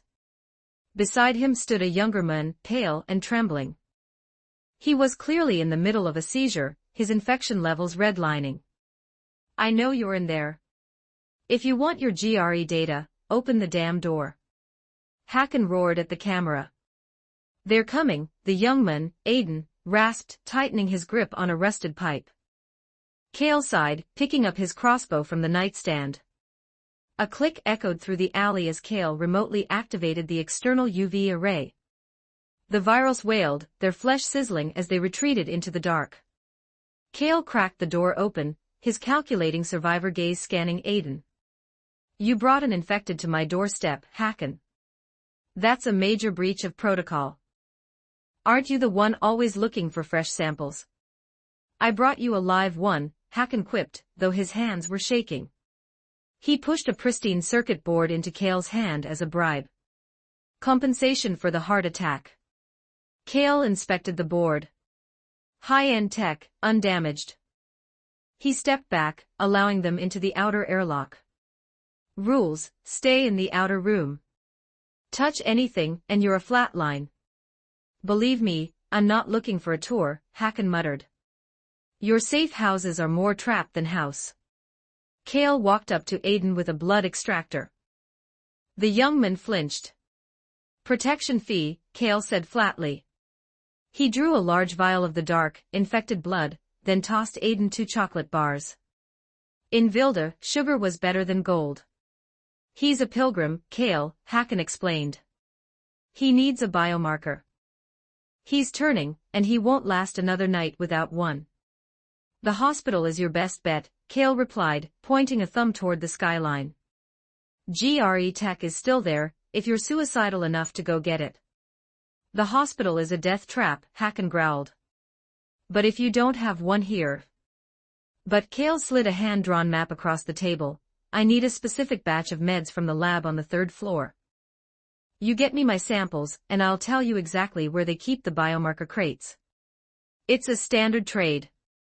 Hakan looked at the map, then at the 2 UV flares Kale placed beside it. He grabbed them like they were holy relics. Dawn is in 3 hours. We move now.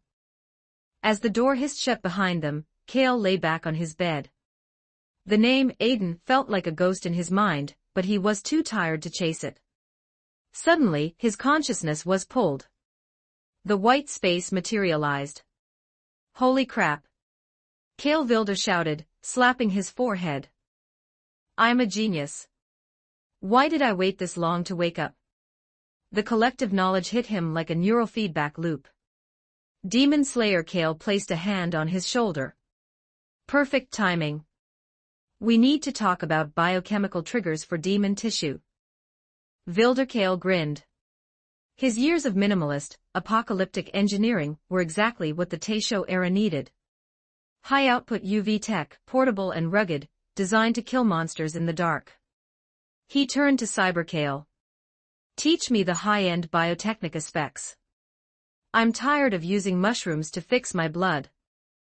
Don't say another word, Cyberkale replied with a cynical smirk. We're all the same person. Let's get to work. When Kale opened his eyes back in Vilder, the sun was rising. He felt the surging power of 7, the strength of a witcher, the reflexes of an edge runner, and the resilience of a slayer. He looked at his crossbow and chuckled. Time for a deathless speed run. Note, so far this story is published up to chapter 65 on my Patreon. Go check it out. Exclusive 18+ character images and early chapters. Please visit my Patreon. Thanks for your support. com/talkvictim if you want more updates. Supports with Power Stones. Every 40 Power Stones bonus chapter. Every 3 5-star reviews bonus chapter. Chapter 52. Chapter 52. The story bonus chapter. Check out my P4 for plus 30 extra chapters on all my fanfics. And get chapters before publishing them here for free on my P4 //P4 com/talkvictim. Day breaks, and the volatiles, those skinless nightmares of the night, retreat to their dark nests. Aiden and Hakan stumbled back into the safe house, gasping for air, their lungs burning from the dash across the hospital district. They had the medicine, but they were barely holding on to their humanity. Everything you wanted, Aiden rasped, tossing the heavy backpack toward Kale. As Kale reached for the bag, his movement didn't stop. With the fluidity of a calculating survivor, he stepped inside Aiden's guard, grabbed his wrist, and slammed him into the floor with a bone-jarring takedown. What the hell are you doing? Hakan shouted, reaching for his weapon. The cold muzzle of Kale's pistol met Hakan's forehead before he could draw. Hands behind your head. Down on your knees. Hakan looked into Kale's eyes that showed zero hesitation and dropped. Look, chum, we had a deal. We haven't caused any trouble. Kale ignored him. He pinned the struggling Aiden with one knee, his weight precisely calculated to suppress without crushing. He reached into Aiden's pocket and pulled out the GRE access key. It was a small piece of hardware, but in this city, it was the master key to every locked secret of the old world. Aiden wheezed, his face pressed against the concrete. You're here looking for Mia, right? Kale asked, tucking the key into his coat. I've seen the GRE records, Aiden. Your constitution is. But your memory. That's just a side effect of the cocktail they pumped into you. I used to work for the labs. You and Mia weren't siblings, Aiden. You were just two lab rats in the same cage. You volunteered for the high-dosage trials to save her, and it turned your brain into a scrambled hard drive. Haken's face went pale. He'd been shifting his weight, looking for an opening, but Kale's peripheral vision caught the movement. The gun barrel twitched back to Haken's eye. And you, Haken. You've got a lot of nerve working for Waltz while pretending to be a savior. You killed Lucas, locked down the city center, and now you're playing house with a pilgrim. If the peacekeepers at the bazaar find out, they'll hang you from the nearest windmill. Haken's silence was a confession. Aiden stared at him, eyes wide with betrayal. Haken was a pawn for Waltz, the man who had conducted the experiments. Whiz thwack. A crossbow bolt slammed into the wall inches from Haken's head. Kale reacted instantly, kicking Haken toward the inner room, just as a second bolt whistled through the air. Your past flings have caught up with you, Haken, Kale noted, looking toward a residential building 100 meters away.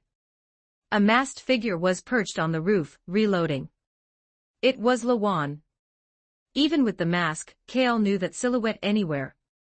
In his eyes, Lawan was more terrifying than a volatile, mostly because her presence usually meant a drama-filled headache. Years ago, when Haken first introduced them, Kale had reflexively pulled a UV light on her, thinking she was a mutant. They hadn't spoken since.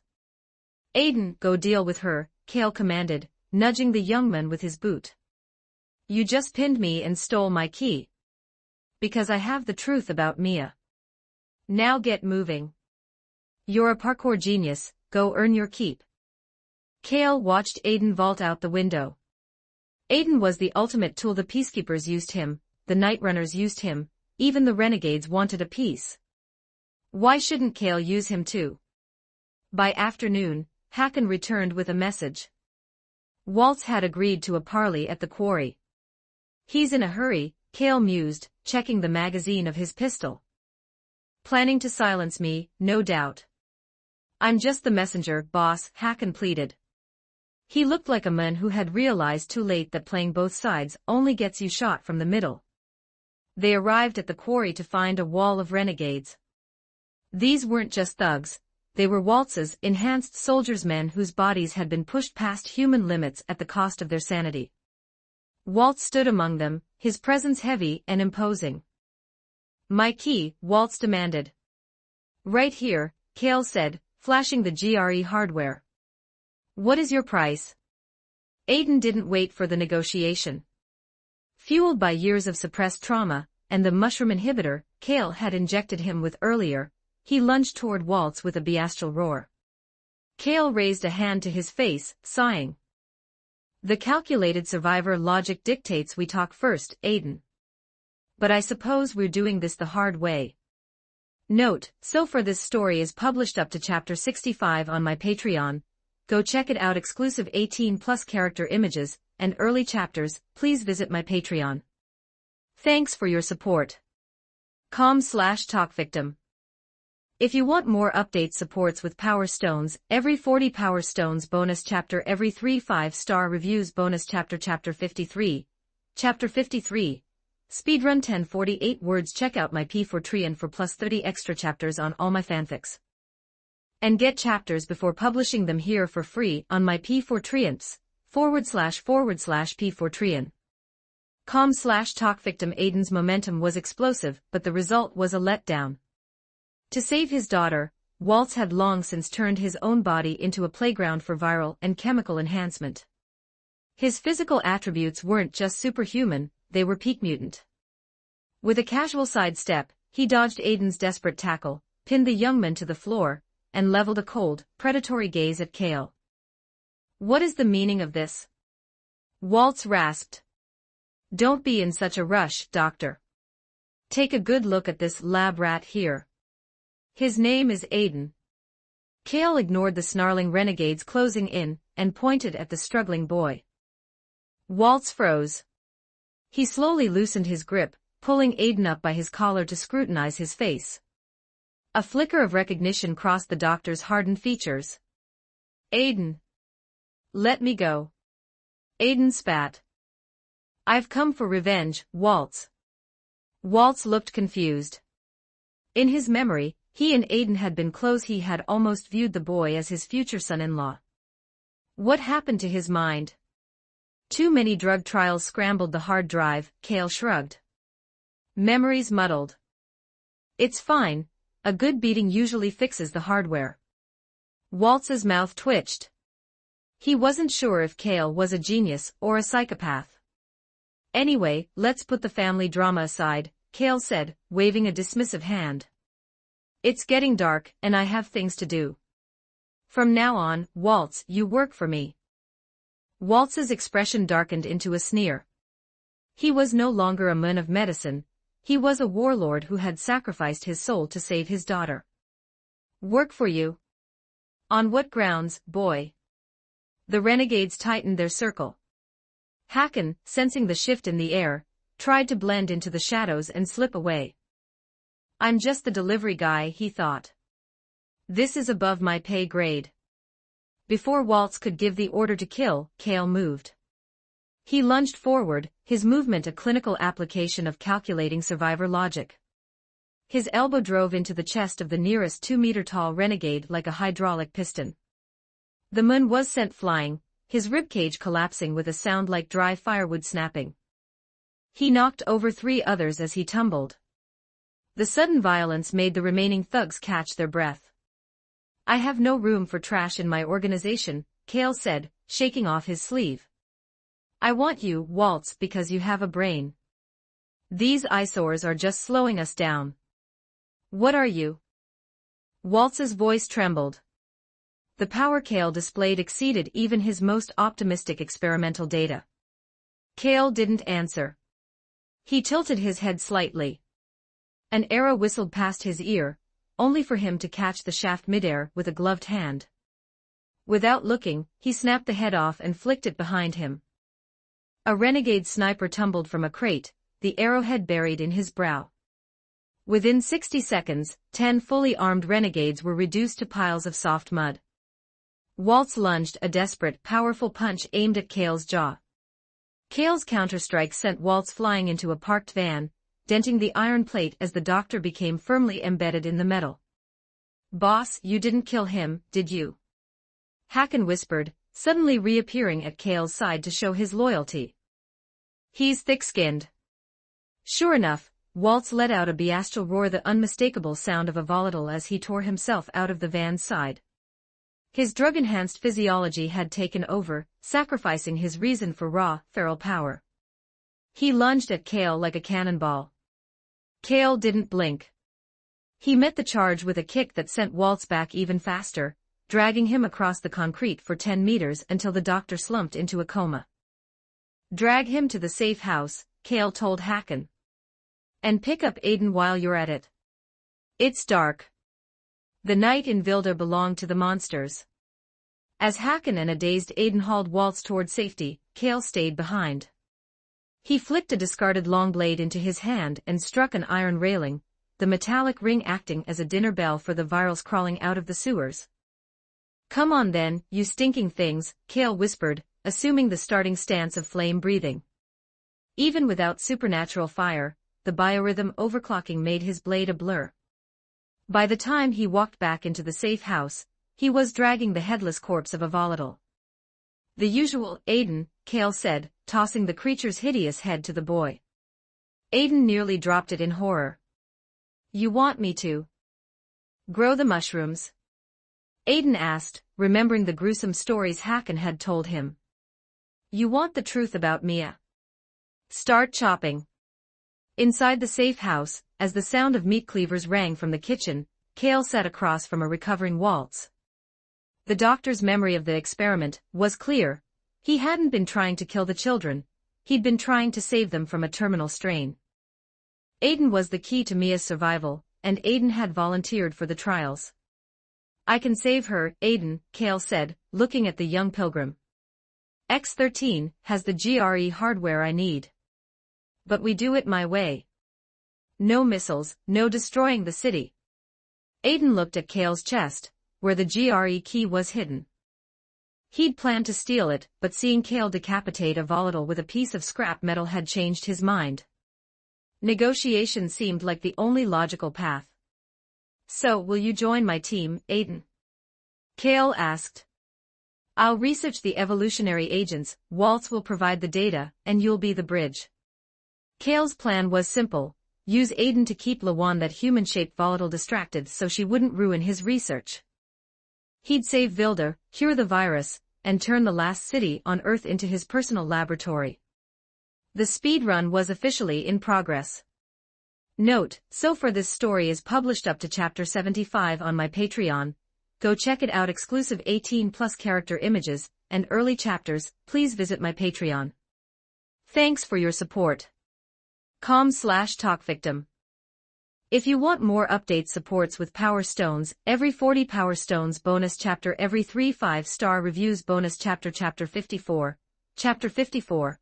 Headquarters bonus chapter 1103 words. Check out my P4Trian for plus 30 extra chapters on all my fanfics. And get chapters before publishing them here for free on my P4Trians, //P4Trian. com/talkvictim. Demon Slayer World. Kale's light bulb business wasn't just booming, it was a god-tier monopoly. In any era, money is just scrap paper if it isn't circulated, and Kale was an expert in circulation. He first secured a sprawling, ancient estate, moving out of his family home to establish a private sanctuary with Mitsuri. He staffed the mansion with a dozen servants to handle the mundane logistics of life, settling into a beautifully lazy routine of corporate leisure. While his father grumbled about Kale's lack of filial piety, mostly because Kale hadn't thought to hire a few maids for the old man, he couldn't argue with the results. Kale's father threw himself into his second spring as the face of the company, leaving Kale to enjoy the fruits of his calculating survivor strategy. For Mitsuri, being rich meant one thing: an endless, rotating menu of world-class cuisine. Her daily life was a romantic fantasy of sunbathing with her cats, and knitting sweaters for the many children they had planned. However, despite their nightly efforts, there was no movement in her belly. The problem was biological. The more powerful a life form becomes, especially one backed by the power of 7, the more difficult it is to reproduce. Kale didn't mind. A world for 2 was a sanctuary. He wasn't in a rush to introduce an accident into his perfect schedule. The development of high-intensity UV lights was complete. Using the minimalist engineering knowledge from the Vilder, Kale produced a finished product that far exceeded expectations. Tamayo's tests confirmed that an ordinary demon would be vaporized in a second. Whether it could kill an upper rank remained a theoretical variable, but the suppression effect would be absolute. Ubuyashiki Kagaya was ecstatic. He immediately ordered a full deployment for the Corps' secret strongholds. Today was the pickup day. Kale was lounging in the garden, his head resting on Mitsuri's soft, muscular thighs, eating grapes she had peeled for him. Master, a lady in a butterfly pattern Hayori is here to see you, a servant announced. Show her in, Kale said. He knew exactly who it was. Kagaya was sending a Hashira to ensure the cargo's safety. Another lady. Mitsuri pouted, stopping the grape feeding to pop one into her own mouth. I don't know her, Mitsuri. She's just a courier for our biggest client. Mitsuri relaxed. She trusted Kale, even if his playboy energy occasionally made her want to pinch him. She excused herself to the inner house as light, rhythmic footsteps echoed down the corridor. Shinobu Kocho stepped into the garden. She was 1.5 meters of focused, icy discipline, her purple eyes hiding a hollow, practiced smile. Seeing Kale, 1.8 meters of overflowing laziness basking in the sun, her first impression was one of sharp distaste. Since her sister's death, enjoyment was a foreign concept to her. Hello, Mr. My Lord sent me. I am Shinobu Kocho. Miss Kocho. How is Kagaya doing? Kale stood up, towering over her. Shinobu had to tilt her head back to meet his gaze, her smile becoming increasingly stiff. The master is well. Thank you for your casual concern. That's good. I was thinking of challenging him to a game of soccer when I visit. Shinobu's eyes narrowed. You want a man who can barely stand to play soccer? Are you even human? The master's body cannot withstand your tossing about, sir. Relax, I'll just make him the goalkeeper. I'd like to see the blind fool who dares to kick a ball into his net, Kale joked, giving himself a mental thumbs up. Shinobu's brow twitched. She had been ordered to treat Kale with the same respect as the master, but every word out of his mouth tested her resolve. Sakuragi, let us focus on the business at hand. Kale looked past her. Is it just you? How is a tiny thing like you going to move this hardware? Your legs aren't even as thick as my arms. A vein pulsed on Shinobu's forehead. Kale had stepped directly onto her primary insecurity, her lack of physical strength. She was only 16, and she had attained the rank of Hashira through toxins and speed, not brawn.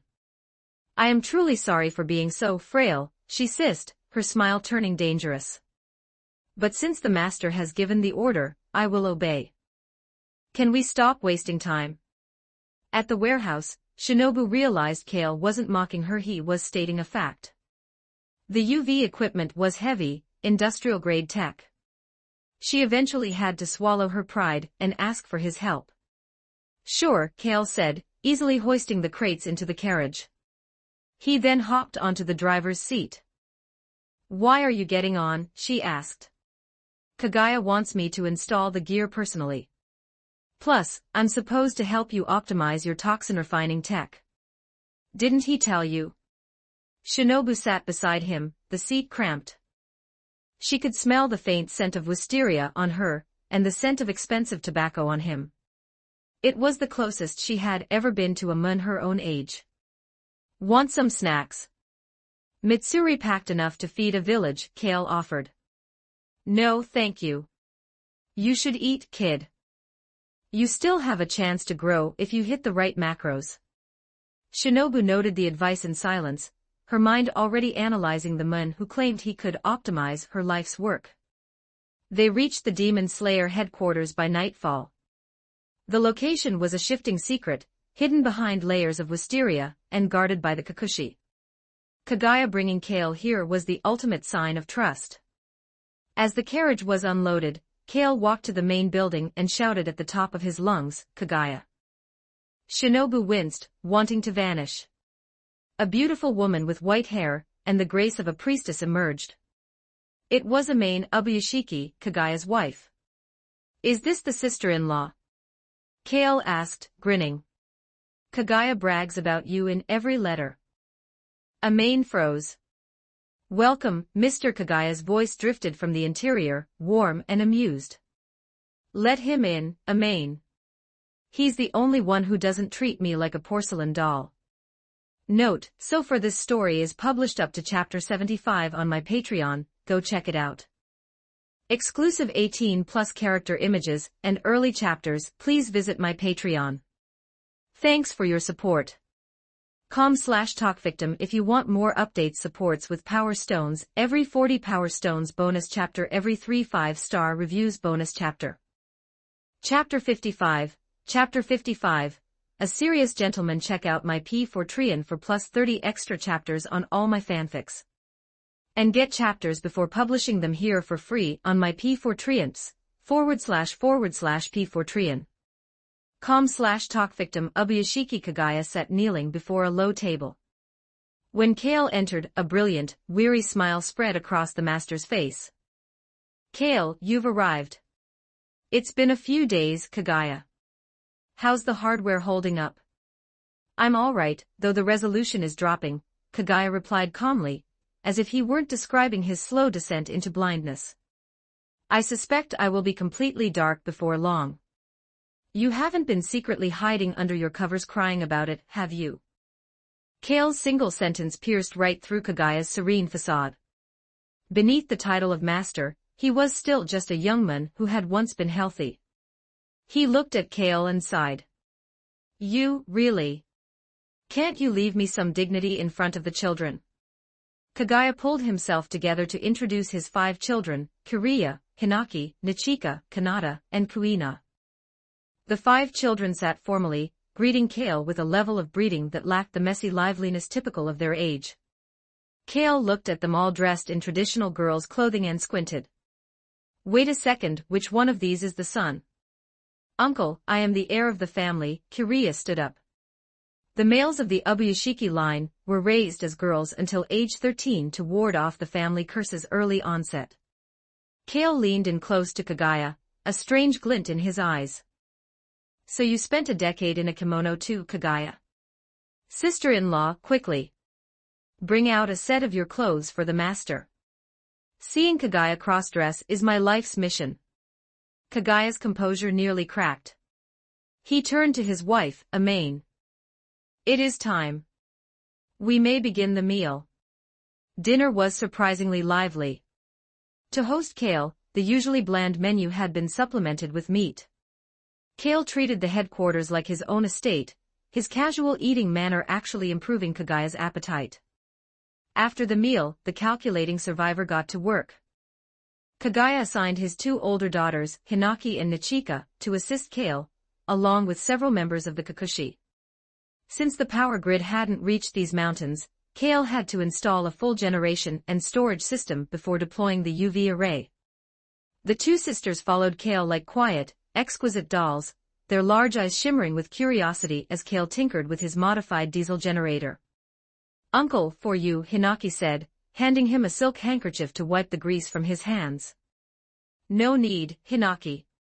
Such a pretty thing shouldn't be stained with oil," Kale said. "Uncle, you can tell us apart?" Hinaki asked, shocked. "Red hair tie for you, yellow for Nichika." "Basic pattern recognition," Kale explained. "Now you 2 shouldn't just watch. Come help.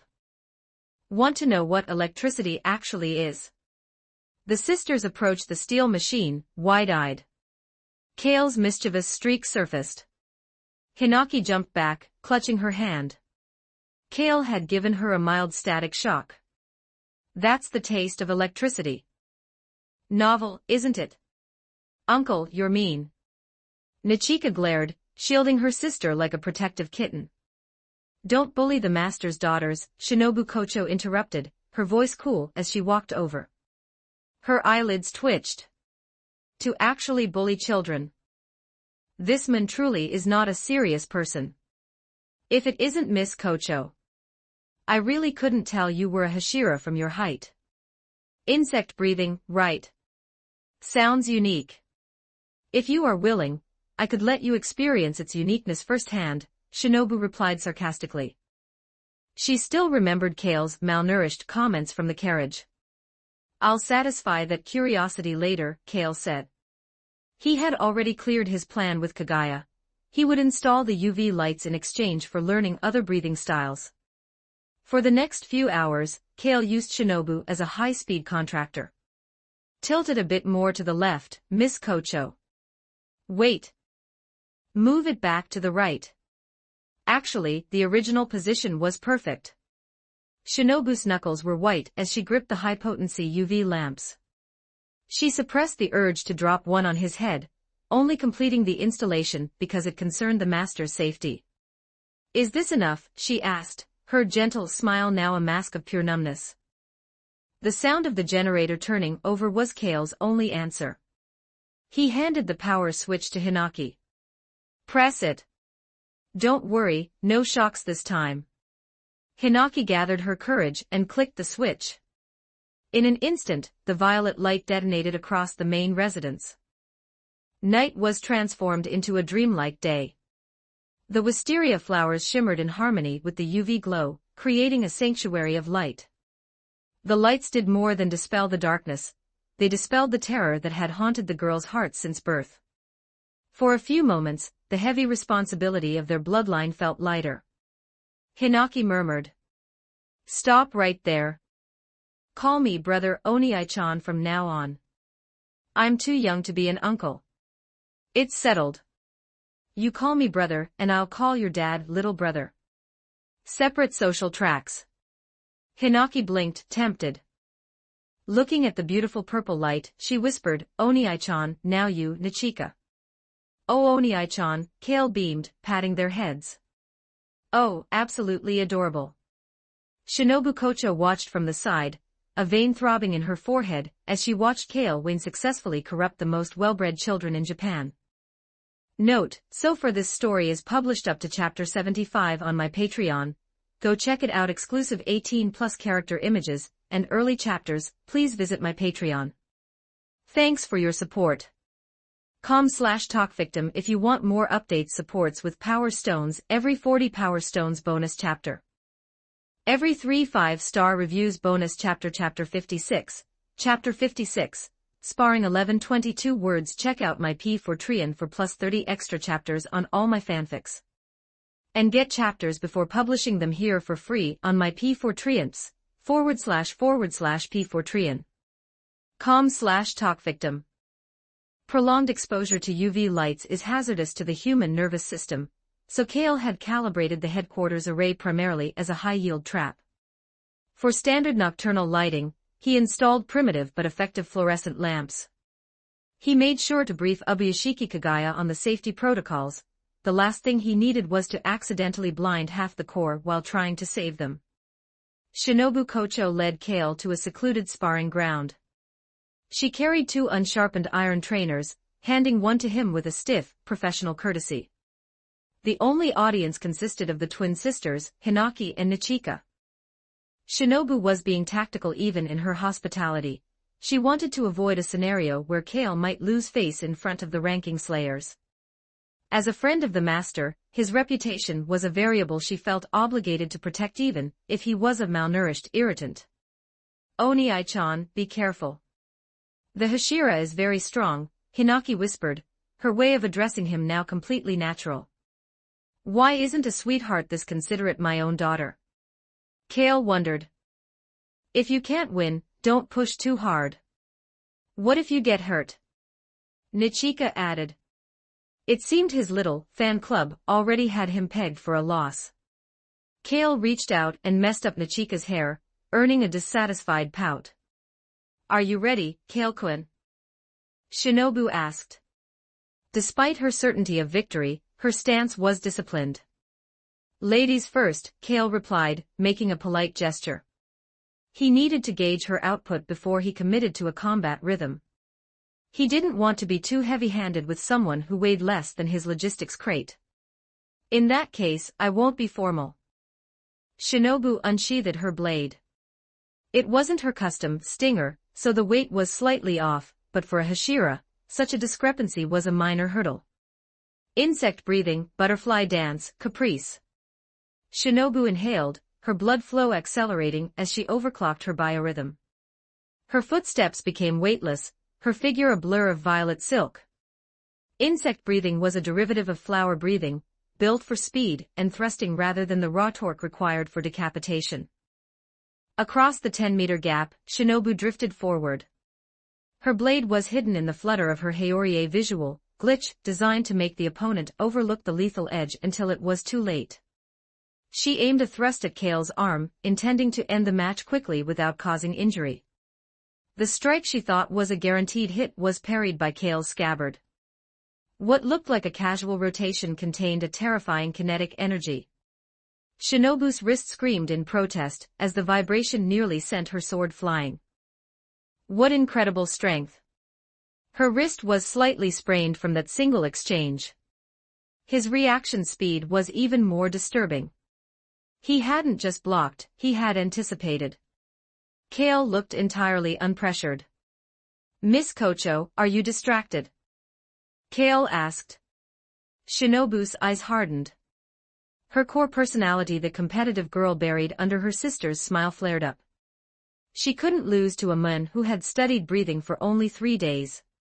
Insect breathing, dance of the dragonfly, compound I hexagon. She entered total concentration, constant. 6 lethal thrusts blanketed Kale's sensory range, sealing his retreat. Kale's calculating survivor mind processed the room. The world slowed into high-definition frames, every trajectory mapped.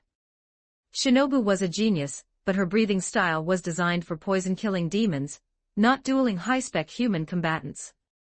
Kale didn't retreat. He stepped into the web of blades, sliding past the edges with the clinical efficiency of a ghost. He crashed into her guard, pushing the hilt of his sword into her chest with a measured, heavy impact. Shinobu let out a muffled groan, stumbling back as her breathing rhythm was violently interrupted. The backlash of a forced biorhythm termination was like a physical shock to her system. "Want to continue?" Kale asked with genuine admiration. "I haven't fallen yet," Shinobu hissed, resetting her lungs. Insect breathing, dance of the centipede, 100-legged zigzag. She stomped the ground with enough force to crack the soil, achieving a zigzagging velocity that turned her figure into a jagged centipede of violet light. "She's treating me like an upper rank," Kale thought. He met her gaze, tracking her eyes. When Shinobu unleashed her final strike, she found herself thrusting through an afterimage. Insect breathing, butterfly dance, caprice. Kale mimicked her form perfectly. He wasn't just using her style, he was performing it with a physical engine that crushed hers. Before Shinobu could register the shock, Kale grabbed her wrist and lifted her off the ground like a child. The gap was simply too large. Even a mirrored move was superior when backed by the power of 7. "Your insect breathing is good, Shinobu, but the flow is fragmented. I can help you optimize the transitions over the next few days. Consider it my tuition fee." "Thank you," Shinobu muttered, her face flushed with shame.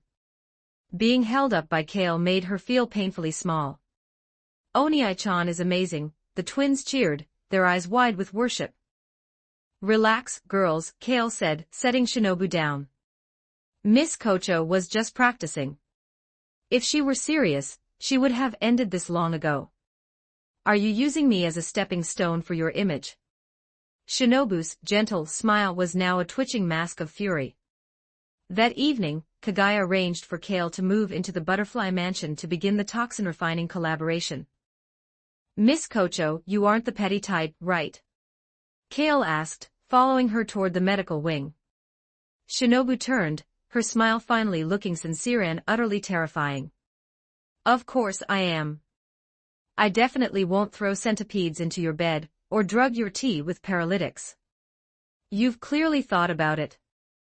Can't a girl have dreams, Kale-kun?" The Butterfly Mansion was a sanctuary for the wounded, now overseen by Shinobu. She assigned Kale a detached guest house surrounded by fragrant flower beds. "Good night, Kale-kun. I will call for you tomorrow morning."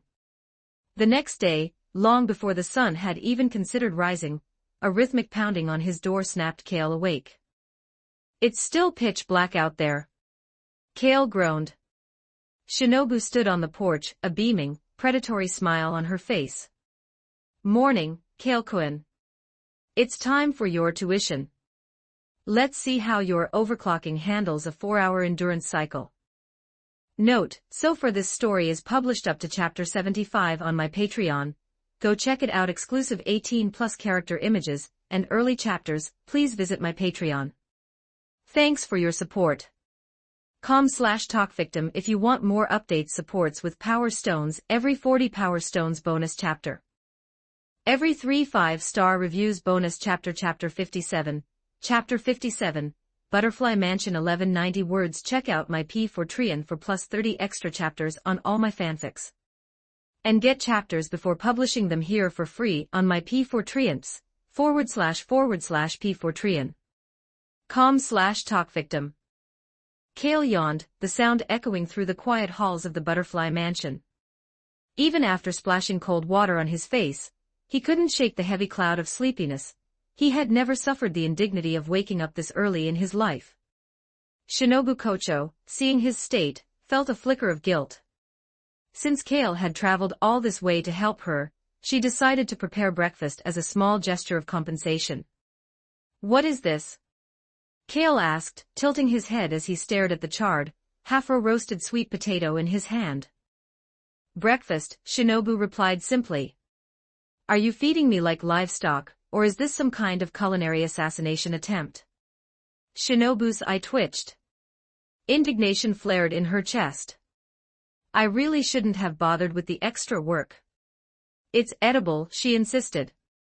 She took a small bite herself, forced it down her throat, and nearly turned blue. Cooking was not a skill she possessed. Usually, the other girls in the butterfly mansion handled the kitchen. This whim had turned into a tactical disaster. Move aside, Kale Cohen. Let a professional handle the hardware. Kale took the sweet potato from her, rolled up his sleeves, and set to work. His movements were fluid, clinical, and strangely pleasant to watch, reminiscent of a master craftsman assembling a high-end cyberdeck. Shinobu stood by, awkward and useless in her own home, watching as the sweet potato porridge began to bubble, releasing a genuine aroma of rice and comfort. He even managed to stir-fry a few side dishes with practiced ease. Sit down, Miss Kocho, Kale said casually, as if he were the master of the house, serving 2 steaming bowls. Shinobu sat, picking up her chopsticks before suddenly remembering she was supposed to be the one hosting him. Do you want sugar? Yes, thank you. As the hot porridge warmed her system, Shinobu realized she had never tasted anything quite so perfectly balanced. It was a brief moment of peace before the calculating survivor shifted back into technical mode. They moved to the pharmacy, the heart of the butterfly mansion, where Shinobu refined her wisteria toxins. Kale quickly understood why Kagaya hadn't made the poison widespread. The extraction process was a nightmare of manual labor and low yields, and the stability of the compound was abysmal. It degraded almost as fast as a burnt-out neural link. Decapitation is a harsh win condition for humans, Kale mused, scanning the laboratory. Demons can ignore internal organ failure, but humans are fragile Gannix. If we can make this toxin a standardized weapon, we level the playing field. Kagaya had spared no expense. The lab was filled with imported Western equipment that would have looked like alien tech to a commoner. Miss Kocho, perform an extraction. I need to see the baseline process. Shinobu stepped forward, her focus absolute as she navigated the vessels and tubes. When she finished, she handed Kale a few milligrams of the final product. Is this the wisteria toxin? Why does it zero demons so effectively? Kale asked. It contains the power of the sun, Shinobu answered, giving the standard, idealistic response of this world. Then let's isolate exactly which chemical demon is carrying that sunlight payload. Kale didn't dismiss her answer, but his mind operated on a different frequency. He needed to translate this world's magic into biological data. He began replicating her process with a speed and precision that made her years of medical study feel insignificant. It was that same feeling from the day before, as if he were a glitch in the system of her life. Don't just stand there, assist me. We need a quantitative surplus for the next phase. Shinobu instinctively moved to help. The question of who was in charge popped into her head again, but it was quickly drowned out by Kale's clinical directions. It felt like being a child again, learning at her father's side. By the afternoon, the lab work was paused. Kale had a promise to keep, refining Shinobu's insect breathing. At the training ground, they found a girl with pink pupils practicing her forms. Her blade bloomed like a digital flower garden, precise, beautiful, and haunting. Who's the kid? Kale asked. My younger sister, Kaneo Tsuyuri, Shinobu said, her smile finally reaching her eyes. A sister? You look nothing alike. Picked her up from a scavenger nest. Shinobu glared at him. He was poking at the truth again. She briefly recounted Kaneo's past, the abuse, the traffickers, and the emotional shutdown that had left the girl an empty vessel. Before she could finish, Kale walked up to Kaneo and began teasing her nose with a piece of foxtail grass. Shinobu strode forward and pulled him away. Stop bullying her. Bullying? I'm initiating sensory recalibration, Kale said with a straight face.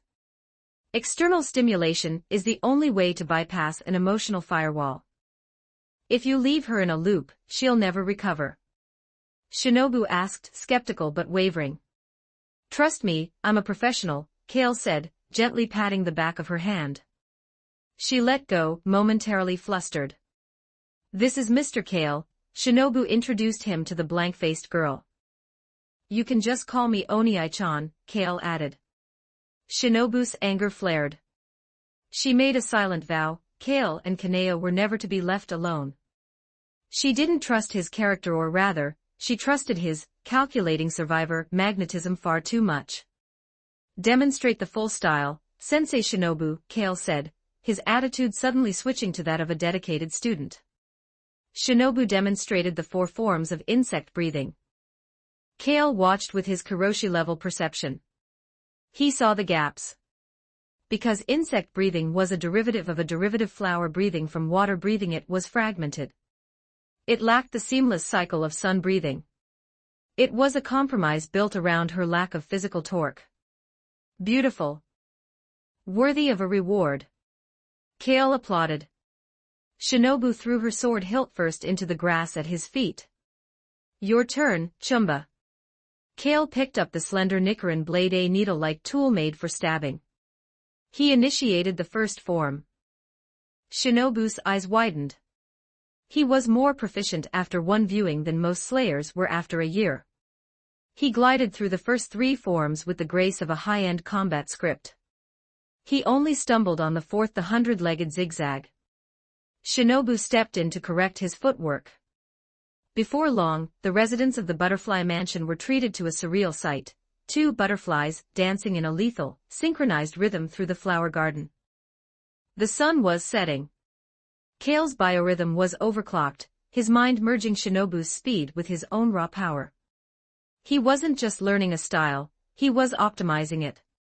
Note: so far this story is published up to chapter 75 on my Patreon. Go check it out. Exclusive 18+ character images and early chapters. Please visit my Patreon. Thanks for your support.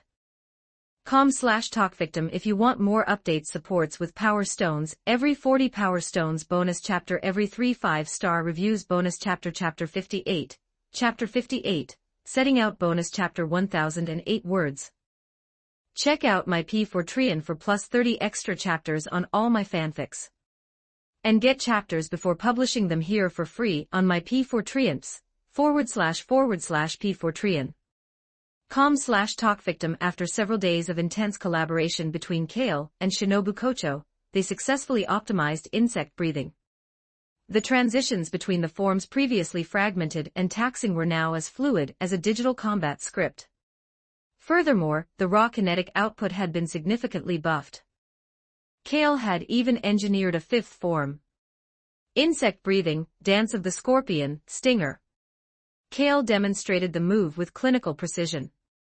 With a backhand thrust, his arm seemed to extend an extra few inches as his joints overclocked the momentum. The blade sank into the bluestone floor like a knife through soft tofu. Shinobu watched, her purple eyes wide, memorizing the biorhythm requirements. "Sakuragi-san," she started, about to ask for the technical specs of the thrust. "Call me teacher."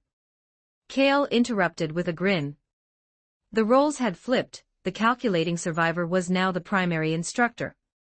"Hee, someone bring me my pointer." "Teacher," Shinobu muttered, her cheeks flushing slightly. She was genuinely impressed.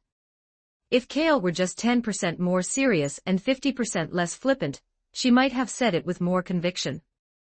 While the breathing techniques were being refined, the research on wisteria toxin reached a major milestone.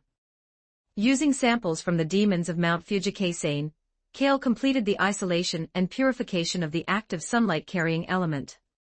The toxicity was now high enough to flatline a mutant demon on contact. Speaking of Mount Fuji-Kaisane, Kale and Shinobu had already paid a visit to the hand demon. That particular glitch in the core's assessment system, a demon allowed to grow powerful by gorging on new recruits, had been permanently deleted. Kagaya felt a wave of relief upon hearing the news. The remedial measures were now complete. Chirp, chirp, Xiaobai, the yellow and white cockatiel, fluttered down and landed on Kale's shoulder, immediately nuzzling his chin. "Snuggle time already." Kale chuckled. Xiaobai was working overtime as a carrier pigeon. Mitsuri's letters were filled with an endless longing that could barely be contained on paper. "Just in time. I've prepared a supply drop for Mitsuri." Take this to her. Kale held up a bundle of gourmet snacks and medical supplements weighing roughly 30 pounds. Xiaobai, a bird that weighed less than a phone, tilted its head in disbelief. Yeah, maybe a bit much for your payload capacity, Kale admitted, scratching his head. He tucked a small, neatly folded reply into the bird's leg tube instead. Go on, get moving. The extra food was distributed among the staff of the Butterfly Mansion. Kanzaki Aoi, who had joined the mansion after finding herself unable to face the front lines of combat, accepted a box of snacks with a formal bow. Thank you, Kale-kun, she said, her businesslike demeanor cracking as she saw the high-quality sweets. If you eat my desserts, you have to be my wife, Kale said with a cynical smirk. Aoi's twin-tails practically stood on end. She was barely a teenager and definitely wasn't ready for motherhood, regardless of how much Kale matched her aesthetic.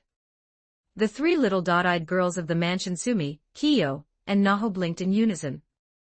Endless snacks if we marry him. Their young minds began running the math. Kale-kun, who exactly do you want as a wife? Shinobu's hand landed gently on Kale's shoulder. The air around her grew 10 degrees colder. Just a joke, sensei, Kale laughed, but his tone shifted to concern as he looked at her hand. You've trained yourself into an injury again. Don't you know the principle of gradual load? He took her hand, inspecting the raw abrasions on her palm, and the webbing of her thumb.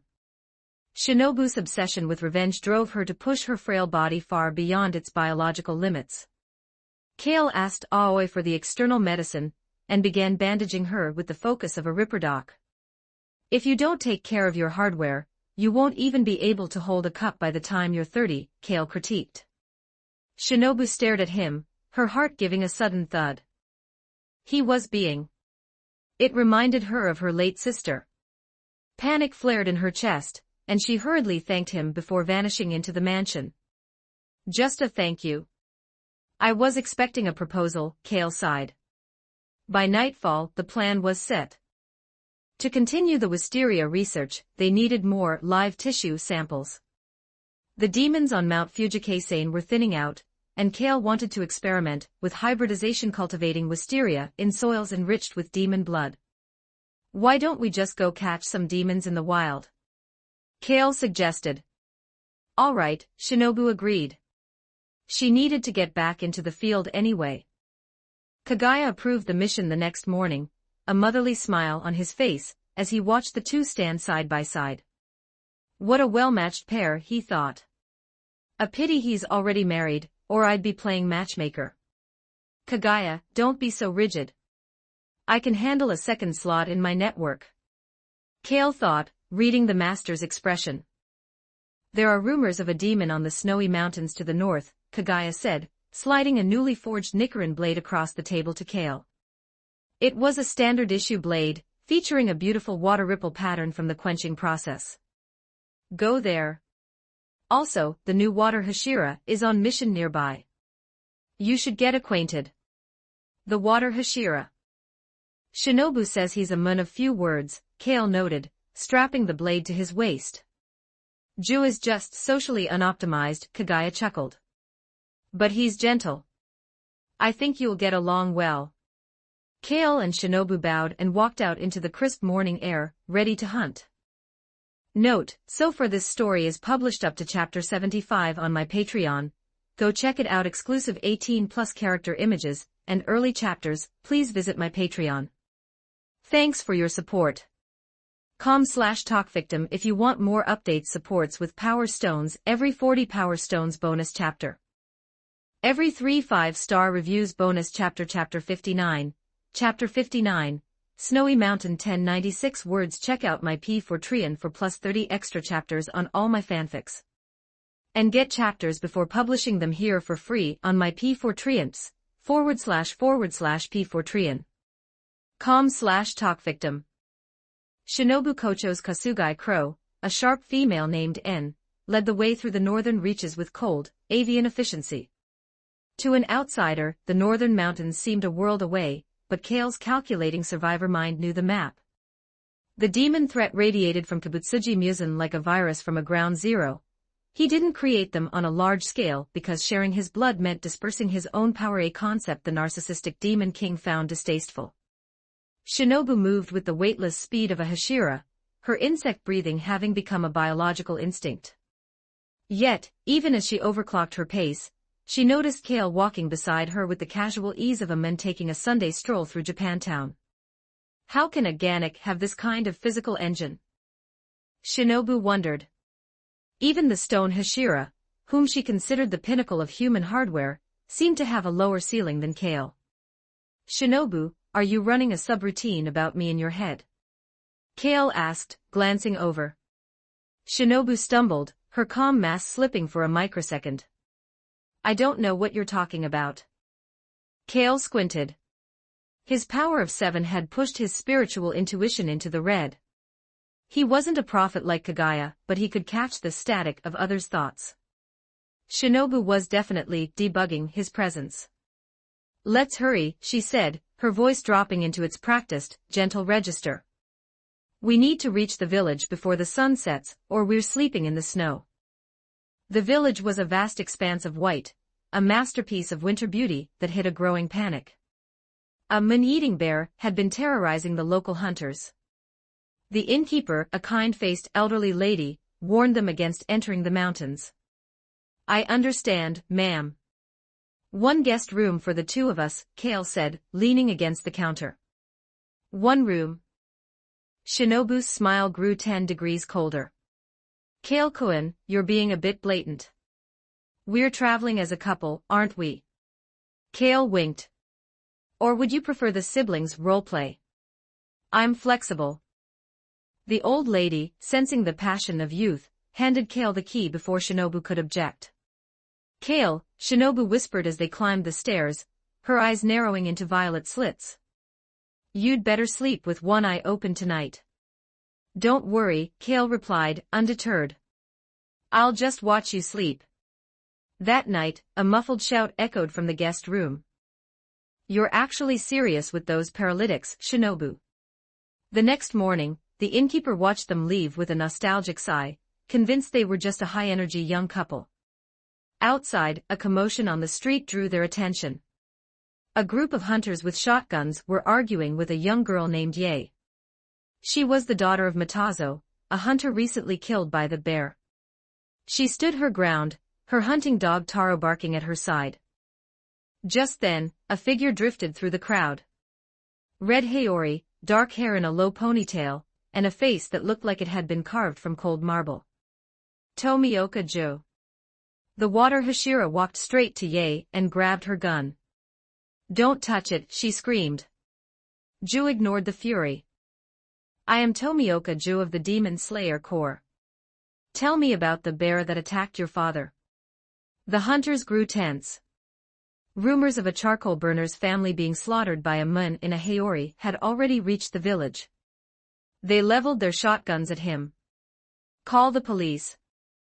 Get a rope. Ju froze. Facing the muzzles of the guns, the man who could decapitate a demon in a heartbeat simply. He looked like he was about to put his hands behind his head to avoid a misunderstanding. I'll do it. Kale shouted, grabbing a rope from a merchant. Shinobu watched in horror and a hidden bit of amusement as Kale ran forward and tied Ju up with a series of complex, high-tension loops. Young man, your rope work is advanced, a hunter noted, impressed by the artistic binding. It's a hobby, Kale said modestly. In Night City, Lucy had occasionally enjoyed these games to add a bit of spice to their downtime. Ju remained expressionless, despite the hemp rope digging into his joints. He was a Hashira. He could have snapped the rope like a thread, but his social anxiety made him stay still. He didn't want to cause a scene. Kale, this is a bit much, Shinobu said, finally stepping forward, though she was clearly covering a laugh. You're here, Ju noted, his voice as flat as a dial tone. He turned his gaze to Kale. Then you must be the calculated survivor the master mentioned. In the flesh, Kale replied, tightening the last knot. The situation was interrupted when Yae suddenly fainted from exhaustion and fever. Shinobu immediately shifted into her doctor persona. She needs a bed. Kale, explain things to the hunters. Tomioka, stop being a decoration and carry her. Ju took a deep breath, his muscles rippling as he snapped the hemp rope with a burst of water-breathing strength. He hoisted Yae onto his back and followed Shinobu toward the inn. An hour later, Kale returned to the inn after successfully optimizing the hunter's perceptions of Ju. He found Shinobu brewing medicine and Ju currently in a staring match with Taro, the Akita dog. Ju clearly wanted to pet the dog, but the animal was growling with bared teeth. Ju didn't seem to realize he was unlikable. Taro bit Ju's hand and started shaking his head. Kale stepped forward and picked up Taro, rubbing the dog's head. The Akita immediately began wagging its tail, licking Kale's palm with enthusiasm. The contrast was a critical hit to Ju's self-esteem. The master told me to follow your lead on this mission, mister. Kale, Ju said formally, his face a mask of stoic professionalism. I am ready. Want to touch the dog? It feels great, Kale teased, holding the Akita out. Ju reached out a hand. Ju retracted his hand, lost in a profound internal monologue about why the local fauna had rejected him. Note, so far this story is published up to chapter 75 on my Patreon. Go check it out. Exclusive 18+ character images and early chapters. Please visit my Patreon. Thanks for your support. com/talkvictim if you want more updates. Supports with Power Stones. Every 40 Power Stones bonus chapter.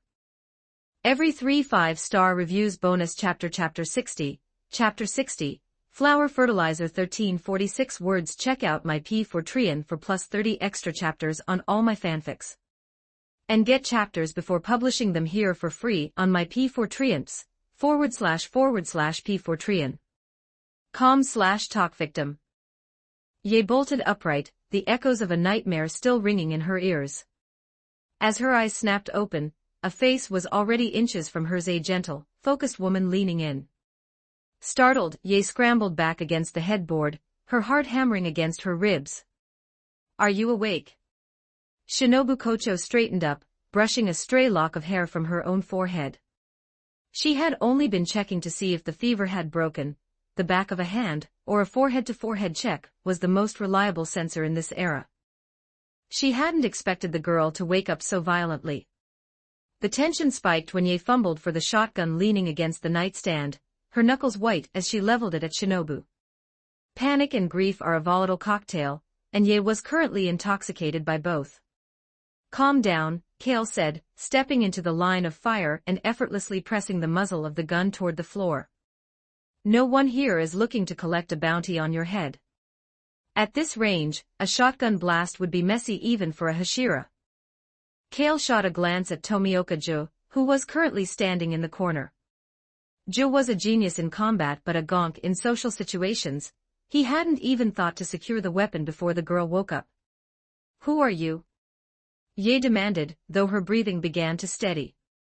These two are with the Demon Slayer Corps. Think of them as specialized pest control for man-eating demons, Kale explained, his voice smooth and resonant. Backed by the power of 7, his charisma had reached a level of biorhythm sync that could calm a panicked animal or a traumatized girl. As for me, I'm the technical consultant. This is my mission. I should be the one to narrate the briefing, Mr. Kale, Ju interjected. He wasn't trying to be difficult, he was just stating a fact. However, the effect was somewhat ruined by the fact that Taro, the Akita, was currently biting his head. Ju looked unbothered, seemingly under the impression the dog was merely interacting with him. That's enough, mister, please go be a statue elsewhere, Shinobu sighed. Yae insisted that a bear had killed her father, her voice defensive and shrill. Shinobu and Ju didn't argue. They knew the pattern. The brain often refuses to process a malfunction, as horrific as a loved one turning into a demon. It's easier to believe in a beast than a monster wearing your father's face. Regardless of the species, we have to investigate, Kale said, his gaze pinning Yae's. Whether it's a bear or a demon, it's a variable that needs to be zeroed. Don't you agree? Yae went silent, looking at the floor. Finally, she whispered, the Demon Slayer Corps, do you just kill every demon you see? Without exception. We aren't executioners, Shinobu said, her tone taking on a solemn, idealistic weight. We kill those who prey on humanity. If there were ever a demon who chose to starve rather than hurt another soul, I would protect them until their final breath. Kale knew those weren't Shinobu's words, they were a ghost's. Her sister's wish lived on in her, even if Shinobu's own heart was filled with wisteria-flavored venom. Joe, still playing with the dog, was moved. He thought of the siblings he had recently spared, the sister, who had protected her brother despite her hunger. He had kept that secret locked down, knowing the other Hashira would likely see it as a system error to be purged. Hearing Shinobu say those words gave him a rare moment of connection. So you aren't just a collection of sharp smiles, Shinobu. Joe Kale interrupted. What is it, mister? Stop letting the dog chew on you. If you catch rabies, the medical bill will be a nightmare. Joe's heart skipped a beat. He quickly extracted his hand from the Akita's jaws. Ye stood up, grabbing her gear. I'm a hunter. I'll take my own revenge. It's better not to go out at night, Joe said, blocking the door with his usual lack of tact. There are no demons here. What's wrong with a hunter doing her job? If it's just a bear, why go alone? What are you hiding? Joe's blunt logic pierced her armor. I have never seen a demon turn back into a human, Ye. You're chasing a ghost. The truth hit like a physical blow. Ye lowered her head and pushed past him, disappearing into the snow with Taro. Kale, Shinobu whispered, looking at him. She had unconsciously started treating him as the prime processor of the group. Joe also turned his silent gaze toward him, feeling a bit guilty for making the girl angry. Let's move, Kale said. Time to catch a demon. The snow was thick, a white noise filter over the world. As they tracked Ye, Kale turned to Joe. Joe, I heard about that charcoal-selling family on the opposite peak. Was that a demon hit? Yes, Joe replied, his expression faltering. He wasn't a good liar. If Kale asked about the siblings he'd spared, his poker face would likely crash. Demons are created by the king, Kale mused, laying the groundwork. If these hits are happening so close together, it means Muzan was likely here. What was he looking for? Shinobu and Joe froze. The thought that the Demon King had been within reach made their blood run cold. They didn't know that Muzan's obsession, the blue spider lily, was actually growing on the very mountain they were standing on, but only during the day. We'll check that mountain peak tomorrow, Kale decided. But first, we have a father to save. Taro's bark cut through the wind. Kale leaped over a snow slope, his calculating survivor vision cutting through the blizzard. He saw a beastly figure lunging for the dog. Kale's Nicaran blade flew through the air, pinning the demon Ye's father, Matazo, to the frozen earth. Aha! The demon wailed, the sunlight steel burning its flesh. It was still in its early, viral stage, hunger and human memory clashing in a messy, beast-like frenzy. Ye caught up, collapsing in the snow at the sight of her father's transformation. Shinobu stepped forward, delivering a small dose of wisteria toxin to sedate the creature. What are you doing to him? Ye screamed. I'm taking him back to the core, Kale said, his voice a masterpiece of sincerity. There might still be a way to reverse the process. In a few years, anyway, Kale thought. For now, he's going to be excellent flower fertilizer for the wisteria experiments. But he said. Ye looked at Joe. He's just a swordsman, Kale dismissed. I'm the professional. I'll have a cure ready in no more than 3 years. 3 years. Ye's hope flickered back to life. Joe looked at Kale with a head full of question marks. Since when did we have a R&D department for that? But seeing Kale's confidence, even Joe started to wonder if he'd missed a memo. Joe, you and Ye take the specimen back to the headquarters. Shinobu and I are going to investigate the opposite peak. Joe pointed at himself. Are you serious, mister? Did you forget the master's orders? You're the escort. Joe lowered his head. He hoisted the sedated demon onto his back, while Ye followed him with her shotgun leveled at his spine, ready to fire if he so much as twitched toward his sword. Kale watched them leave. All right, Shinobu. Let's see what the Demon King was so interested in. Note, so far this story is published up to chapter 75 on my Patreon. Go check it out. Exclusive 18+ character images and early chapters. Please visit my Patreon. Thanks for your support. com/talkvictim. If you want more update supports with Power Stones, every 40 Power Stones bonus chapter, every 3 5-star reviews bonus chapter. Don't forget to like and subscribe to Novels Wonderland.